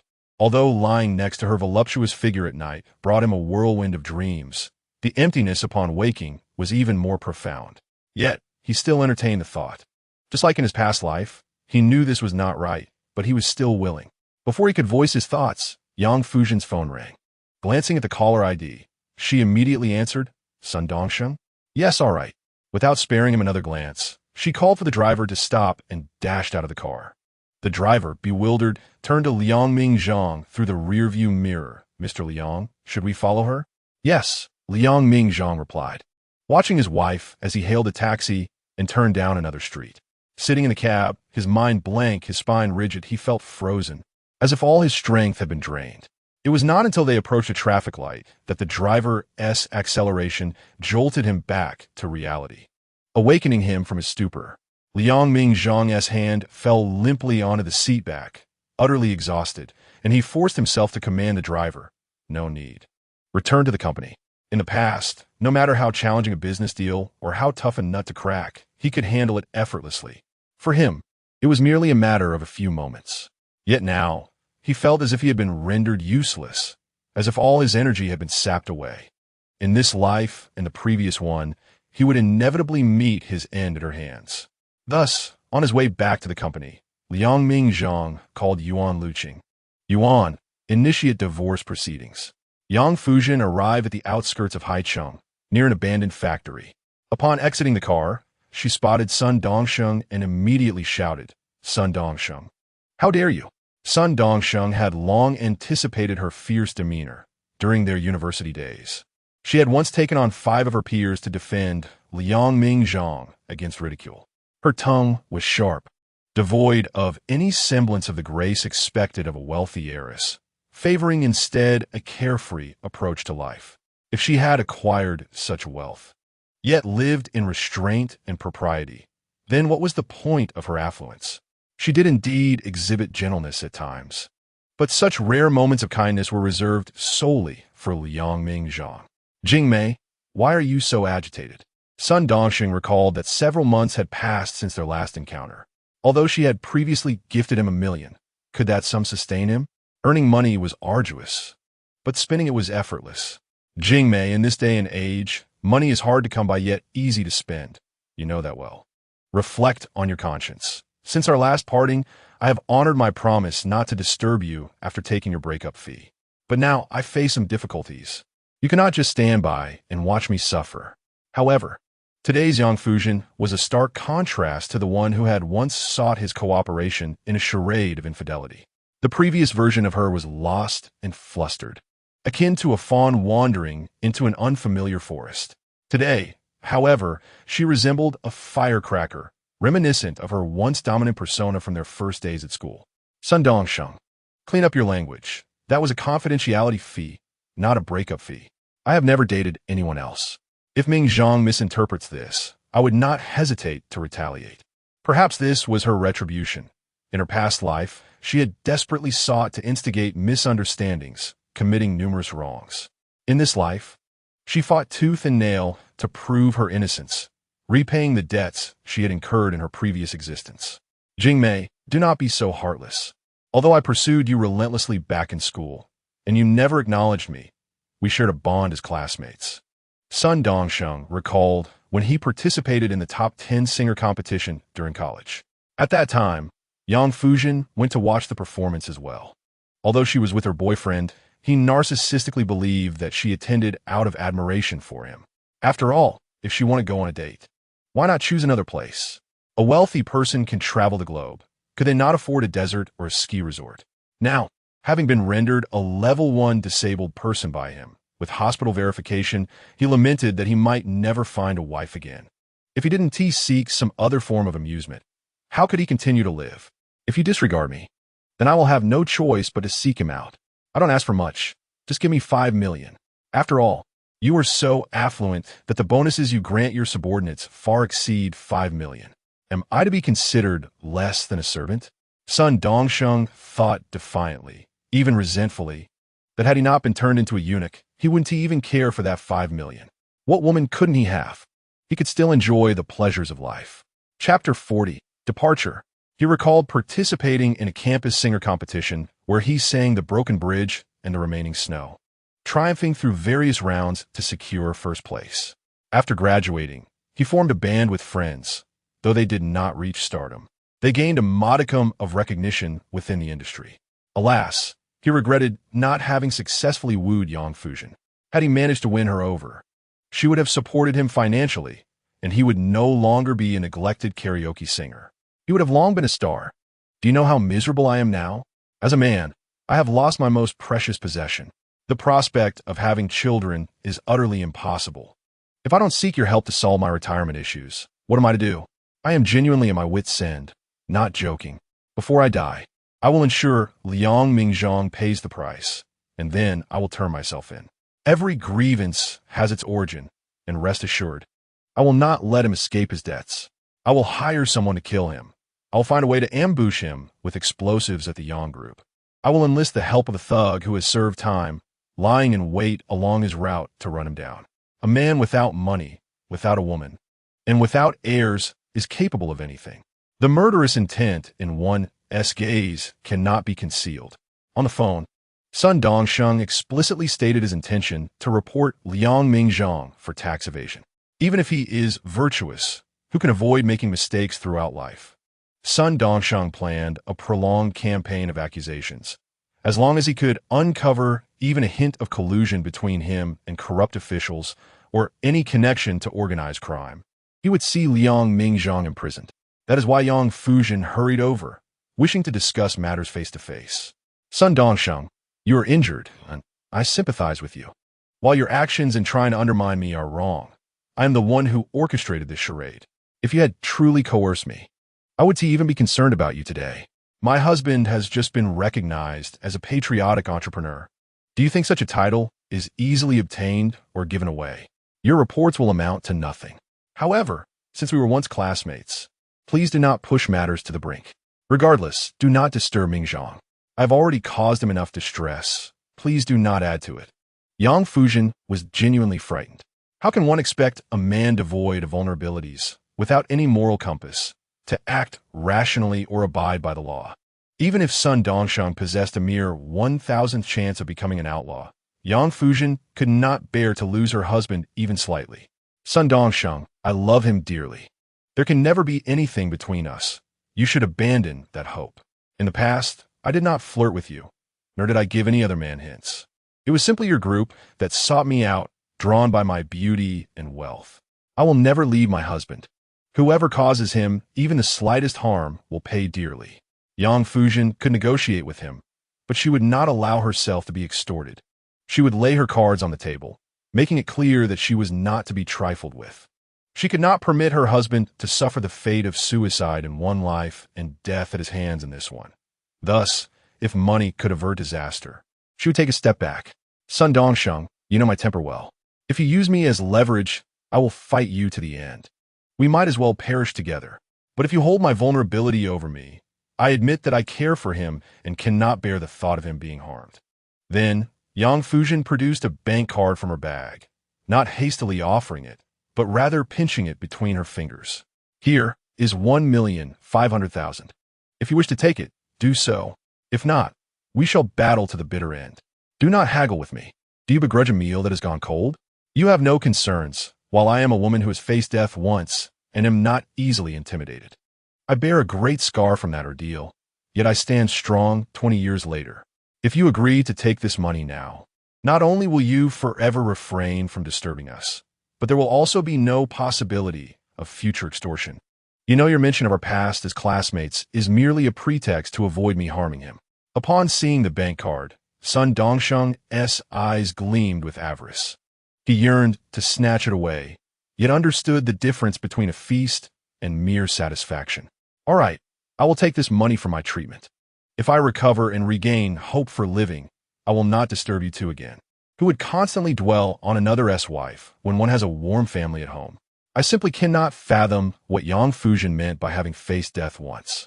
In his memory, she had never undergone a significant surgery, nor had she been in any accidents. Yet, having faced death once, shouldn't she value life even more? Perhaps Liang Mingzhang was more precious than her life. Yang Fuzhen believed she had resolved a significant issue, but still felt a lingering unease as she returned home. Luckily, there had been no conflict. Otherwise, had she truly provoked him, it would have led to mutual destruction, and she would never see him again. However, upon arriving home, she saw her husband, Liang Mingzhang, packing a suitcase and preparing to leave. Initially bewildered, she quickly grasped the situation. Observing the servants loading his neatly arranged belongings into the trunk of an open sports car, she seized the handle of his suitcase. "Let go," he replied, his tone cold and calm, devoid of any emotion. "Mingzhang, are you moving out?" Was he truly going to leave her? "Now that I am well, I see no reason to stay here." Liang Mingzhang did not argue with her, but merely signaled the servant. "Miss, I apologize." The servant snatched the suitcase from her grasp and loaded it into the car. as Yang Fuzhen clung tightly to the handle, fearing that if she released her grip, their connection would slip through her fingers like sand. She nearly stumbled when the servant yanked the suitcase away. So, am I merely Liang's free caretaker? She had thought her tears were nearly spent, yet they fell relentlessly in her despair. If you think that way, then so be it. At that moment, Liang Mingzhang resembled an automaton, so rigid in demeanor it felt almost sinister. Mingzhang, please don't go. Can we talk one more time? Yang Fuzhen received no comfort and hastily wiped away her tears. Before he could leave, she obstructed his path, uncertain whether she was trying to console him or herself. Perhaps both, as they navigated the precarious state of their marriage. It's all right. Being a free caretaker is fine, as long as I can help you. It brings me joy. How about this?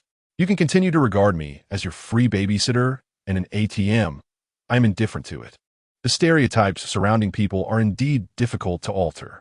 Perhaps in her eyes, it is deeply ingrained that he is merely coveting her prestigious family background. If it had been in a previous life, he would have expended every effort to explain himself. But now, if you think that way, there is nothing I can do. Words of such indifference that could hurt her were ones he would never have uttered. Nowadays, he simply states, "You would be delighted if I treated you as a free source of pleasure, but I'm afraid I've grown weary of that." Yang Fuzhen stood frozen in place, watching his departing figure, only to awaken from her daze, as if from a dream. She hurriedly rushed over to catch up with him. "Mingzhang, did you not say that this villa is now yours? If you truly despise me, you can stay here, and I will leave. No need for that. At least you have the self-awareness. My mother's surgery is over, and she no longer requires your connections to reach the doctors. You are of no use to me now. You should be sensible and leave immediately." Liang Mingzhang did not halt his pace and directly entered his car. "Your mother is returning from abroad soon. If you move out, will I have to confront her? I lack the patience to deal with a woman in her menopausal phase. Having you move out with her will only lead to her throwing a tantrum, and I fear would tarnish my own eyes. Just like in the previous life, my mother-in-law was always keen on finding a suitable match for her daughter, regardless of their romantic involvement or public relationship. Even after marriage, she still harbored hopes for her daughter to remarry and climb higher on the social ladder. If I don't leave now, will I wait for my mother-in-law to push her daughter again, only to end up wearing a green hat?" After Liang Mingzhang departed, he sat in the car, staring blankly at the Rolex on his wrist for an extended period. He was not checking the time.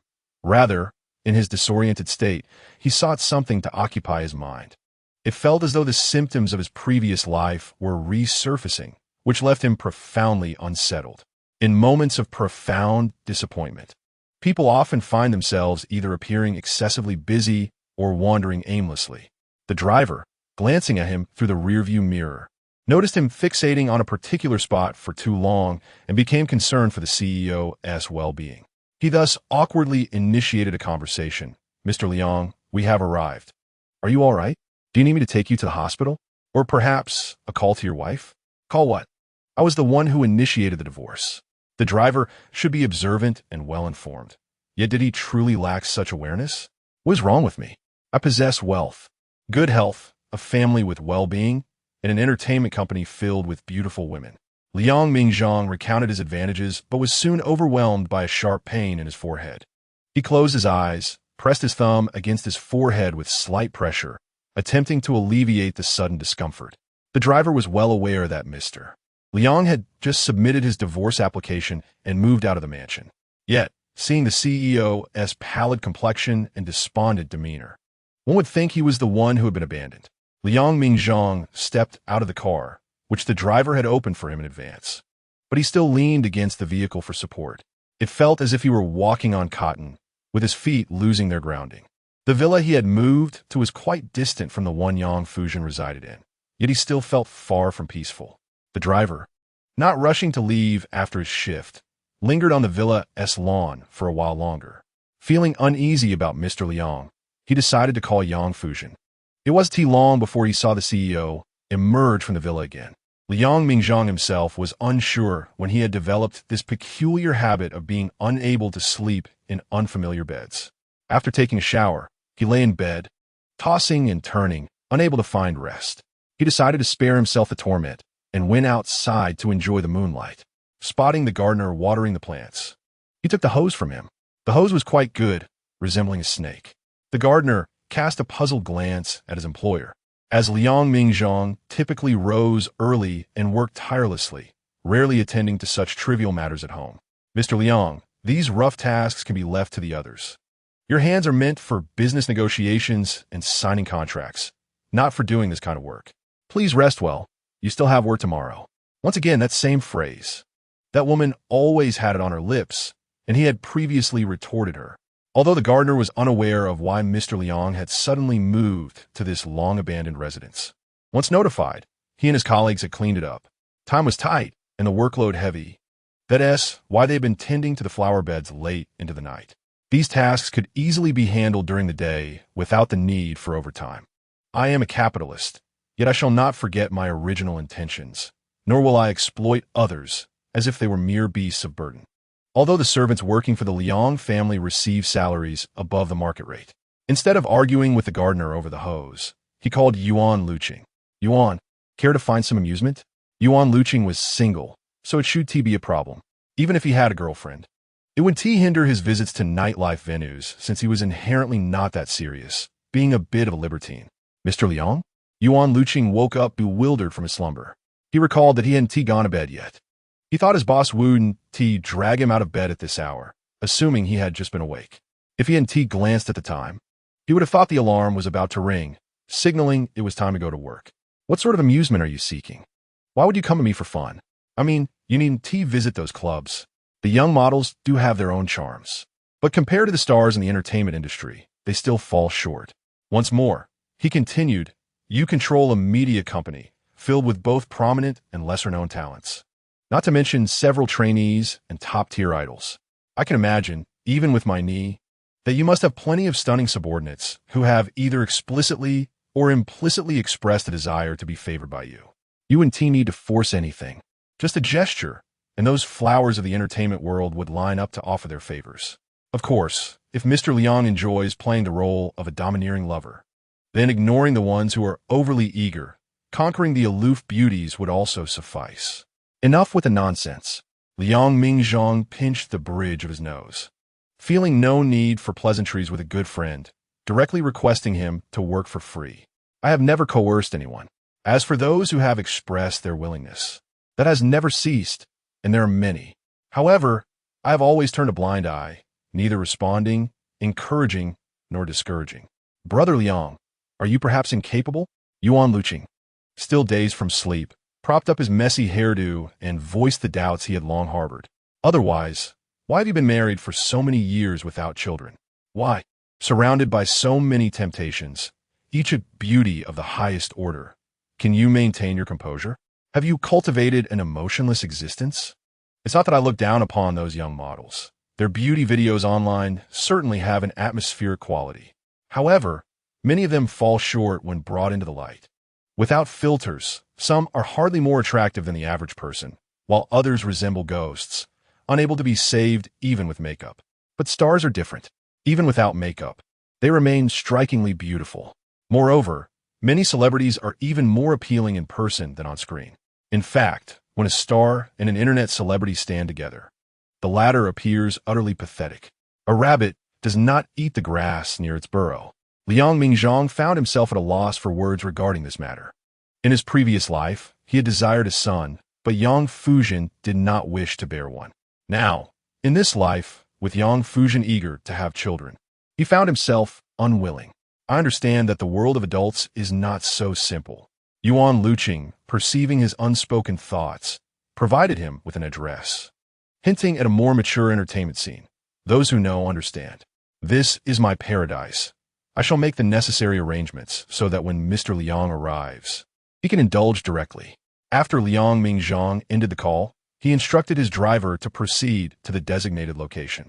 Upon entering, he was greeted by a row of waitstaff, who had been informed in advance, standing at attention with their bodies bent at a perfect 90-degree angle, in unison exclaiming, "Welcome, Mr. Liang." Today, the establishment was graced by a prominent figure, and everyone was on high alert. Not only were the young models, boasting millions of fans, eagerly anticipating, but the staff also hoped to earn some generous tips. If this titan, whose mere stomp could reverberate through Haicheng, cast a glance their way. It would undoubtedly become a topic of conversation for ages. Why the grand display? It was only upon seeing Yuan Luqing that Liang Mingzhang felt a twinge of regret for coming. He had merely sought a quiet little eatery for a drink before returning to rest. Now, he felt as if he had entered a palace, becoming the emperor adored by all. This is not my doing. I merely mentioned that Mr. Liang would drop by for a visit, and they orchestrated this spectacle of their own volition, Yuan Luqing remarked, raising 3 fingers as if to swear an oath to the heavens. I had no inkling that Mr. Liang desired to conduct a discreet visit. However, it seems you have found peace of mind, no longer toiling to uphold the honor of that willful young lady. I genuinely feel relieved for you. How do you intend to enjoy today? Will it be a celebration of your impending single life? Or are you here to select a consort? Chapter 42, Seeking Amusement. Liang Mingzhang found himself at a loss for words. In the past, he had adhered to the principles of masculinity for Yang Fuzhen without feeling any anguish. It had seemed as effortless as breathing, a part of his everyday existence. Where did the suffering stem from? Yet, he was unwilling to continue living as aimlessly as in his previous life. Thus, he refrained from crafting an image of a devoted husband and family man. However, was it not a tad premature to celebrate? Our divorce proceedings have only just been submitted, and the outcome remains uncertain. Yuan Luqing, wishing to avoid dampening the mood, withheld further remarks. Otherwise, if that young lady remained obstinate about the divorce, it would be challenging to secure a favorable ruling in the first instance, especially given her substantial financial and personal resources, capable of hiring a top-tier divorce attorney to contest him. It could very well drag on for 2 or 3 years. But no matter. If she wished to prolong the process, it would ultimately be her own demise, aging her prematurely. Men only seem to gain allure with age, particularly after 40, when their charm peaks. Women, however, face a different fate. Past the age of 35, they begin a downward trajectory. With declining physical vitality, even cosmetic enhancements cannot rival the beauty of a youthful maiden. Should she insist on dragging this out, it would be interesting to see who ultimately suffers. If she seeks a second marriage, unwilling to lower her standards, she would find suitors of equal wealth preferring someone fresh-faced, unless she were to diminish her worth, settling for someone of lesser pedigree. I stepped out precisely to avoid mentioning her. Just as Liang Mingzhang began to steady his thoughts, they became tumultuous once more. He could not help but wonder if, on the day of the hearing, she would still cling to the past as she did now. How would she attempt to retain him? Or would she, in the interim, encounter a new infatuation and forego any effort to reconcile, proceeding directly to the divorce decree? All right, it is my fault, Yuan Luqing chuckled, leading him further inside. They had barely taken a few steps when they encountered Zhou Jiuchang, the club's manager, approaching with a beaming smile. A distinguished guest has graced us. I knew that the arrival of the magpie this morning heralded good fortune. Zhou Jiuchang's face bore an expression of obsequiousness, tinged with a hint of streetwise charm. I apologize for not welcoming you properly. Please forgive my rudeness. Once we reach the private room, I shall indulge in 3 cups of self-punishment. Liang Mingzhang had little interaction with Zhou Jiuchang in the past, aside from handling company affairs and spending time with his wife. Nonetheless, he had heard of Zhou's endeavors as a self-made man in Haicheng, carving out a niche for himself. You flatter me, Zhou. We are all in the business world and shall continue to support one another. Liang Mingzhang followed him into the spacious, brightly lit private room, which lacked the garishness of flashing lights. Instead, soft illumination cast an air of opulence. Your words leave me speechless.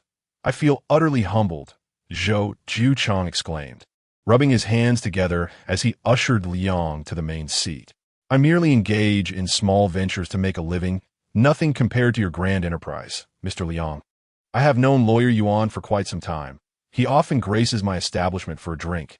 Yet never did I imagine that a figure as esteemed as yourself would visit my humble abode. It truly elevates my establishment status, adorned with the gilded aura of Mr. Liang. Zhou Jiuchang was indeed ecstatic, his smile broader than ever. The mere fact that Liang Mingzhang graced him with his presence had already eclipsed any monetary value. From this day forward, Zhou Jiuchang would finally have a seat at the table within Haicheng's financial circles, able to engage in discussions alongside his peers. You have placed me in a rather compromising position. If I do not spend tens of thousands today, I shall not be able to leave. Liang Mingzhang chuckled. Attempten ayist. Zhou Jiuchang, however, was wholly earnest in his demeanor. Mr. Liang, I shall cover all expenses for today. Let's not engage in any disputes over this. If you hold any regard for a humble traveler such as myself, please enjoy yourself freely and charge everything to my tab. Rest assured, you owe me nothing, and I shall forever remain in your debt in Haicheng. Liang Mingzhang had every confidence in Zhou Jiuchang's integrity. One's reputation and character were paramount in the long run. If Zhou were to flaunt their acquaintance in a boastful manner, he would not have achieved the heights he had today. Your words make it seem as if I am here to indulge in a free meal. Zhou Jiuchang, while conversing, was adept at reading Liang's expressions, carefully noting any subtle shifts in his demeanor. Observing that Liang was not displeased, he felt more at ease in his subsequent arrangements. Mr. Liang, please feel free to make yourself at home.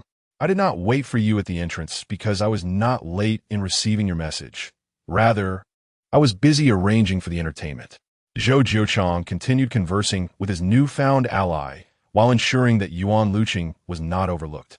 He had already instructed the server to bring forth Liang's favorite drink.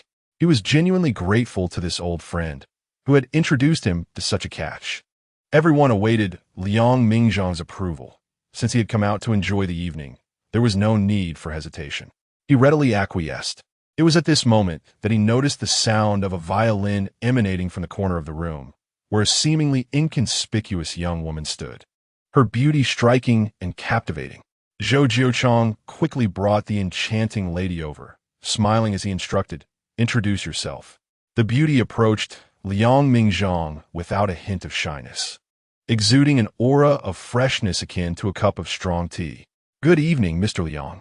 My name is Yi Ming. Currently, I am engaged in the realm of the internet, creating videos and sharing fashion insights. I have established an online store, selling a selection of affordable luxury, clothing, and accessories, just enough to support myself." Liang Mingzhang glanced at her, noting her pure and unadorned beauty, striking even without makeup. She possessed an innocence yet exuded allure, her youthful visage complemented by a well-proportioned figure. Most importantly, she was an undeniable natural beauty, showing no signs of cosmetic enhancement, not even a minor adjustment. Liang Mingzhang remained silent, reaching into his pocket for a cigarette. Yi Ming stepped closer, kneeling beside him, gazing up with eyes as clear as a tranquil pond, reminiscent of a gentle little lamb. He took out his lighter and lit a cigarette for Liang Mingzhang. "Our esteemed Miss Yi is remarkably modest. She has amassed 2 million followers on merely one short video app." Zhou Jiuchang has been keeping a close watch on the proceedings, occasionally stealing glances. She is nothing like those influencers who, with only 2 followers, shamelessly dine for free at restaurants. A graduate from a prestigious university in Haicheng, she was a prodigious talent from a young age, skipping grades, starting a business during her university days, and has accumulated quite a bit of capital upon her recent graduation. More importantly, she has never been in a romantic relationship. The only reason she frequents my place is due to her previous business dealings with my wife during her school years. Hearing him extol this woman as a paragon of elegance and intellect, a rare beauty untouched by the world, he could hardly believe a word of it. Who knows if this is merely a new persona decided upon for the evening? After all, many of the personalities crafted by his entertainment company are often fabricated, bearing little resemblance to reality. He had no interest in watching the videos of this internet celebrity flaunting her charms. Instead, he inquired, "What do you desire?" "I want nothing at all," Yi Ming replied, still kneeling at his feet. "I find that answer rather unsatisfactory." Liang Mingzhang exhaled a ring of smoke towards her face, then pinched her chin. "Nothing at all? Is your earnestness driven by affection? Do not tell me you harbor feelings for me, that you have secretly adored me for some time." A man who has lived 2 lifetimes, having endured the pains of love, is wary of repeating past mistakes. He knows well that a woman of her stature, much like Gao Xiaofeng, does not merely flaunt her superficial charms. She cloaks herself in the guise of a confidant, only to eventually seek deeper intimacy. I apologize. Yiming felt the pressure of his grip on her chin, a slight pain coursing through her. Her instinct to protect herself made her want to recoil, yet she steadied herself, refusing to turn away. I wish to enter the entertainment industry. Despite her current business success, the allure of fame, devoid of acting skills, could easily elevate her to 208,000 followers. That's the spirit. Let us not discuss emotions. That can be fatal. We can talk about money instead, as I have plenty to spare. Liang Mingzhang released her, removing his watch and tossing it carelessly into the corner. Go fetch it. Crawl over there and retrieve it. If you do, I'll take you with me tonight. Yiming hesitated not a moment, nor did she display any semblance of humiliation. Turning around, in front of the room filled with influential guests and colleagues, she crawled to the corner to pick up the watch. She returned to his side, carefully placing the broken watch back on his wrist. Stand up, you've shown some sense. He added, should you display any semblance of self-sacrifice, I will not only refrain from taking you with me, but I shall lose all interest as well. Liang Mingzhang was quite pleased with the gift Zhou Jiuchang had presented him. There was no flamboyance, no flattery, no overt seduction, no theatrics. This eased Zhou Jiuchang's concerns as well. He had prepared a plan B, along with several alternatives, but it seemed unnecessary to showcase them now. However, fearing that the women he had sheltered might miss this opportunity for selection and later lament to him, he took a risk and hinted, our girls haven't seen much of the world. Previously, they had only read about General Manager Liang in newspapers. Now that they can see you in person, they all wish to behold your grandeur. Do you think you could allow them to come in for a moment, perhaps enjoy a fruit platter before they leave? I assure you, none will be so foolish as to intrude upon your space. Zhou Jiuchang had discerned that this wealthy patron preferred tranquility. Yet he couldn't help but reflect on the benefits of being tightly controlled by a wife. Just a whiff of romance, and due to low immunity, it was easy to be won over. Were it a seasoned seducer, the threshold would be much higher. Such simple fare would hardly suffice to pique his interest. Didn't I say that guests should follow the hostess' lead? Liang Mingzhang had no objections, especially after hearing the tone of the two individuals. Yuan Luqing often frequented this place, and today, without having arranged for a captivating companion, he couldn't neglect him. As the door to the private room swung open, a dozen young women filed in, and fortunately, the space was ample enough to accommodate them. This wasn't Zhou Jiuchang's limit. Rather, it was the result of meticulous selection through multiple rounds of screening. Sitting beside Liang Mingzhang, Yiming maintained a semblance of decorum, though her expression was decidedly displeased. What does Zhou mean by this? General Manager Liang has already agreed to take me away, yet he allows so many women to enter. Is he trying to sabotage my prospects or steal my chance? What if Liang Ge decides to take another beauty instead? Her murmurs were perfectly pitched to be heard by Liang Mingzhang while remaining discreet enough not to disturb others. It was rather telling that she harbored a strong possessiveness. However, she should refrain from addressing him as Ge. Their relationship had yet to reach such familiarity. Liang Mingzhang understood that she was merely lamenting her circumstances for her own benefit, and decided to tease her. What if I were to take away another? Do you not prefer a double act? This time, Yiming bit her lip, losing the nonchalance she had previously displayed. She fell silent, and Liang Mingzhang encouraged her to speak. Go on. If I were to host a silver party, would you attend? Yiming appeared to be forcing herself to make a decision, fearing that any hesitation might cost her the chance to transcend her current status. She nodded. I would be willing, General Manager Liang. Yet in her memory, she had researched this General Manager Liang and found that he did not indulge in such frivolities. Not only had he navigated the business world for years without scandal, but he also held traditional views, not deriving pleasure from tormenting women. Is it true that the more restrained a man appears, the more indulgent he is behind closed doors? Your ambition is indeed commendable, Liang Mingzhang observed, as if expecting this. Looking at her attire today, seemingly casual but meticulously chosen, it was evident she had put considerable thought into her appearance. The simple jeans accentuated her curves, while the plain white t-shirt crafted an image of the quintessential first love. Are you worried I might take someone else? You seem quite confident. Is this a strategy of retreating to advance? Not wanting to share you with others is not about humiliation. It's simply a matter of preference, Yi Ming retorted softly. Her jaw set. If I were to offer you prime resources without taking you out, would you prefer that? Liang Mingzhang inquired playfully. The beautiful women, whether standing or sitting, dared not approach him closely, yet they made every effort to flaunt their allure within his line of sight, striving to amplify their presence. Beyond seeking a wealthy husband, you girls wish to catch a glimpse of the renowned son-in-law of Haiqing, do you not? Or perhaps you have heard rumors of my good looks and come to see for yourselves? No, no, General Manager Liang, we have no such intentions. Several of the beauties hastily shook their heads, eager to clarify. It's simply that we were fortunate enough to board the Liang family's cruise ship. It was grand beyond imagination, and we were filled with admiration, hence our desire to meet the man behind the creation. Yes, yes. I've never heard of General Manager Liang being a son-in-law before. It's purely due to the gossip that has circulated, prompting us to want to witness the reality. I'm just a fan. My idol is an artist under General Manager Liang's management, and I wanted to see what kind of benefactor could cultivate someone like Wang Ziyue so well. As the women chattered excitedly, Liang Mingzhang listened with a smile.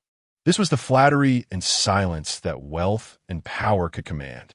Zhou Jiuchang observed him with a sense of unease, still not entirely reassured.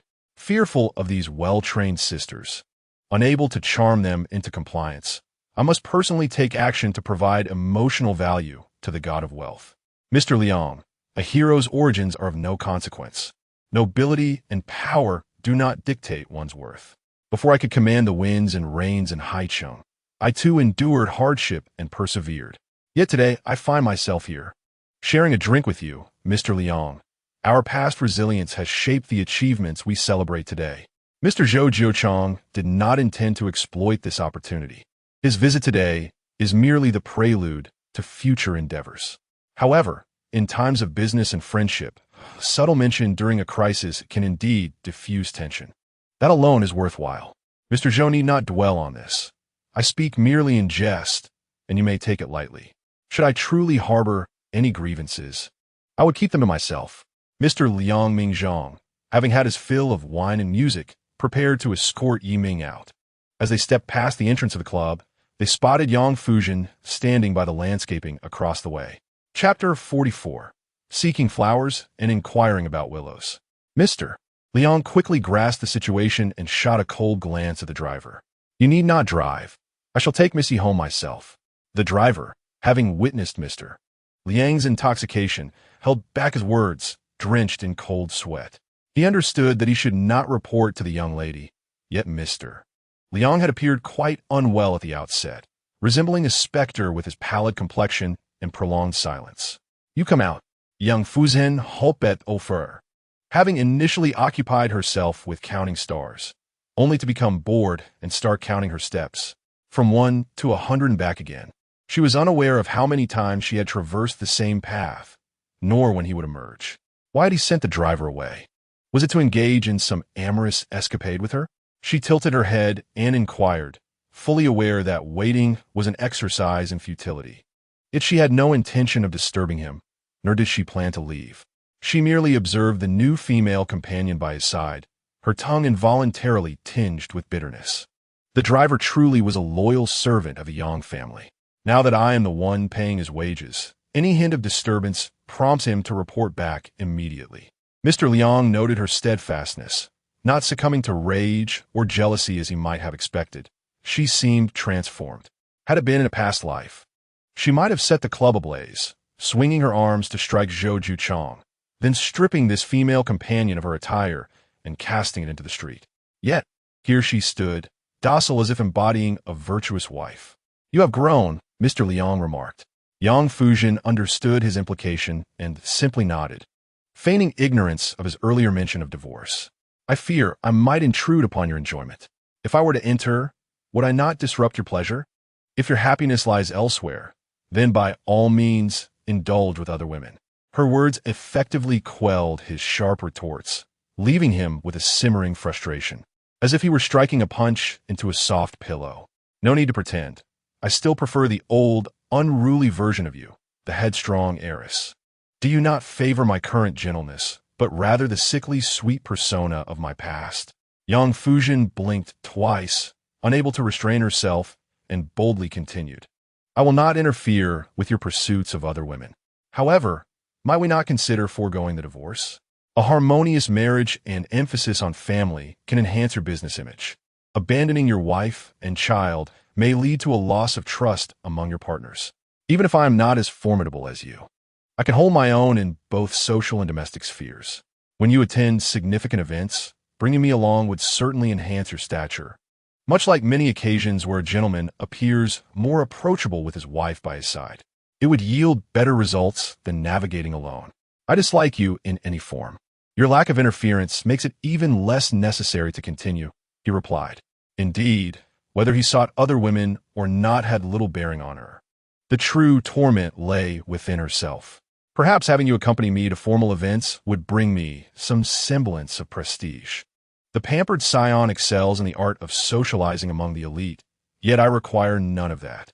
If gratitude is to be expressed, it should be for the substantial legacy bequeathed by your family, which has afforded me the luxury of not having to seek favor from others in my entrepreneurial endeavors. I require no prominent connections. I merely seek a life of fulfillment. The company I keep matters little.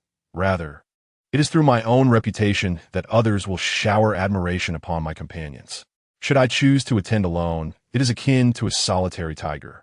While the meek herd together, perhaps I will even spark a trend of foregoing partners, or even flaunting mistresses within the circle. It all depends on the direction in which I choose to wield authority. Thus, maintaining this marriage serves only to burden you without offering any advantage. Yang Fuzhen, almost in a dreamlike state, summarized his thoughts. You would rather remain solitary or marry a Cinderella than endure the burden of my presence. Mr. Liang, unwilling to witness her despondency any longer for fear of faltering himself, swiftly entered the vehicle. Noticing Yi Ming still standing in place, he vented his frustration.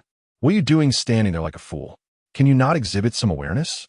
Will you be capable of performing in bed? Or will you merely lie there like a corpse beneath me? If I sought your company, I might as well have brought along a blow-up doll. What purpose do you serve? Yi Ming, previously lost in thought, complied with his reprimand and hurriedly climbed into the car. As she settled into the passenger seat and fastened her seatbelt, she attempted to explain, I am not a blockhead. While I may not have experience, I have watched enough films to understand. I will strive to satisfy you, Mr. Liang. Regarding the question you posed earlier, I would willingly accompany you to bed. Regardless of resources, I am prepared to be your loyal servant, ready to obey your every command. For a man such as Mr. Liang Mingzhang, even a fleeting taste of her company would be a rare delight, one worth savoring for a lifetime. Even without tangible benefits, countless beauties would vie for his attention. Here we go again. Have I ever mentioned that I dislike your answer? Mr. Liang retorted. He preferred exchanges of benefit over emotional confessions. No need for pretense. Do you not wish to enter the entertainment industry? Then use your talents where they are most applicable. Show me your ambition. The allure of power and beauty will bring me comfort. Do not attempt to deceive me. Aside from honesty, you possess nothing to offer as a token of allegiance. Mr. Liang, my delay in entering the vehicle was due to concern for your safety after drinking, wishing to avoid any trouble. I intended to volunteer to drive, Yi Ming confessed. Swallowing her words, I hesitated because I saw your wife standing there, fearing my presence might disrupt your family harmony. But that was not the crux of the matter. The true focus lay in Mr. Liang's own obliviousness to the longing in his gaze directed at his wife. Even if his mistress were to be doused in acid, he would not protect her. Caught between desire and fear, he would not allow her to benefit any further. Should you feel afraid, now is the time to leave. He warned, to prevent her from stripping me bare and posting on social media. I would be remiss not to warn you. With that said, the engine of the car roared to life. If she seeks her own demise, he shall accompany her on her final journey. As Yang Fuzhen beheld the speeding sports car hurtling towards her, she neither flinched nor exhibited a hint of fear. Instead, she closed her eyes, contemplating her past and present lives. If the wheels were to roll over her, dying at his hands would not be in vain. Would returning her life to him clear their grievances forever? Chapter 45. The Madman. Just as the headlights grazed the hem of Yang Fuzhen's clothing, the adept Liang Mingzhang had already slammed on the brakes. All right. Yang Fuzhen, you are indeed fearless.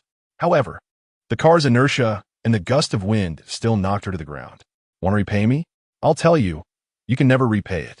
Madman, if you wish to go insane, know that my father is even more deranged. Just wait, I will kill you one day. Liang Mingzhang had lost. He spun the steering wheel, quickly reversed, and swerved around the person sprawled on the ground, speeding away into the distance. Yang Fuzhen emerged unscathed, only suffering a scraped knee. It was far better than being crushed under the wheels, losing limbs. She struggled to rise, gazing at the long street where he had vanished, his earlier roar still echoing in her ears. Standing still, she murmured in response, I await your attempt to kill me. You better do it in bed. If possible, she would have preferred his victory. Liang Mingzhang entered the main thoroughfare of the city, yet his speed did not diminish. Yiming tightened her grip on the armrest, shutting her eyes, unable to bear the rapid retreat of the urban landscape. Only when she sensed they were moving forward, her spirit trailing behind, could she no longer suppress a scream. Ah, why the ghost? We haven't even begun, and we're rehearsing already? Liang Mingzhang gradually reduced the speed of the car, having vented his frustrations in a whirlwind of speed. Now he felt considerably more at ease. Yes, my apologies, Mr. Liang. I must have disappointed you. Yiming felt a mixture of anxiety and inferiority. She had long heard that wealthy individuals often harbored peculiarities. Some were into fetishes, others had odd appetites, and Mr. Liang seemed rather unconventional. Of course, his wife did not appear typical either. They were indeed a rare pair of kindred spirits. Whether she was pretending to be an innocent little rabbit or genuinely a good girl, Liang Mingzhang noticed her untainted demeanor, free from any blemish, and began to believe Zhou Jiuchang's words. Perhaps this young woman was indeed pure and clear, just as Zhou Jiuchang had described, a highly educated beauty.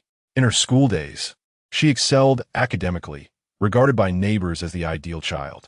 She looked down on reckless youths and had never mingled with delinquents. Have you been with Zhou Jiuchang? Yiming was taken aback by Liang Mingzhang's bluntness, so straightforward from the seemingly frosty and affluent man. Yet, due to her admiration, she perceived it as genuine, devoid of pretense. Blushing, she shook her head. I am still a novice. My interaction with Zhou Jiuchang stemmed from my mother's illness when I was a freshman in college. I worked at the club, and he helped pay for her medical expenses. Thus, I have always been grateful for his life-saving kindness and protective nature. He never allowed me to be taken advantage of by customers, even provided me with funds to start my own business, treating me like a little sister in his family. After nurturing me for 1,000 days, when he needs to repay that kindness, I cannot refuse. But I also do not feel coerced. We mutually benefited, I suppose. It can only be said that introducing Liang Mingzhang to me was yet another form of assistance. Understood, you won't act until you see the rabbit. And you won T-Land a golden son-in-law without casting your net. No wonder people flocked together. Liang Mingzhang reached the next intersection, parked by the roadside, and let her out. Go on, spare no thought for me. I hold no interest in you. My promises stand firm. Report to my entertainment company tomorrow. I will personally call the agent. You indeed do not mind working under pressure. It is I who lacks interest in having you barter your body for your future. Do not squander your efforts on me. He bore no responsibility for addressing the issue of aging unmarried women. Why, Mr. Liang, you clearly do not reject me. If you were attracted to voluptuous vixens, you had no need to take me from that private room filled with so many options. Yet at that moment, you barely glanced at those shameless women. Yiming was unceremoniously dropped off at the roadside, embracing her arms and trembling in the chill. She had once thought she could surpass his wife, who had been his first love, only to realize she was merely a pawn in their game. I understand I am no longer young. If I wish to find a quality man, I must act sooner rather than later. I can no longer be reserved, feigning aloofness while waiting for men to pursue me. Instead, I should take the initiative to capture a fine steed. But I have never regarded you as a mere tool, nor would I dare to use the formidable Liang Mingzhang as a means to an end. In truth, I am not adamant about marriage. Even if I remain single for life, it matters not. I possess my own pride, preferring lifelong solitude to settling for less. Moreover, if Mr. Liang favors those flirtatious and promiscuous women, I am not an innocent flower myself. I may appear demure in attire, but without clothes, I can be quite uninhibited. I have no interest in listening to your heartfelt confessions, nor do I seek a confidant to unburden my worries. Such matters are my private struggles. Least of all do I wish to play the role of a father figure or engage in any nurturing dynamics. Liang Mingzhang closed the car door, urging her to return home. Mr. Liang, I will amend my shortcomings that displease you. Yi Ming attempted to chase after his retreating figure, but Liang Mingzhang was unyielding. With a press of the accelerator, he vanished into the night. Her subsequent plea for an opportunity went unheard. Yet, she would not surrender. Having gained entry into his entertainment company, she believed she could seize the moment. However, being abandoned midway only deepened her sense of grievance. She resolved to walk home rather than hail a taxi. The remote outskirts were a considerable distance from her home in the city center. If she could not pinpoint whom she was sulking against, simply walking and crying throughout the night. At dawn, when Yang Fuzhen awoke, she heard a commotion downstairs and instructed the maid to draw back the curtains. Guomin brought in warm water, chattering incessantly. Miss, you said the Liang family is in the smart home business. Yet, young master prefers traditional mahogany furniture over artificial intelligence, claiming it embodies an ancient charm and historical depth. Because Mingzhang has an eye for aesthetics, you are rather unrefined. If the house were to be fully automated, wouldn't you all be out of work? Yang Fuzhen, discerning the sounds, inquired, what is all the noise downstairs? Guomin responded, Miss, it is Madam who has returned. She arrived home late last night, fearing to disturb your rest, so she did not summon you. Rest assured, Madam has yet to discover that young master has moved out. Yang Fuzhen watched her with a wary gaze, and Guomin, picking up on her unease, assured her, Fear not, miss. I am fully aware. I have not disclosed any of young master's affairs to Madam. I know you can handle it yourself. I would never overstep. Yang Fuzhen nodded in satisfaction, yet remained cautious. After freshening up, she descended the stairs and, upon seeing her mother enjoying breakfast, realized it was undoubtedly late. Mom, Yang Fuzhen called out, and Mrs. Yang looked up from her bagel, her face lighting up as she met her daughter's gaze. My dear, did you miss Mommy while I was away? Look at what I brought you. A limited edition designer bag, a globally exclusive set of cosmetics, and even a pair of princess crystal shoes. By the way, why Haven Tea, I seen Liang Mingzhang and Yang Yueping since their return. Have they eloped? Chapter 46, The Raven's Tongue. Mother, what are you talking about? The Raven's Tongue. Yang Fuzhen sat beside her, resting her chin on her hand, unable to suppress her discontent. This is rather ominous. Expellet Yang Yueping, and Liang Mingzhang has moved out as he wishes to divorce me. I have outgrown those childish things. When she passed away in her previous life, she was scarcely older than I am now. The two of us sitting together now, in terms of psychological age, are actually peers. Oh dear, no matter how old the baby grows, they will always be the little princess cradled in their mother's palm. Mrs. Yang cupped her daughter's face, just as she did when she was in kindergarten, transforming her slightly chubby little face from square to rectangular in her hands. However, her daughter has matured now, having blossomed into a stunning beauty after university. What is wrong with that little brat? Divorce? How ridiculous. He took advantage of my affection for my daughter to fulfill all his demands. Otherwise, how could he have aspired to our family?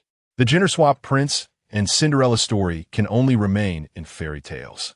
Mrs. Yang would rather her daughter divorce, as it would provide an opportunity for her to introduce a better match. Mother, please do not speak so harshly at the outset. He is my husband. Does it please me when you call him a little brat? Yang Fuzhen turned her head away, refusing to let her mother pinch her cheeks. Try to empathize.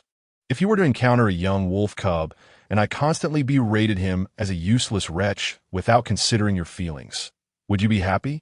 Moreover, addressing him by name as though Liang Mingzhang were merely a servant of the Yang family is quite rude. But the issue is that he wishes to divorce now. Mrs. Yang waved her hand dismissively, speaking with nonchalance. Let him leave with nothing. If he has indeed been bewitched, he must pay the price. The audacity. Only the Yang family can cast out this son-in-law. When did it become his prerogative to dictate terms to my daughter? However, during her absence from home, her daughter had shown commendable resolve, quietly expelling that unwelcome stepdaughter, no longer the naive little girl she once was. Mother, he said he would leave with everything. Since father passed, all the shares of the Yang family's business are held by him. I want to salvage this. I will not divorce. Yang Fuzhen quickly declared, believing she had made her position abundantly clear. She hoped her mother would treat her husband as family and refrain from treating him like a beast of burden. Why should I? Mrs. Yang seemed to find the notion absurd. How could the Yang family's assets be so easily usurped by an outsider?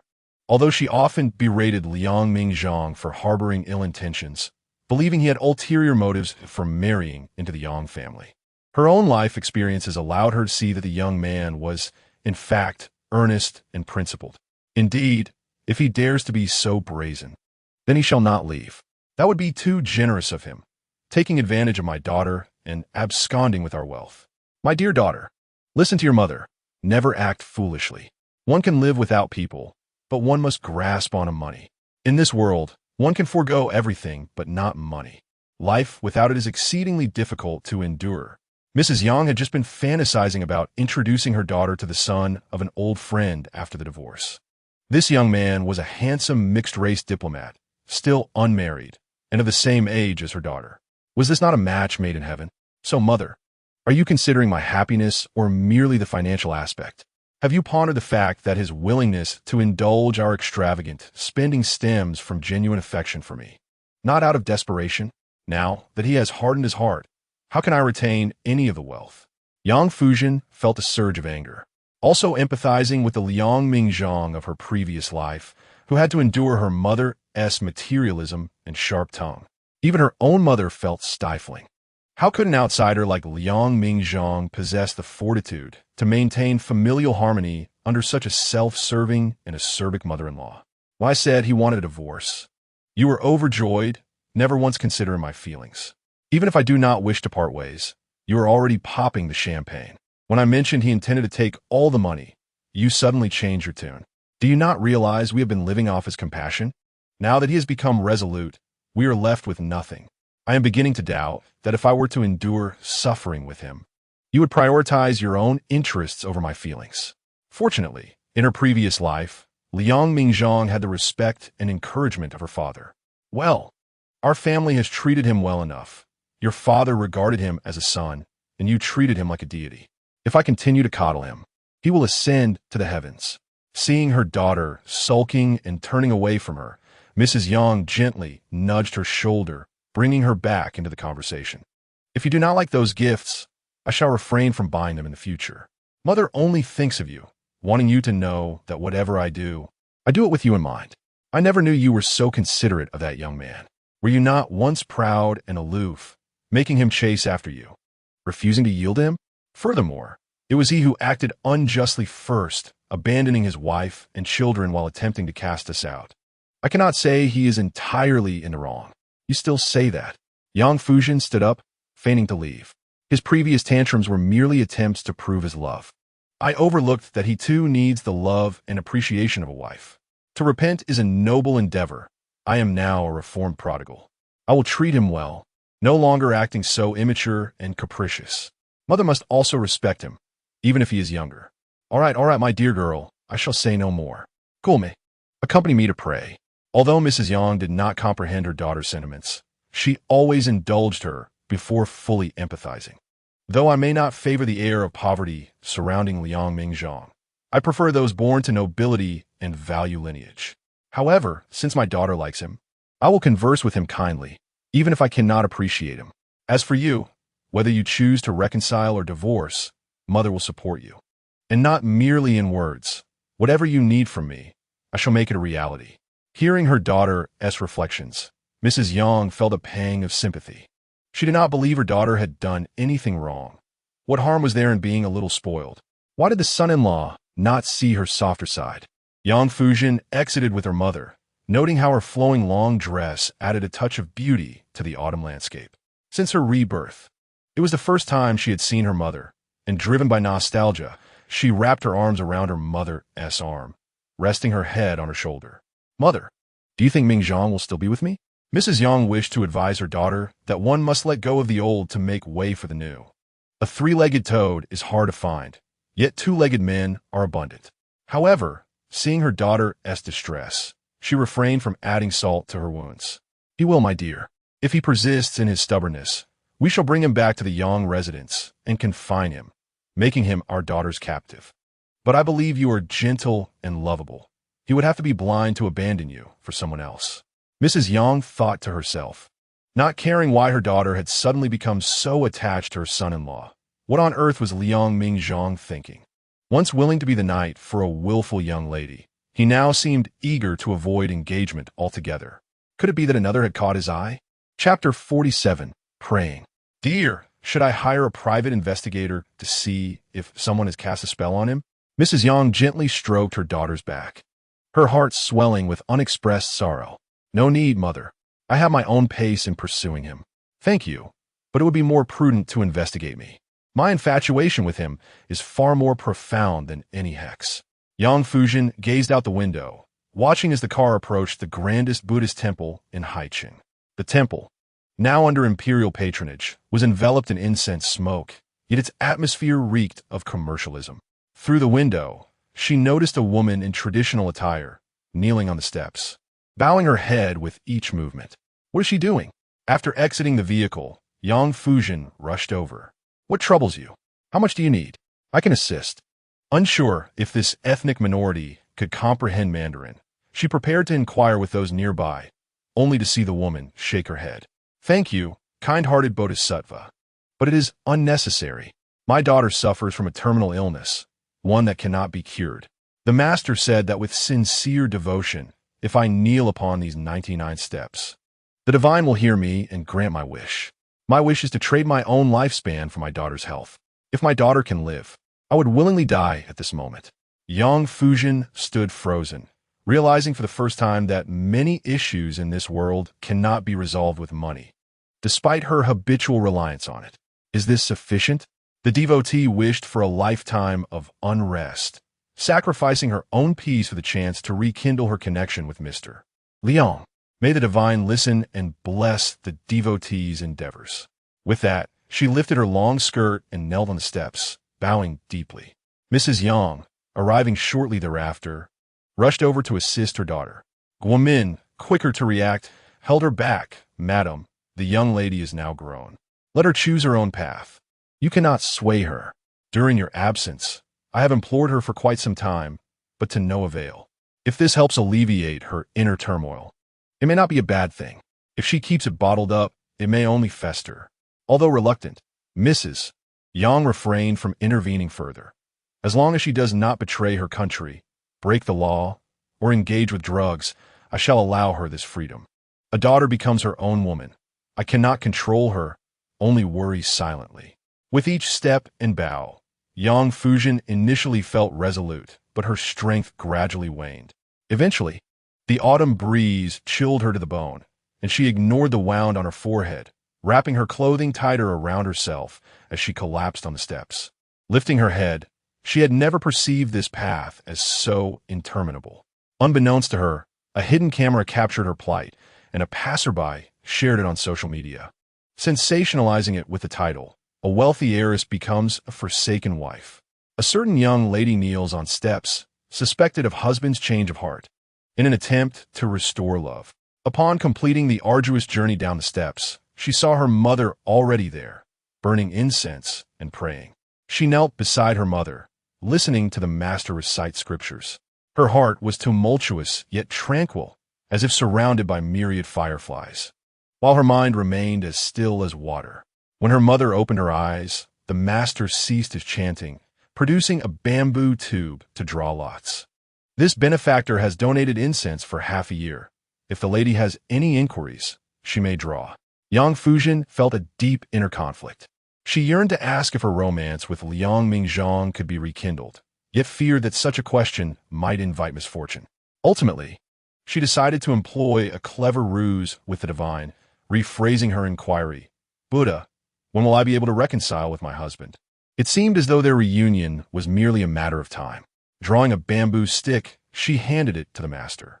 He opened it and read the inscription. The hidden dragon is confined, and clouds do not yet rise. Await the gathering clouds, and fly to the heavenly court. He turned the prayer beads in his hands, nodding thoughtfully before revealing a smile of satisfaction. This is an excellent omen. The seeker may currently face obstacles, but is in a phase of waiting for their fortune to turn. When the time is ripe, their wishes shall be fulfilled. Yang Fuzhen remained skeptical, doubting the master's authenticity. So, this fortune applies to everyone. Those seeking academic success need only study diligently to excel. Those inquiring about health should focus on their treatment to recover. Even if one fails to achieve their goals, there are always justifications to offer. Is it not true that if someone struggles, they might not have studied enough or maintained a calm mindset during their treatment? She considered that perhaps even a diligent student might struggle to find a balance between studying and other life demands. Dear, this is sacred ground. Do not disrespect the master. Mrs. Yang gently tapped her daughter's arm, offering a timely reminder. I apologize, Buddha. Though Yang Fuzhen identified as a materialist, she found herself at a loss for alternatives, resigning to the notion of grasping at straws. Then, I shall donate another year's worth of incense to the temple. If fortune does not favor me, I shall purchase my luck. Having already triumphed in the lottery of life by being born, she now sought to win once more in matters of the heart. Oh, you foolish girl. Do you believe money can sway the Buddha? Spending money will not expedite your emotional dilemmas. This time, the pressure on her arm felt heavier than before. As the master resumed his prayers, fervently beseeching for the alleviation of someone else's suffering, Mrs. Yang leaned closer to her daughter and whispered, "That Liang fellow wishes to divorce you and leave us with nothing. You must learn to be frugal. Otherwise, how long can you sustain this lavish spending?" She had already donated half of the incense on her daughter's behalf. Were it not for her daughter's discontent, she would have addressed that scoundrel directly instead of using such a polite form of address. All right, I understand, mother. Yang Fuzhen had always been careless with money, having never experienced a lack of it. However, with Liang Mingzhang resolutely seeking a divorce and harboring deep resentment towards her, she knew she would receive nothing from the division of assets. Hence, she would need to economize and devise ways to earn money. I regret it so much, mother. Why did I ever listen to the anxieties of others regarding childbirth? Out of fear of sagging breasts and changes to my figure, I refrained from having children. Had I born a child, I could have leveraged child support to my advantage. Look at you, with such trivial aspirations. You bear no resemblance to your father's strength and resilience. You have not inherited my steadfastness. You are shallow, akin to a poor family that has never encountered wealth. Mrs. Yang poked her daughter's forehead gently. Poverty merely leads to begging. Even if she starves, she would never beg from that country bumpkin. Having a child should stem from a genuine desire to be a mother, a manifestation of two people's love, a wish to welcome a new life that carries the blood of both parents. You, on the other hand, view children solely as a means to extort support from their father. You are no different from those who, despite their poverty, keep bearing children without providing educational resources, hoping for their offspring to succeed. Mrs. Yang's thoughts lingered on the importance her son-in-law placed on familial bonds, coupled with his decisive nature. If two individuals were to truly have a child, Liang Mingzhang would undoubtedly retain custody firmly in his grasp, ensuring that his son would never be compelled to address another as father. Chapter 48, An Accidental Encounter. Should a child indeed exist, your meticulous calculations would be rendered futile, transforming you into a mere vessel for surrogacy, devoid of progeny or child support, resulting in a complete loss. Mrs. Yang had already risen, bidding farewell to the master, departing alongside her daughter. Furthermore, given Liang Mingzhang's current ruthless disposition, one cannot dismiss the possibility that he might even file a lawsuit against you for child support. Mother offered no words of consolation, albeit her statements were grounded in reality. Yang Fuzhen felt a twinge of defiance, thinking to herself, what can he do if I refuse to comply? In our country, it is currently impossible to punish deadbeat parents. Many celebrity parents are indeed deadbeats. Some have fled abroad, while others remain, living quite extravagantly. It matters not whether they are celebrity parents or celebrities themselves. Moreover, I have yet to hear of a single case where an ex-partner failed to provide child support and was successfully pursued for it. Judges do not chase after individuals. This matter fundamentally relies on one's conscience. You mentioned conscience, she retorted. How can you be certain that if the child were with you, Liang Mingzhang would provide support, rather than harbor resentment due to his aversion to his ex-wife, disregarding the child altogether? If he were truly grateful, he would not have pursued a divorce. A lack of conscience signifies a lack of care for the child.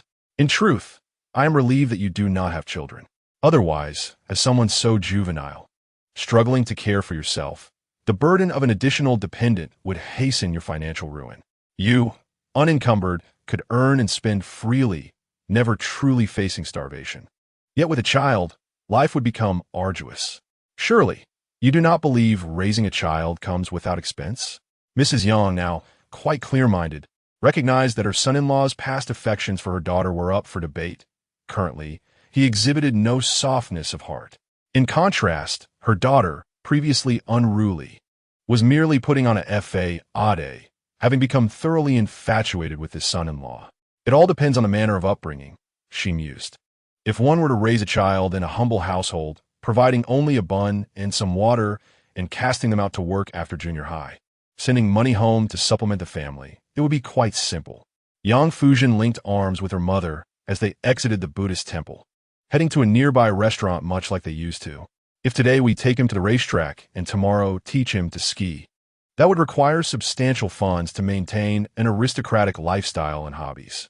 If the child were with you and Liang Mingzhang refused to pay support, you would be loath to file a lawsuit. However, if the child were in his custody and you withheld support, he would not let you off easily. Mrs. Yang felt her daughter was overly naive, still believing one could evade obligations. You think being a deadbeat is so easy?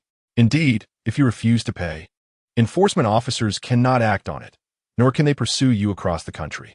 But they can freeze your bank accounts and place you on the dishonesty list, which Liang Mingzhang could certainly orchestrate. In the future, boarding planes and high-speed trains would be restricted unless you plan to remain secluded in the mountains for all eternity.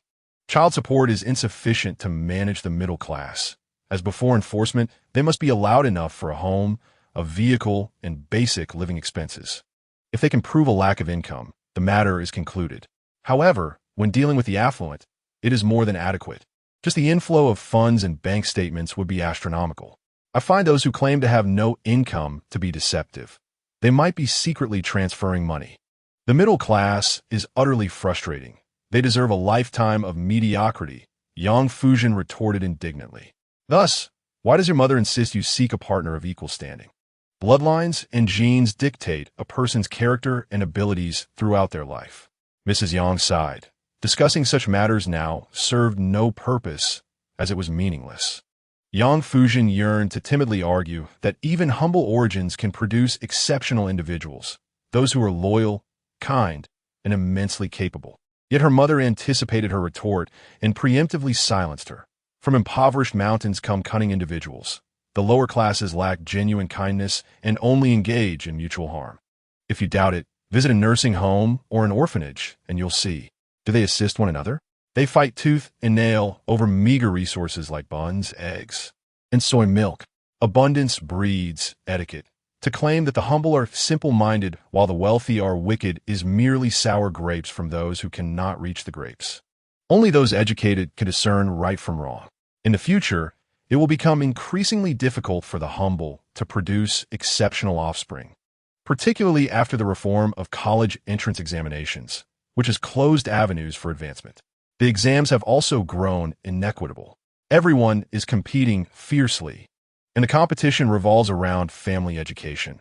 The college entrance examinations can hardly alter one's fate. However, this is a positive development. Mrs. Yang naturally defended her own class, wishing for the humble to remain subdued. Upon arriving at the restaurant, Mrs. Yang did not need to present her membership card with a mere facial recognition. The waiter promptly guided her to her usual private room.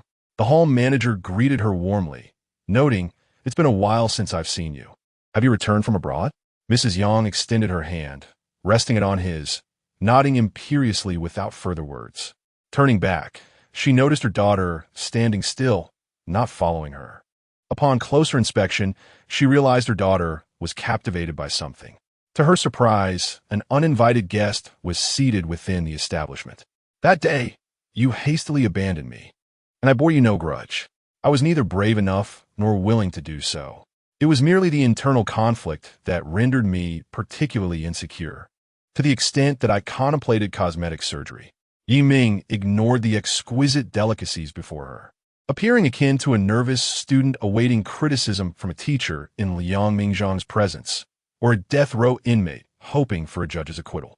However, I wish to understand why. If President Liang could provide me with an answer, I would be willing to do anything. Your insistence on anything seems to imply an ulterior motive, does it not? I can only surmise that you would relish any position I might suggest for you in bed, as it would undoubtedly be your heart's desire. Liang Mingzhang remarked, taking a sip of barley tea before continuing at a measured pace. If I were to propose that you sign a contract of servitude, pledging a lifetime of free labor for me, would you still be amenable to such a deal? This time, Yi Ming fell silent, struck by the heart of the matter. Why would you abandon me? Why seek justification for leaving? If you wish to leave, you need not have any reason. Liang Mingzhang's peripheral vision inadvertently caught sight of two figures at the entrance. He had come today after witnessing a video posted by an ordinary individual, thus having just observed Yang Fuzhen's ascent up the steps in its entirety. However, he had not anticipated encountering Yi Ming here. Regardless of the circumstances, I am truly grateful to President Liang for this opportunity. My agent has been exceedingly kind, arranging excellent resources for me. Although some individuals speak ill of me behind my back, accusing me of leveraging my body to ascend, I find myself at a loss as to how to explain. Yi Ming wore an expression of innocence, timidly shifting the knife and fork on the table, her voice filled with hope. I have long sought an opportunity to express my gratitude, yet I understand that President Liang lacks for nothing, which brings me a measure of distress. If President Liang would be so kind as to offer a hint, I would be immensely grateful and would strive to fulfill my part. Should President Liang be unwilling, I would understand and would seek my own means of expressing thanks, so that it may appear sincere. Chapter 49. The Humiliation of Two Lifetimes. Did he not say that you should sign a contract of servitude? Are you deaf, or merely feigning ignorance? What gratitude could there be, if not a desire to sell yourself? Mrs. Yang was already making her way over, raising her hand to deliver a sharp slap. She feared even the dirt of striking this younger generation might sully her own hands.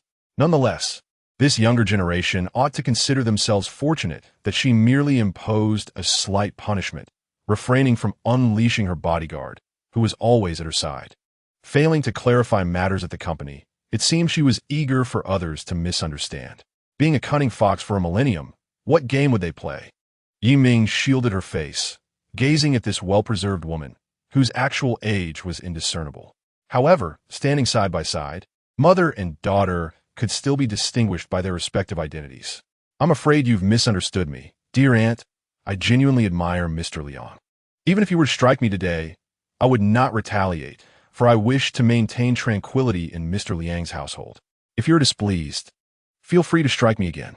As long as it ensures harmony for Mr. Liang, I'm more than willing to comply with any request. In Haicheng, no one dares to present themselves as a green tea bitch to me. You have indeed met your match today. Mrs. Yang refrained from further violence, but merely signaled to the plainclothes bodyguard behind her. Whether it be death or punishment, let it be measured. Surely, you're not an orphan? What if your father were to fall from scaffolding while working, ending up paralyzed for life? What if your brother were stabbed by a group of thugs as he exited school? All because you, in your reckless pursuit of frivolity, brought disaster upon yourself with your careless words. Yi Ming was instantly flustered. Faced with Mrs. Yang's blatant threats, she dared not gamble with her family's well-being. If the threat were directed at her alone, though she might tremble in fear, she would not be utterly cowed. However, when her family is targeted, the potential consequences are far too grave. Apologies, Mrs. Yang, I was in the wrong. We are but insignificant ants, unworthy of your disdain, lest your shoes become soiled by our presence. I shall henceforth suppress any vile thoughts and refrain from pretending to be innocent in your presence. Yi Ming immediately bowed deeply, bending at a 90-degree angle. Seeing that Mrs. Yang remained unmoved, she seized a fork from the table and jabbed it into her own hand. Mrs. Yang, I am young and foolish, but my family's safety is paramount.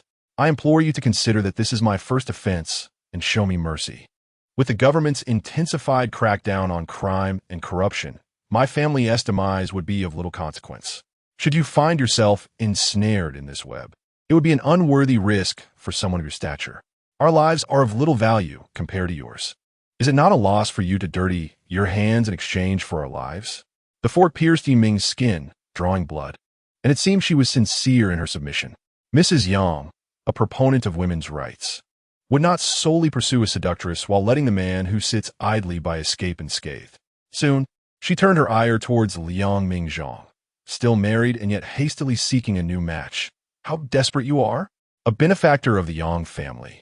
Yet your contributions seem solely aimed at personal gain. My daughter still urges me to respect you. However, your rapid attempt to ensnare her are telling. When my husband treated you well, it was clearly a lapse in judgment. Is that so? Then you may as well perish and confront your husband below. Yet whether Mr. Yang would heed you is uncertain, for he seldom acknowledged you when alive, let alone in death. Liang Mingzhang had indulged her in his past, believing that a man of stature need not contend with a woman of fading beauty. But upon realizing her increasing audacity, he ceased to offer her kindness. Otherwise, during his father-in-law's lifetime, there would not have been a mistress. My divorce from Yang Fuzhen owes you half the credit. I thank you for that. And I suspect she might express her gratitude as well. If you enjoy instigating a divorce for my daughter, continue by all means. She may soon remarry, and you may introduce her to a suitable match. If that fails, you could stir the pot for a third or fourth marriage. After all, you have spent your life pursuing appearances. The more marriages your daughter has, the more respectable you appear. Mrs. Yang trembled with rage. She knew full well that family harmony was to be revered. Yet, in light of her son-in-law's dismal state, how could she uphold it? Do you even possess the semblance of a younger generation? Does your every word and deed befit a fortune of billions? I have long warned against allowing my daughter to associate with you. You, a provincial, despite your wealth, remain a nouveau riche, not a true aristocrat. Born a countryman, you are destined to remain one for life. No matter how high you soar, you cannot shed your origins. In times of familial discord, you grow anxious. Have you forgotten who once upheld the peace? My obligations to you should have continued. Rather than swallowing your pride, you lash out immediately. Did you not take a moment to reflect on your foul demeanor before berating me? Liang Mingzhang's retorts were laden with the suppressed humiliation of 2 lifetimes. Is your belief in bloodlines so pronounced that you must be of foreign descent? May you be reborn as a Shudra in your next life, to be cared for by Brahmins. Alas, this is our nation. With the countless dynasties that have risen and fallen, if bloodlines were truly paramount, why do you not cling to the Qing dynasty and remain in your coffin? I initially had no desire to quarrel with you during the divorce. However, to see you tumble from grace, I would not hesitate to let you bear the immense debts of the Yang family without a penny to your name. You, Mrs. Yang pointed fiercely at him, shattering a cup in the shop. All decorum abandoned, she unleashed a torrent of curses. Beast! Seeing her mother on the verge of unleashing more vile words, Yang Fuzhen hurriedly stepped forward to intervene. Grasping her mother's sleeve from behind, she defended her husband. Please do not scold him. If you must, direct your anger at me. It is my fault, even if you call him an ungrateful wretch. I'm the one who let the wolf into our home. The current state of our divorce is also my doing. I failed to manage our family and did not know how to be a good wife. Yang Fuzhen's hand fell silent. Her head bowed as she murmured for her mother not to scold him. Defending him had become second nature to her, just as it had been during company meetings when she had stood against the ambitious elders to elevate her husband. Little brat, without Zhang the butcher, must you settle for a scruffy pig? Mrs. Yang no longer exchanged barbs with him, but instead took out her phone to call a longtime friend. Afen, let us get together. Yes, I'm back from abroad and currently at the temple. Oh, you're also here to worship? Perfect, bring your son along. I've long wanted to unite them. Now that my daughter is divorced, the two can finally be together.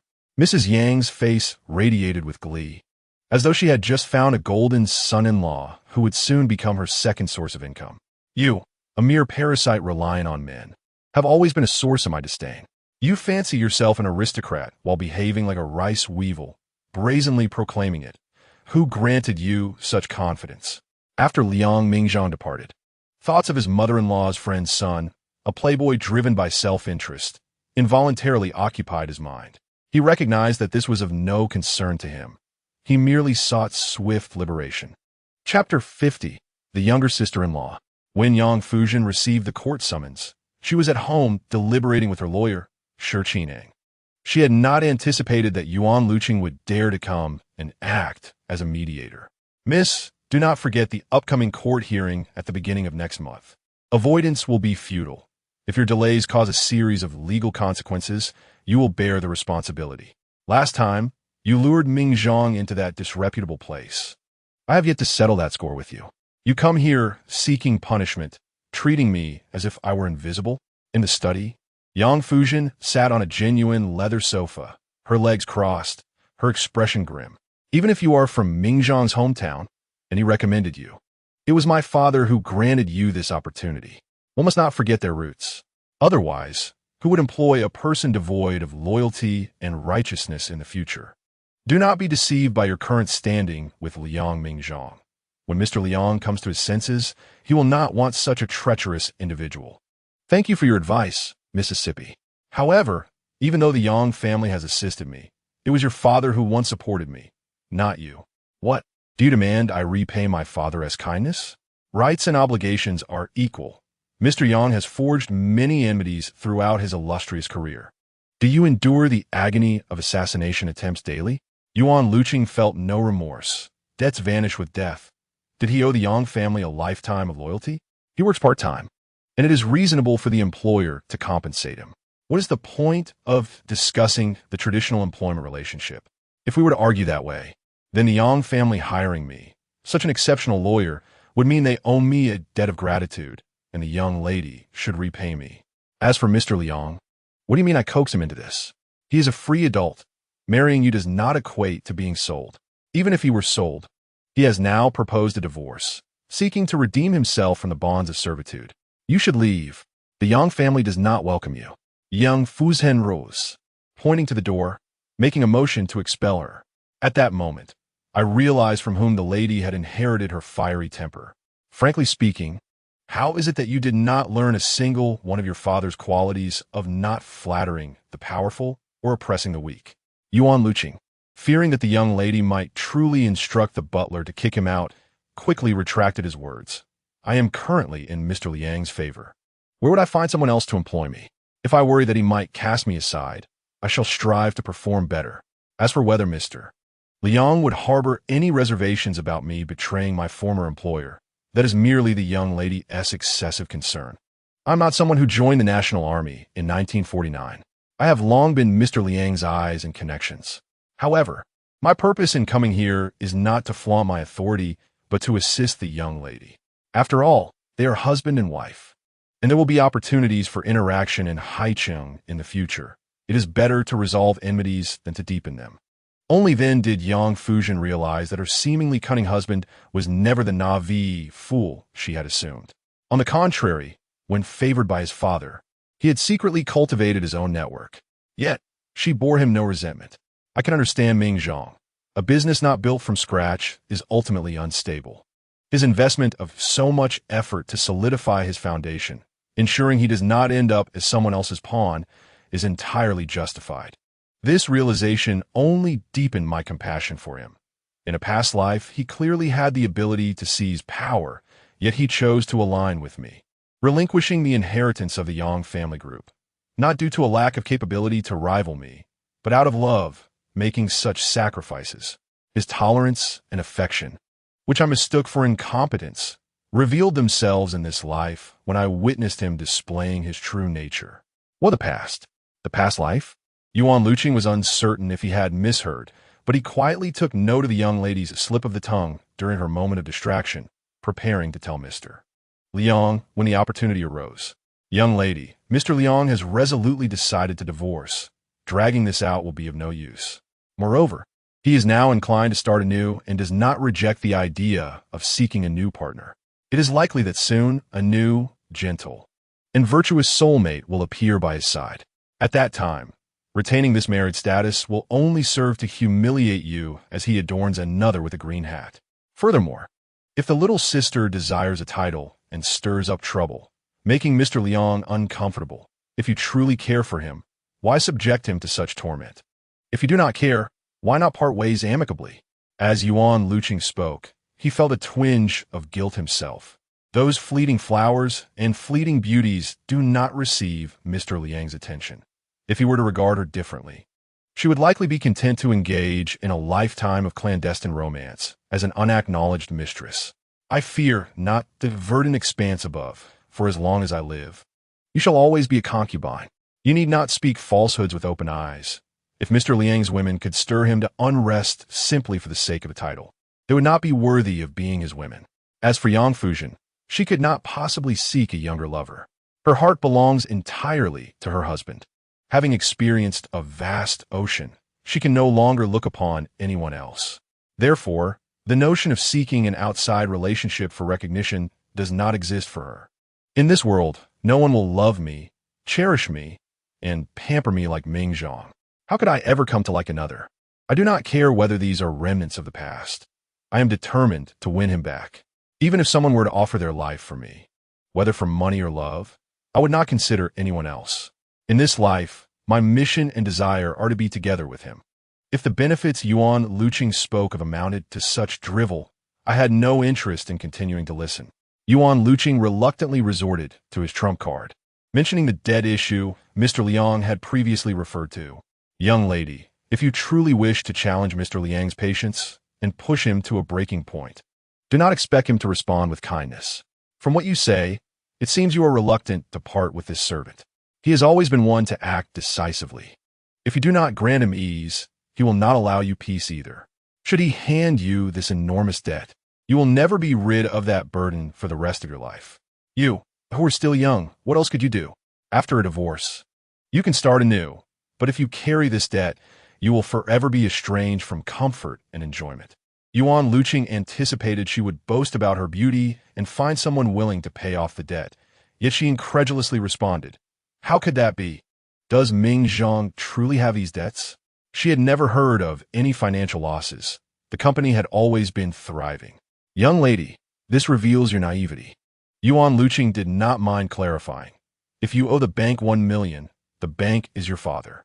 If you owe the bank 100 billion, you're the bank's father. Among those influential billionaires in Haiqing, who keeps a pile of cash idle without letting it work for them. Moreover, Mr. Liang has always sought to expand his business empire. It is entirely normal for funds to be circulated. He thought that the pampered young lady would recognize the gravity of the situation and perhaps reconsider her stance. However, to his dismay, her next words nearly spelled disaster for her career. If I can repay these debts, will he agree not to divorce? She understood that Mingzhang was not truly in debt. It was merely standard financial maneuvering. Sister, you're my dear sister. May I call you mother? With your lack of experience and understanding, how could you possibly repay such a vast sum? Yuan Luqing had never felt so miserable. Encountering someone so impervious to reason felt like a workplace injury. Chapter 51, Pleading. If he insists on divorcing, what chances do I have? After Yuan Luqing left, Yang Fuzhen turned to her private lawyer for advice. She did not wish to confront him in court. She simply could not bear to part with him. 60 to 70%. Shi Qinhang adjusted his glasses and answered honestly. Firstly, this Yuan Luqing is not a specialist in divorce cases, and he has shortcomings in his career. Mr. Liang's decision to employ him is perplexing, especially since he lacks the necessary connections. Secondly, the current policies make divorce difficult. As long as one party is adamant about not separating, should a sympathetic female judge preside, there's a chance that the case could linger for 7 or 8 years without resolution. Thirdly, if the young lady is particularly resolute against divorce and has no major faults such as infidelity, gambling, or crime, he cannot portray you as the wrongdoer. If he is at fault, you could insist on forgiveness, provided that the relationship has not irreparably fractured. Lawyer Shi, do you think that Mingzhang chose such a fool as his lawyer because he does not truly wish to part ways with me? Yang Fuzhen fell into contemplation. Shi Qinhang felt a twinge of helplessness. wanting to awaken the young lady to reality. They were about to burden her with enormous debts for the rest of her life. Yet she still pondered whether he loved her. He struggled to swallow his words and attempted to comfort her. I once represented a case where a woman built a business from scratch alongside her husband. Once he achieved success, he sought to divorce her for a younger, more beautiful woman, seeking to atone for the hardships of his youth. This man not only cheated but also abused his wife to coerce her into divorce. Yet, this woman refused to part ways, vowing to outlast him and inherit his fortune. Thus, she dedicated herself to rigorous physical training. Otherwise, if she divorced now, all his money would go to his illegitimate child, leaving her son with nothing. In court, she argued that the man's infidelity was normal and that his emotional outbursts were due to her own prior faults. Regardless of the circumstances, forgiveness is essential for the preservation of familial integrity. Divorce is a matter between two individuals. It is never solely the decision of one person that a judge can decree it final. One must always consider the perspective of the other, placing humanity at the forefront. Shirkin In had initially intended to discuss with Miss the financial arrangements post-divorce, seeking to maximize his own interests. Yet, it was evident that she was no longer receptive, murmuring to herself. Yuan Luqing spoke to me quite courteously. Could it be that Mingzhang still harbors feelings for me, perceiving my vulnerability?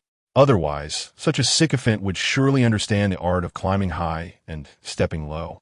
If Liang Mingzhang were to truly sever ties, reconciliation would be impossible.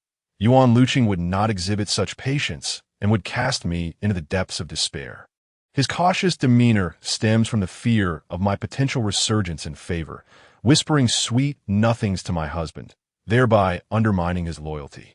After uttering these thoughts, she grasped her handbag and, without a word of farewell, drifted out in a daze. Shirkin In hurried after her, inquiring from behind, "Miss, where are you headed? For how long? Should I await your return?" "No need," Yang Fuzhen replied, taking a car directly to another villa belonging to Liang Mingzhang. Throughout the journey, her mind was ensnared in a web of thoughts. Upon arriving outside the villa, she parked and disembarked, approaching without prior notice. She was met with the sight of illuminated windows, a fleeting moment of joy quickly succumbing to an abyss of disappointment. Was he alone? Was he perhaps entertaining a paramour within these walls? If she were to encounter his companion, how could she muster the decorum to greet them? Yang Fuzhen engaged in self-muttering, reflecting on the internal conflict that had crept upon her, for she had once exuded confidence and pride. Raising her hand to ring the doorbell, she was approached by the butler, who inquired, "Is it the young lady? What brings you here, standing in the cold?" "The young master is resting inside. I shall fetch him for you." "Thank you," Yang Fuzhen replied, forcing a smile. Upon entering, she surveyed the spacious living room, relieved to find no sign of a woman's belongings. She removed her high heels, placing them alongside Liang Mingzhang's loafers. Much like in a past life, she had never been fond of sharing a wardrobe. She preferred her silk nightgown to brush against his robe. Her dress lay atop his suit, as though she had always overshadowed him. It was no wonder that Liang Mingzhang, a man who never wore cologne, always carried an elusive fragrance. Previously, attending company meetings, exhibitions in Haicheng, and engaging in business discussions with peers had drawn friendly jests from acquaintances. Alas, those days were irrevocably lost. Yang Fuzhen remained in a trance for an indeterminate time until Liang Mingzhang descended the stairs clad in simple loungewear, his expression inscrutable. "Mingzhang, I never anticipated you would still consent to see me. Thank you for granting me this audience. Speak then, is it regarding the debt? Or do you wish to flaunt your new lover? If it is merely to apologize to your mother, that is unnecessary.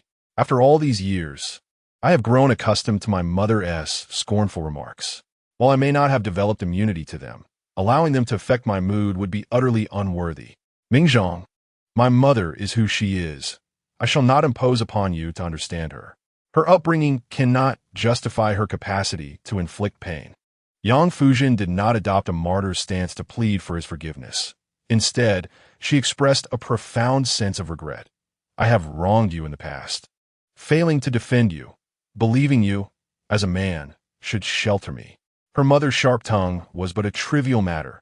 She had faith in his ability to manage it. It was only through loss that she learned the value of cherishing what one had. Men are human too, possessing moments of fragility, deserving of warmth, comfort, encouragement, and a haven. Strong, or merely enduring for your sake? Liang Mingzhang unflinchingly countered. The harmony of a household relies on the concessions of honest individuals. When the patient no longer endures, other family members become unmoored. It is as if the indulgence of the lowly at the foot of the monkey mountain is taken for granted.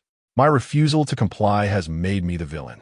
Should he persist in retreating, others would continue their roles, oblivious to his plight, including the very Yang Fuzhen standing before him. Liang Mingzhang. I have not acted well in the past. Now, I am desperate to atone. Yang Fuzhen was unconcerned with the matter of debt. If enduring hardship for the rest of her life could placate him, she would willingly accept it. I did not come here to negotiate.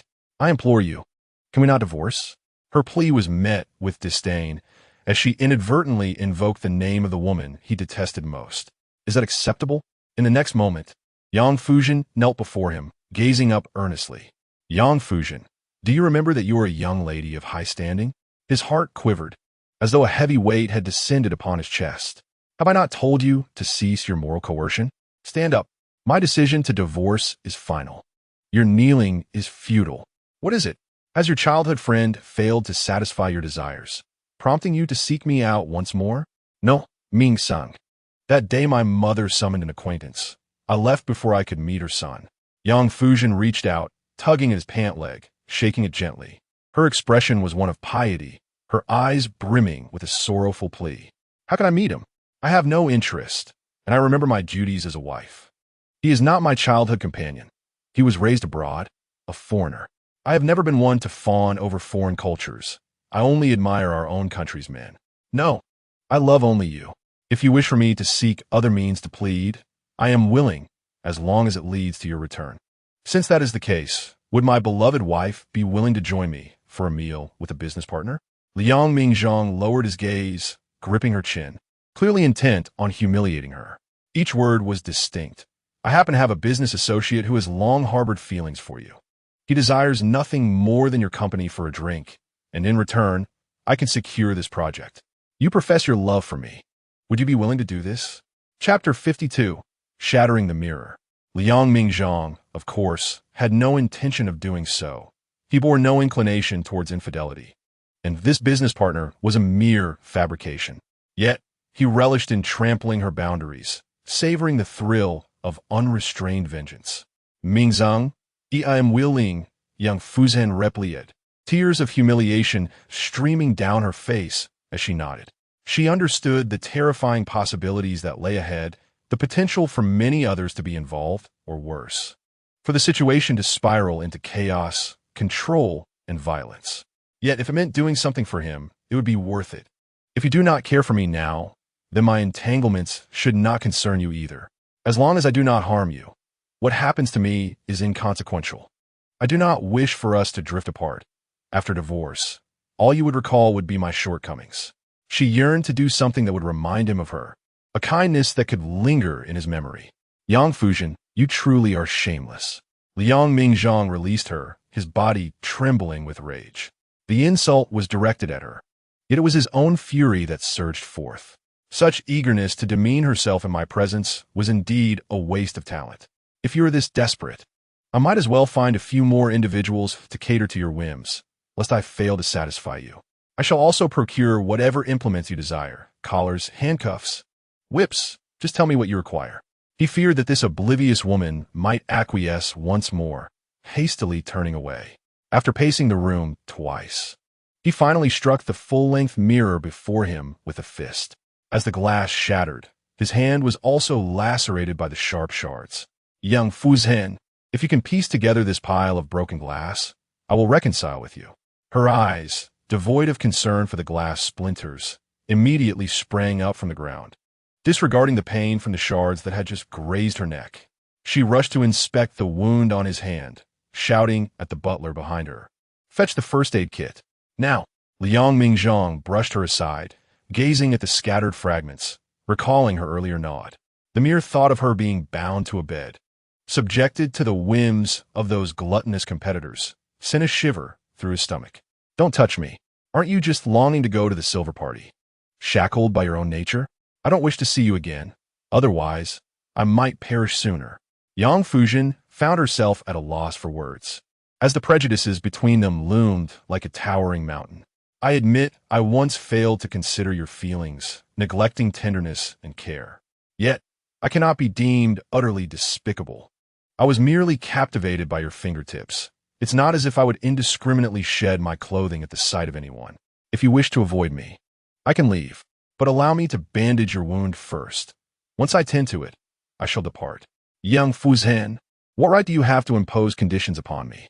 Liang Mingzhang was both amused and infuriated by her audacity. Do I need your sympathy?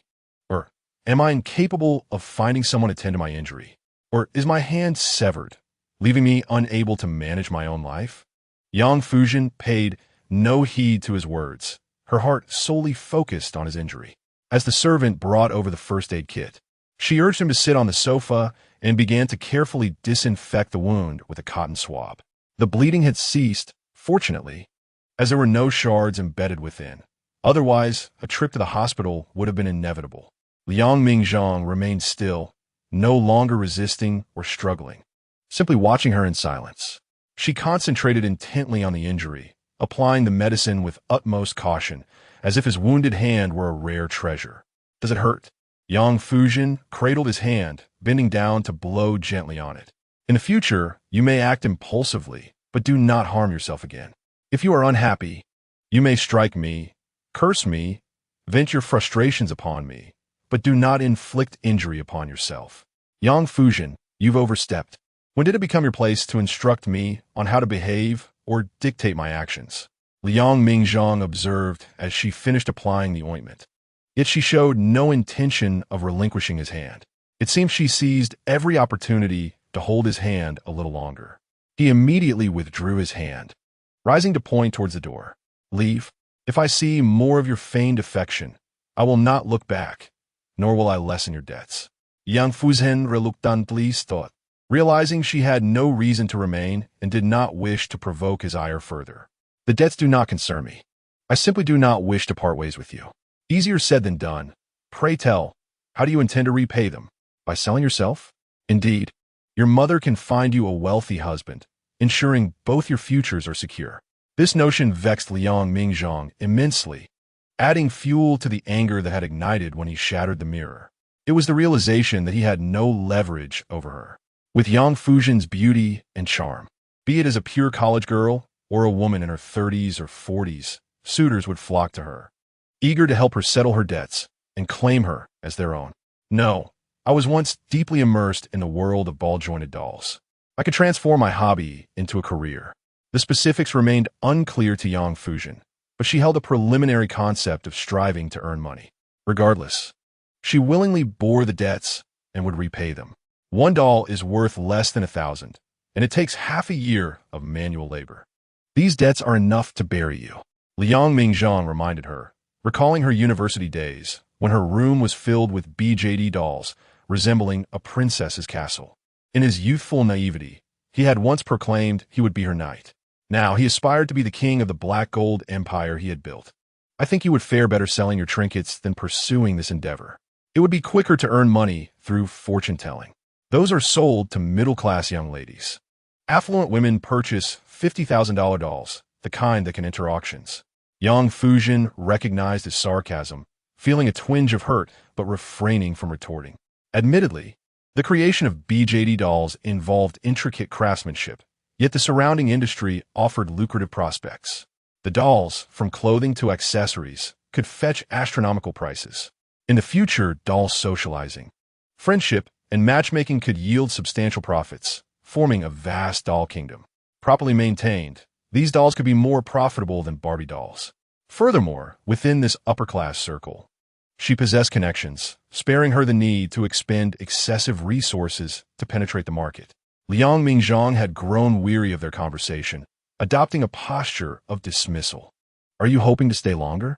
Yang Fuzhen, not daring to overstay her welcome, was mindful not to exhaust his patience entirely.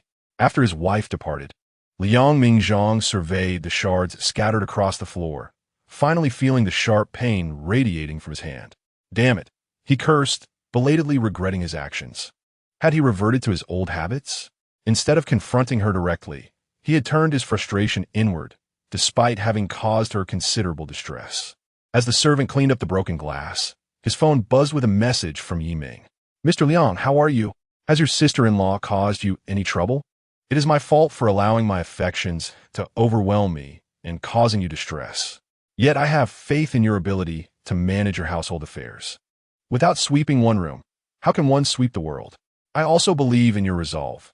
An ignorant woman does not deserve to be your wife. Everything at the company is going well. I am grateful for the opportunity you provided, though I regret my ambition. Though my manager is diligent, he is quite stern with me, and my colleagues are not supportive, engaging in intrigue and rivalry, begrudging me my success." Liang Mingzhang chose not to respond, fearing she would continue texting. In the next moment, he added her to his blacklist. Her attempt to elicit his protective instincts through her plight fell flat, as he harbored no inclination towards sympathy. A man who had lived 2 lifetimes could easily see through a woman's subtle manipulations. Just as he intended to turn off the screen, his phone rang with a call from a private investigator. "Mr. Liang, we have uncovered the truth. That day, your wife jumped from the car not to meet Sun Dongsheng, but because she was threatened by him. You injured him last time, leaving him with a lifelong disability. Sun Dongsheng, having lost his manhood, resorted to desperate measures, frequently extorting your wife. He told her that if she did not pay several million, he would report you and have you imprisoned. I have sent the surveillance footage from that day to your email." Liang Mingzhang hung up, opened his email, and reviewed the surveillance video from that day. The first words that emerged were Yang Fuzhen's strong voice confronting Sun Dongsheng. "You bastard." It was a striking revelation. Chapter 53, The Truth Unveiled. Liang Mingzhang frowned as he watched the entire footage. He dialed the bodyguard responsible for dirty work. What has Sun Dongsheng been up to lately? Originally, he had no desire to meddle in her affairs, but he couldn't help but have the private investigator look into them. The results unfolding before him deviated slightly from his expectations, yet were not entirely surprising. I had thought he was still relentlessly pursuing my wife, while she was hesitating. It appears that Xiao Zhan has never wavered, steadfastly choosing only me. She even endured the harassment of that rogue alone, fearing that I might be affected. Liang Mingzhang toyed with the jade ring on his thumb, his heart awash with conflicting emotions. "Mr. Liang, Sun Dongsheng seems to have come into some money recently. Since the boss had instructed him a few days ago to keep an eye on Sun Dongsheng, the bodyguard had adjusted his duties accordingly. He formed a band, performed at a bar, and even penned a new song. In his spare time, he frequented the hospital for male health consultations, always donning sunglasses and a mask, fearful of being recognized. Perhaps he was concerned about his fans identifying him and tarnishing his image. Mr. Liang, should I expose his inhumane deeds, causing his nascent career to falter? It would be far more effective than gradually participating in commercial performances and directly entering the entertainment industry as a singer." The bodyguard attended 2 of Sun Dongsheng's concerts and had to admit he was not lacking in looks and possessed a fine voice. His fundamental skills were solid, akin to a living CD. Fans, increasingly loyal through their suffering, who once wavered, now vowed to protect their beloved brother at all costs. It is easy to eliminate a passerby, but orchestrating a celebrity's discreet disappearance is fraught with complications. Perhaps he should be sent to northern Myanmar to bring some warmth to our neighboring country, where the populace also longs for music. He may lack male functionality, yet his other organs are intact, and that suffices. If this drags on, allowing him to recover fully would be quite the bargain for him. But that little fool, Xiao Zhan, dares to venture into the lion's den alone, unarmed and lacking self-defense skills. Even if he lacks male functionality, a lawless rogue can still be dangerous. In due time, she must receive a proper reprimand. Understood, Mr. Liang. I have noted it. The bodyguard's heart surged with tumult, while outwardly he began to meticulously devise a plan. The following day at work, he summoned Yuan Luqing to the office to inquire about the outcome of his negotiations. Upon seeing Yuan's disheveled appearance, he knew the situation was dire. The lady is resolute in her refusal to divorce, as if her life depended on it. The circumstances are grim. Her stance is unwavering. I even tried to threaten her with debt, but she showed no fear. I am truly at my wit's end. Moreover, the lawyer she has hired is formidable, renowned in the industry, with a decade-long undefeated record. In truth, there are no defeats. The parties simply cannot afford to proceed, leading to a reluctant stalemate. Liang Mingzhang nodded, acknowledging this. However, there was an unfathomable nuance in his demeanor. Just yesterday, he seemed intent on severing ties, yet today his attitude was ambiguous. Mr. Liang, my recent mission to the enemy territory was not entirely fruitless. The lady was momentarily bewildered by my silver tongue, during which she mentioned matters of a past life. I cannot ascertain if she has been possessed or is simply overwhelmed by grief, resulting in some mental disarray. Were it not for Mr. Liang's tone, which suggests some leeway, Yuan Luqing would not have spoken so amicably to her. Out of respect for you, he has been cautious in attending to this young lady's feelings. Liang Mingzhang focused. Intrigued. A past life? Indeed. Did not the lady visit a Buddhist temple to pray a few days ago? Perhaps the master provided her with some enlightenment. Yuan Luqing himself was baffled, recalling how the former young lady was once domineering and now appeared to be lost in mystical thoughts. No. Liang Mingzhang raised his hand, halting Yuan's words. Do not mislead me. A tempest of thoughts stirred within him. If he could be reborn, then what of his wife? He chose not to pursue that line of thought further, silently committing Yuan's words to memory. When lunchtime arrived, Liang Mingzhang intended to head to the company cafeteria when he noticed the curvaceous secretary entering. Although attired appropriately, her uniform could not conceal her ample assets. Swaying as she walked, Mr. Liang, I presume you haven't had lunch yet. This is a sea cucumber soup I prepared in the middle of the night, intended to nourish you. I've noticed you've looked rather fatigued lately, perhaps from the burdens of work or personal matters. You must take care of yourself. You are our cornerstone, our guiding light. I am uncertain if this suits your palate, but should you wish for something specific next time, I can learn to prepare it for you. Liang Mingzhang remained silent, recognizing the woman's genuine intentions. She had evidently researched his previous business interviews, recalling a time when he first emerged in Haiqing's elite circle. As a newly minted tycoon, he had attracted the media's attention, who welcomed this unexpected contender in their own unique manner. Without responding, he observed as the office door swung open once more, revealing his seemingly unshakable wife. What is this? Have you taken up cooking as a side job? If you are indeed so idle, perhaps you should be assigned to another province to work overtime, sparing those who ought to rely on their abilities from having to resort to underhanded tactics. Yang Fuzhen set a food container on his desk, not bothering to seek his permission, and promptly discarded the secretary's offering, along with the dishes and thermos, into the trash. Go report to the HR department. You're fired. You need not return tomorrow. The secretary's face turned pale, caught in a sudden misfortune, and understanding there was no turning back, she resigned herself to her fate. I distinctly recall that the company has been buzzing with rumors of Mr. Liang and his wife embroiled in a divorce. If I do not seize this opportunity to strive, then when will I? She exclaimed, desperation in her voice. Could it be that my colleagues have conspired against me, ensuring that the matter does not reach the courts immediately? They wish for me to fall into their trap so that they may ascend. To express your true feelings is commendable.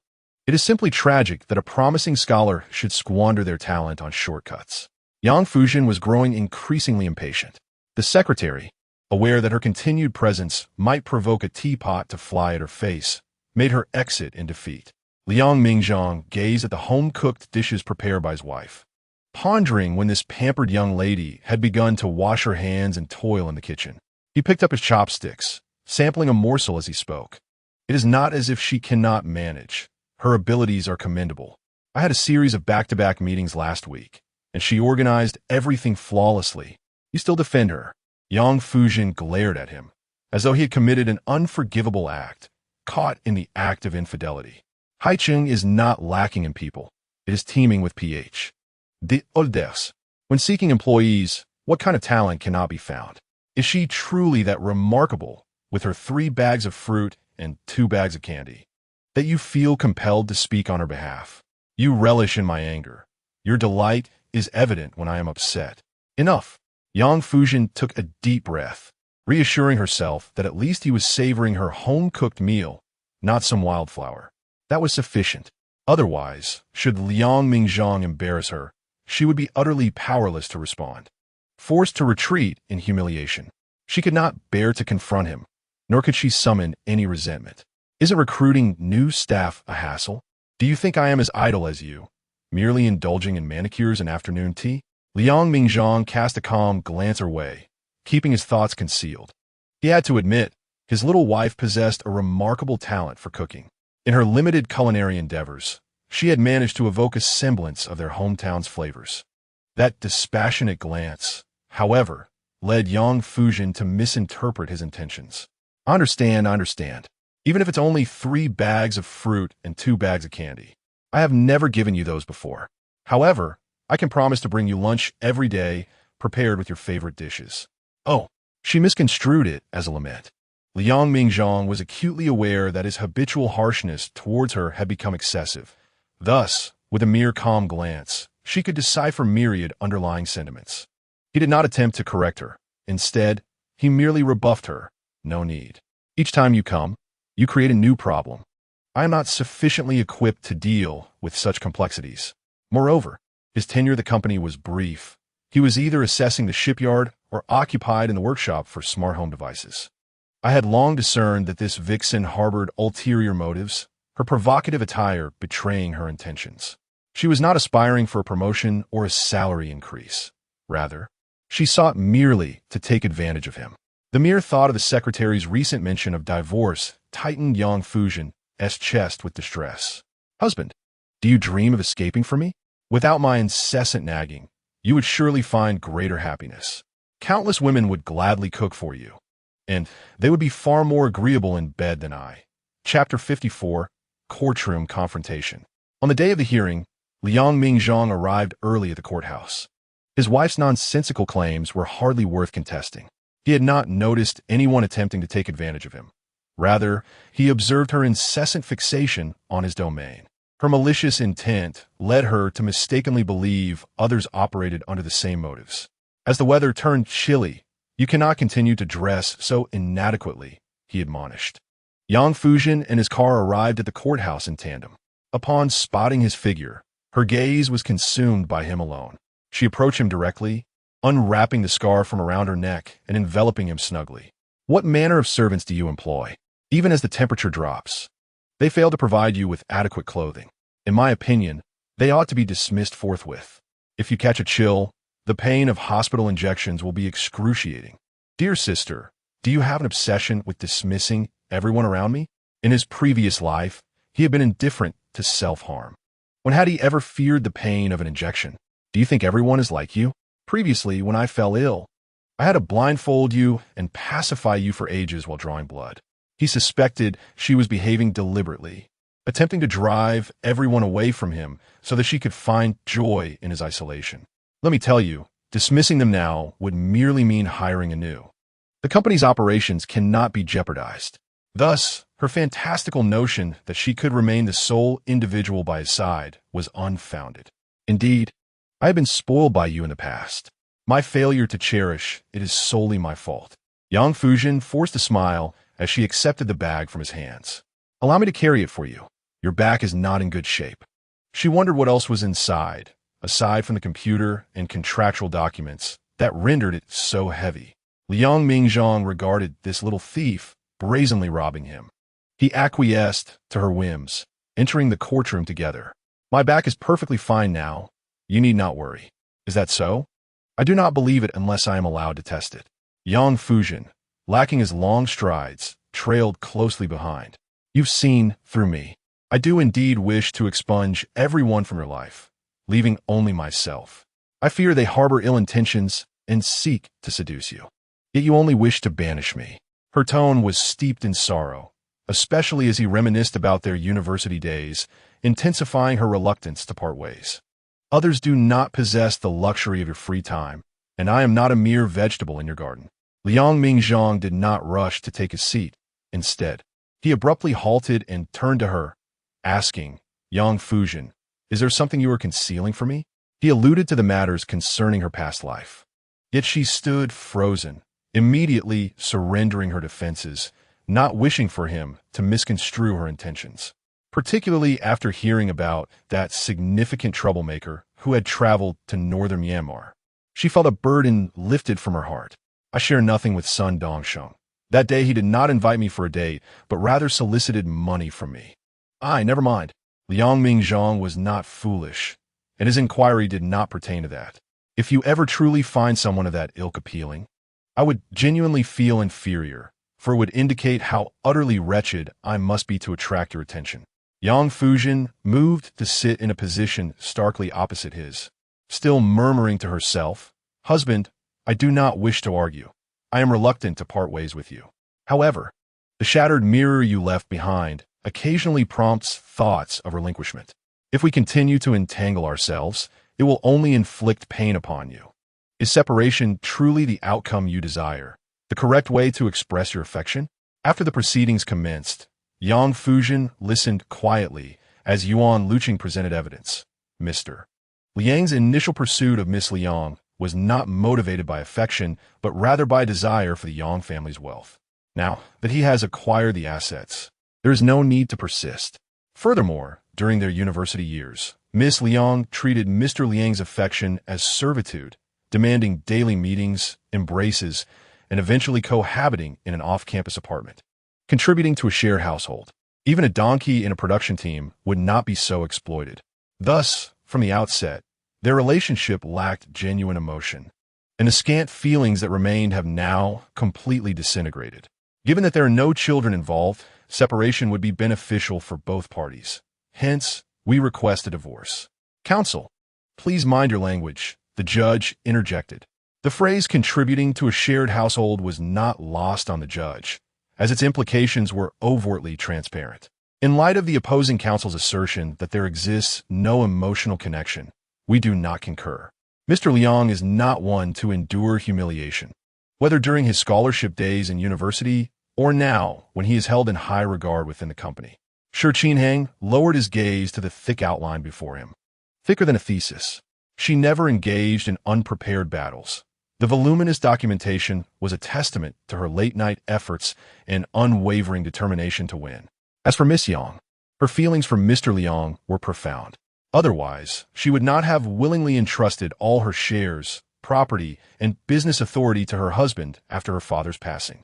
Upon receiving the court summons, she had also suffered frequent illnesses, as evidenced by the medical records from the hospital. Furthermore, Miss Liang had recognized her shortcomings and was gradually making amends, beginning to learn how to cook for her husband, a skill she had never possessed before, now studying recipe videos. Better to lose 10 temples than to destroy a single marriage. Their relationship had not reached an impasse. It was salvageable, and Miss Liang had been diligently striving for it. Do not separate. What nonsense is this? Do you genuinely believe your own rhetoric? If it were solely for monetary gain, one would not speak so freely. Taking on any case, Yuan Luqing understood the inevitability of defeat, yet felt compelled to navigate this charade. She could not simply abandon the performance. My client is willing to sacrifice her reputation, risking a plummet in stock value after today's public court proceedings just to pursue a divorce. Is it not evident how deteriorated their relationship has become? The two have long been living apart. After their emotional disconnect, they are now practically estranged. If their feelings had not fractured, would Mr. Liang have submitted the divorce agreement, placing all debts upon Miss Liang? This demonstrates a blatant disregard for her well-being, as well as revenge for past grievances. Counsel, please refrain from such language, the judge reiterated for the second time, preparing to strike the gavel once more to remove her from the courtroom. What drivel! Greed blinds one's judgment. Such unprofessional terms are more befitting a street brawler than a courtroom. They have never lived apart. Shi Qinhang refused to be led astray.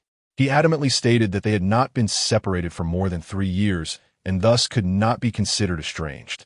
The Liang family possesses ample assets. Residing in their own home is no different. Miss Yang recently stayed at the villa belonging to Mr. Liang. They see each other daily at the office, and where they spend the night does not equate to separation. Please do not conflate concepts. Regardless of Mr. Liang's decisions, Miss Yang will remain accommodating. In moments of anger, one may indeed act irrationally. Miss Yang will exhibit great magnanimity, awaiting her husband's return to the family once he has come to his senses. Shi Kin was resolute in her stance, dismissing any discussions regarding the divorce agreement. Regardless of who might receive a larger share of the assets or bear a heavier burden of debts, her determination was unwavering. She would not entertain the notion of separation. She was steadfast in her refusal to part ways. As colleagues in the same field, one could deceive others but not oneself. Yuan Luqing found himself utterly outmatched and resorted to his trump card, enumerating Yang Fuzhen's transgressions. Before their marriage, Miss Yang had shown indifference towards her in-laws, neglecting her duties as a daughter-in-law. Fearing the repercussions of debt, she feigned affection, yet such belated sincerity was worth less than the weeds. During their marriage, she subjected Mr. Liang to frequent humiliation and flirted with her university classmates, leading him into a state of severe depression, prompting him to contemplate divorce. However, their hectic schedules had previously postponed such discussions. Realizing that their mutual torment could escalate to potential criminal acts of spousal murder, they deemed it unnecessary to allow a tragedy to unfold.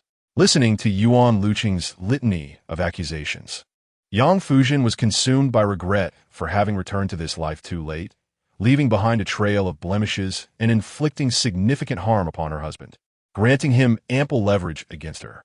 At that time, following her father's recent passing, she was engulfed in profound sorrow and, under the influence of others, mistakenly believed that Mr.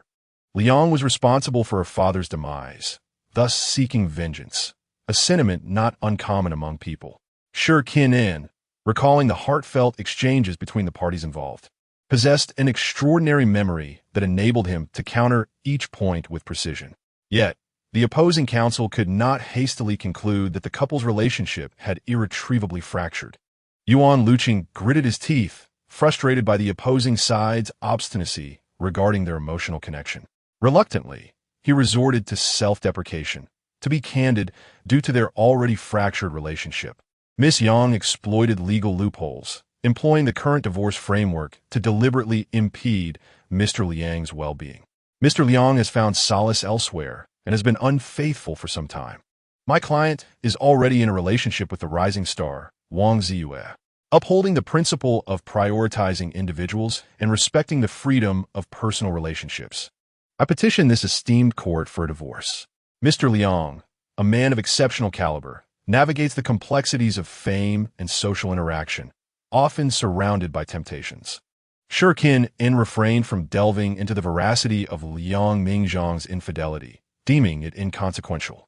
Instead, he sought to portray the parties as selfless and tolerant, with Liang's character allowing for forgiveness. Loving someone entails an unconditional acceptance and inexplicable empathy. Furthermore, I must caution the opposing counsel that perjury carries severe penalties. To my knowledge, neither party has engaged in infidelity, domestic violence, gambling, or other vices that could lead to the dissolution of their marriage, nor any other fundamental issues. Yet even if Mr. Liang has erred, Miss Yang remains willing to await his reformation and return to the family fold. Shi Kin feared that Yuan Luqing might produce evidence of Liang Mingzhang's infidelity, which would leave him at a disadvantage. It was preferable to maintain the current stalemate, ensuring that neither side could gain the upper hand. With the judge's gavel falling, both sides awaited the final verdict. Chapter 55, Bullying. In a conclusion devoid of suspense, the judge dismissed Liang Mingzhang's lawsuit, ruling that the couple's relationship had not deteriorated to warrant a divorce. As they departed, the friends and relatives observing the proceedings noted how Yang Fuzhen continuously supported her husband, only returning his belongings when they parted ways. Yang Fuzhen, you must refrain from acting alone in perilous situations in the future, Liang Mingzhang observed from the car, looking down at her. If you choose to pay for your foolishness, do not expect me to rescue you. Are you concerned for my well-being? Yang Fuzhen tilted her head in inquiry. Deluded, Liang Mingzhang retorted, closing the car window as he prepared to instruct the driver to depart. I simply do not wish for you to be found dead in the street during our legal proceedings. Others might assume that my failure to secure a divorce led to a spousal murder. Should I become a suspect, it would jeopardize my business. Indeed, If I were to become a widow, divorce would no longer be necessary. Yang Fuzhen reflected as she watched him drive away. She contemplated his willingness to self-deprecate in court, claiming to be well-versed in infidelity and domestic violence, merely to persuade the judge to grant the divorce. Guilt gnawed at her, leading her to question the validity of her choices. Is my desperate attempt to retain him right or wrong? You are intent on divorce. If I were to die, you would undoubtedly become a suspect. Just as in my past life, when my father passed, you were the primary beneficiary, rendering all suspicions directed toward you. Upon arriving at the entertainment company without prior notice, Liang Mingzhang found the management and agents visibly apprehensive. Mr. Liang, we have thoroughly investigated the incident involving the recent celebrity's suicide. There were no hidden rules or workplace bullying, the agent reported as he entered the office. We have swiftly crafted a public relations statement, attributing blame to the local television station for their deliberate harassment during his variety show recording. The results thus far appear positive. We have consistently asserted our unwavering support for him, ensuring we advocate for justice on his behalf, garnering additional fans in the process. Liang Mingzhang trusted the capabilities of his team, knowing that Liang Group did not harbor slackers. However, he inquired what was the underlying reason for his suicide.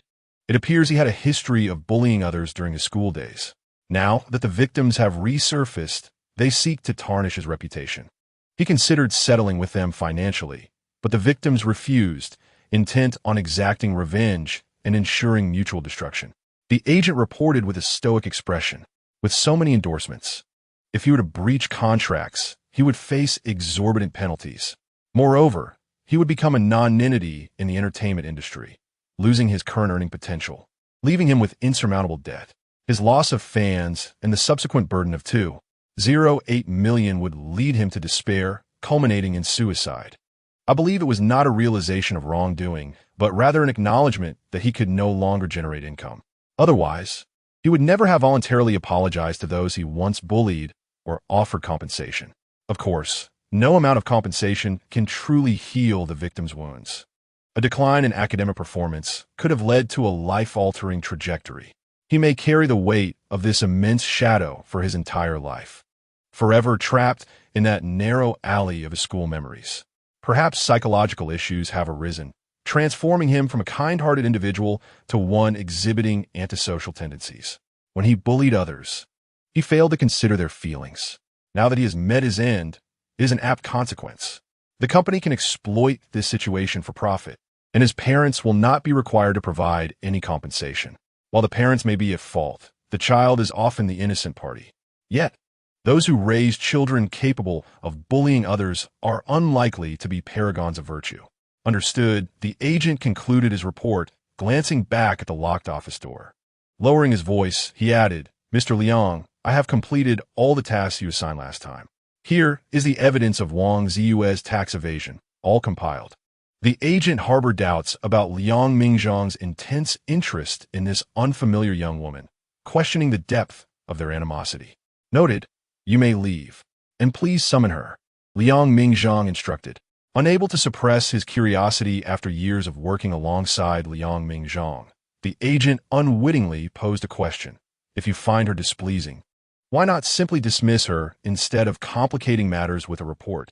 Your primary responsibility is to assist artists in securing resources and protecting their privacy. This approach is unprofessional, leading me to reasonably suspect that you thrive on celebrity gossip. He dislikes those who are overly inquisitive. Must I report every decision I make to you? I am not often present in the entertainment company, as my focus lies primarily on other enterprises, leaving you to preside over the helm. Have you assumed that you could wield authority in this confined space, dictating terms with impunity? Were it not for the artist nurtured under this agent's guidance, whose achievements include a film grossing over $1 billion and prestigious awards, she would have already been replaced. President Liang's admonishment serves as a lesson in my overreach. The agent, biting her lip, lowered her gaze. I voluntarily request a 50% reduction in my salary this month as a lesson for myself. Additionally, I implore President Liang to temper his ire. You are exceedingly busy and need not oversee my management, for I can govern myself adequately. I ought to treasure such a commendable superior, whose directives are clear and not shrouded in ambiguity, leaving no room for conjecture among subordinates. A good superior should find their subordinates complementing each other rather than overstepping bounds. After the agent departed, the office returned to a silence so profound that one could hear a pin drop. On her phone, Yang Fuzhen had sent a message. I was once thoughtless, always competing for your affection. Has this troubled you for long? Perhaps a form of love is to let go. If you insist on divorce, I acquiesce. When you appeal again, I shall not make it difficult for you. However, I have one request. Aside from burdening me with debt, you must agree to one more thing. Liang Mingzhang's mind was a blank canvas, preoccupied with her consent to divorce. He could not fathom her request, only that she would not easily yield. Speak. What is your demand? I see you have long coveted me. If you wish for a casual liaison, my disdain for you is profound, yet to extricate myself from you, I would consider it. Ipusas no kuningskamas. Perhaps I did once, but you disapproved, so I have tucked them away. I fear inciting your aversion, only wishing to elevate your opinion of me. Yang Fuzhen sent Araya modicum before continuing. I am willing to let go, no longer ensnaring you. In the future, without me, you are free. Indeed, I often find myself dreaming of you. You are my muse in springtime reveries. Yet, I do not wish to burden you. My reluctance to beg is rooted in not wanting to see you suffer. My demand is this. Propose a request to me, and I will strive to fulfill it. I do not wish for you to remember me with disdain, solely for my misdeeds. Your prompt agreement to the divorce would be my heart's desire. Liang Mingzhang replied. Very well. I lack the ability to bring you joy. If divorce brings you happiness, I consent. After Yang Fuzhen sent her reply, Liang Mingzhang remained silent, staring at his phone screen for an interminable time until the sound of Wang Zi knocking on the door jolted him from his reverie. Chapter 56. A Trap of Illusion. The regret should not rest with him, especially as he gazed at the proposal on his desk, recalling how, in his previous life, he had presented it to Yang Fuzhen, only to be met with scorn and humiliation, dismissed as mere refuse tossed into the wastebasket. It shattered his confidence and led him into a spiral of self-doubt, transforming him from an ambitious youth into a severely depressed individual. Yet, it was this very proposal that later revitalized the entire entertainment company. Reflecting on this, Liang Mingzhang resolved firmly to pursue the divorce. The past wounds loomed large in his heart. He could not turn back. President Liang, you summon me. Wang Ziyue, clad in scanty fabric, though not quite a bikini, was certainly provocative, her attire reminiscent of her former self. Liang Mingzhang, despite his poor memory, could not forget the originator of his defamation. Indeed, I have heard from other subordinates that you have been rather pretentious on set, commanding the screenwriter to amplify your role and instructing the director on filming techniques. That is unfounded. It is my agent who insists on pairing me with terrible scripts. Wang Ziyue retorted, advancing further into the room. President, you must advocate for me.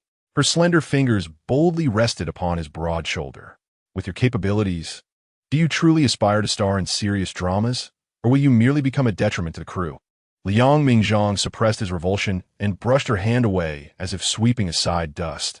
To demand the privileges of seasoned artists, one must first possess their talent and virtue. Surely, you cannot expect me to cast you in a web series? I am a prominent star with 30 million followers on a certain platform. If I acquiesce now, will the next step be to cast me in a short film? Wang Ziyue pouted, dissatisfied, loosening 2 buttons on her sheer blouse and leaning closer. Of those 30 million followers, how many did you purchase? How many are fake accounts? How many are merely aliases of your fans? Are you not aware of your own standing? Though Yang Mingzhang did not dwell in the fan circles, as a capitalist, he understood the underlying dynamics. Agents masqueraded as major fans, orchestrating a few influencers while directing lesser fans to act as data workers. Each time an idol shared a selfie, they would tirelessly flood the comments with praise, as though honoring their parents. Yet, a popular figure is still a figure, far superior to a nobody. How could their treatment be less than that of an unknown?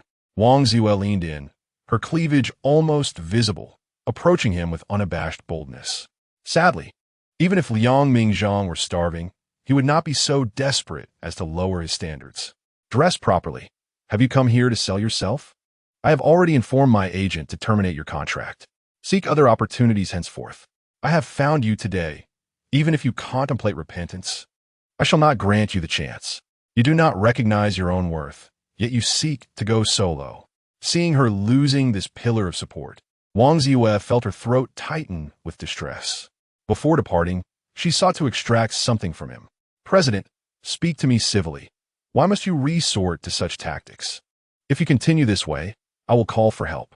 I ask for little, merely a doubling of my pay for my last project, and I shall consider this matter settled. Wang Ziyue tore her black stockings, seating herself upon his lap. Noticing his lack of reaction, perhaps questioning his capabilities, she ultimately abandoned her attempts at seduction. Wang Ziyue, you need not fear the surveillance in my office. It is because you have already bribed the security personnel to obscure this footage. Truly impressive, Liang Mingzhang thought, almost inclined to applaud her.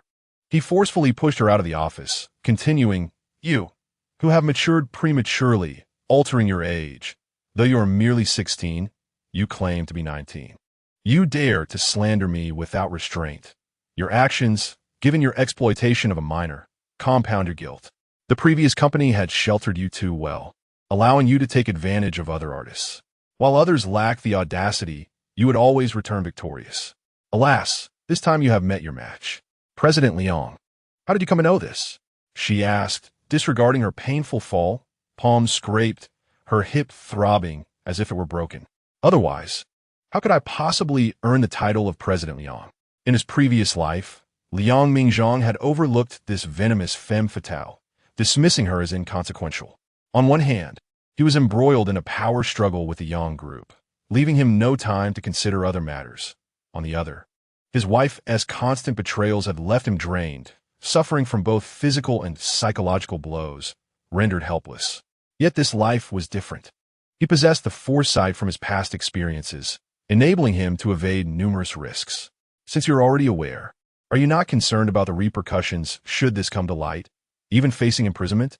Wang Ziyue, filled with shock and fear, recognized there was no turning back. She yanked her short skirt down, nearly exposing herself, and crawled towards the office door, opening it and beginning her act. Help. Mr. Liang, please do not touch me. I'm still just a child. This is inappropriate. Liang Mingzhang gazed at the little fairy before him, clumsily performing her act, and he felt a sense of sorrow. In her previous life, such a dim-witted individual like Yang Fuzhen actually believed her one-sided narrative and branded him as a lewd pedophile. As the office door swung open, numerous onlookers witnessed this disgraceful scene. Do not fear. I've already alerted the authorities, the agent said, sitting beside Wang Ziyue, looking at her with regret and pity. Yiming, hearing the commotion, intended to drape a coat over her, but was deterred by the agent. She may wish to appear disheveled, and covering her shame might not elicit gratitude. She could even blame you for hindering her schemes. Moreover, tampering with the crime scene leaves Mr. Liang without any means to prove his innocence. Bah! How will the little fairy seek justice? The agent now comprehended why Mr. Liang opted for such ruthless measures to eradicate the problem entirely. As the police sirens blared, Liang Mingzhang removed a button from his chest and waved it before Wang Ziyue, saying, just because the office lacks surveillance does not mean I lack evidence. Once in prison, I hope you will thoroughly account for your tax evasion. No, Mr. Liang, I realize my mistakes. I should not have been so foolish as to plot against you, unaware of my own limitations, daring to tread upon your territory. Wang Ziyue struggled to rise, her short skirt nearly causing her to stumble. Nevertheless, she made an effort to crawl towards Liang Mingzhang, pleading, Mr. Liang, could you perhaps consider my status as a first-time offender and grant me another chance? I am still underage and require guidance from my moral compass. If you do not mind, I would be willing to call you my godfather. If you let me go, I shall regard you as my benefactor, and I would serve you faithfully. I would gladly toil for you. I beseech you. Chapter 57, Godfather. She was willing, but Liang Mingzhang was not. The prospect was alluring. No consequences to bear and an affluent godfather to gain. He found it perplexing why so many women wished to call him daddy. During the colder days in Haicheng, The scarf Yang Fuzhen had given him still hung in his cloakroom, crackling as the logs burned in the fireplace. Yuan Luqing managed to visit the Yang family villa in the evening. I apologize for the previous incident. I did my utmost, but they were far too cunning. However, do not worry, Mr. Liang. The interval between the first and second trials does not exceed 3 months, and in some cases, it can be as short as 5 days. This time, I have learned from experience and am sufficiently prepared. Look here. Liang Mingzhang set down his teacup and flipped through the pages. Mr. Liang suffered a stomach ailment, while Ms. Yang accompanied her college friends to a temple fair. At the graduation ceremony, Mr. Liang prepared flowers, but Ms. Yang only conversed with her childhood friend, leaving him alone in the corner with the bouquet all day. Ms. Yang disregarded Mr. Liang's late-night overtime and insisted he write a proposal for her brother without compensation. I did not mention these trivial matters last time, thinking they were of no assistance to the case and that the evidence was too dated to be retrieved, which might lead to suspicion of fabricating stories. Yuan Luqing observed Mr. Liang's focused reading and intended to redeem himself. This time, he would resort to any means necessary, hoping the biased female judge might waver. Furthermore, he recalled when she visited shortly after their marriage, insisting he sleep on his side. The ancestral jade pendant gifted by his mother was dismissed as a fake and tossed into the trash. She scolded them for being poor and unrefined, mistaking a replica for a family heirloom. When he injured himself fixing the household lighting, she criticized him for overreacting, asserting that men should not complain of pain or fatigue. Each incident enraged Yuan Luqing as he organized his thoughts. Even if Mr. Liang's heart softened, he would advise his employer to remain resolute. There is no need for further trouble. Liang Mingzhang returned the evidence presented to him, noting that some was derived from his own words, while others were observations of his journey from romance to marriage. She had agreed to divorce. At the next court session, a direct ruling would be issued. However, the cold words on paper transported him back to those painful days. In his past life, the proposals he crafted for son Dongsheng went unused, and Yang Fuzhen indiscriminately accused him of not putting in the proper effort, intentionally causing son Dongsheng's embarrassment. The late-night meals he prepared for her were given to the maid simply because she was menstruating and in a foul mood. She frolicked with friends, staying out all night. When he inquired, she coldly retorted that he had no right to concern himself with her affairs. Liang Mingzhang no longer cared whether Yang Fuzhen's actions were intentional or merely a reflection of her selfishness. He now longed for liberation. Before Yuan Luqing could depart, Liang Mingzhang received a call from Yang Fuzhen. Mingzhang, what are you doing? I miss you. I'm downstairs. Would you like to come out and watch the moon together? Liang Mingzhang remained silent for a prolonged moment before nodding. All right. He left Yuan Luqing behind, mirroring how his wife had abandoned Shi Qinhang previously. Mr. Liang. Yuan Luqing had not anticipated that he would acquiesce. He thought he would refuse outright. She had agreed to divorce. I must confirm this to avoid being played or having her change her mind at the last moment. Liang Mingzhang could prolong their entanglement for years. But if an immediate resolution were possible, why delay? Upon exiting the villa district, he spotted her outside the ornate fence, pacing with her head down, counting her steps. Thank you for agreeing to meet me. Yang Fuzhen couldn't help but smile upon seeing him. How have you been lately? Are you feeling unwell? I had not planned to disturb you, but I had a nightmare about something bad happening to you. I was truly worried, so I came to check on you. Your sleep is not my burden. How well you sleep matters not to me. Liang Mingzhang stood with his hands at his sides, reminding her.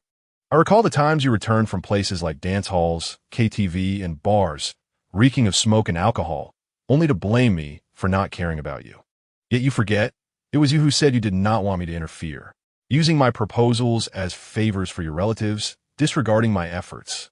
Why do you have to converse with me now? Apart from the upcoming second trial, there is no need for us to meet again. Liang Mingzhang was not unwell, and hearing his words made Yang Fuzhen feel utterly humiliated, wishing she could disappear into a crack in the ground. I understand that not all apologies can be met with "it's okay." I once wanted to keep you to myself, fearing that if you soared too high, you would abandon me. Yet your career flourished, far surpassing my father's achievements. I falsely accused you of mismanaging finances, leading to significant losses for the company. You tolerated everything, even when you fell ill, allowing your only VIP hospital room to be given to my friend. She felt unworthy to disturb him again. Yet today marked the anniversary of his past life as tragic event. She was terrified that the separation of their past lives was a sword piercing her heart, a scar upon her soul. As long as you are well, she said softly. You should know that you have never regarded me as a person, Liang Mingzhang remarked, standing there as if it were a gift from her. He did not hesitate to remind her of her past antics, wearing couple outfits with your male friend. I received a call on my birthday and left, only to return after dark. Your companions have tormented my parents, and you stood by, finding it amusing. Enough of this.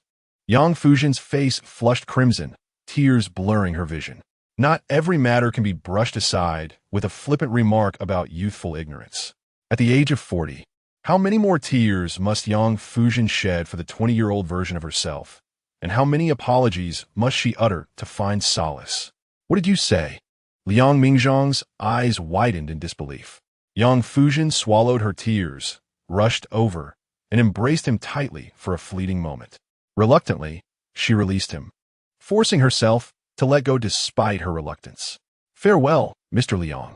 Yang Fuzhen turned and entered her vehicle, while Liang Mingzhang, now bereft of the fragrant warmth she had just imparted, seethed. Yang Fuzhen, come back. Clarify what you meant. I no longer wish to suffer for you, to shed tears for you, or to endure sleepless nights. Yang Fuzhen drove aimlessly, circling the city of Haicheng. Mr. Liang, our grievances have been settled. Liang Mingzhang spun in frustration, his fist striking the crimson and green-tiled wall. He pulled out his phone and sent her a message. What did you mean by the past life you spoke of to Yuan Luqing? And what do you mean by 40 years old? You seek liberation, yet you shall never find it, nor will you experience ease. The first message was sent successfully, but the second was met with a red exclamation mark. She had deleted him from her friends list. Chapter 58. Farewell, sir. Merely half a month later, the second court hearing arrived. Shi Qinheng had coordinated with the employer, ensuring that they merely had to go through the motions without exerting as much effort as before. The two sat side by side. Shi Qinheng kept her microphone off, whispering to her, Miss Yang, if you're determined to divorce, why not go directly to the Civil Affairs Bureau? Surely it is not for the sake of incurring additional legal fees. A court case is resolved more swiftly than the cooling-off period required at the Civil Affairs Bureau. Yang Fuzhen feared not her husband's change of heart, but rather her own potential regret. I know that divorce is best for him. I cannot afford to be selfish any longer, only considering my own desires. But no matter the time, I cannot help but feel reluctant to gaze upon him once more. The thought of his future without my presence twists my heart in pain. Thus, she sought to compel herself to make a decision. I understand. Shi Qinheng nodded in comprehension. Miss Yang fears that during the cooling-off period of the divorce, you might waver in your resolve. If you were to return to plead, it would be a loss of face. Everyone possesses a sense of pride, especially women. Regarding the division of assets, would you like me to advocate for you further? While I cannot guarantee you 60% of the Yang family's wealth, I can ensure that you will not bear any debts and obtain a modest amount of real estate. Yang Fuzhen shook her head. No need. I will take on the debt. I do not care for appearances. If relinquishing my dignity can mend our broken bond, what use is this self-respect? I merely wish not to disturb him significantly. In her past life, she had yearned for everything, demanding indulgence and leniency, insisting on her own way, only to ultimately lose her husband. When both parties stood firm in their positions, this time, Yuan Luqing, unlike the previous encounter, appeared poised and confident. I am uncertain what feelings Miss Liang refers to. A half-month of disconnection during a business trip has been construed as distrust. Mistakes made are shifted onto the partner, accusing the husband of insufficient care. Sharing a hotel room with an old classmate, she criticizes her husband for lacking excellence. Otherwise, she would not seek solace in another's arms. Simultaneously, the evidence submitted on the screen comprised of Yang Fuzhen's correspondence with Liang Mingzhang from her past life. Each line felt like a reprimand. Aside from me, who would desire a country bumpkin like you, unversed in the ways of the world? Without me, you and T even be worthy of shining shoes in Haicheng. I have been more than generous. Do not be ungrateful. What further explanations do you seek? You profess to love me, yet cannot forgive such a minor transgression as infidelity. Do you not realize how unappealing you are when angry? Yet I endured. Do you believe yourself to be unique? In truth, I extend such gentleness to all. After having a child, I shall surely settle down. I must indulge myself fully before I can learn to cherish. Yang Fuzhen found herself lacking the courage to finish reading, each word striking like a dagger directed at the man who once held her in his heart. Thus, he ultimately chose to take his own life. Does the defendant have any statements to make? The judge, unfazed, inquired of the female attorney. Just as Shi Qinhang opened her mouth, Yang Fuzhen muted her microphone and spoke on her behalf. No, I agree to the divorce. Mr. Liang, I apologize. I regret all the words I have previously uttered. May you traverse the mountains and rivers ahead, hoping only for your well-being and health.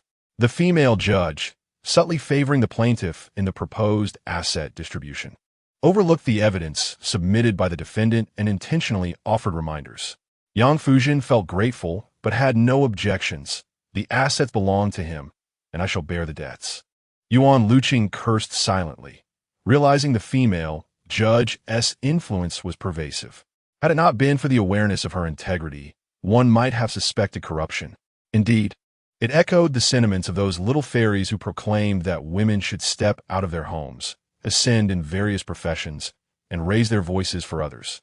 As the court session concluded, the two exited the courthouse in silence, confronted by the imposing steps before them. In her mind lingered the long street she had traversed that day. What a pity! Your deity has not assisted you. Worshipping him would be less fruitful than coming to me. Liang Mingzhang began with derision, looking down upon her. His gaze scrutinized, his tone laced with amusement. What prompted your sudden agreement to divorce? Have you found a new suitor? I wonder how you will repay this 10 billion in debt. Do not be too pleased with yourself now, for you will inevitably return to seek my aid. You dare to block me? Was I not kind to you? Yang Fuzhen turned back, a smile forming despite the bitterness it concealed. Do you wish for me to plead with you? I could do so if you desire, but I believe you would prefer to distance yourself from me, severing any ties. Even if I long for you, I can still govern myself. In matters of affection, I may lack ambition, yet I possess a modicum of willpower. She had consistently yielded, yet Liang Mingzhang, for reasons unknown, always perceived a note of threat in her words. Was it merely a figment of his imagination? Everything from the past need not be entangled anew. Yet, you must clarify. What do you mean by 40 years old in the past life you mentioned? It no longer matters. Yang Fuzhen shook her head, exhaling in relief, and lifted her gentle smile once more. I previously overlooked you far too often, unaware of your preferences, indifferent to your feelings, and uncomprehending of your emotions. I treated others better than I treated you, failing to uphold your dignity and never supporting your dreams. Thus, it is only fitting that you abandon me now. I will gradually repay the debts, considering it a form of atonement. Perhaps with each additional payment, I shall find a moment of liberation sooner. Yang Fuzhen. Liang Mingzhang refrained from pressing further, silently noting her words. There was no need for insistence, as he would uncover the truth himself. I have nothing with your sister. This is not an explanation to you, but a matter of my upbringing. I cannot bear to feel sullied. I hold no guilt in my conscience, nor have I defiled our marriage, in this life or the next. I understand. Thank you for informing me. From now on, you may choose a delightful wife for yourself. Yang Fuzhen's eyes curved like crescent moons. The thorn in my heart has been extracted, intertwining unprecedented pain and sweetness. In truth, I had long suspected that you were a born leader, merely incarnated in a rural setting. Your purpose was to bestow blessings upon the countryside, allowing the underprivileged to bask in your glory. You would never stoop to eating filth in retaliation for another's disgrace. Such an act would not punish them, but rather tarnish yourself.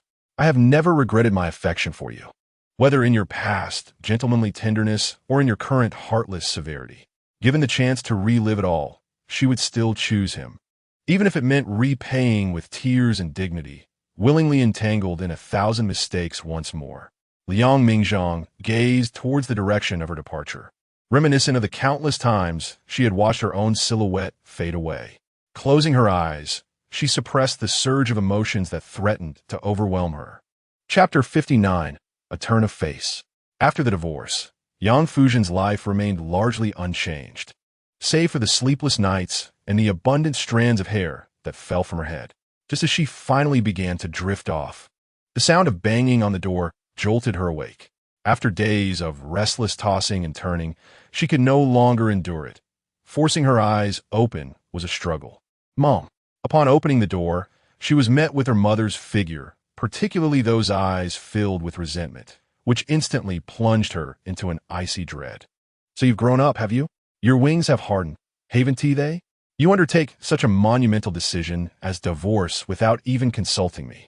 Do you still see me as your mother?" "Mom, you agreed to the divorce as well." In the midst of her profound life disappointment, Yang Fuzhen desperately sought solace from her family. Yet, she never anticipated that the mother who once indulged her during their shared prosperity would now reserve such affection solely for those golden days. "Yes, I consented to your divorce, but I also agreed to your remarriage. Why did you not heed that? You insolent girl, do you still dare to speak back to me?" Mrs. Yang transformed from her usual dignified self into a fearsome creature, akin to a serpent spewing venom. With a gaping, crimson mouth, she incessantly flicked her tongue in agitation. "If you choose to selectively listen, then do not claim to heed my words. If you truly listened, you would hasten to marry that boy. Yes, divorce is permissible. But did I decree that you bear all debts? Those are corporate debts, funds vital for revitalizing projects, essential for the company's normal operations. Who do you think you are, that you could shoulder such burdens? You are nearing 30, no longer a child. Why act so impulsively and immaturely?" Yang Fuzhen was not immature. It was precisely her maturity that led her to this decision. In her past life, she had chosen wealth, enterprise, and fame, only to discover that they did not bring her happiness. In this life, she sought to repay her moral debts, striving for a clear conscience. "Mom, if a small sum of money can grant me peace of mind, I find it worthwhile. I have matured and can make my own decisions. I apologize for causing you worry, but I truly need not your concern. As for that so-called aunt's son, I shall not meet him, nor is there any potential for development. I have resolved to live the remainder of my life in solitude.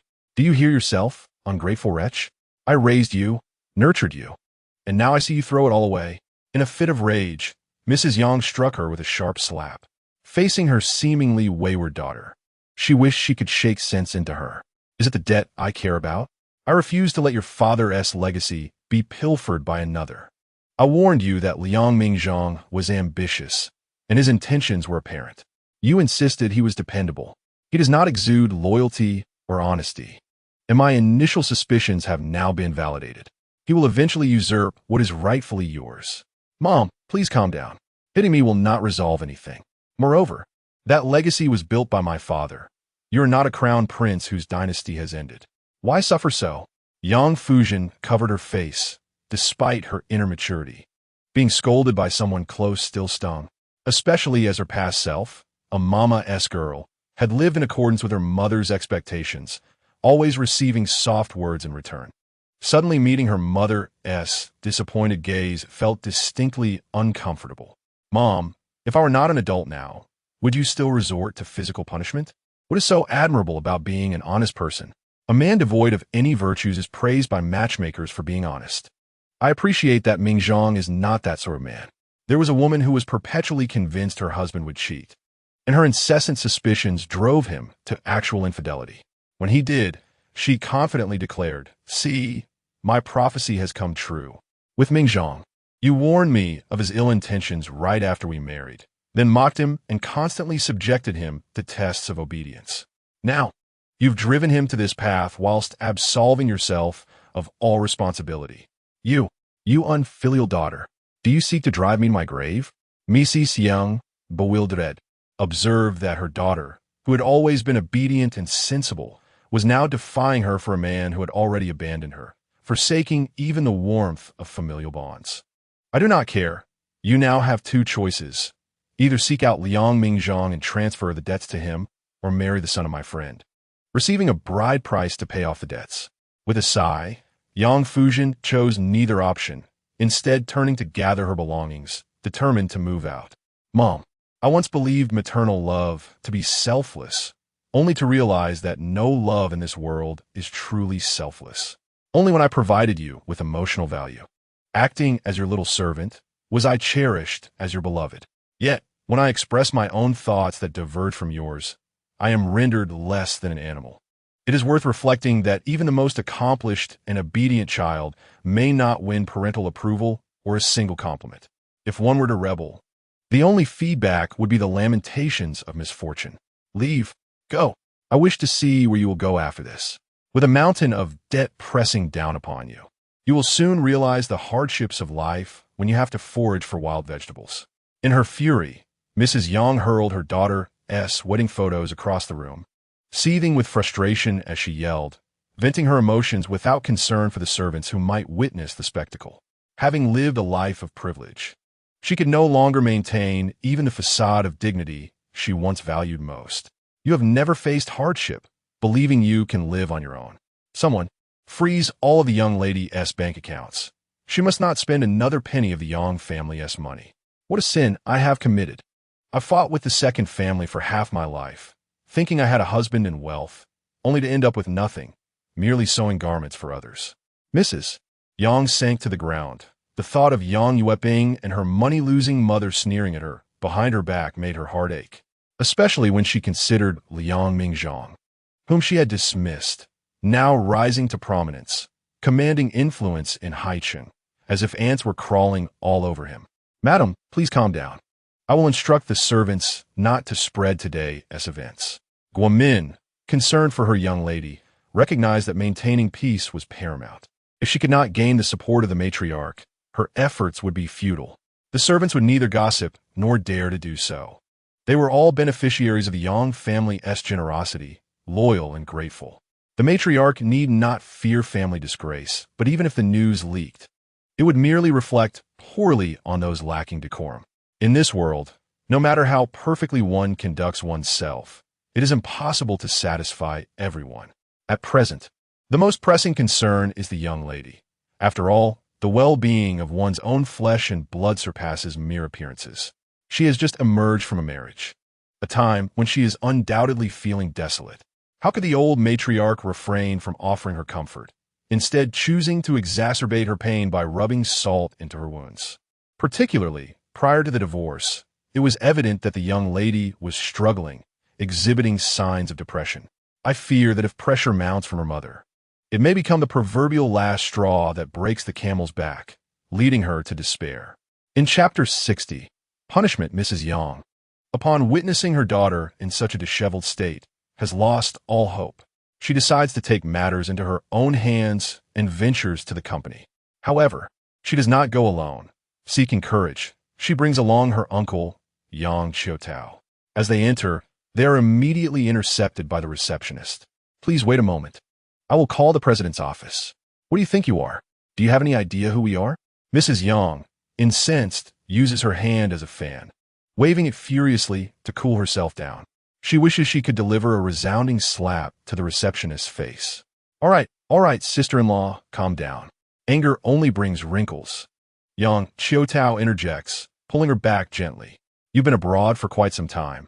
It's only natural that the receptionist doesn't recognize you. He then releases her and, mindful of appearances, tries to maintain decorum in front of the onlookers. He negotiates with the receptionist. While you may not recognize the president's wife, surely you know me? Even in retirement, Liang Mingzhang would still greet me as uncle on the street. Madam? The receptionist is taken aback, her mind racing with disbelief.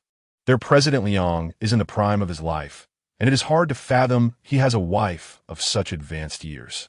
As for his supposed greeting of uncle on the street, that seems utterly ridiculous. The news of President Liang's divorce had circulated through the company the very next day. Although no one spoke of it aloud, everyone was acutely aware of the situation. Perhaps President Liang is merely polite, addressing his ex-wife's uncle as such. Nonetheless, despite any contributions he may have made to the company, adherence to company regulations is paramount. Moreover, as a former shareholder, he cannot feign ignorance of the rules. The receptionist emphasizes the word contribution deliberately, a reminder for him. Yet, Yang Qiutao, thick-skinned, pretends not to understand, leaving her at a loss. Enough, No need for your announcements. He is currently in a meeting. Interrupting would be inappropriate. I will approach him myself. And by the way, this is old Yang's wife. What are you implying?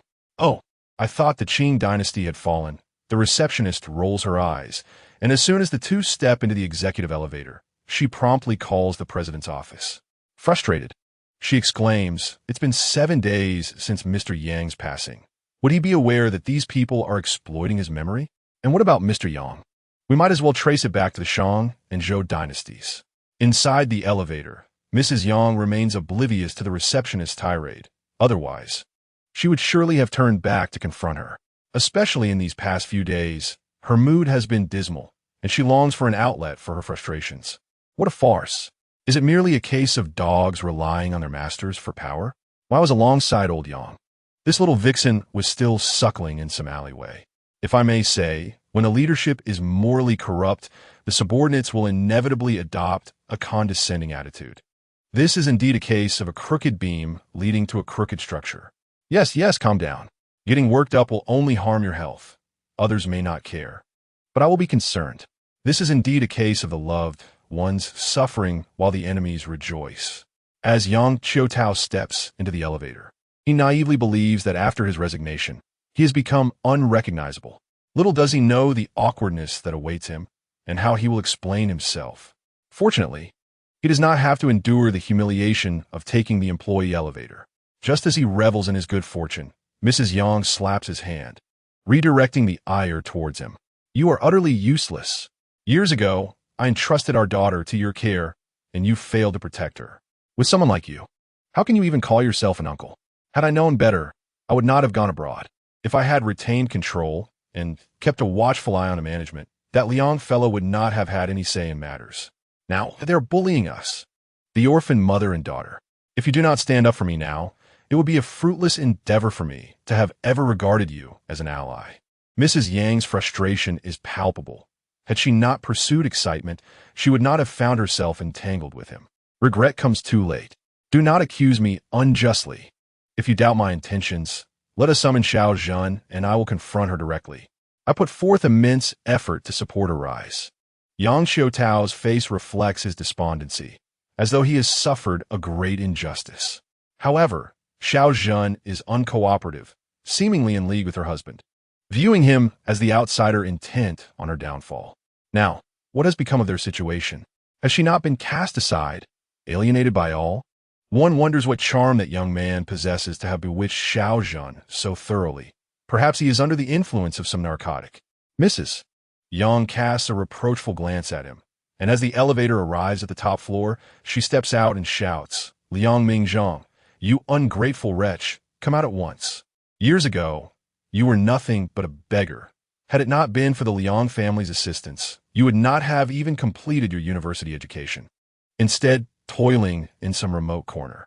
Now you cast my daughter aside, leaving her in debt without a penny to her name. Do you even consider yourself a man? You, who dare call yourself a patriotic entrepreneur?"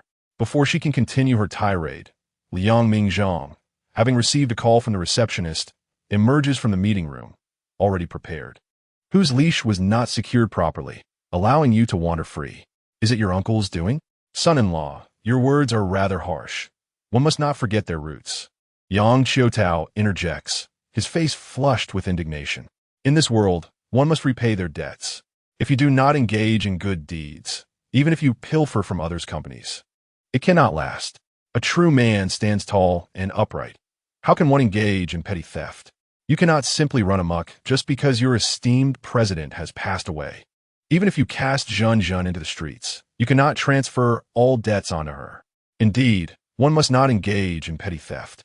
Liang Mingzhang raises his hand, and the company's towering electronic screen begins broadcasting the hotel surveillance footage of Mrs. Yang and Yang Qiutao in a compromising situation. The image captures Yang Qiutao, bare and with a protruding belly, while Mrs. Yang's voice echoes throughout the company. "You, Yang Qiutao, did you not claim to have deleted these recordings?" Mrs. Yang, upon seeing herself on screen, is rendered pale with shock, desperately covering her face with her bag, wishing she could disappear into the depths of the river. Yang Qiutao, initially contemplating how Liang Mingzhang might have driven his ex-wife to her demise, now finds himself preoccupied with his own exposed scandal. He cannot dispute the authenticity of the hotel footage, nor can he deny his own identity, leaving him with no choice but to defend himself. This occurred after my brother's passing. It is the 21st century, and one cannot expect a widow to remain chaste for her deceased husband. Yes, we were in a normal relationship. Mrs. Yang, initially intent on clarifying any misunderstandings, realizes she cannot contradict his statement. Uncle, Aunt, would you like to verify the timestamps on the hotel footage? At this time, your father-in-law was still alive. Liang Mingzhang interjects, offering this reminder without hesitation. At this point, Mrs. Yang can no longer maintain her composure and, covering her face, flees in embarrassment. In her haste, she opts for the stairs, cursing the slow elevator, only to stumble and twist her ankle on her way down. Yang Qiutao wiped the cold sweat from his brow. After half a lifetime of navigating through various storms and tempests, he had witnessed it all. As long as one casts aside shame, embarrassment becomes a non-issue. Nephew, since you still address me as your second uncle, do refrain from making the situation so unseemly. If you harbor any grievances against me, let us resolve them privately. Revealing my video is indecorous and detrimental to your company's reputation. Just look at this. Does it make sense? When the gunfire ceases, there are no victors. Even if I now find myself stripped of power, you should not fear having me as an enemy, though I may have my moral shortcomings. This is ultimately my private affair. Have I committed a crime? Yes, you have. Sun Dongsheng is currently in northern Myanmar, and in a desperate bid for my aid, he has divulged everything. Liang Mingzhang never anticipated that Yang Qiutao would be so audacious. He chose to ignore him, yet Yang dared to approach him directly. You colluded with Sun Dongsheng to bring about your father-in-law's demise. Should I remain silent? Do you believe I am unaware? I have already submitted the evidence of your involvement in your father-in-law's death to the authorities. Prepare yourself for prison. Within those walls, you can explain to the police that your private life was simply indiscreet and that you've committed no crime. Chapter 61. Pimping. Yang Fuzhen, preoccupied with her quest for wealth, had lost contact with her mother for several days and remained oblivious to the happenings within the company. At the spherical doll exhibition, Yang Fuzhen had previously been the center of attention, but this time she found herself relegated to the sidelines. Xiaomei, the dolls you're showcasing today are truly exquisite. She approached her former acquaintances, only to discover that those who had once fawned over her now treated her with indifference. Zheng Xiaomei barely acknowledged her, continuing her conversation with others as though Yang were invisible. Sister Liu, the doll you purchased last time is now sold out. You were fortunate to secure it early. Otherwise, it would have been reserved by someone else. How is the doll faring? Our factory has released several new sets of ancient-style doll clothes. I'll send you a couple. The contrast between her obsequious smile and the frosty demeanor directed at Yang Fuzhen was stark.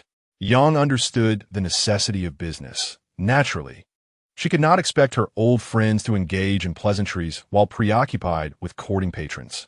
Moreover, since her rebirth, she had been focused on mending her relationship with her husband, neglecting to nurture her bonds with friends who shared her interests.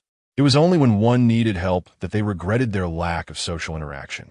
Just as she prepared to leave quietly without causing a disturbance, Sister Liu called out to her, "Xiaozhen, I hear you are planning to start a doll factory. I will surely support your endeavor. Among us, your aesthetic sensibility is the most refined." "Thank you, Sister Liu." Yang Fuzhen turned around, offering a reassuring smile.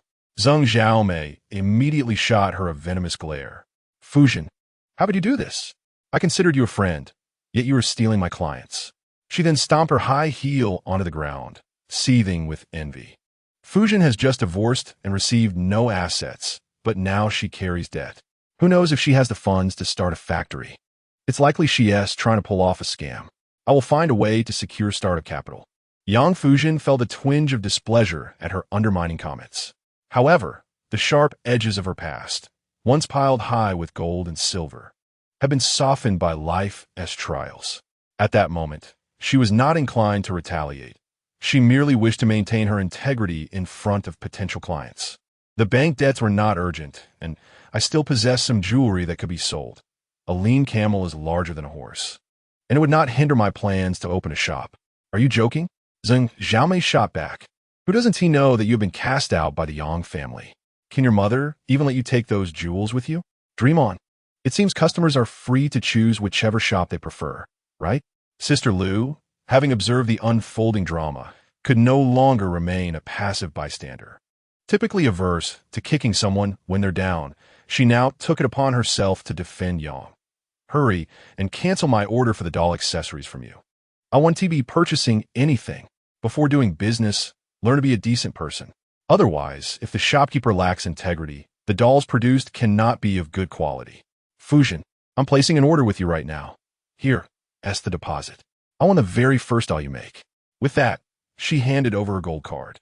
Yang Fuzhen was deeply moved. In the past, she would not have cared about such a trifling sum. Now every penny mattered, and she could only bend her pride to accept it. Additionally, if you're planning to offer discounts on jewelry, could I pick out a few pieces? I know you have many fine items. Sister Lu had set her sights on this fallen aristocrat, much like ancient merchants eyeing a once powerful official facing confiscation. Rest assured, I want to take advantage of your misfortune. I will certainly pay you above the second-hand market price. Upon learning of Yang Fuzhen's struggles post-divorce, Liang Mingzhang encountered numerous obstacles. Hesitating in the CEO's office, he finally decided to call Yiming. Are you filming? Yiming hesitated to disturb President Liang, who had never proactively sought her out. Receiving a call from him today felt as though the sun had risen in the west, leaving her astonished. Yes, President Liang, I'm recording a variety show. Thank you for your concern, but there is no need to worry. I'm doing well. In the past, I sought fame and fortune, wanting to bask in the limelight. Yet I couldn't bear the disdain of colleagues and the online vitriol from fans, wanting to reap the rewards without enduring the blows.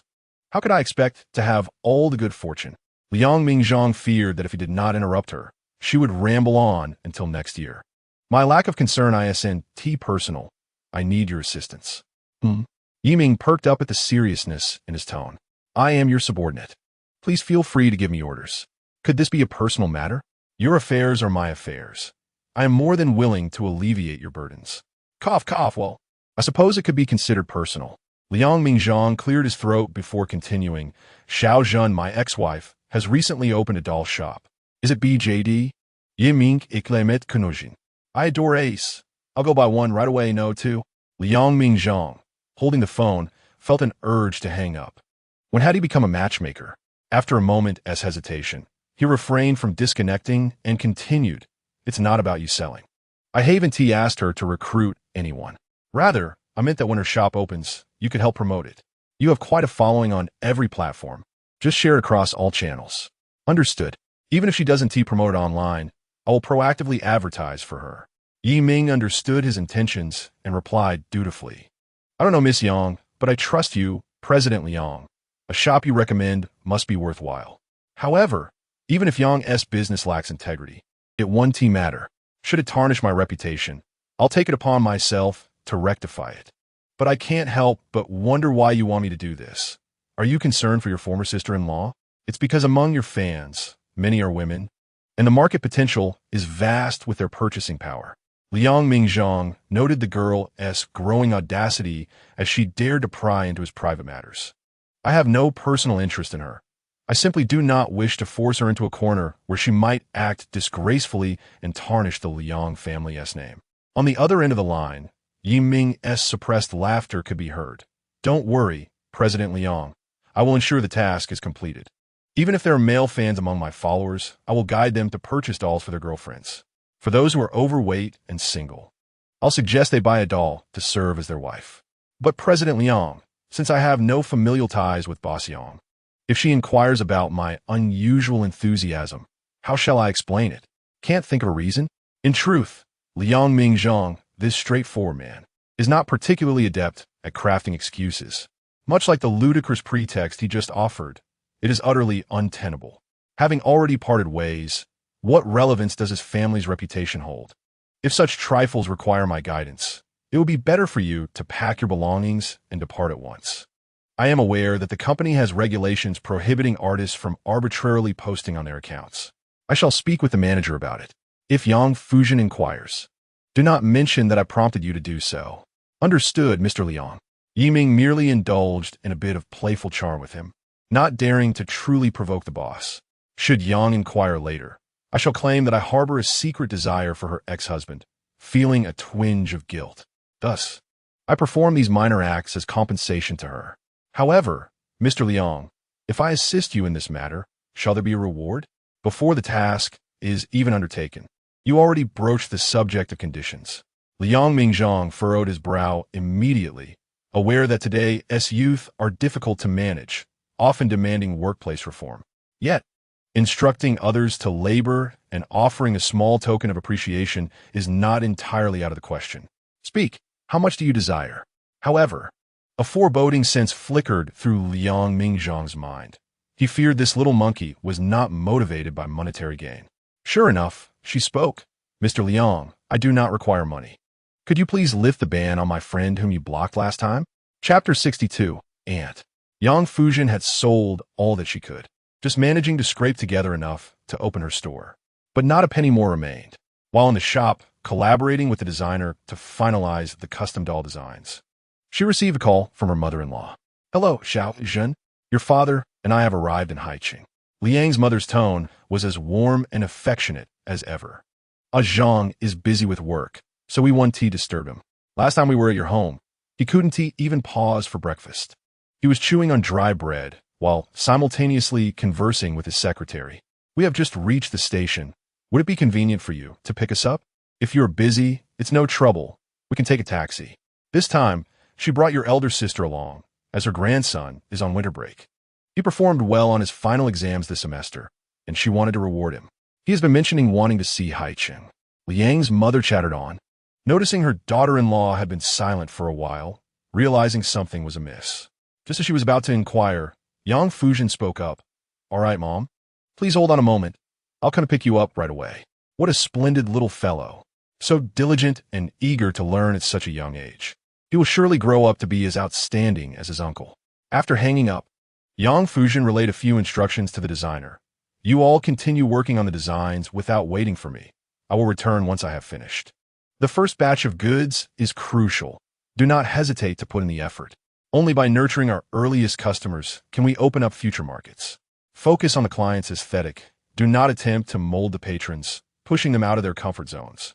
She was unaware of when she would be able to return today, likely not early.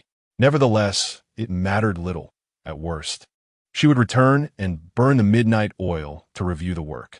Boss, during our startup phase, we didn't hire that many people. With your absence, we directly lose an essential labor force.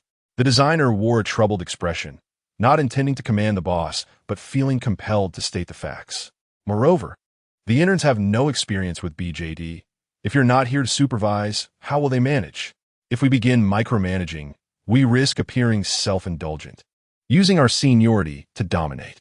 At such a critical juncture, we cannot afford to delay the timeline. The production of these items is inherently slow. If we delay one day today and another tomorrow, when will the shelves be filled? I understand. I will try to return as soon as possible. However, I must go today. They're very important to me. Yang Fuzhen did not reprimand her well-meaning subordinates, recognizing that they were also anxious for the company's success.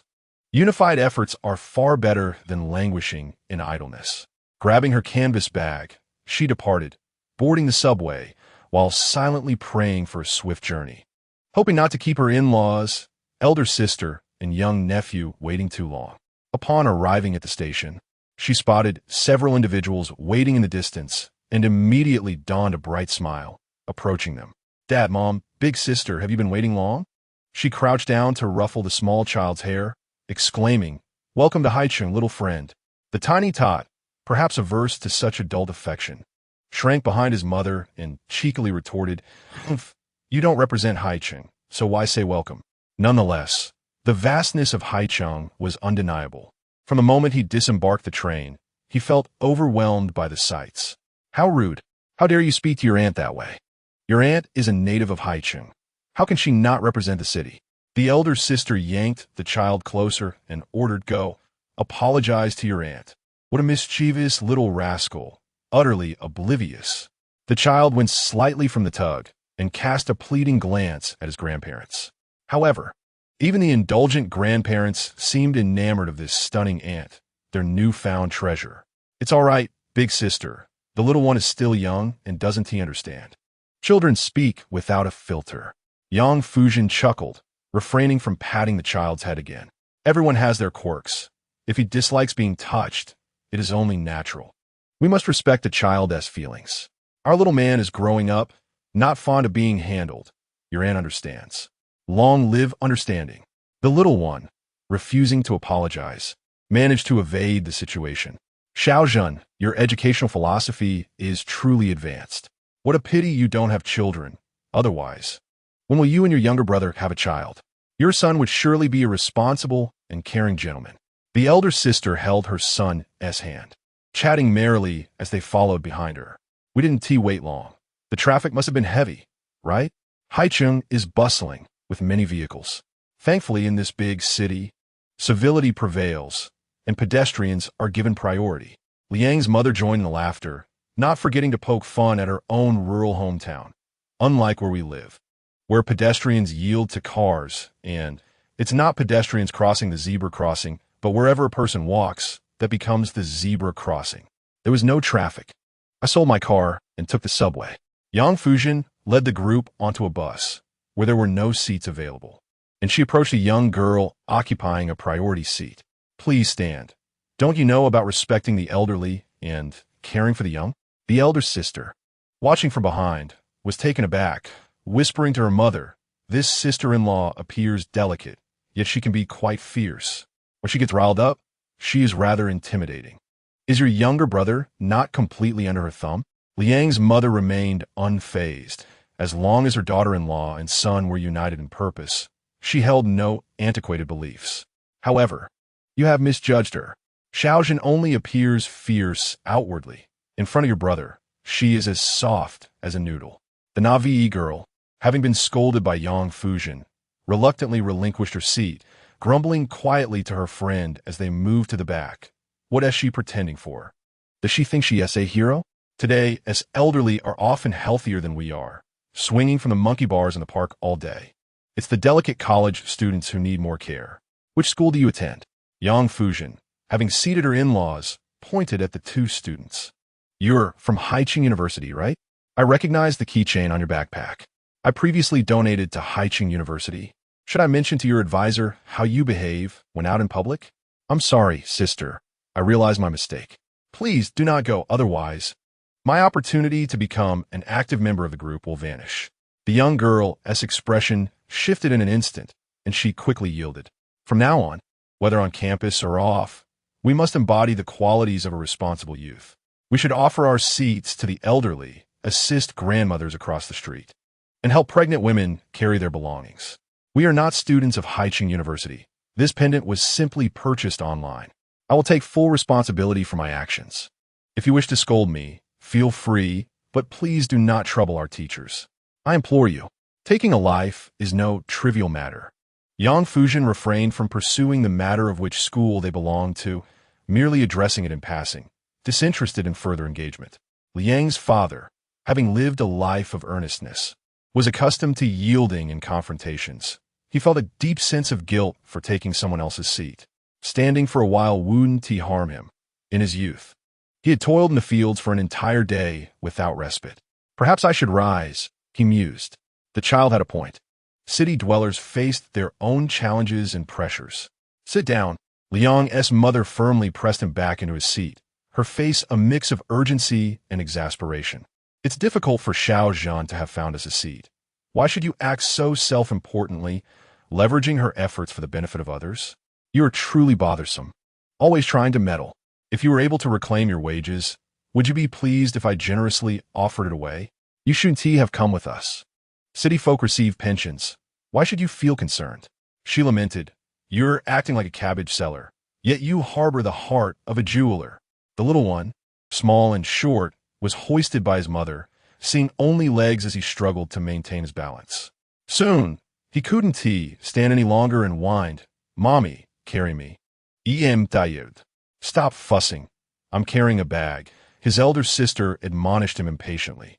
Yang Fuzhen glanced at her in-law's suitcase and bags, confirming their presence in her grasp. She promptly lifted her nephew, saying, "Let your aunt carry you. Let us enjoy the view outside, shall we? Haicheng is beautiful, and the bus will soon pass by some landmark buildings.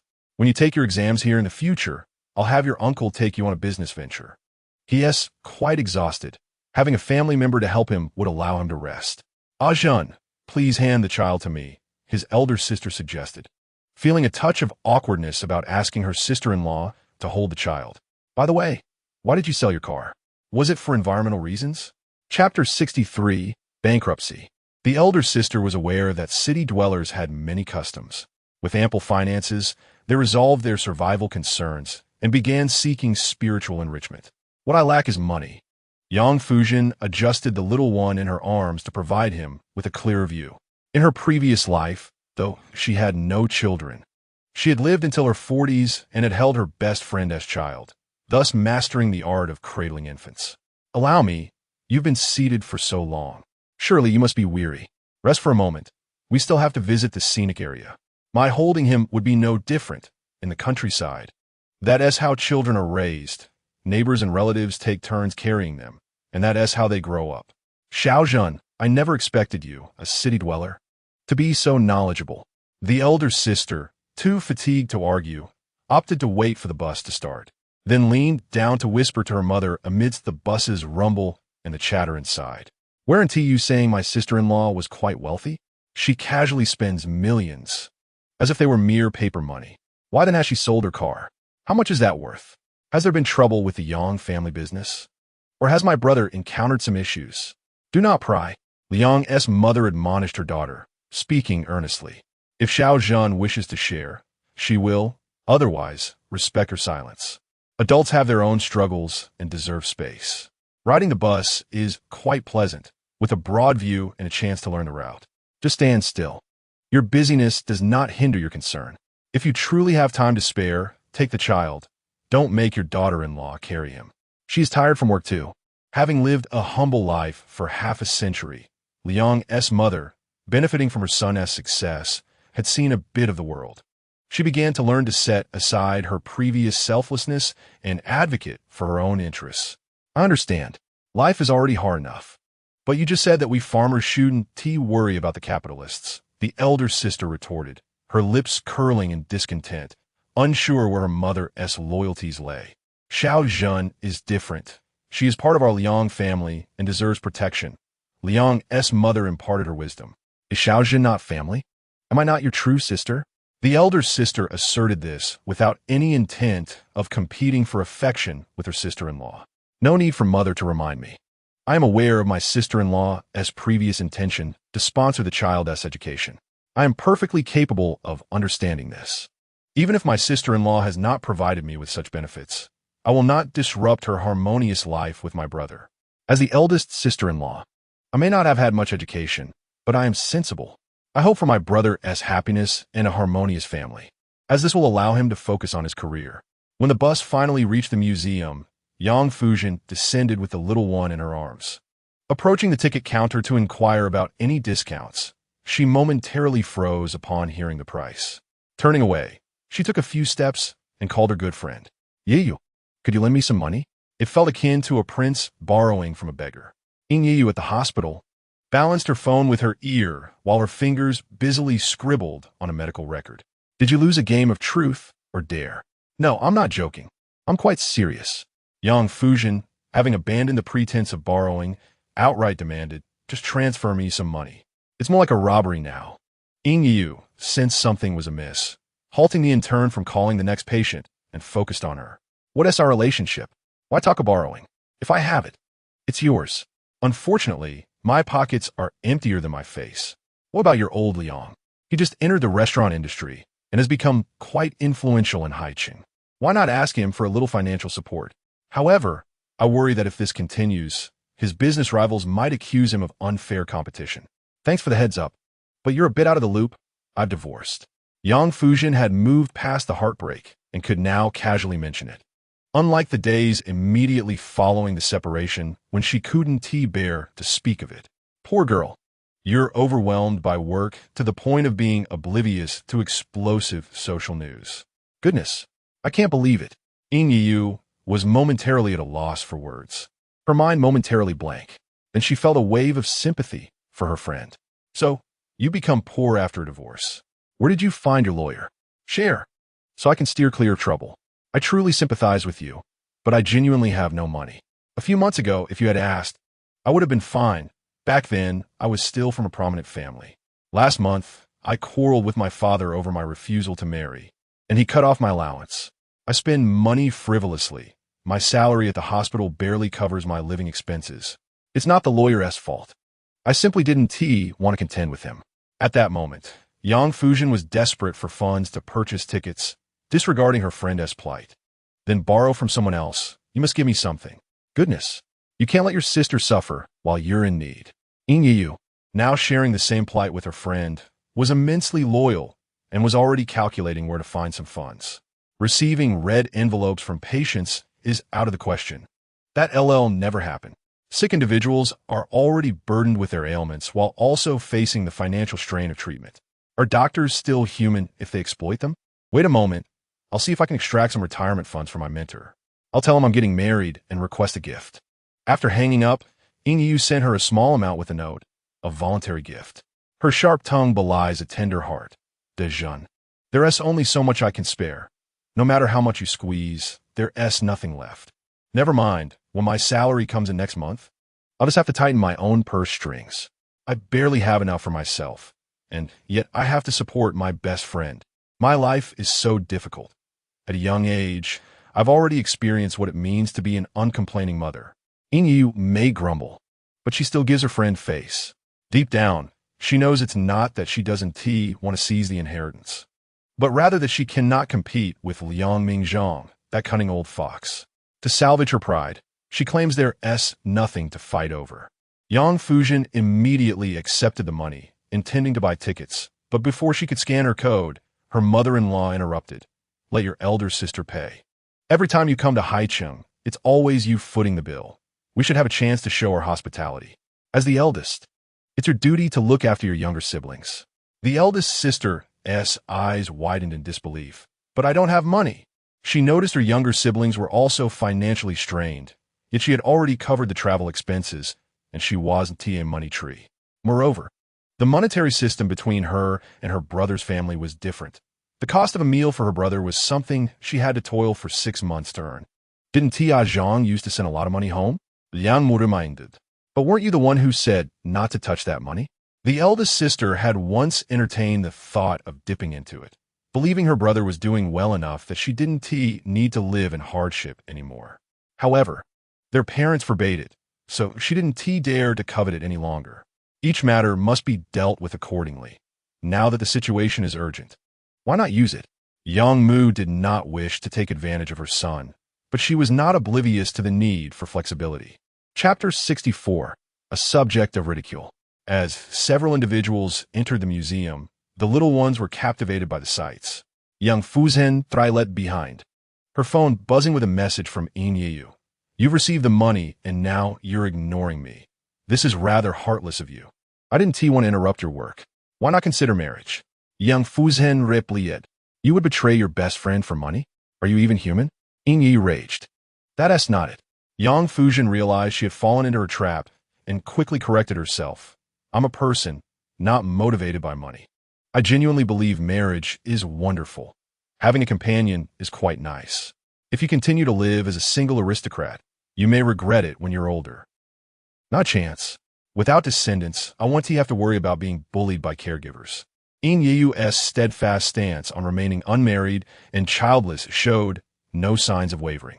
With robots advancing so rapidly when I grow old, I can simply pay for one to attend to me, which is far better than having a son. No expenses incurred and no fuss. From my years of experience with children, raising them is futile. I'm still relying on my parents. She continued, even if robots aren't that advanced. I prefer to enjoy 50 years of comfort and then suffer for 5. It's far better than the stress of managing a child's education and later their marriage, only to have to bless them after I'm gone. You say this now because you're young.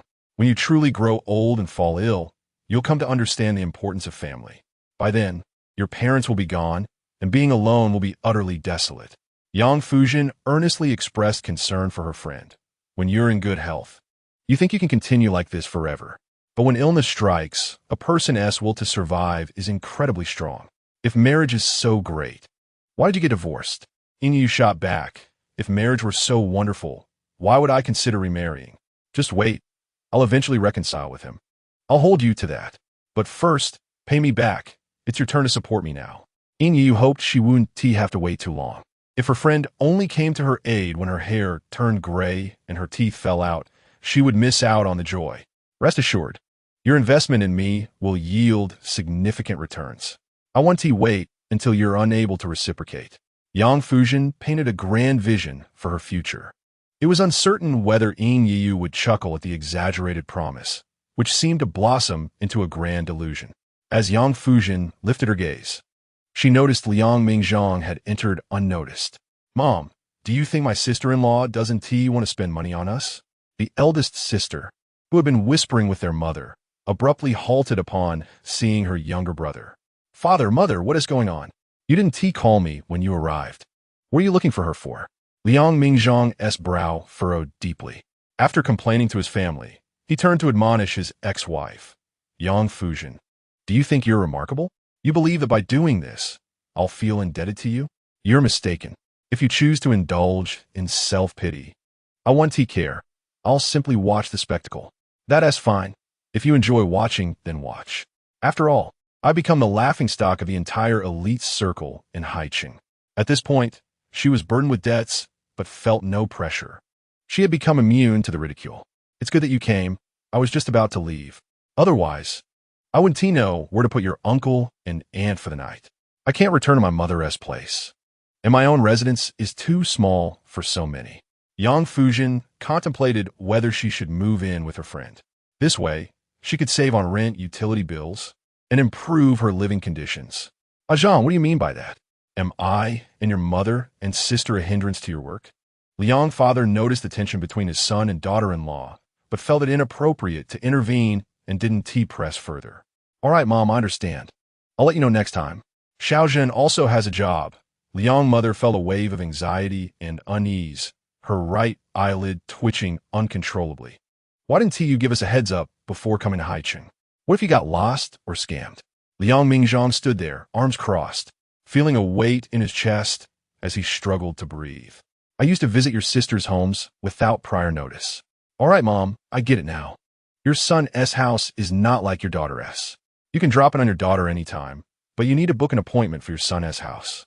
Liang mother lost her enthusiasm for exploring and urged her daughter. Let us go. You've been on the road all day. You must be tired. Let your brother take us to where we're staying. I didn't mean it that way. My elder sister lives in the county, which is close. I'm in Haicheng. I isn't that far? Liang Mingzhang saw his appearance had dampened the mood and intensified his irritation. However, he resolved to cancel a few meetings the next day and spend a good day with his family.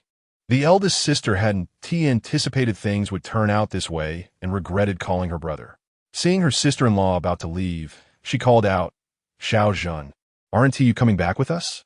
You've sold your car. You'll have to squeeze onto the bus again. How exhausting. Where do you want to go? Let Mingzhang take you. Exactly. Liang mother didn't just speak. She also stepped forward to grab her daughter-in-law's hand, leading her out. Liang Mingzhang, who had brought a driver today, drove his parents to his villa. Young mother still felt uneasy and grasped her son's hand. Are you and Xiaozhen doing well? Liang Mingzhang felt a lump in his throat as he met his mother's hopeful gaze, and with difficulty, he nodded. Mom, it's my fault. I forgot your checkup date. I should have reminded you to arrange the hospital in advance. It's all right. I'm not senile. I can take care of myself. No matter how outstanding my son is, he's not made of iron. It's remarkable that you can manage such a massive workload. No one can do everything perfectly. I want to impose unreasonable demands on you, so don't stress yourself out. Liang mother didn't keep her son, instead gently pushing him away. Xiaozhen has things to attend to. You should take her there. I'll call a driver. Liang Mingzhang was already preparing to call his subordinate. Yang Fuzhen seized the moment to interject. It's fine. I can take a taxi back myself. Auntie, you don't need to worry. Each utterance of auntie only heightens Liang's mother's concerns. Mingzhang, as a husband, should cherish his own wife. You ought to escort her. Liang's mother halted her son from making the call, refusing to use her worries as an excuse to morally bind him. However, Liang Mingzhang, considering his mother's upcoming checkup in a couple of days, did not wish to agitate her further and ultimately yielded. Returning to the car with Yang Fuzhen, he noticed her seated in the back and remarked with displeasure, "Miss, I am not your personal chauffeur." Yang Fuzhen bit her lip, but chose to occupy the passenger seat instead. "Just tell Annie that after a long day at work, your back hurts. She wants to insist you drive me. Should I thank you for your consideration?" Liang Mingzhang started the car, the sun having already set before the windshield. "So quick to change your tune about Annie. Afraid my mother won't know about our divorce?" Chapter 65. The Studio. "I recognize my faults, which is why you perceive me this way." Yang Fuzhen sighed from the passenger seat. "I lack the ability to alter your preconceived notions, merely wishing to clarify my stance. I changed my address because I feared that after the divorce, calling her mom would repulse you. I do not wish to disturb your peace or taint the atmosphere whenever I am present. As for any notions of grandeur, they are utterly absurd. It is merely because my mother-in-law treated me well. Human affection is innate. Even post-divorce, should she require assistance, I would not hesitate to help. Couldn't you just call me?" Liang Mingzhang, driving, remained frustrated. "I thought they would reach out to you. In hindsight, my judgment was accurate. Did your sister not call you?" Yang Fuzhen, feeling aggrieved, lowered her head to fiddle with her seatbelt. "Do you not understand why I didn't call? You wish to avoid seeing me and hearing my voice. Why should I impose myself upon you? My agreement to the divorce was simply to allow you a tranquil life. Otherwise, I would not bother you with trivial matters and might as well remain married. Regretful, are we? I suspect it is the burden of debt that weighs heavily on your conscience." Liang Mingzhang drove straight to her company without asking for directions. "You." Yang Fuzhen felt wronged and somewhat hurt. "I set aside my work today to accompany your parents on outing. You could at least express gratitude instead of constantly mocking me. Do you have no conscience? If I lack a conscience, it is merely a reflection of your influence. One becomes like the company they keep." Liang Mingzhang parked the car, still offering no kind words. "Is it just about money? Speak up. How much do you need for delaying your work today?" "I don't want money. I want you to work for me. To make up for the tasks I couldn't complete today." Yang Fuzhen's patience reached its limit, and she exploded. "If not, I shall inform your father and weep to your mother, staging a protest in your village to denounce you as a heartless scoundrel, leaving you unable to face our community." Liang Mingzhang felt numb. Faced with this unruly person, he felt utterly powerless. Thus, he exited the car and walked with her towards her company. It was not small in scale, but compared to his own enterprises, it could only be deemed a studio. "How did you know my company was here?" Yang Fuzhen realized only upon entering. "Have you been secretly keeping tabs on me? You think too much. I simply have a wide network and overheard someone mention it." Liang Mingzhang's expression showed a hint of fluster, quickly masked by indifference. "Why would I pay attention to your run-of-the-mill products? How would he even accept them for free?" "Really? Mr. Liang, you seem to underestimate me.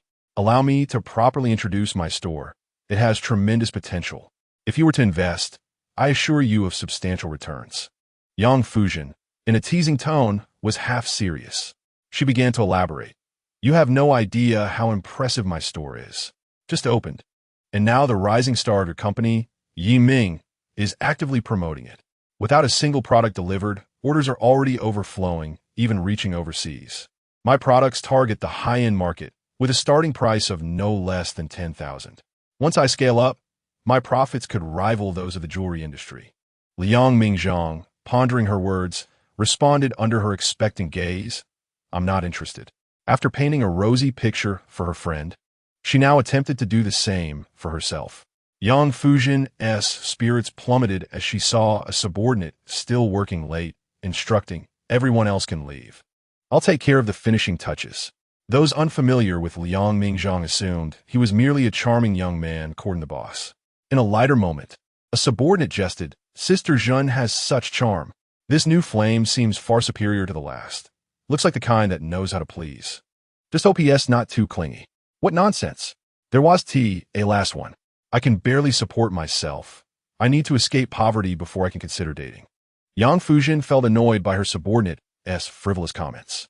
When she turned to explain to Liang Mingzhang, he interrupted, "I have no interest in Ms. Yang's personal life." "True, you ceased to care for me long before the divorce." Yang Fuzhen felt stung, begrudgingly picking up a half-finished doll, taking out cotton balls to clean it. Once the employees had vacated the premises, Liang Mingzhang finally inquired, "Did you inform my parents about our divorce?" "No, I did not." Yang Fuzhen shook her head, recounting, "Your family matters are yours to handle. You have complete freedom and rights in this regard. Whatever decision you make, I will support and cooperate with you. If you wish for me to refrain from contacting them in the future, I can certainly do so." "You would have me avoid them entirely?" Liang Mingzhang paused, feeling a word of thanks rising, but ultimately remained silent. "Discuss the divorce with my mother later. Revealing it all at once may overwhelm her. As for you, if you wish to stay in touch with them, feel free. If not, that is acceptable too. I suppose it is a means of atoning for past arrogance and ignorance, as well as an expression of love in this life. I refrain from contacting them solely to avoid your discomfort. If you are unconcerned, I enjoy conversing with my mother and aunt. I understand their traditional views. They perceive a son's divorce as a significant and unfortunate event. Even with a son as exceptional as you, capable of marrying 100 more, they still hold a fondness for the first wife." "Fondness? Is that their sentiment or yours?" "You've inadvertently revealed your true feelings," Liang Mingzhang teased, raising an eyebrow. 100? I'm not a duck. With you as a calamity, why would I want more troublesome women? You only encourage me to be troublesome." The smile lingering at the corner of Yang Fuzhen's I did not wane. Yet she truly made him work. She handed him a pile of half-finished dolls and foam balls for stuffing. Liang Mingzhang looked at the chaotic assortment on the table, dreading the thought of finishing them, knowing it would stretch into the early hours. "Yang Fuzhen, are you setting me up? As a novice, if I complete this and you find fault, I want to know the quality standards. You might use it as an excuse to extort me for compensation." The contents of these dolls are unlike anything outside. Regardless of aesthetics, they could be easily judged. The insides, however, lack a standard for evaluation. Enough chatter, just stuff them. Had I not gone to the station today, I would have finished already. We must work late into the night together. If Yang Fuzhen truly desired money, she would not have so readily agreed to the divorce. Madame Lian has forsaken her very existence. Would she still concern herself with such trifling extortion? When I encountered Annie today, I initially intended to inquire why she chose to travel by train, enduring the arduous journey, rather than flying. Yet, upon reflection, I realized I lacked the means to reimburse her for the airfare. Wasn't that akin to voicing opinions without bearing the burden? Suddenly, I felt a wave of realization wash over me. I had never truly tasted the hardships of life and had engaged in numerous acts of unwarranted generosity. The dissolution of a marriage with nothing to my name has indeed fostered her growth, yielding some benefits. Spare me the lamentations of poverty. I am not your benefactor. Incapable of bestowing golden coins, Liang Mingzhang gazed at the collection of dolls, contemplating retreat, uncertain if it was too late to feel regret. Must these tasks consume an entire night? Yang Fuzhen, do you lack a nightlife, which is why you have ensnared me in this endeavor, rendering us both devoid of evening amusements? With a petty mindset, she assessed his intentions. Yang Fuzhen cast him a reproachful glance, then lifted a doll beside her to show him. "Darling, does this not resemble you?" Chapter 66, Casting a Spell. Realizing she had inadvertently called him by habit, she hastily covered her mouth. Yet this time, Liang Mingzhang did not correct her, as if he had not heard, his attention solely fixed on the doll in her hand. "It does not resemble me. Indeed, it does not. It lacks your allure." Yang Fuzhen's compliment flowed naturally, devoid of insincerity. It was simply her honest opinion. "This doll is my personal design. It is not for sale, but I shall place it at my bedside once completed. Would you like one? You may provide me with your ideas regarding its character, attire, or even send me photographs." Yang Fuzhen mused that most straight men could hardly comprehend the joy of nurturing something crafted by one's own hands. Unlike many female clients, who meticulously mapped out their doll's family backgrounds, birth dates, and preferences, she privately considered that perhaps it would be prudent to simply present him with a ready-made doll next time. Enough of this. Anything too lifelike becomes unsettling, Liang Mingzhang swiftly rejected the notion without a second thought. He had initially intended to provoke her by suggesting the Yu Ziming's face, but was deterred by the thought of her smiling eyes dimming, possibly leading her to tears. Ultimately, he could not bear the thought. I fear you may venture to a neighboring country, dabbling in some dark arts to cast a spell upon me, Yang Fuzhen remarked, clicking her tongue. The trust between individuals seems to have eroded. She was reluctant to have him endure the night with her, and just as she was about to ask if he was weary, she noticed him engrossed in his phone. Who is it? A new flame checking up on you, urging you to return home? Liang Mingzhang pushed the phone towards her, allowed her to see the message from Yang Qiutao. Nephew, no, Mr. Liang, I acknowledge my wrongs. I truly regret my actions. I should not have been so foolish as to harm my elder brother and implicate you in the process. Who among mortals is without fault? Moreover, this was not entirely my doing.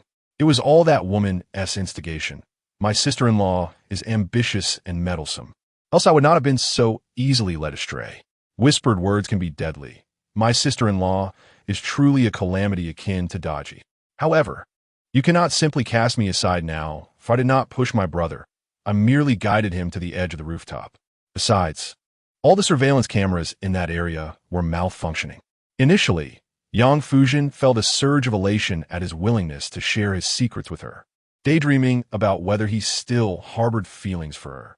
Yet, as she continued reading Yang Qiutao's desperate appeals, regardless of the circumstances, he is my elder brother, not your biological father.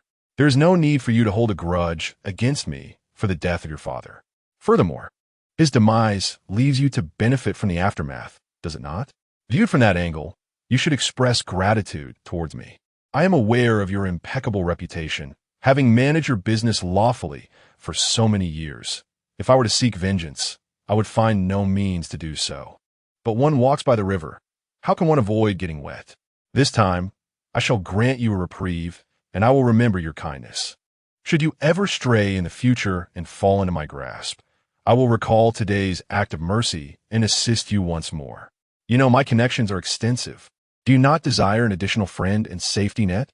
Yang Fuzhen felt an overwhelming tumult within her, a mixture of unresolved inquiries about her father's death, the tragic loss caused by those she held dear, and the disillusionment from a seemingly pure-hearted mother who had committed such embarrassing acts. Mingzhang, how do you intend to respond? I have always known you possess greater capability than I. Yet, I never anticipated that in comparison, I would seem akin to a mere mortal beside a celestial being. Had it not been for you, I might never have uncovered the identity of the one who brought about my father's demise. I now understand why. Despite my repeated assertions of innocence, you remain skeptical of my purity. Because my mother was unfaithful, you might believe that the apple does not fall far from the tree, that our family values are flawed. But I do trust you, just as you trust me. Liang Mingzhang kept his gaze lowered, his hands still busy stuffing foam balls into the doll, as if halting their tasks and meeting her gaze would render them both uncomfortable. If you do not believe in me, I shall not run to prove my innocence. On the contrary, the more you wrong me, the more I shall strive to cement that stain upon me. This is simply who I am, because you believe in yourself. I show you this as a token of gratitude for your care toward my parents and sister. Yang Fuzhen withdrew her gaze, typing a few lines in Liang Mingzhang's tone, reminiscent of countless instances from their previous lives.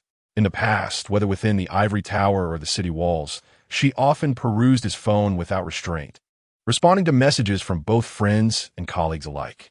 Yet, now, she was devoid of the luxury for romance, consumed instead by a fervent wrath.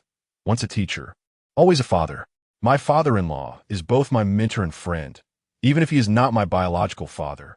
He welcomed me into his home and imparted the wisdom of survival. His influence is as significant as the gift of life itself, perhaps even greater than that of mere upbringing. If someone were to cause the death of your mentor, would you remain indifferent? Even if your master merely provided you with sustenance and aided you repeatedly. Yet, someone as ungrateful as you likely does not care. In fact, if your master's death could yield you benefits, you might even take matters into your own hands. I will pursue this matter to the end. Blaming it on a woman is futile. All participants are inextricably linked. Yang Fuzhen gripped her phone, struggling to voice her plea for her mother. Mingzhang, while you demand retribution from Yang Xiaotao, could you spare my mother? I recognize she is at fault, having conspired against her husband and disregarded familial bonds. However, even if she is a murderer or a harlot, she is still my mother. She raised me with love and tenderness, and I cannot claim to be so selfless and strong as to enact justice against my own kin. Furthermore, it was my father who strayed first, bringing home his illegitimate daughter, with the mistress continually provoking my mother.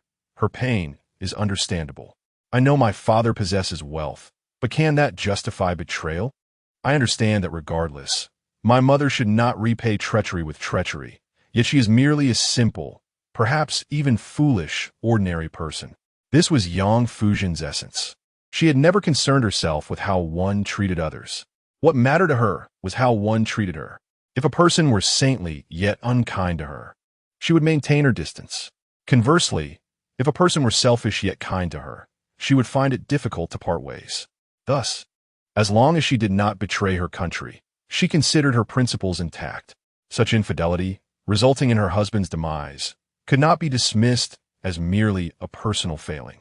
Liang Mingzhang succinctly summarized her thoughts. Yang Fuzhen felt a wave of shame wash over her. That is not the case. If it were someone else, I would condemn her as well. But she is my mother, and I cannot be impartial. Perhaps all humans are hypocritical. Nephew, no, Mr. Liang, I implore you, consider my plea. My mother suffers from hypertension, and my son is afflicted with uremia. I implore you to show me some compassion and grant me a way out. On the phone, that once arrogant elder now bows repeatedly before Liang Mingzhang. Yang Fuzhen returns his phone to him. Liang Mingzhang genuinely fears that Yang Xiaotao might perish within the confines of his device. He contemplates blocking him, only to see two new messages appear. Second uncle has knelt before you. Second uncle is willing to serve you like a beast of burden for the rest of his days, as long as you spare me. Second uncle truly acknowledges his mistakes. Had I known that my elder brother was so inept, I would never have anticipated that my son-in-law, who is akin to a foster child, possesses such strength and resolve. You don't genuinely regret it. You are merely terrified of death. I have no desire to repeat myself. When you find yourself in prison, argue with the police about your innocence. Such a creature, he rides with fear of falling. After replying, Liang Mingzhang closes the phone and turns his gaze back to Yang Fuzhen. Fresh romantic entanglements are merely a gathering of old acquaintances. Do you believe everyone is like you, unable to survive without love? I have suffered enough at your hands. Must you summon another ancestor to add to my woes? Yang Fuzhen, lacking the inclination to argue as before, contemplates whether he still harbors any affection for her. She merely swallows hard, gathers her courage, and reiterates, Mingzhang, set forth your terms. What must I do to prevent my mother from going to prison? Chapter 67, The Iceberg. What qualifications do you possess to negotiate with me? Liang Mingzhang cannot help but recall that evening when she pleaded with him not to divorce her. He had instructed her to accompany a client, and she had acquiesced. Does she intend to employ the same tactics again? In light of my assistance in concealing our divorce, I would appreciate your aid in return. Yang Fuzhen gazes at him with desperation. Cooperate with me to conceal our divorce? You might as well offer yourself. Liang Mingzhang quips. Previously, every encounter with him felt like a submissive wife, but this time, she is uncharacteristically resolute. She neither seizes this opportunity to plead for further intimacy with him, nor tests or teases him. She simply states, enough with the jesting. Yang Fuzhen understands how much he detests her. In the past, had you known I would lay bare your mother's disgrace for all to see, you would have subjected me to relentless torment. Now, it is a topic left unspoken. Liang Mingzhang senses her transformation, the iceberg within him echoing with signs of thaw. Now, all that remains are her persistent pleas. I will not concern myself with your mother's fate, for she has already faced her punishment. A woman who once held herself in such high esteem has now been humiliated in public. Social death is far more dreadful than physical demise. Should she choose to live, I will impose no further punishment. But if she succumbs to despair, do not hold me accountable. Most importantly, this matter has little to do with my former mother-in-law. How could Yang Xiaotao, a titan in the Yang group, be so easily swayed by a mere woman? If he lacked even this minimal control over the situation, how could he have endured in management for half a lifetime? Women are merely excuses he conjures to justify his own failures in times of desperation. Thank you. Yang Fuzhen releases the burden from her heart. She feels nothing but gratitude towards him. How could she harbor resentment? My mother brought this upon herself. What right do I have to unleash my frustrations upon you? In my ignorance, I sought perfection from you while I myself scored 0. Only after reflecting can I comprehend that, were I a man, I too would hesitate to marry a woman like myself, no matter how beautiful. This reveals how deeply you once loved me and how much you tolerated. But now it is too late.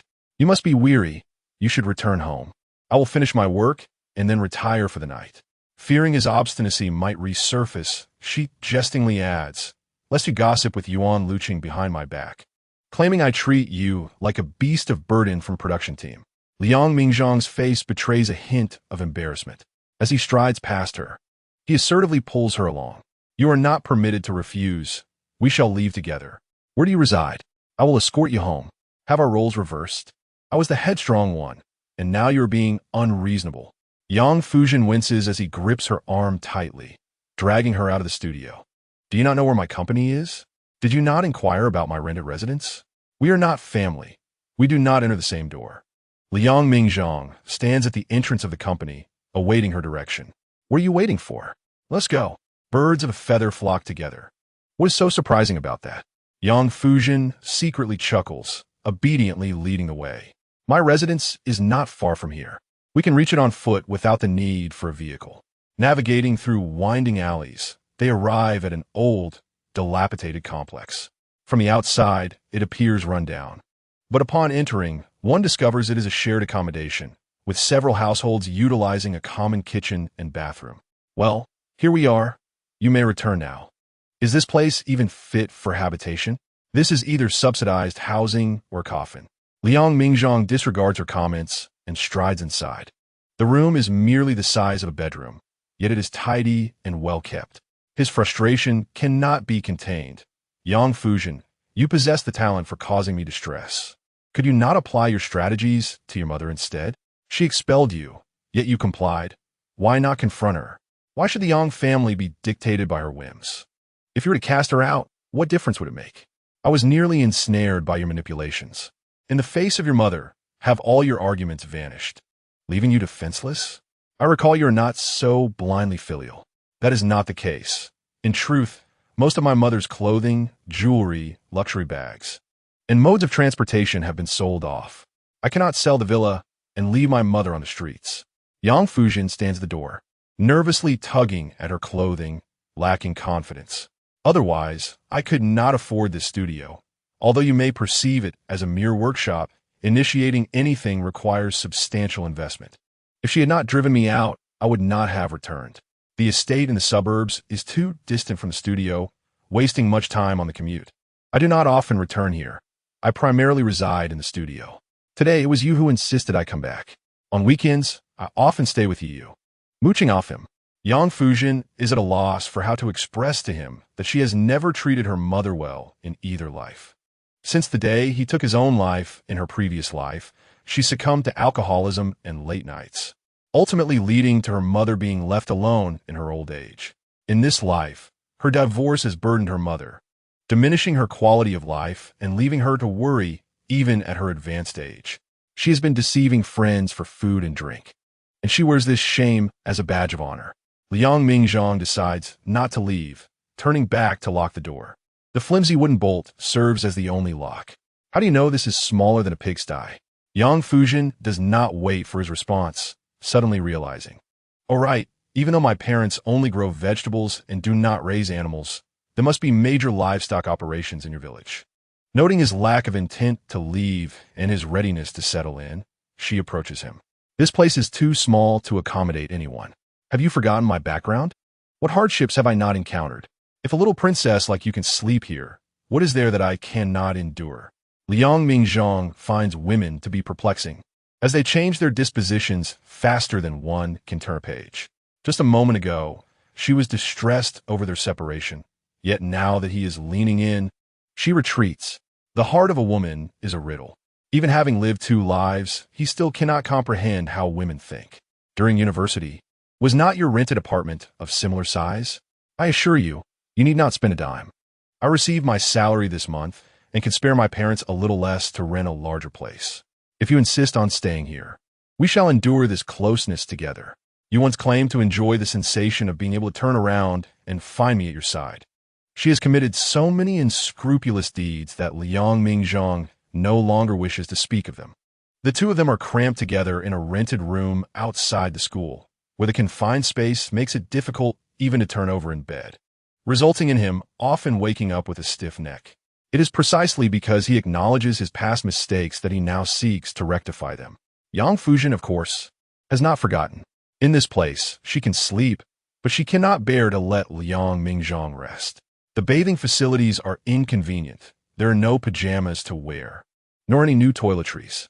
If it weren't for your obsession with cleanliness, I would only bathe every other day in winter. The north is dry, and there is no habit of bathing daily in winter. Liang Mingzhang feels weary. I have business to discuss tomorrow and must drive back when dawn breaks. Just use your toothbrush and towel. After all, you have used them before. But why did you block me? Hurry and let me out. Yang Fuzhen opened her mouth but spoke softly. I fear that if I keep you as a friend, I will be unable to resist telling you every day that I miss you. Say it then. Will it cost me a piece of flesh? I have heard your nagging before. After they finished washing up, they lay together on the bed. The bed was indeed too small, and at his height of 187 meters, he could hardly stretch his legs. Yang Fuzhen turned over and landed perfectly in his arms. The girl we have been supporting in the impoverished mountainous region. She has just been accepted into university this year, and her grades are commendable. She has gained admission to Haicheng University. Given my current financial situation, I can no longer continue to support her. She excels academically, studying a major that aligns with your company's technology. Therefore, I don't want her to work part-time during university, as it would hinder her studies. Could you continue to support her, at least until she completes her master's degree? If she were not academically inclined, Yang Fuzhen would not insist. But since she is a top student, she should not be delayed. I could simply provide for her. Yang Fuzhen, do you remember? The initiative to support impoverished students was yours. You said you had committed numerous wrongdoings and feared it would affect your descendants, thus wishing to accumulate virtue for them. Liang Mingzhang calculated in his heart. They had been supporting her since her freshman year, and now that she has graduated for 3 or 4 years, it was about time for her college entrance exam. However, this experience of support was far from delightful. I suggested supporting a boy, and you said that Yaozu is the treasure of the family and would not lack for education. Resources should flow to the weaker party. Girls are often the ones who are neglected. I agreed. You also insisted on only supporting those who excel academically, deeming those who are neither bright nor diligent a waste of money. I had no objections. But later, when you saw the girl had entered high school and was not unattractive, you remarked that she would surely admire me when she grew up. To repay her gratitude, she might even seduce me, claiming that we were inviting trouble into our home. Isn't that absurd? Liang Mingzhang reasonably suspected that even a handsome dog by the roadside could have ill intentions. Yet, with such a delectable cake lying beside him, Yang Fuzhen was no longer receptive to his grievances and nodded in agreement. Then her small hand grew restless, exploring his chest, unbuttoning his shirt, and she bit down on him. Chapter 68, The Superior Ones. After a night of being well-fed and satisfied, Yang Fuzhen felt as though her waist had snapped, and her legs were still weak. Reuniting with her husband, whom she hadn't seen in nearly 20 years, the male deity still possessed the same vigor as in their youth. Awakening, she rubbed her numbed head and spotted the watch he had left at the bedside. On her phone, he had already entered his birthday to unlock and log back into her account, adding himself back as a friend. Yang Fuzhen lazily lay in bed, gazing at the glaring sunlight outside, reluctant to rise, wanting to linger a little longer. She sent him a message. I dreamt last night of someone who looked just like you, galloping over me. Will you come again today? Otherwise, I can't shake the feeling that it isn't real. Brother, was it you who instructed Yi Ming to help me promote?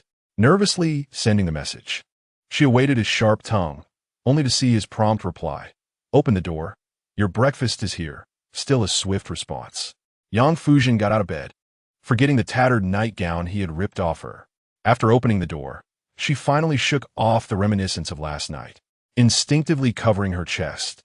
She cracked the door open just a sliver, bringing in the breakfast.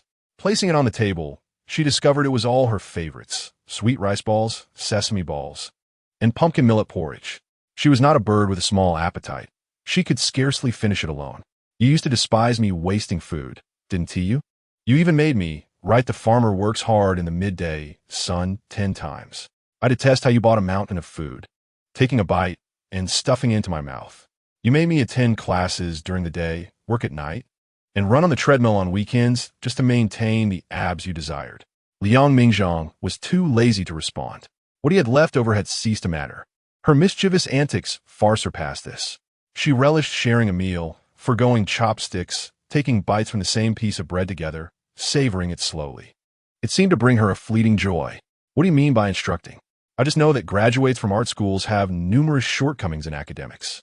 That S called giving orders. And what on earth are you wearing this morning? Never let yourself appear half-clad in front of other men. If I see a delivery guy sending you a photo of you looking so scantily clad while answering the door, I'll give you a thrashing. Go ahead and try. You won't dare. Yang Fuzhen huffed, completely lacking any sense of being indebted to him. On the contrary, having received his offerings, she grew emboldened. How can you be more futile than I? Once, I wished I could lock you away. Now you are so unreasonable. Why don't you learn from my virtues?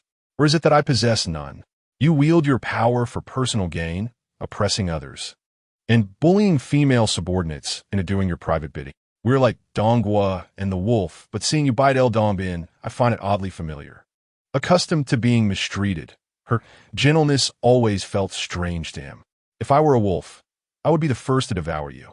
Yang Fuzhen took a few bites of the sweet rice balls, reluctant to discard the leftovers because they were bought by him. She packed them into a container and placed them in the fridge, planning to heat them up for dinner. You've never lacked when eating mine, have you? Liang Mingzhang's message instantly flushed her cheeks. How annoying. Liang Mingzhang. Is Boss Yang's mind wandering again? Unclean thoughts, you should reflect on them. Having a fairy husband to keep me pure, isn't that unreasonable?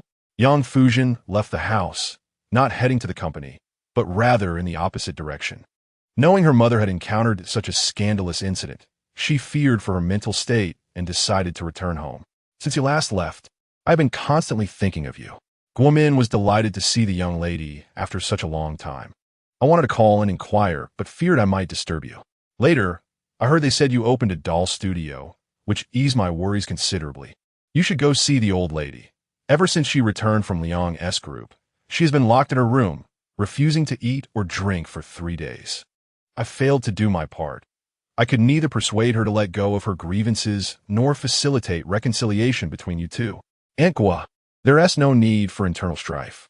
Yang Fuzhen genuinely feared that if the elderly lady were to pass away, she would be preoccupied with work, leaving her mother without a guiding star, spiraling into despair. She couldn't be present with her all the time, but thankfully there was Aunt Gua, a willing listener, who could hear her troubles. Now that the family was bankrupt, many servants had been dismissed. Previously, she didn't need to concern herself with such hard labor. Now, she had to take it upon herself. Having worked extensively without any improvement in remuneration, your steadfast presence alongside my mother has instilled in me a profound sense of gratitude. My dear, there is no need for us to discuss such matters. Guomin harbors no grievances.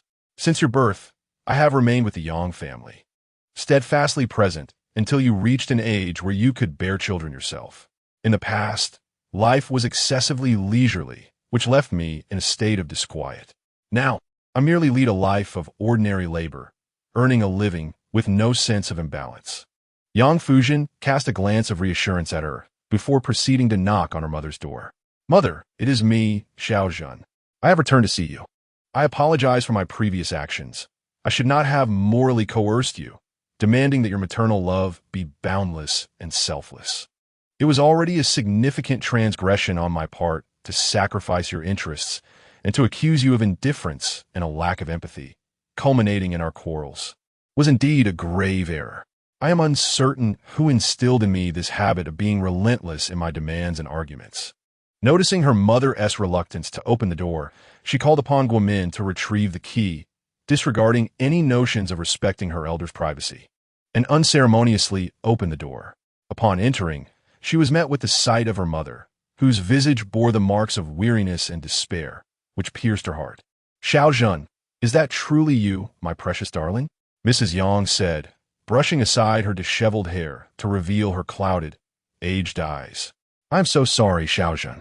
In a moment of confusion, driven by a desire to retaliate against your father's infidelity, I acted foolishly, and now the shame has reached overseas. Do you know? A video of me with your second uncle has been uploaded to a small video site, and now the entire city knows. How can I face the world again? Perhaps it would be better for me to end my life to spare my daughter such disgrace. Mother, mother, Zhou Jiashua, Yang Fuzhen called out urgently, using her mother's name. When she saw her mother regain some composure, no longer engulfed in her own humiliation, she offered her a glass of water. "Mother, please take a sip to soothe your throat and listen to me. Life is full of unforeseen circumstances. Many impoverished families endure ridicule and are treated as jesters. It is said that only through enduring hardship can one rise above, and we have already ascended. We must not falter in the face of adversity. There is a star who, in her youth, made ill-advised choices and appeared in many risky films. Yet, what is her status now? She has redeemed herself and become a household name. Furthermore, there is another actress who was once embroiled in scandal but continues to thrive, raising 3 children without hindrance to her enjoyment of life. As long as one does not surrender, no one can bring us down. I know there are those who engage in illicit services and borderline female streamers, willing to expose their bodies for profit. But they are them, and I am me." Zhou Jiashua wept bitterly, wishing to retreat into the depths of the earth and never emerge. "My dear daughter, could you do me a favor? Please apply for my death certificate and let it be said that I have passed. I shall then assume a new identity and live anew. I am aware that there are those who face disabilities, but the misfortunes of others cannot serve as a balm for my own suffering. Even if someone is blind, it cannot alleviate the pain of my own losses. Mother, if you fear not even death, why then concern yourself with the opinions of others?" Yang Fuzhen embraced her, refusing to abandon her efforts to console her. It was akin to how her mother had comforted her during her first days at kindergarten. Who does not have their detractors? Who has not spoken to behind their back? Even if you were to commit no error, there would still be those who would fabricate tales. Moreover, we are all novices in this life. It is impossible to navigate existence without missteps. Those who revel in our misfortunes often have lives that are a chaotic mess. Their own affairs may not be so pristine. Xiao Zhen, you are indeed my talented daughter. How is your studio faring? If you have the time, could you craft a doll resembling your childhood self? Zhou Jiashua finally calmed, gripping her daughter's hand tightly, as if rekindling her hope for life. "Xiao Zhen, you are now everything to me. If I cannot see hope in you, I fear I will find the strength to carry on. Please heed my words. Consider spending time with my friend's son. I do not ask for marriage, merely an opportunity for mutual understanding. He is not a monster. Meeting him would merely serve to ease my worries, would it not? That scoundrel Liang Mingzhang, I can never forgive him. Mother, do not speak ill of him. He too is a victim of circumstance." Yang Fuzhen had previously advised her mother against causing a scene, but her counsel had gone unheeded. "Very well. I shall refrain from scolding him. But you must promise me, Xiao Zhen, that you will heed my advice." Zhou Jiashua gripped her hand tightly, compelling her to nod in agreement. Chapter 69. The stand-in for several consecutive days, Liang Mingzhang found himself in high spirits, a stark contrast to his previous demeanor, which had been shrouded in gloom. His subordinates felt a palpable shift in the atmosphere, no longer daring to breathe too heavily. When the boss is content, it is akin to a clear sky. The clouds that loomed over them dissipated, and work efficiency soared. Liang Mingzhang had recently explored the restaurant industry. He had just entered and intended to message his ex-sister-in-law to invite her to his restaurant. He first noticed a post on Zhou Jishua's social media from the previous evening, the caption rich with philosophical undertones. "In a widow's home, peach blossoms flourish. A daughter's first marriage outshines all others." Having surpassed the age of confusion, what brings a mother more joy than the happiness of her daughter? Lovers eventually unite. echoing a popular sentiment among the youth.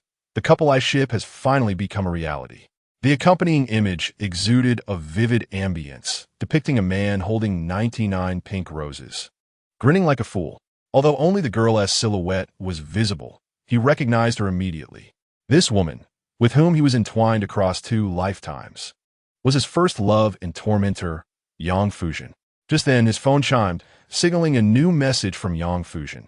Today is the day for deductions. I see that this month's bank loan has been repaid. Did you help me with this? Thank you. I knew my ex-husband could not bear to see me in such dire straits, forcing me to the edge of despair, relying on loans to pay off loans. You are truly wonderful. You are my favorite. Liang Mingzhang chose not to respond, feeling that the tone of her message was cold and devoid of the previous warmth and sweetness, reduced to mere transactional formality. Upon revisiting his former mother-in-law's social media, he magnified the image, noticing that the foolish man's wrist bore the watch he had left with Yang Fuzhen. Perhaps I am the fool. After sending a response, he quickly retracted it, realizing that leaving his belongings with her was merely a pretext to foster more interactions.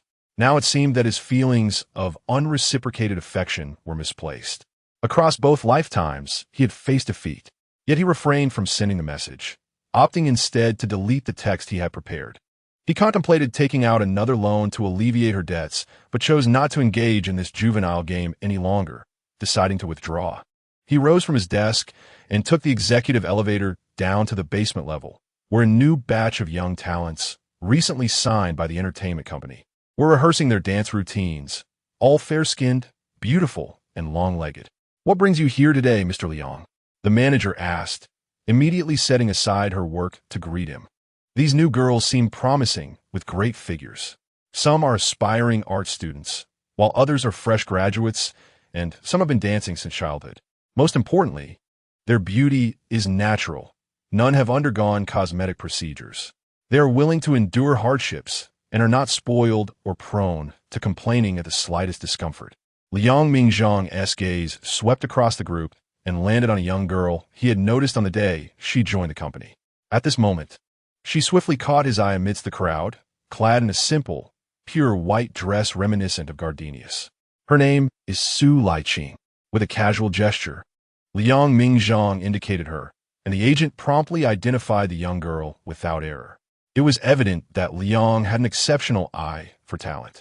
Su Laiqing did not enter the entertainment industry for monetary gain, but rather out of a genuine passion. Coming from a well-off family, she had dabbled in film as a child. However, her studies and lack of opportunities had led her to pause her acting career. Liang nodded, recognizing that being a child star often required not only extraordinary looks, but also connections and resources from one's family. He instructed the agent to bring her forth. The agent, amidst the deafening rap music, approached the young girl and called her out. Consequently, the dancing performers halted their movements, whispering amongst themselves, what could Liang want with her? Could it be that he has taken a liking to her, now that Liang is divorced and alone? Perhaps he seeks companionship.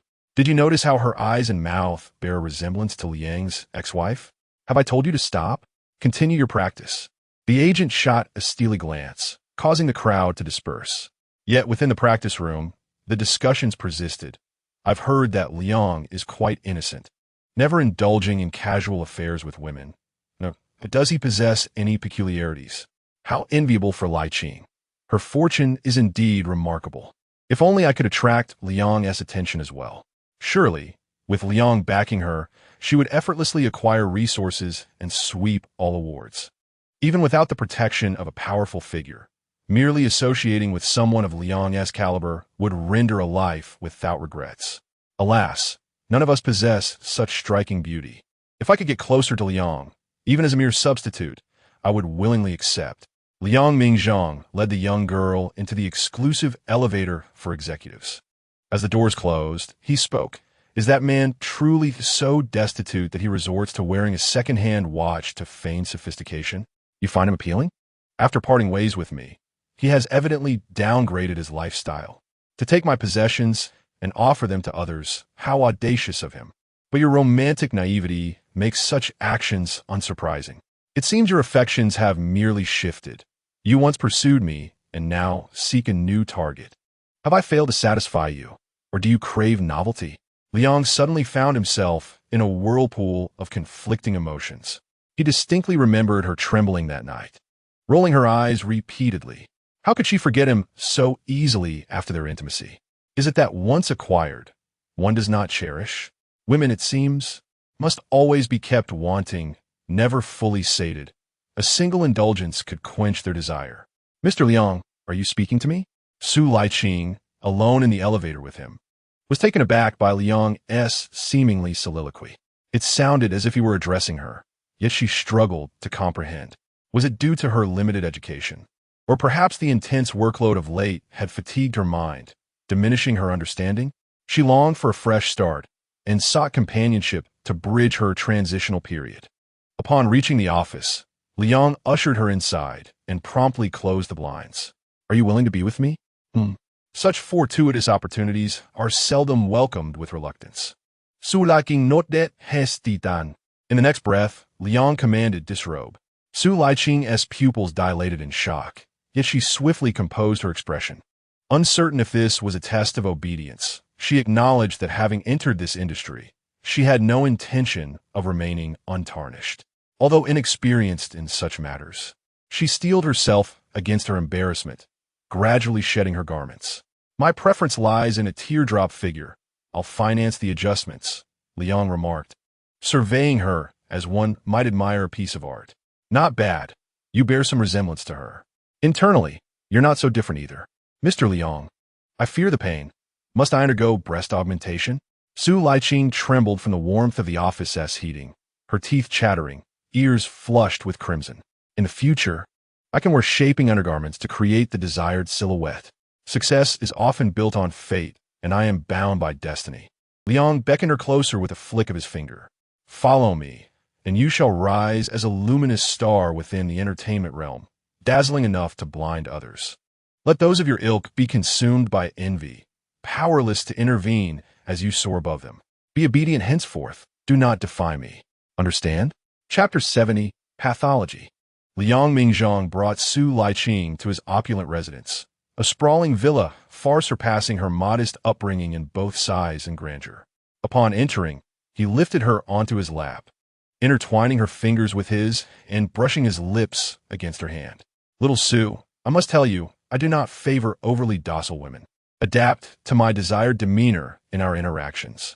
Su Laiqing felt her skin prickle with unease, her composure faltering. Mr. Liang, I fear I may not be capable of it. Fear not, my dear. Do not address me as Mr. Liang. Call me husband, he replied with a nonchalant smile, his hand gliding along her spine. Mr.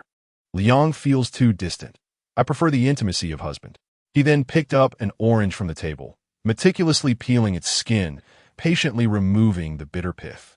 When she reached out to take a piece, he withdrew his hand. Are you disobedient again? Husband will feed you. Old Liang, I cannot bring myself to call you that. She stammered, feeling the weight of the words stick in her throat. It was akin to surfing the internet and changing her name to Treasure of the God of Wealth. In the presence of the divine, one could never dare to utter such titles directly. What are you afraid of? Are you being defiant? Liang pressed an orange segment into her open mouth, causing her to grimace from sourness. In Liang's indifference, she dare not protest, enduring the tartness as she swallowed hastily. Am I a ferocious beast? Do you understand how I relish hearing you call me husband? Each time you sweetly plead, you render me utterly weak. Liang tossed a thick stack of household rules at her before rising to attend to his work and study. Study well. If you learn, I shall reward you. As the study door slammed shut, Su Laiqing's heart raced like a drum. She bent down to retrieve the household rules, feeling as if she were handling a hot potato. Nervously, she opened a page, revealing the following: arrogant and conceited, prone to contradicting others.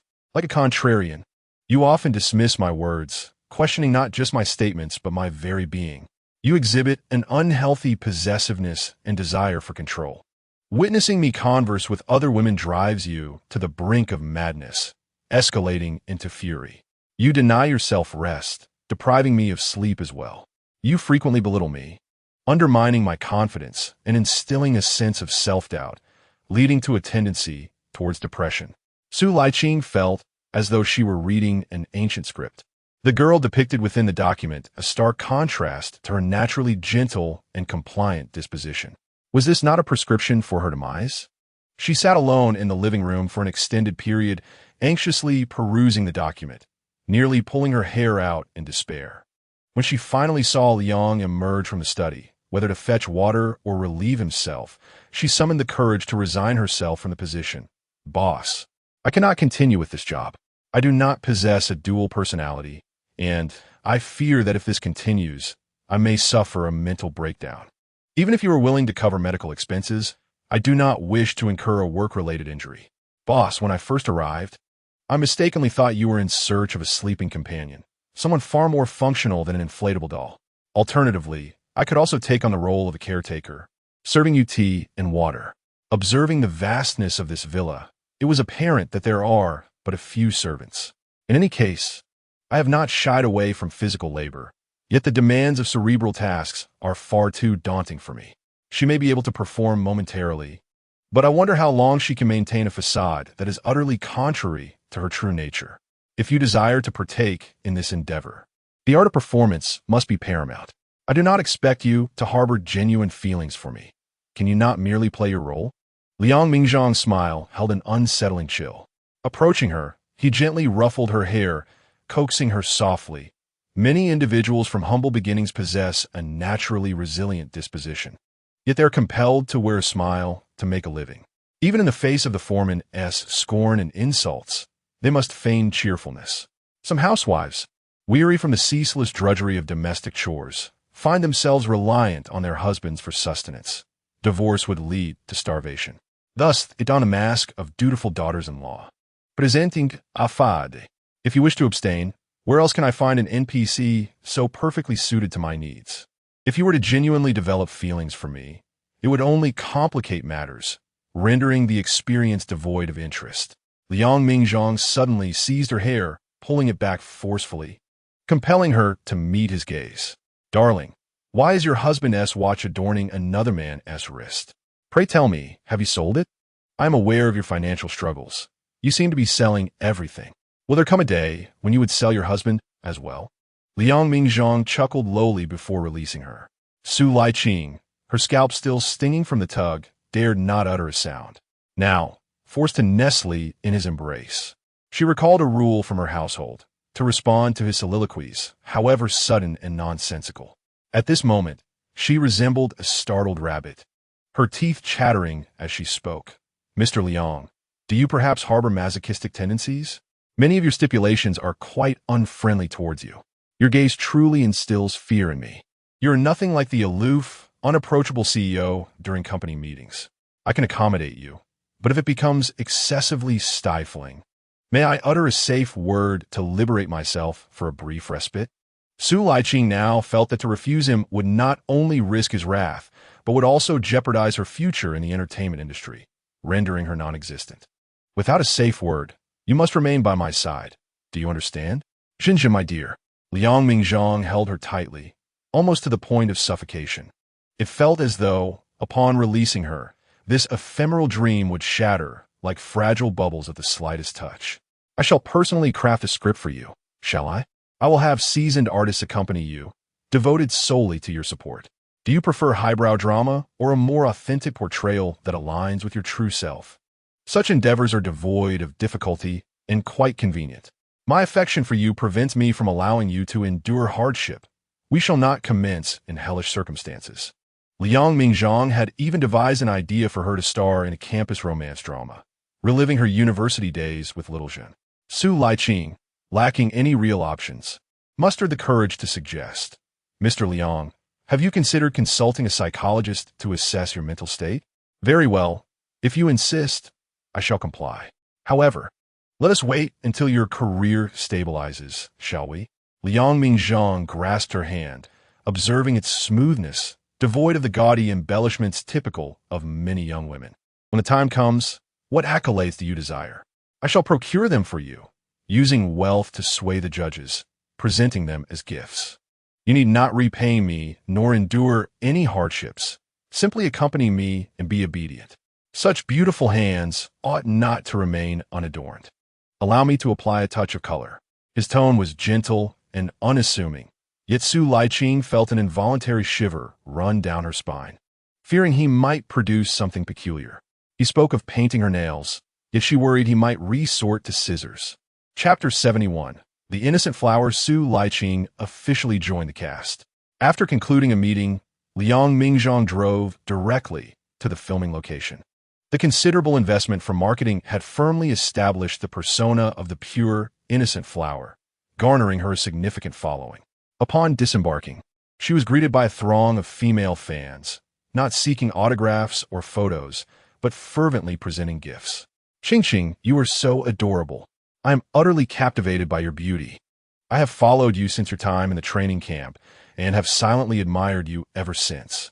This card is handmade, along with a letter addressed to you. I hope you remain happy every day and remember to rest while filming. Qingqing, go, go, go. No matter how high you soar or how far you travel, your fans will always be by your side." Su Laiqing, of course, did not personally engage. She merely observed from a distance as her manager greeted the fans with a warm smile. "Thank you all for your support of Laiqing. Without your affection, she would not have achieved her current success. We hope you will continue to help manage her public image and ensure she stands firm in her career." "Absolutely. We will manage her reputation. We are professionals. As long as Sister Qingqing focuses on her work and improves her skills, that is all that matters." One devoted fan, still hesitant, decided to voice a concern. "Many naysayers claim Qingqing is being kept by someone. Is there any truth to this? If it were a normal relationship, it would be inconvenient to disclose at this time. Whether due to instability or company considerations, we understand the need for discretion. However, the studio must actively counter any negativity. Fame invites scrutiny, and we cannot allow anyone to mistreat Qingqing." The fan leader initially intended to direct the staff around the artist, advising them to remind their idol to prioritize her career and avoid rushing into romance.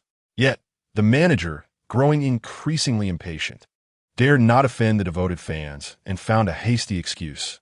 "Qingqing needs to prepare for her next scene, so I must take my leave. Let us keep in touch in the fan group when time allows." With that, he swiftly retreated to the resting area, not forgetting to express gratitude in the fan forum. "Thank you all for your love and support for Xiaoqing. She reciprocates the affection with her fans, and we appreciate your generosity. In the future, aside from letters, we will not accept any gifts." Once the manager posted this message, given the idol's beauty and kind heart, they garnered yet another wave of followers. "Mr. Liang has arrived. When you see him, feel free to ask for a trending topic and have him invest in marketing you as understanding." Su Laiqing discarded the gifts and letters from fans that her manager had handed her into the trash. She resolved to dispose of such items promptly. What if they contained hidden cameras? Would she dare accept cakes from delusional fans? After changing in a private dressing room, she approached Liang Mingzhang with a bright smile. Recalling the character he desired for her, she pouted in dissatisfaction. "Why did it take you so long to arrive? Are you unaware of the hardships of filming? While it is profitable, it is exhausting, especially for someone like me, a sheltered flower who has never faced adversity. My studio issued a notice. You will help me trend on social media later, yes? The promotional angle should remain simple and innocent. After all, they have no knowledge of my true self. Darling, I miss you so much. What gift did you bring me on this visit? What delicious meal do you plan for lunch?" Liang Mingzhang regarded her, his tone correct, and her lines were flawless. Such selfishness and greed, utterly oblivious to the needs of others, solely fixated on personal gain. Yet, he still feels a certain lack of essence, an absence of familiarity. Alas, a beggar donning a dragon robe does not become an emperor. One must remain true to oneself. Otherwise, your discomfort is inconsequential. Yet watching you mimic others is rather awkward. Perhaps my former mother-in-law spoke some truth. An individual's fundamental disposition is predetermined from birth. A commoner who suddenly acquires wealth may become spoiled, but they cannot rival a lady born to privilege. The elegance cultivated over decades cannot be replicated, no matter how skilled the performance. Upon hearing these words, Su Laiqing immediately panicked. The transition from luxury to frugality is challenging. She feared that this plaything of hers might be discarded by her benefactor due to its lack of worth. Instantly, she clung to Liang Mingzhang's arm, both greedy and anxious. Murmuring, I'm sorry, husband. No, Mr. Liang, I was wrong. I'm slow to learn, but I promise to work hard in the future. Please don't give up on me. I beg you. Initially, I struggled to adapt to your ways, but now that I have some experience, I can perform even better than before, I swear. If you abandon me, how shall I survive? Without your support, those I once looked down upon will surely retaliate. I know you cherish your status as the little princess of the Shanghai Circle. Liang Mingzhang regarded her with amusement, feeling no sympathy for this flustered puppet, only the thrill of manipulating her heart. In the entertainment industry, there are those from the Beijing Circle and the Northwest Circle, lacking talent, yet desiring to stand shoulder to shoulder with them. What else can you do but rely on me? Fortunately, you are candid, not masquerading your ambitions under the guise of love, but rather expressing your desires unabashedly, which I admire. Mr. Liang, I truly cannot discern which version of you is the real one. Su Laiqing confessed, her anxiety unabated. Was the last encounter fleeting, or is this moment eternal? If you choose to part ways with me, may I continue working at our entertainment company? I will strive to bring you honor, to avoid bringing you shame or disappointment. Even if I wish to compete in other circles, I cannot send you out as a mere pawn. Liang Mingzhang was equally perplexed by her notion of effort. Lacking talent, would she merely remain stagnant? Enough, calm yourself. People are complex and multifaceted. I have no desire to replace you. Consider me your distant uncle visiting. Liang Mingzhang pinched her cheek and sent her off to film. He then lingered, observing the set. Su Laiqing, though possessing a certain beauty, did not genuinely harbor a love for the entertainment industry, contrary to her agent's claims. At that moment, she struggled with the scene, and even the director began to show signs of impatience. Today's audience is unfortunate, as they are not given the luxury of choice based on merit, but must consume whatever the capital dictates. The senior actors collaborating with her, knowing she had bought her way onto the set, tread carefully. We apologize, Teacher Su. Would you like to try another take? You've worked hard. No more. Let the stunt double take over. Su Laiqing was currently too vexed to continue shooting. By evening, Su Laiqing was picked up by Liang Mingzhang's dedicated driver and taken from the set to his villa. Upon entering, she overheard Liang on the phone, his expression stern and reminiscent of an unyielding tyrant. Bullying fellow actresses? Surely not to such an extent. Our Qingqing has always been innocent, lacking in worldly wisdom. Should the seniors show a bit more tolerance? I invested 200 million in your production, and you only cast a young girl? I do not interfere with other directors, screenwriters, or actors. Am I to spend my money just to be treated like a fool? I make no demands for international awards. Consider it game for my lady. If you cannot care for her, then leave and make way for someone capable. The producer on the other end did not dare to confront him, well aware that while literary posturing may intimidate others, it would not faze Liang. He feared that if he did not appease this cash cow, another might whisk him away. Yes, Mr. Liang, you're absolutely right. How could we not accommodate the talented newcomer, Miss Su? After all, she has prior experience as a child star. Regardless of her years away from acting, her foundation surpassed that of mere novices. Rest assured, we will not misuse your funds for our ambitions and then blame you for lacking artistic insight. We will prioritize Miss Su's feelings and ensure she is well taken care of. Those lesser-known actresses should be given opportunities, as many talented individuals remain overshadowed by older women. Liang Mingzhang nodded in satisfaction at the producer's compliance. I believe many extras outperform those with formal training. They possess life experience. Do not tell me any actor is irreplaceable. I can speak with their benefactor directly. As for temporary recasts, simply submit the new compensation claims to me. As long as my dear Qingqing is happy, I never wish to witness her return in tears. After ending the call, Su Laiqing sauntered over to him, wrapping her arms around his waist, her voice sweetly coaxing. Husband, I did not bully that senior. She tried to take my makeup artist, insisting on the order of arrival. But in this crew, everything should be mine first. I get to choose. Everyone else indulges me. Her failure to do so indicates her disdain. How could I tolerate that? Even a dog must heed its owner. Her actions reflect a lack of respect for my father. I have someone who cares for me, so I disregard their hierarchy. Su Laiqing genuinely believed her actions were trivial, merely a mild retribution, and felt the others were overreacting by contacting her benefactor. So, you just yanked her hair and pushed her into the sink? Aren't you afraid her falsified enhancements might malfunction, nearly resulting in a life-threatening situation? Liang Mingzhang adopted a stern expression, yet found himself unable to discipline her. He wished to correct her behavior, but his affection prevailed. He did not intend for this, but this little canary was simply too obedient, sweetly calling him daddy. What is there to fight over regarding a shared makeup artist? The company has provided you with your own personal assistant, makeup artist, and photographer, has it not? Or is it that you prefer to ignore your own, coveting what belongs to others?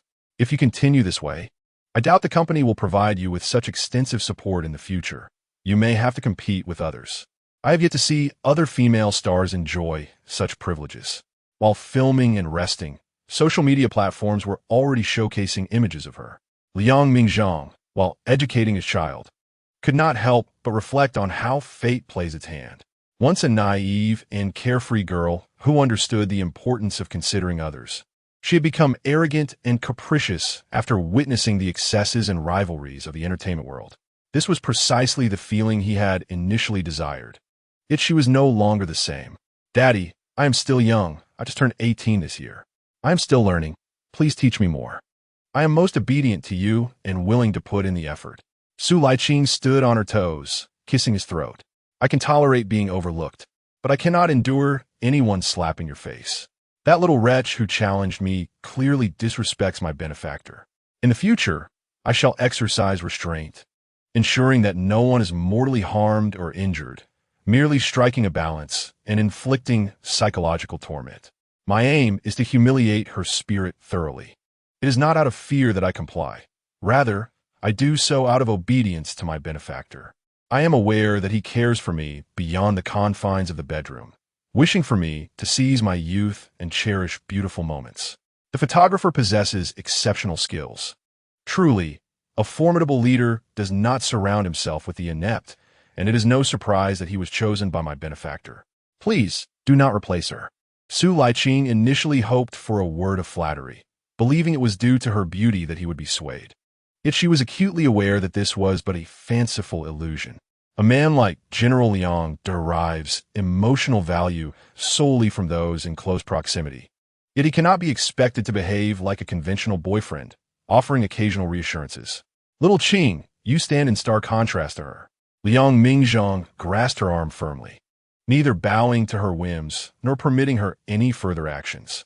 She radiated brilliance, yet remained kind-hearted, never wielding her status as a capitalist to impose her will or engage in oppressive behavior. In the past, her capriciousness was directed at me, relentlessly demanding reassurance of my affections. However, when it comes to the middle and lower classes, she often displays a blind sense of compassion. When someone scratched her car, she would merely smile it off. Liang Mingzhang harbored grave doubts that if someone were to damage Su Laiqing's vehicle, she would not hesitate to ruin them financially and psychologically. Standing in the doorway, Su Laiqing watched his retreating figure toward the study, uncertain of how to retain him. One side of her life offered the intoxicating thrill of commanding the upper echelons of society, while the other side was fraught with the fear of losing her illusory attachment, a terror akin to being thrown from the clouds into the mire. She believed that it was not General Liang who needed psychological counsel, but rather herself. Liang Mingzhang intended to retreat to his study to attend to business, only to receive a video call from his mother. Azang, I've sent you some produce from our hometown. Have Xiaozhan find a chef to prepare it for you. The countryside's offerings are the best. Xiaozhan agrees, fresh, untainted, and pure. Once you finish, I'll send more. There are plenty of mountain delicacies, but regrettably, I cannot send you the vegetables we grow at home. Liang's mother pondered whether she should use vacuum-sealed bags to airlift their chickens and ducks to her son and daughter-in-law, only to notice that her son's villa had a new occupant. Mother, I've divorced Yang Fuzhen. Please refrain from calling her Xiaozhan, Liang Mingzhang confessed, weary of the charade, especially now that his mother had recovered from her surgery. In truth, I separated long ago, fearing it would trouble you. so I kept silent. However, I am approaching 30 and have the right to determine my own life and take responsibility for my choices. Just take care of yourself. Do not concern yourself with my affairs. If I were to continually worry about your feelings, I might as well cease working altogether. As for food, you may keep it. I lack nothing in Haicheng, and with money, I can procure the freshest produce. Liang Mingzhang was uncertain when he began to find his mother's tone increasingly intolerable. As if wealthy individuals were foolish, trapped in a world governed by technology and ruthless ambition. In reality, the opposite was true. With rapid economic development, the nation was beginning to rival the finest in the world. The affluent consumed healthy fruits and vegetables, fresh meats, leading lives that were both healthful and beautiful. It was the lower classes who remained mired in high-calorie, high-fat, and high-sodium diets, resulting in widespread obesity and illness. He attributed this to his ex-wife's mindless acquiescence to his parents, rendering them even more narrow-minded than they already were. Chapter 73. The Thief. Liang Mingzhang, having embraced his beautiful companion, fell asleep early and thus missed the numerous messages his mother sent subsequently. Zhang, you have grown, and you have always been the pride of our family. You used to rule the roost at home. You are decisive and a university student. You should be the one in charge of family matters, especially those pertaining to your own life.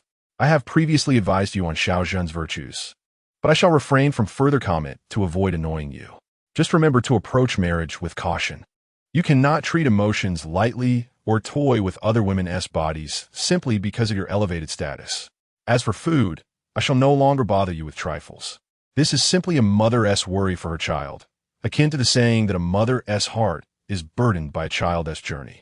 It's much like how the illiterate claim that university students are mere bookworms, or the poor assert that the wealthy are all wicked, each standing within their own circle, making assumptions about those beyond their reach. Before dawn, Liang Mingzhang was abruptly awakened by the cacophony of ringing. Glancing at his mother's messages, he felt a tumult of emotions. He had always perceived his mother as overly compassionate, lacking his own decisiveness. Now, however, he felt a flicker of confusion. Should he follow his heart or take relationships more seriously? He answered the call, only to hear Yang Fuzhen's voice on the other end. Darling, I think someone has broken into my room. Instantly, Liang Mingzhang's drowsiness evaporated. He threw off the covers and sought his slippers. Yang Fuzhen, have you lost a game of truth or dare? His movements stirred Su Laiqing, who was dozing beside him. She groggily opened her eyes, still half asleep. Darling, who is it? Liang Mingzhang instinctively covered the microphone, yet Yang Fuzhen caught the sound. Am I interrupting your rest? Hearing the tremor in her voice and the deliberate lowering of her tone, he realized this was no prank. I'm changing clothes and heading over. Take your time and tell me everything. Yang Fuzhen took a deep breath before continuing, her anxiety palpable. I'm not at home. I'm at my friend Xiao Ines. She went out last night, so I'm alone. I just came back from work and found my lingerie scattered all over the nightstand. Xiao Yin is a doctor with a penchant for cleanliness. She wouldn't rummage through my belongings, nor leave a mess. She enjoys teasing me, but always respects my personal space. Liang Mingzhang dashed out the door at lightning speed, irritated by the delay of his driver, opting to drive himself. Gripping the steering wheel, his hands trembled uncontrollably as he pressed the accelerator to the limit, maintaining his usual calm demeanor. Yes, continue. As he feigned composure, he caught a glimpse of movement, as if someone were hiding beneath the bed. Yang Fuzhen swallowed with heart. Her nerves stretched to the breaking point. Whispering, I stepped out of the bedroom and pretended to head to the shower, making my way to the bathroom. Just as I entered, I heard rustling sounds from the bedroom. I don't know if my exhaustion from working late has caused me to hallucinate or if it's real. Now, I'm hiding in the bathroom, afraid to step out, with the shower running at full blast, uncertain if he can hear me making this call. All right, understood. Liang Mingzhang mentally mapped out the layout of Yin Yu's modest two-story villa. The upstairs contained bedrooms and bathrooms, while the downstairs housed the kitchen, study, and living room. Xiaozhan was upstairs. Rushing down the spiral staircase could alert the intruder, so hiding in the bathroom was indeed the most prudent choice. Have you called the police? Do not move. Stay put and wait for me. I'll be there shortly. If you have any lethal tools nearby, keep them close. If he breaks in, don't be afraid of consequences. I'll take the blame if anything happens. Your safety comes first. Liang Mingzhang strained to recall whether the bathroom door was made of reinforced materials or if it had a frosted glass design. He accelerated further, the evening traffic sparse. Yet he still felt it was too slow. I haven't called the police yet. I'm about to. Yang Fuzhen surfed her surroundings, failing to locate anything that could serve as a weapon. Apart from shower gel and shampoo, skincare products cannot serve as weapons. They are insufficient for a criminal to merely brush aside with one hand. I just overheard a girl's voice on your phone. Are you in a difficult situation? If you have matters to attend to, do not let me disturb you at this late hour. I shall refrain from troubling you further. I hung up and contacted Xiaoyin. If she returns with someone, my fears will dissipate. Yang Fuzhen, who taught you this tactic of retreating to advance? If you wish to avoid inconveniencing me, why did you call? Should anything happen to you today, I will ensure you do not rest peacefully. I will scatter your ashes.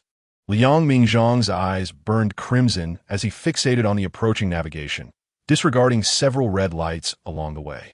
Hearing her words, the calm facade he had maintained crumbled. Do not hang up. I must hear your voice at all times to ensure your safety. Do not call the police, if you have dealt with them even once. You know it is futile. They can handle trivial matters, but cannot solve significant issues unless you are a foreigner. When the sirens wail, they may not frighten off the home invaders, but instead provoke them into desperate actions. Whether they assault first and kill later, or take you hostage. Neither outcome is one I desire. Liang Mingzhang faintly heard the sound of the shower on her end, his heart racing faster with every passing moment. He feared this beautiful imbecile would wield a plunger as a weapon, engaging in a perilous game of wits with the criminals. After circling half of Haicheng, he finally parked beneath Yin Yiyu's building, opting not to use the parking garage, but recklessly leaving his car by the roadside before preparing to ascend the stairs. Mingzhang, do not come. I fear for your safety. Yang Fuzhen was uncertain whether the assailant wielded a knife or a cleaver and deeply regretted calling her ex-husband. The mere thought of Liang Mingzhang being stabbed during their encounter sent her heart into spasms of terror. Perhaps I should open the door to lure him out, and then you can act, thereby reducing the risk of harm to yourself. Suddenly, the bathroom door was forcefully kicked open. Yang Fuzhen dropped her phone in fright, failing to hear her ex-husband's curses. Are you trying to drive me to madness? Seeking revenge for the divorce that left you with nothing? Liang Mingzhang admonished her not to be unarmed. Yet he had forgotten the principle that a gentleman's nature is not different. He should make good use of resources. Upon reaching the second floor, he saw the assailant holding a stick and wearing pantyhose over his head. The criminal had already noticed the newcomer entering the room, losing the fierce grin he had previously worn. He turned, panic etched on his face, unsure whether this man was the mistress's friend or her lover. He raised the iron rod, ready to strike.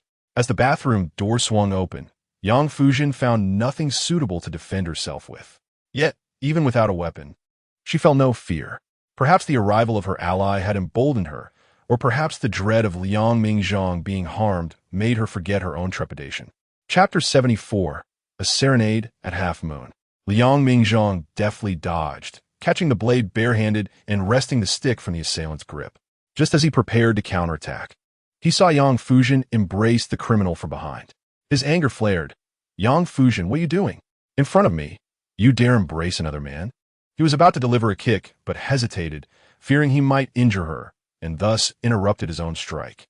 Yang Fuzhen was flung aside, her body crashing heavily against the wall. Struggling to rise, she felt as if her ribs had shattered. Liang Mingzhang swiftly subdued the assailant, pinning him to the ground and delivering several punches to his chest. You covet my woman? Yang Fuzhen, enduring excruciating pain, managed to rise, afraid of a fatal outcome. She rushed to grasp his hand. Mingzhang, do not take justice into your own hands. Let's call the police. Each word required her to take deep breaths. What did you call me? Liang Mingzhang stood, aware that their bond from 2 lifetimes meant he would not strike with the brutality of a criminal. Concerned that his anger might lead to accidentally harming this small woman who clung to him, he asked, Do you know him? Yang Fuzhen shook her head, retrieving her phone. Prepare to dial 110. It was inconvenient to call someone else. Like a startled rabbit, She recalled the girl on the other end of the line, calling him husband. I never knew you to be so generous. Liang Mingzhang seized the phone, bewildered by her newfound caution and impulsiveness. I will contact the authorities to ensure they grasp the seriousness of the situation. As her high heels clicked against the floor, a fragrant perfume wafted through the air. Please, let me go. I am not a familiar face. I have been bewitched, the assailant begged, blood streaming from his nose, his consciousness hazy. Yet, the instinct for survival propelled him to plead desperately. I do not know this woman. I have long been single and have an insatiable longing for companionship. I am a migrant worker, and I simply cannot afford to visit a brothel. I have been following her for quite some time. She has always been alone. I thought she was single, without a man. Blame me for being unable to control myself, for being captivated by her beauty. Please, call the police and have them arrest me. I would rather serve time than die here. For fugitives, the police are adversaries, but for him, they are saviors. What are you doing returning so late? Liang Mingzhang gazed out into the dim night, aware that dawn was fast approaching. No matter how arduous the early stages of entrepreneurship may be, one must persevere. What is the use of living if one cannot enjoy the fruits of their labor? Today, as youth have grown accustomed to waking at night and sleeping during the day. As a solitary figure, I can adapt to their rhythms without issue. Yang Fuzhen, fearing his reproach, earnestly defended herself. Moreover, tomorrow is a holiday. I am merely putting in a little extra work today. I do not return this late every day. Otherwise, why not have been caught long ago? Should I still praise you? Liang Mingzhang had yet to settle the score with her when he called an old friend at the city bureau. Officer Xian, are you busy? My wife has encountered some trouble. Someone has broken into our home. Please hold on, Mr. Liang. I will check who is in charge of that area. Officer Xian replied, momentarily putting aside his work on the Haicheng dismemberment case.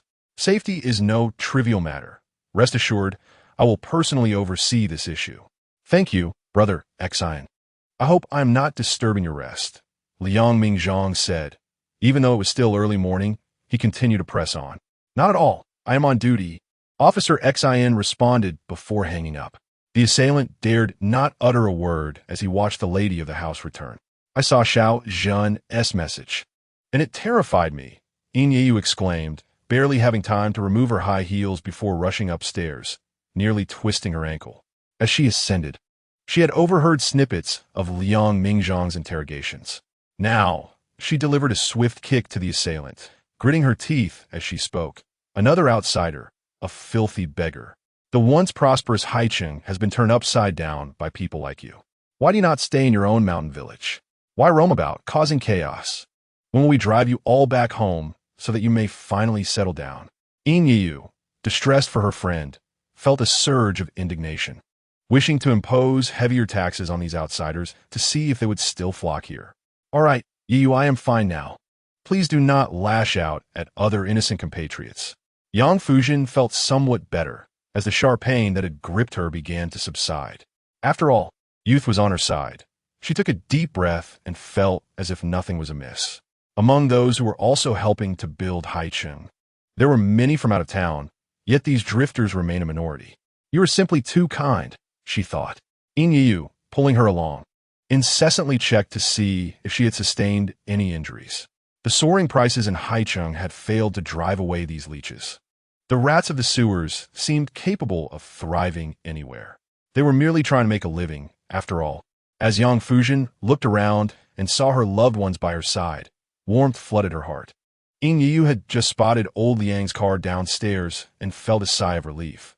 However, before he could come to her aid, he found himself on the receiving end of Liang Mingzhang's admonishment. Why are you still out so late? Please, brother, this is my home. I worked so hard. Is it wrong to seek a little recreation? Yin wished to clarify the situation, but knowing how much Xiao Zhen cared for this man, he held back his indignation to avoid speaking without thought. If they were to argue, Xiao Zhen, already shaken, would only grow more anxious. Unfortunately, if Xiao Zhen had not been so easily swayed by him, perhaps she could have joined him for some light-hearted fun, rather than being home alone to encounter such nonsense. Are you my father? Your reach is far too long, encroaching upon my life without boundaries. Just because you are revered at the office, Do you think you can act like a king in his realm? Storming into my home at midnight and making a fuss. You nearly left your ex-wife homeless. And thankfully I took her in. Not a word of gratitude from you. And you dare to adopt an accusatory tone as if I owe you something? Mingzhang, I have been obedient. I did not go out frivolously, Yang Fuzhen whispered softly in his ear, pledging her loyalty. She thought better of explaining further, recalling how he had exploded with fury when she had intercepted the assailant. The police arrived swiftly, and as a group of officers entered, the lead officer shook hands with Liang Mingzhang, instructing his subordinates to take the perpetrator away. Boss Liang, I apologize for startling your wife. It was our oversight. In the future, should any issues arise, please contact me directly. Chief Xin is quite busy handling major cases across provinces. To disturb him over this would be using a sledgehammer to crack a nut. I assumed someone of your stature would be accompanied by bodyguards. We failed to consider that. Regardless, no amount of bodyguards can excuse our negligence. Here's what we can do. I'll leave 2 of my men on duty here until we eliminate the nearby criminal elements, ensuring your wife is completely at ease before we withdraw. Liang Mingzhang, well aware that having many friends opens many pathways, did not make things difficult for these brothers. Yet, he felt no guilt over disturbing Chief Xin. Should he not rely on their selfless dedication? Especially since their wages were meager and their burdens heavy. It would be inhumane to morally coerce them. Chapter 75. The middle-aged woman Yang Fuzhen spent the night at her best friend's place, feeling immensely grateful for his timely intervention. Once the figurines were ready, she selected one from the first batch, delicately crafted and lively in appearance, to express her gratitude. Upon arriving at his entertainment company, she unexpectedly encountered Yiming. Yiming rarely visited the company, but this time she had come to review scripts and was preparing to leave when she spotted this uninvited guest, slightly raising an eyebrow. As they passed each other, she did not feign ignorance, but lowered her head, half bowing as she greeted her, Mrs. Liang. Yang Fuzhen felt a twinge of curiosity. The news of her divorce from Liang Mingzhang should have been common knowledge within the company. Was her address a veiled implication? Yet it also brought a hint of sweetness. For in front of the assailant, Liang Mingzhang had referred to her as my wife. Whether he was supporting her or simply accustomed to the term, she felt less resistant to it. Thank you, Yiming. Your help in promoting the shop has saved on advertising costs. Orders are now scheduled as far out as next year, and there have been no cancellations. You're welcome, dear lady. Even without my promotion, your marketing would have yielded similar results. Good wine needs no bush. The service at your shop is commendable, and your product quality is exceptional. Finally, customers no longer have to feel like they are paying to be subservient. Yang Fuzhen did not deny this. It was indeed one of the reasons she had carved out a niche among her peers in the industry. While others maintained an artistic facade and trained their customers, she did not emulate the haughty demeanor of high-end sales associates. Thank you for your recognition. I do have a question. Did Liang Mingzhang suggest you promote my shop? If so, but the CEO has instructed you not to disclose it, wouldn't that put me in a difficult position? Yiming's demeanor was ambiguous, her smile carrying an air of significance. If it was from the heart, I would gladly assist regardless. If it were that heartless vixen trying to usurp your place, I would sincerely hope for your reconciliation with Mr. Liang. Otherwise, he may be led astray by that siren. Siren? Yang Fuzhen was perplexed. She was not crushed by life, but her heart was entirely devoted to the figurines. Having received little external information, she paid scant attention to the flowers and weeds surrounding Liang Mingzhang. She wanted to inquire further, but Yiming had already departed. Speak too much, and I fear the CEO will be displeased. You might want to see for yourself. In the office, the mistress is currently engaging in illicit activities with Mr. Liang. I must hurry to record for a variety show, so I shall leave you for now. But we can chat again when I have time. Yang Fuzhen was left in a fog, but upon reaching Liang Mingzhang's office door, she heard voices from within. What do I mean to you? Just a discarded woman's phone call? You threw me aside and ran, and now you don't even see me as your girlfriend.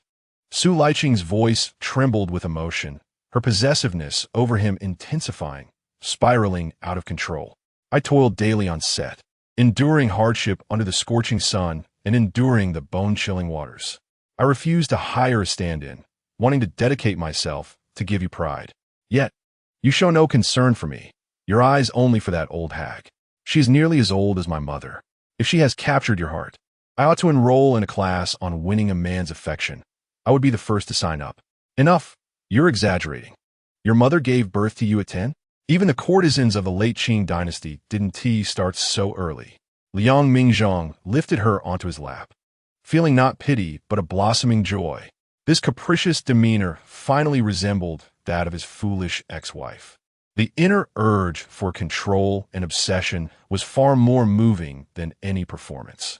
You have been afforded the opportunity to collaborate with an exceptional team, yet you have failed to glean any wisdom from the experience, instead choosing to lament your hardships incessantly. If you truly harbor such reluctance, I shall not compel you.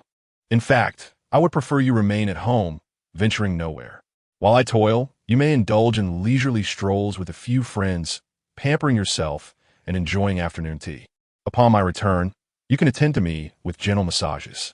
I have always hoped for you to embody the virtues of a devoted wife and nurturing mother, rather than the persona of a formidable career woman. Su Laiqing huffed, turning her head away, and resumed her childish sulking. I refuse to comply. You shall never see her again. Liang Mingzhang intended to impart a few lessons to her, to prevent her from becoming spoiled by such indulgence. Just then, he spotted Yang Fuzhen at the doorway, causing him to forget the words he had just gathered. I have no pressing matters. I merely came to express my gratitude for your assistance last time. Yang Fuzhen met his gaze, concealing the sorrow that lingered in her eyes. After a brief pause, she lifted her head and managed a polite smile. I made a doll for you. Here it is. Liang Mingzhang approached the door and took the bag from her hands, at which point Yang Fuzhen bid him farewell. Watching her retreating figure, he found himself at a loss for words. Turning back, he saw Su Laiqing holding his company's seal. Her intentions unclear, whether she was genuinely clueless or merely feigning mischief, as she carelessly stamped the contract scattered before her. Get lost. Liang Mingzhang seized her wrist with force, throwing her to the ground. She fell like a leaf, drifting softly to the floor. Indeed, accompanying a ruler is akin to residing with a tiger. I failed to comprehend the source of your furious outburst. If you dislike something, simply speak your mind, and I shall leave. I am a person, not an object, and I possess my own dignity. Su Laiqing, clutching her almost broken waist, laughed bitterly through her tears. You once remarked that you adore my naive, childlike demeanor. Yet here I am, merely toying with your company's seal, and you resort to such violence. Even if I were to ruin the contract, could you not have another signed by your partner? With your stature, who would dare refuse to re-sign?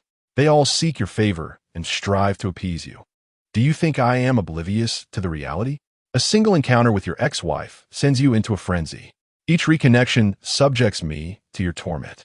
What tempest brews this time? Still unwilling to admit fault? Do you understand the financial losses and the time wasted should this notification bearing my seal be disseminated? Liang Mingzhang's veins bulged as he unfastened his belt in fury. Chapter 76. The Dog Push. Su Laiqing lost consciousness for blood loss and was rushed to the hospital. Her breaths faint. She distinctly remembered Liang Mingzhang claiming he cherished her fearless innocence. He would shower her with affection and shield her from the storms of life. Yet, upon witnessing the man's transformation, she discovered a terrifying reality. Liang Mingzhang did not accompany her to the hospital immediately. He dealt with work matters before instructing the driver to head there. On the way, he received a message from his manager. Mr. Liang, please calm down. Shaoqing has been spoiled. Your criticism is necessary, and we will ensure she is properly educated. The company seal is of utmost importance. It should never be mishandled. Even if she is young, she is not truly naive. Even children understand the weight of such responsibility. Rest assured, our public relations team is on standby, ready to curtail any potential public outcry and minimize the impact on the company. In truth, the manager was also struggling to make sense of the situation. Was it an accident or a fall? A meeting with the public relations team was necessary to deliberate before any decisions could be made. As a superior, Liang Mingzhang offered no guidance, opting for silence instead. He then received a message from his mother. Ah Zhang, after much contemplation, your father and I have reached a conclusion. Regardless of Xiaozhen's character, you remain our most cherished son. We will respect your choice in a new girlfriend, regardless of our impressions of her. To spare you the discomfort of being caught between us, we shall strive to maintain cordial relations with her. Out with the old, in with the new. Nothing is more significant than our own flesh and blood. For the sake of propriety, we shall cease contact with Xiaozhen to respect your girlfriend's feelings. Liang Mingzhang closed his phone and arrived at the hospital, spotting Yin Yiyu in a white coat, his face etched with concern as he hurriedly registered. It was rare to see the usually composed Dr. Yin in such a state of anxiety. The day he rekindled his old flame with his ex-wife, she had teased him about it the next morning. Liang Mingzhang remained unfazed, while Xiaozhen blushed furiously. He had expected her to retort, but instead, she cast a resentful glance at him before hastily ascending the stairs, her high heels clattering against the ground. Seeing her abandon the elevator in her haste, Liang Mingzhang followed her up the stairs and arrived at the VIP room, where he inquired about her medical records. The response he received was akin to a thunderclap. Yang Fuzhen. Accident. She arrived in a state of shock from excessive blood loss. It was only when the nurse called him twice that he snapped back to reality, responding, "I am a family member." The nurse regarded him with skepticism until she saw Dr. Yin conversing with him, at which point she believed him. What happened to Xiaozhen? She was perfectly fine while she was with me. How could she have so many issues after just 2 days with you? Liang Mingzhang, typically composed, felt his emotions spiral out of control when it came to her. After the robbery incident, he had pondered if it was an enemy seeking revenge by targeting his family. His parents lived far away, so perhaps they had turned their sights on Xiaozhen. Or perhaps they were aware of his wealth and intended to kidnap her for ransom. Fortunately, news from the police department had clarified matters, dispelling his suspicions. However, he now genuinely questioned if it was due to her mingling with unsavory characters that she found herself in such peril. Yin Yiyu, nearly choked with indignation, pointed a finger at him. Previously, he had restrained himself out of respect for his friend, but now he felt no need to coddle him. What right do you have to accuse me? I cannot comprehend your reasoning. If she is your responsibility, you should have cared for her. I took her in. You should be grateful. If she belongs to me, you have no standing to say anything. Xiaozhen remarked that you were dependable, yet I have always found that hard to believe, much like the current situation. She was agitated by you and subsequently met with an accident. Yet you cast blame upon me, suggesting I associate with unsavory individuals. Is it not possible that I can manage my personal affairs, while she cannot endure the venomous words you utter? Yin Yiyu, a prominent figure in the hospital, raised his voice outside the VIP room, while the nurses merely glanced over without intervening. He understood better than most the importance of maintaining silence. Yet concern had overridden his judgment. The nurse internally lamented that even the most well-trained professionals could replicate the very behaviors they once criticized. Thus, was it her debts that drove her to despair, leading her down this path? Liang Mingzhang, under the eaves, found himself forced to bow, to ascertain Xiaozhen's condition. He could not afford to offend this fierce woman. What was her state when she arrived? Were there injuries to her arms or legs? Can she be saved? You are known for your lack of compassion. Why the pretense of concern now? Yin Yiyu felt a tumult of anger and heartache, disregarding everything else. The satisfaction of avenging this merciless executioner ignited in her a desire to fiercely retaliate on behalf of Xiaozhen. Was she afraid of her demise, leaving debts unpaid? Was it a matter of losing a mere pawn in her game? Surely, it could not be that she feared the absence of such a naive and foolish woman who had been content to play the role of a backup. After all, with your undeniable charm, a mere call would see a throng of women queuing to shower you with attention. Yet, you shall never encounter another soul who adores you as she does. Deep within her heart, Yin Yiyu fervently wished that her dear friend could hear her. Recognizing the injustice being inflicted upon her husband, she longed for Xiaozhen to awaken swiftly and shield the one she held most dear. Indeed, it mirrored the past when she would often manipulate me through threats to achieve her controlling ends. Liang Mingzhang couldn't help but chuckle in irritation, reminiscing about those bygone days. She frequently boasted of the multitude of suitors awaiting her. Yet I chose you. If not for your perpetual disbelief, would I have deceived you? Your intrusive examination of my phone was utterly repugnant, I have no privacy left. I now truly question whether the manipulative rhetoric she once employed against me was learned from you. After all, donned in a white coat, she is a healer to the world, yet stripped of that attire, she transforms into the queen of the nightlife, adept in the art of seduction. Regrettably, your talents have been misapplied, leading the innocent and charming Xiaozhen astray. You treat men as mere distractions, allowing her to be tainted by your influence. Brother, was it not you who initiated the office romance, provoking her in the first place? Yin could only wonder how Xiaozhen had endured all these years. To be honest, is this not manipulation? If you lack even this modicum of tolerance, what right do you have to be her boyfriend? When she joined us for outings, you sullied her reputation with your vile assumptions, isolating her at home like a relic of a feudal era. You were not always like this at the beginning of your marriage. It has only worsened over time. You cannot even tolerate a few words of criticism from others. Each of Yin Yiyu's statements struck precisely at Liang Mingzhang's sensitive spots, as they echoed the very words once spoken by Yang Fuzhen in her previous life.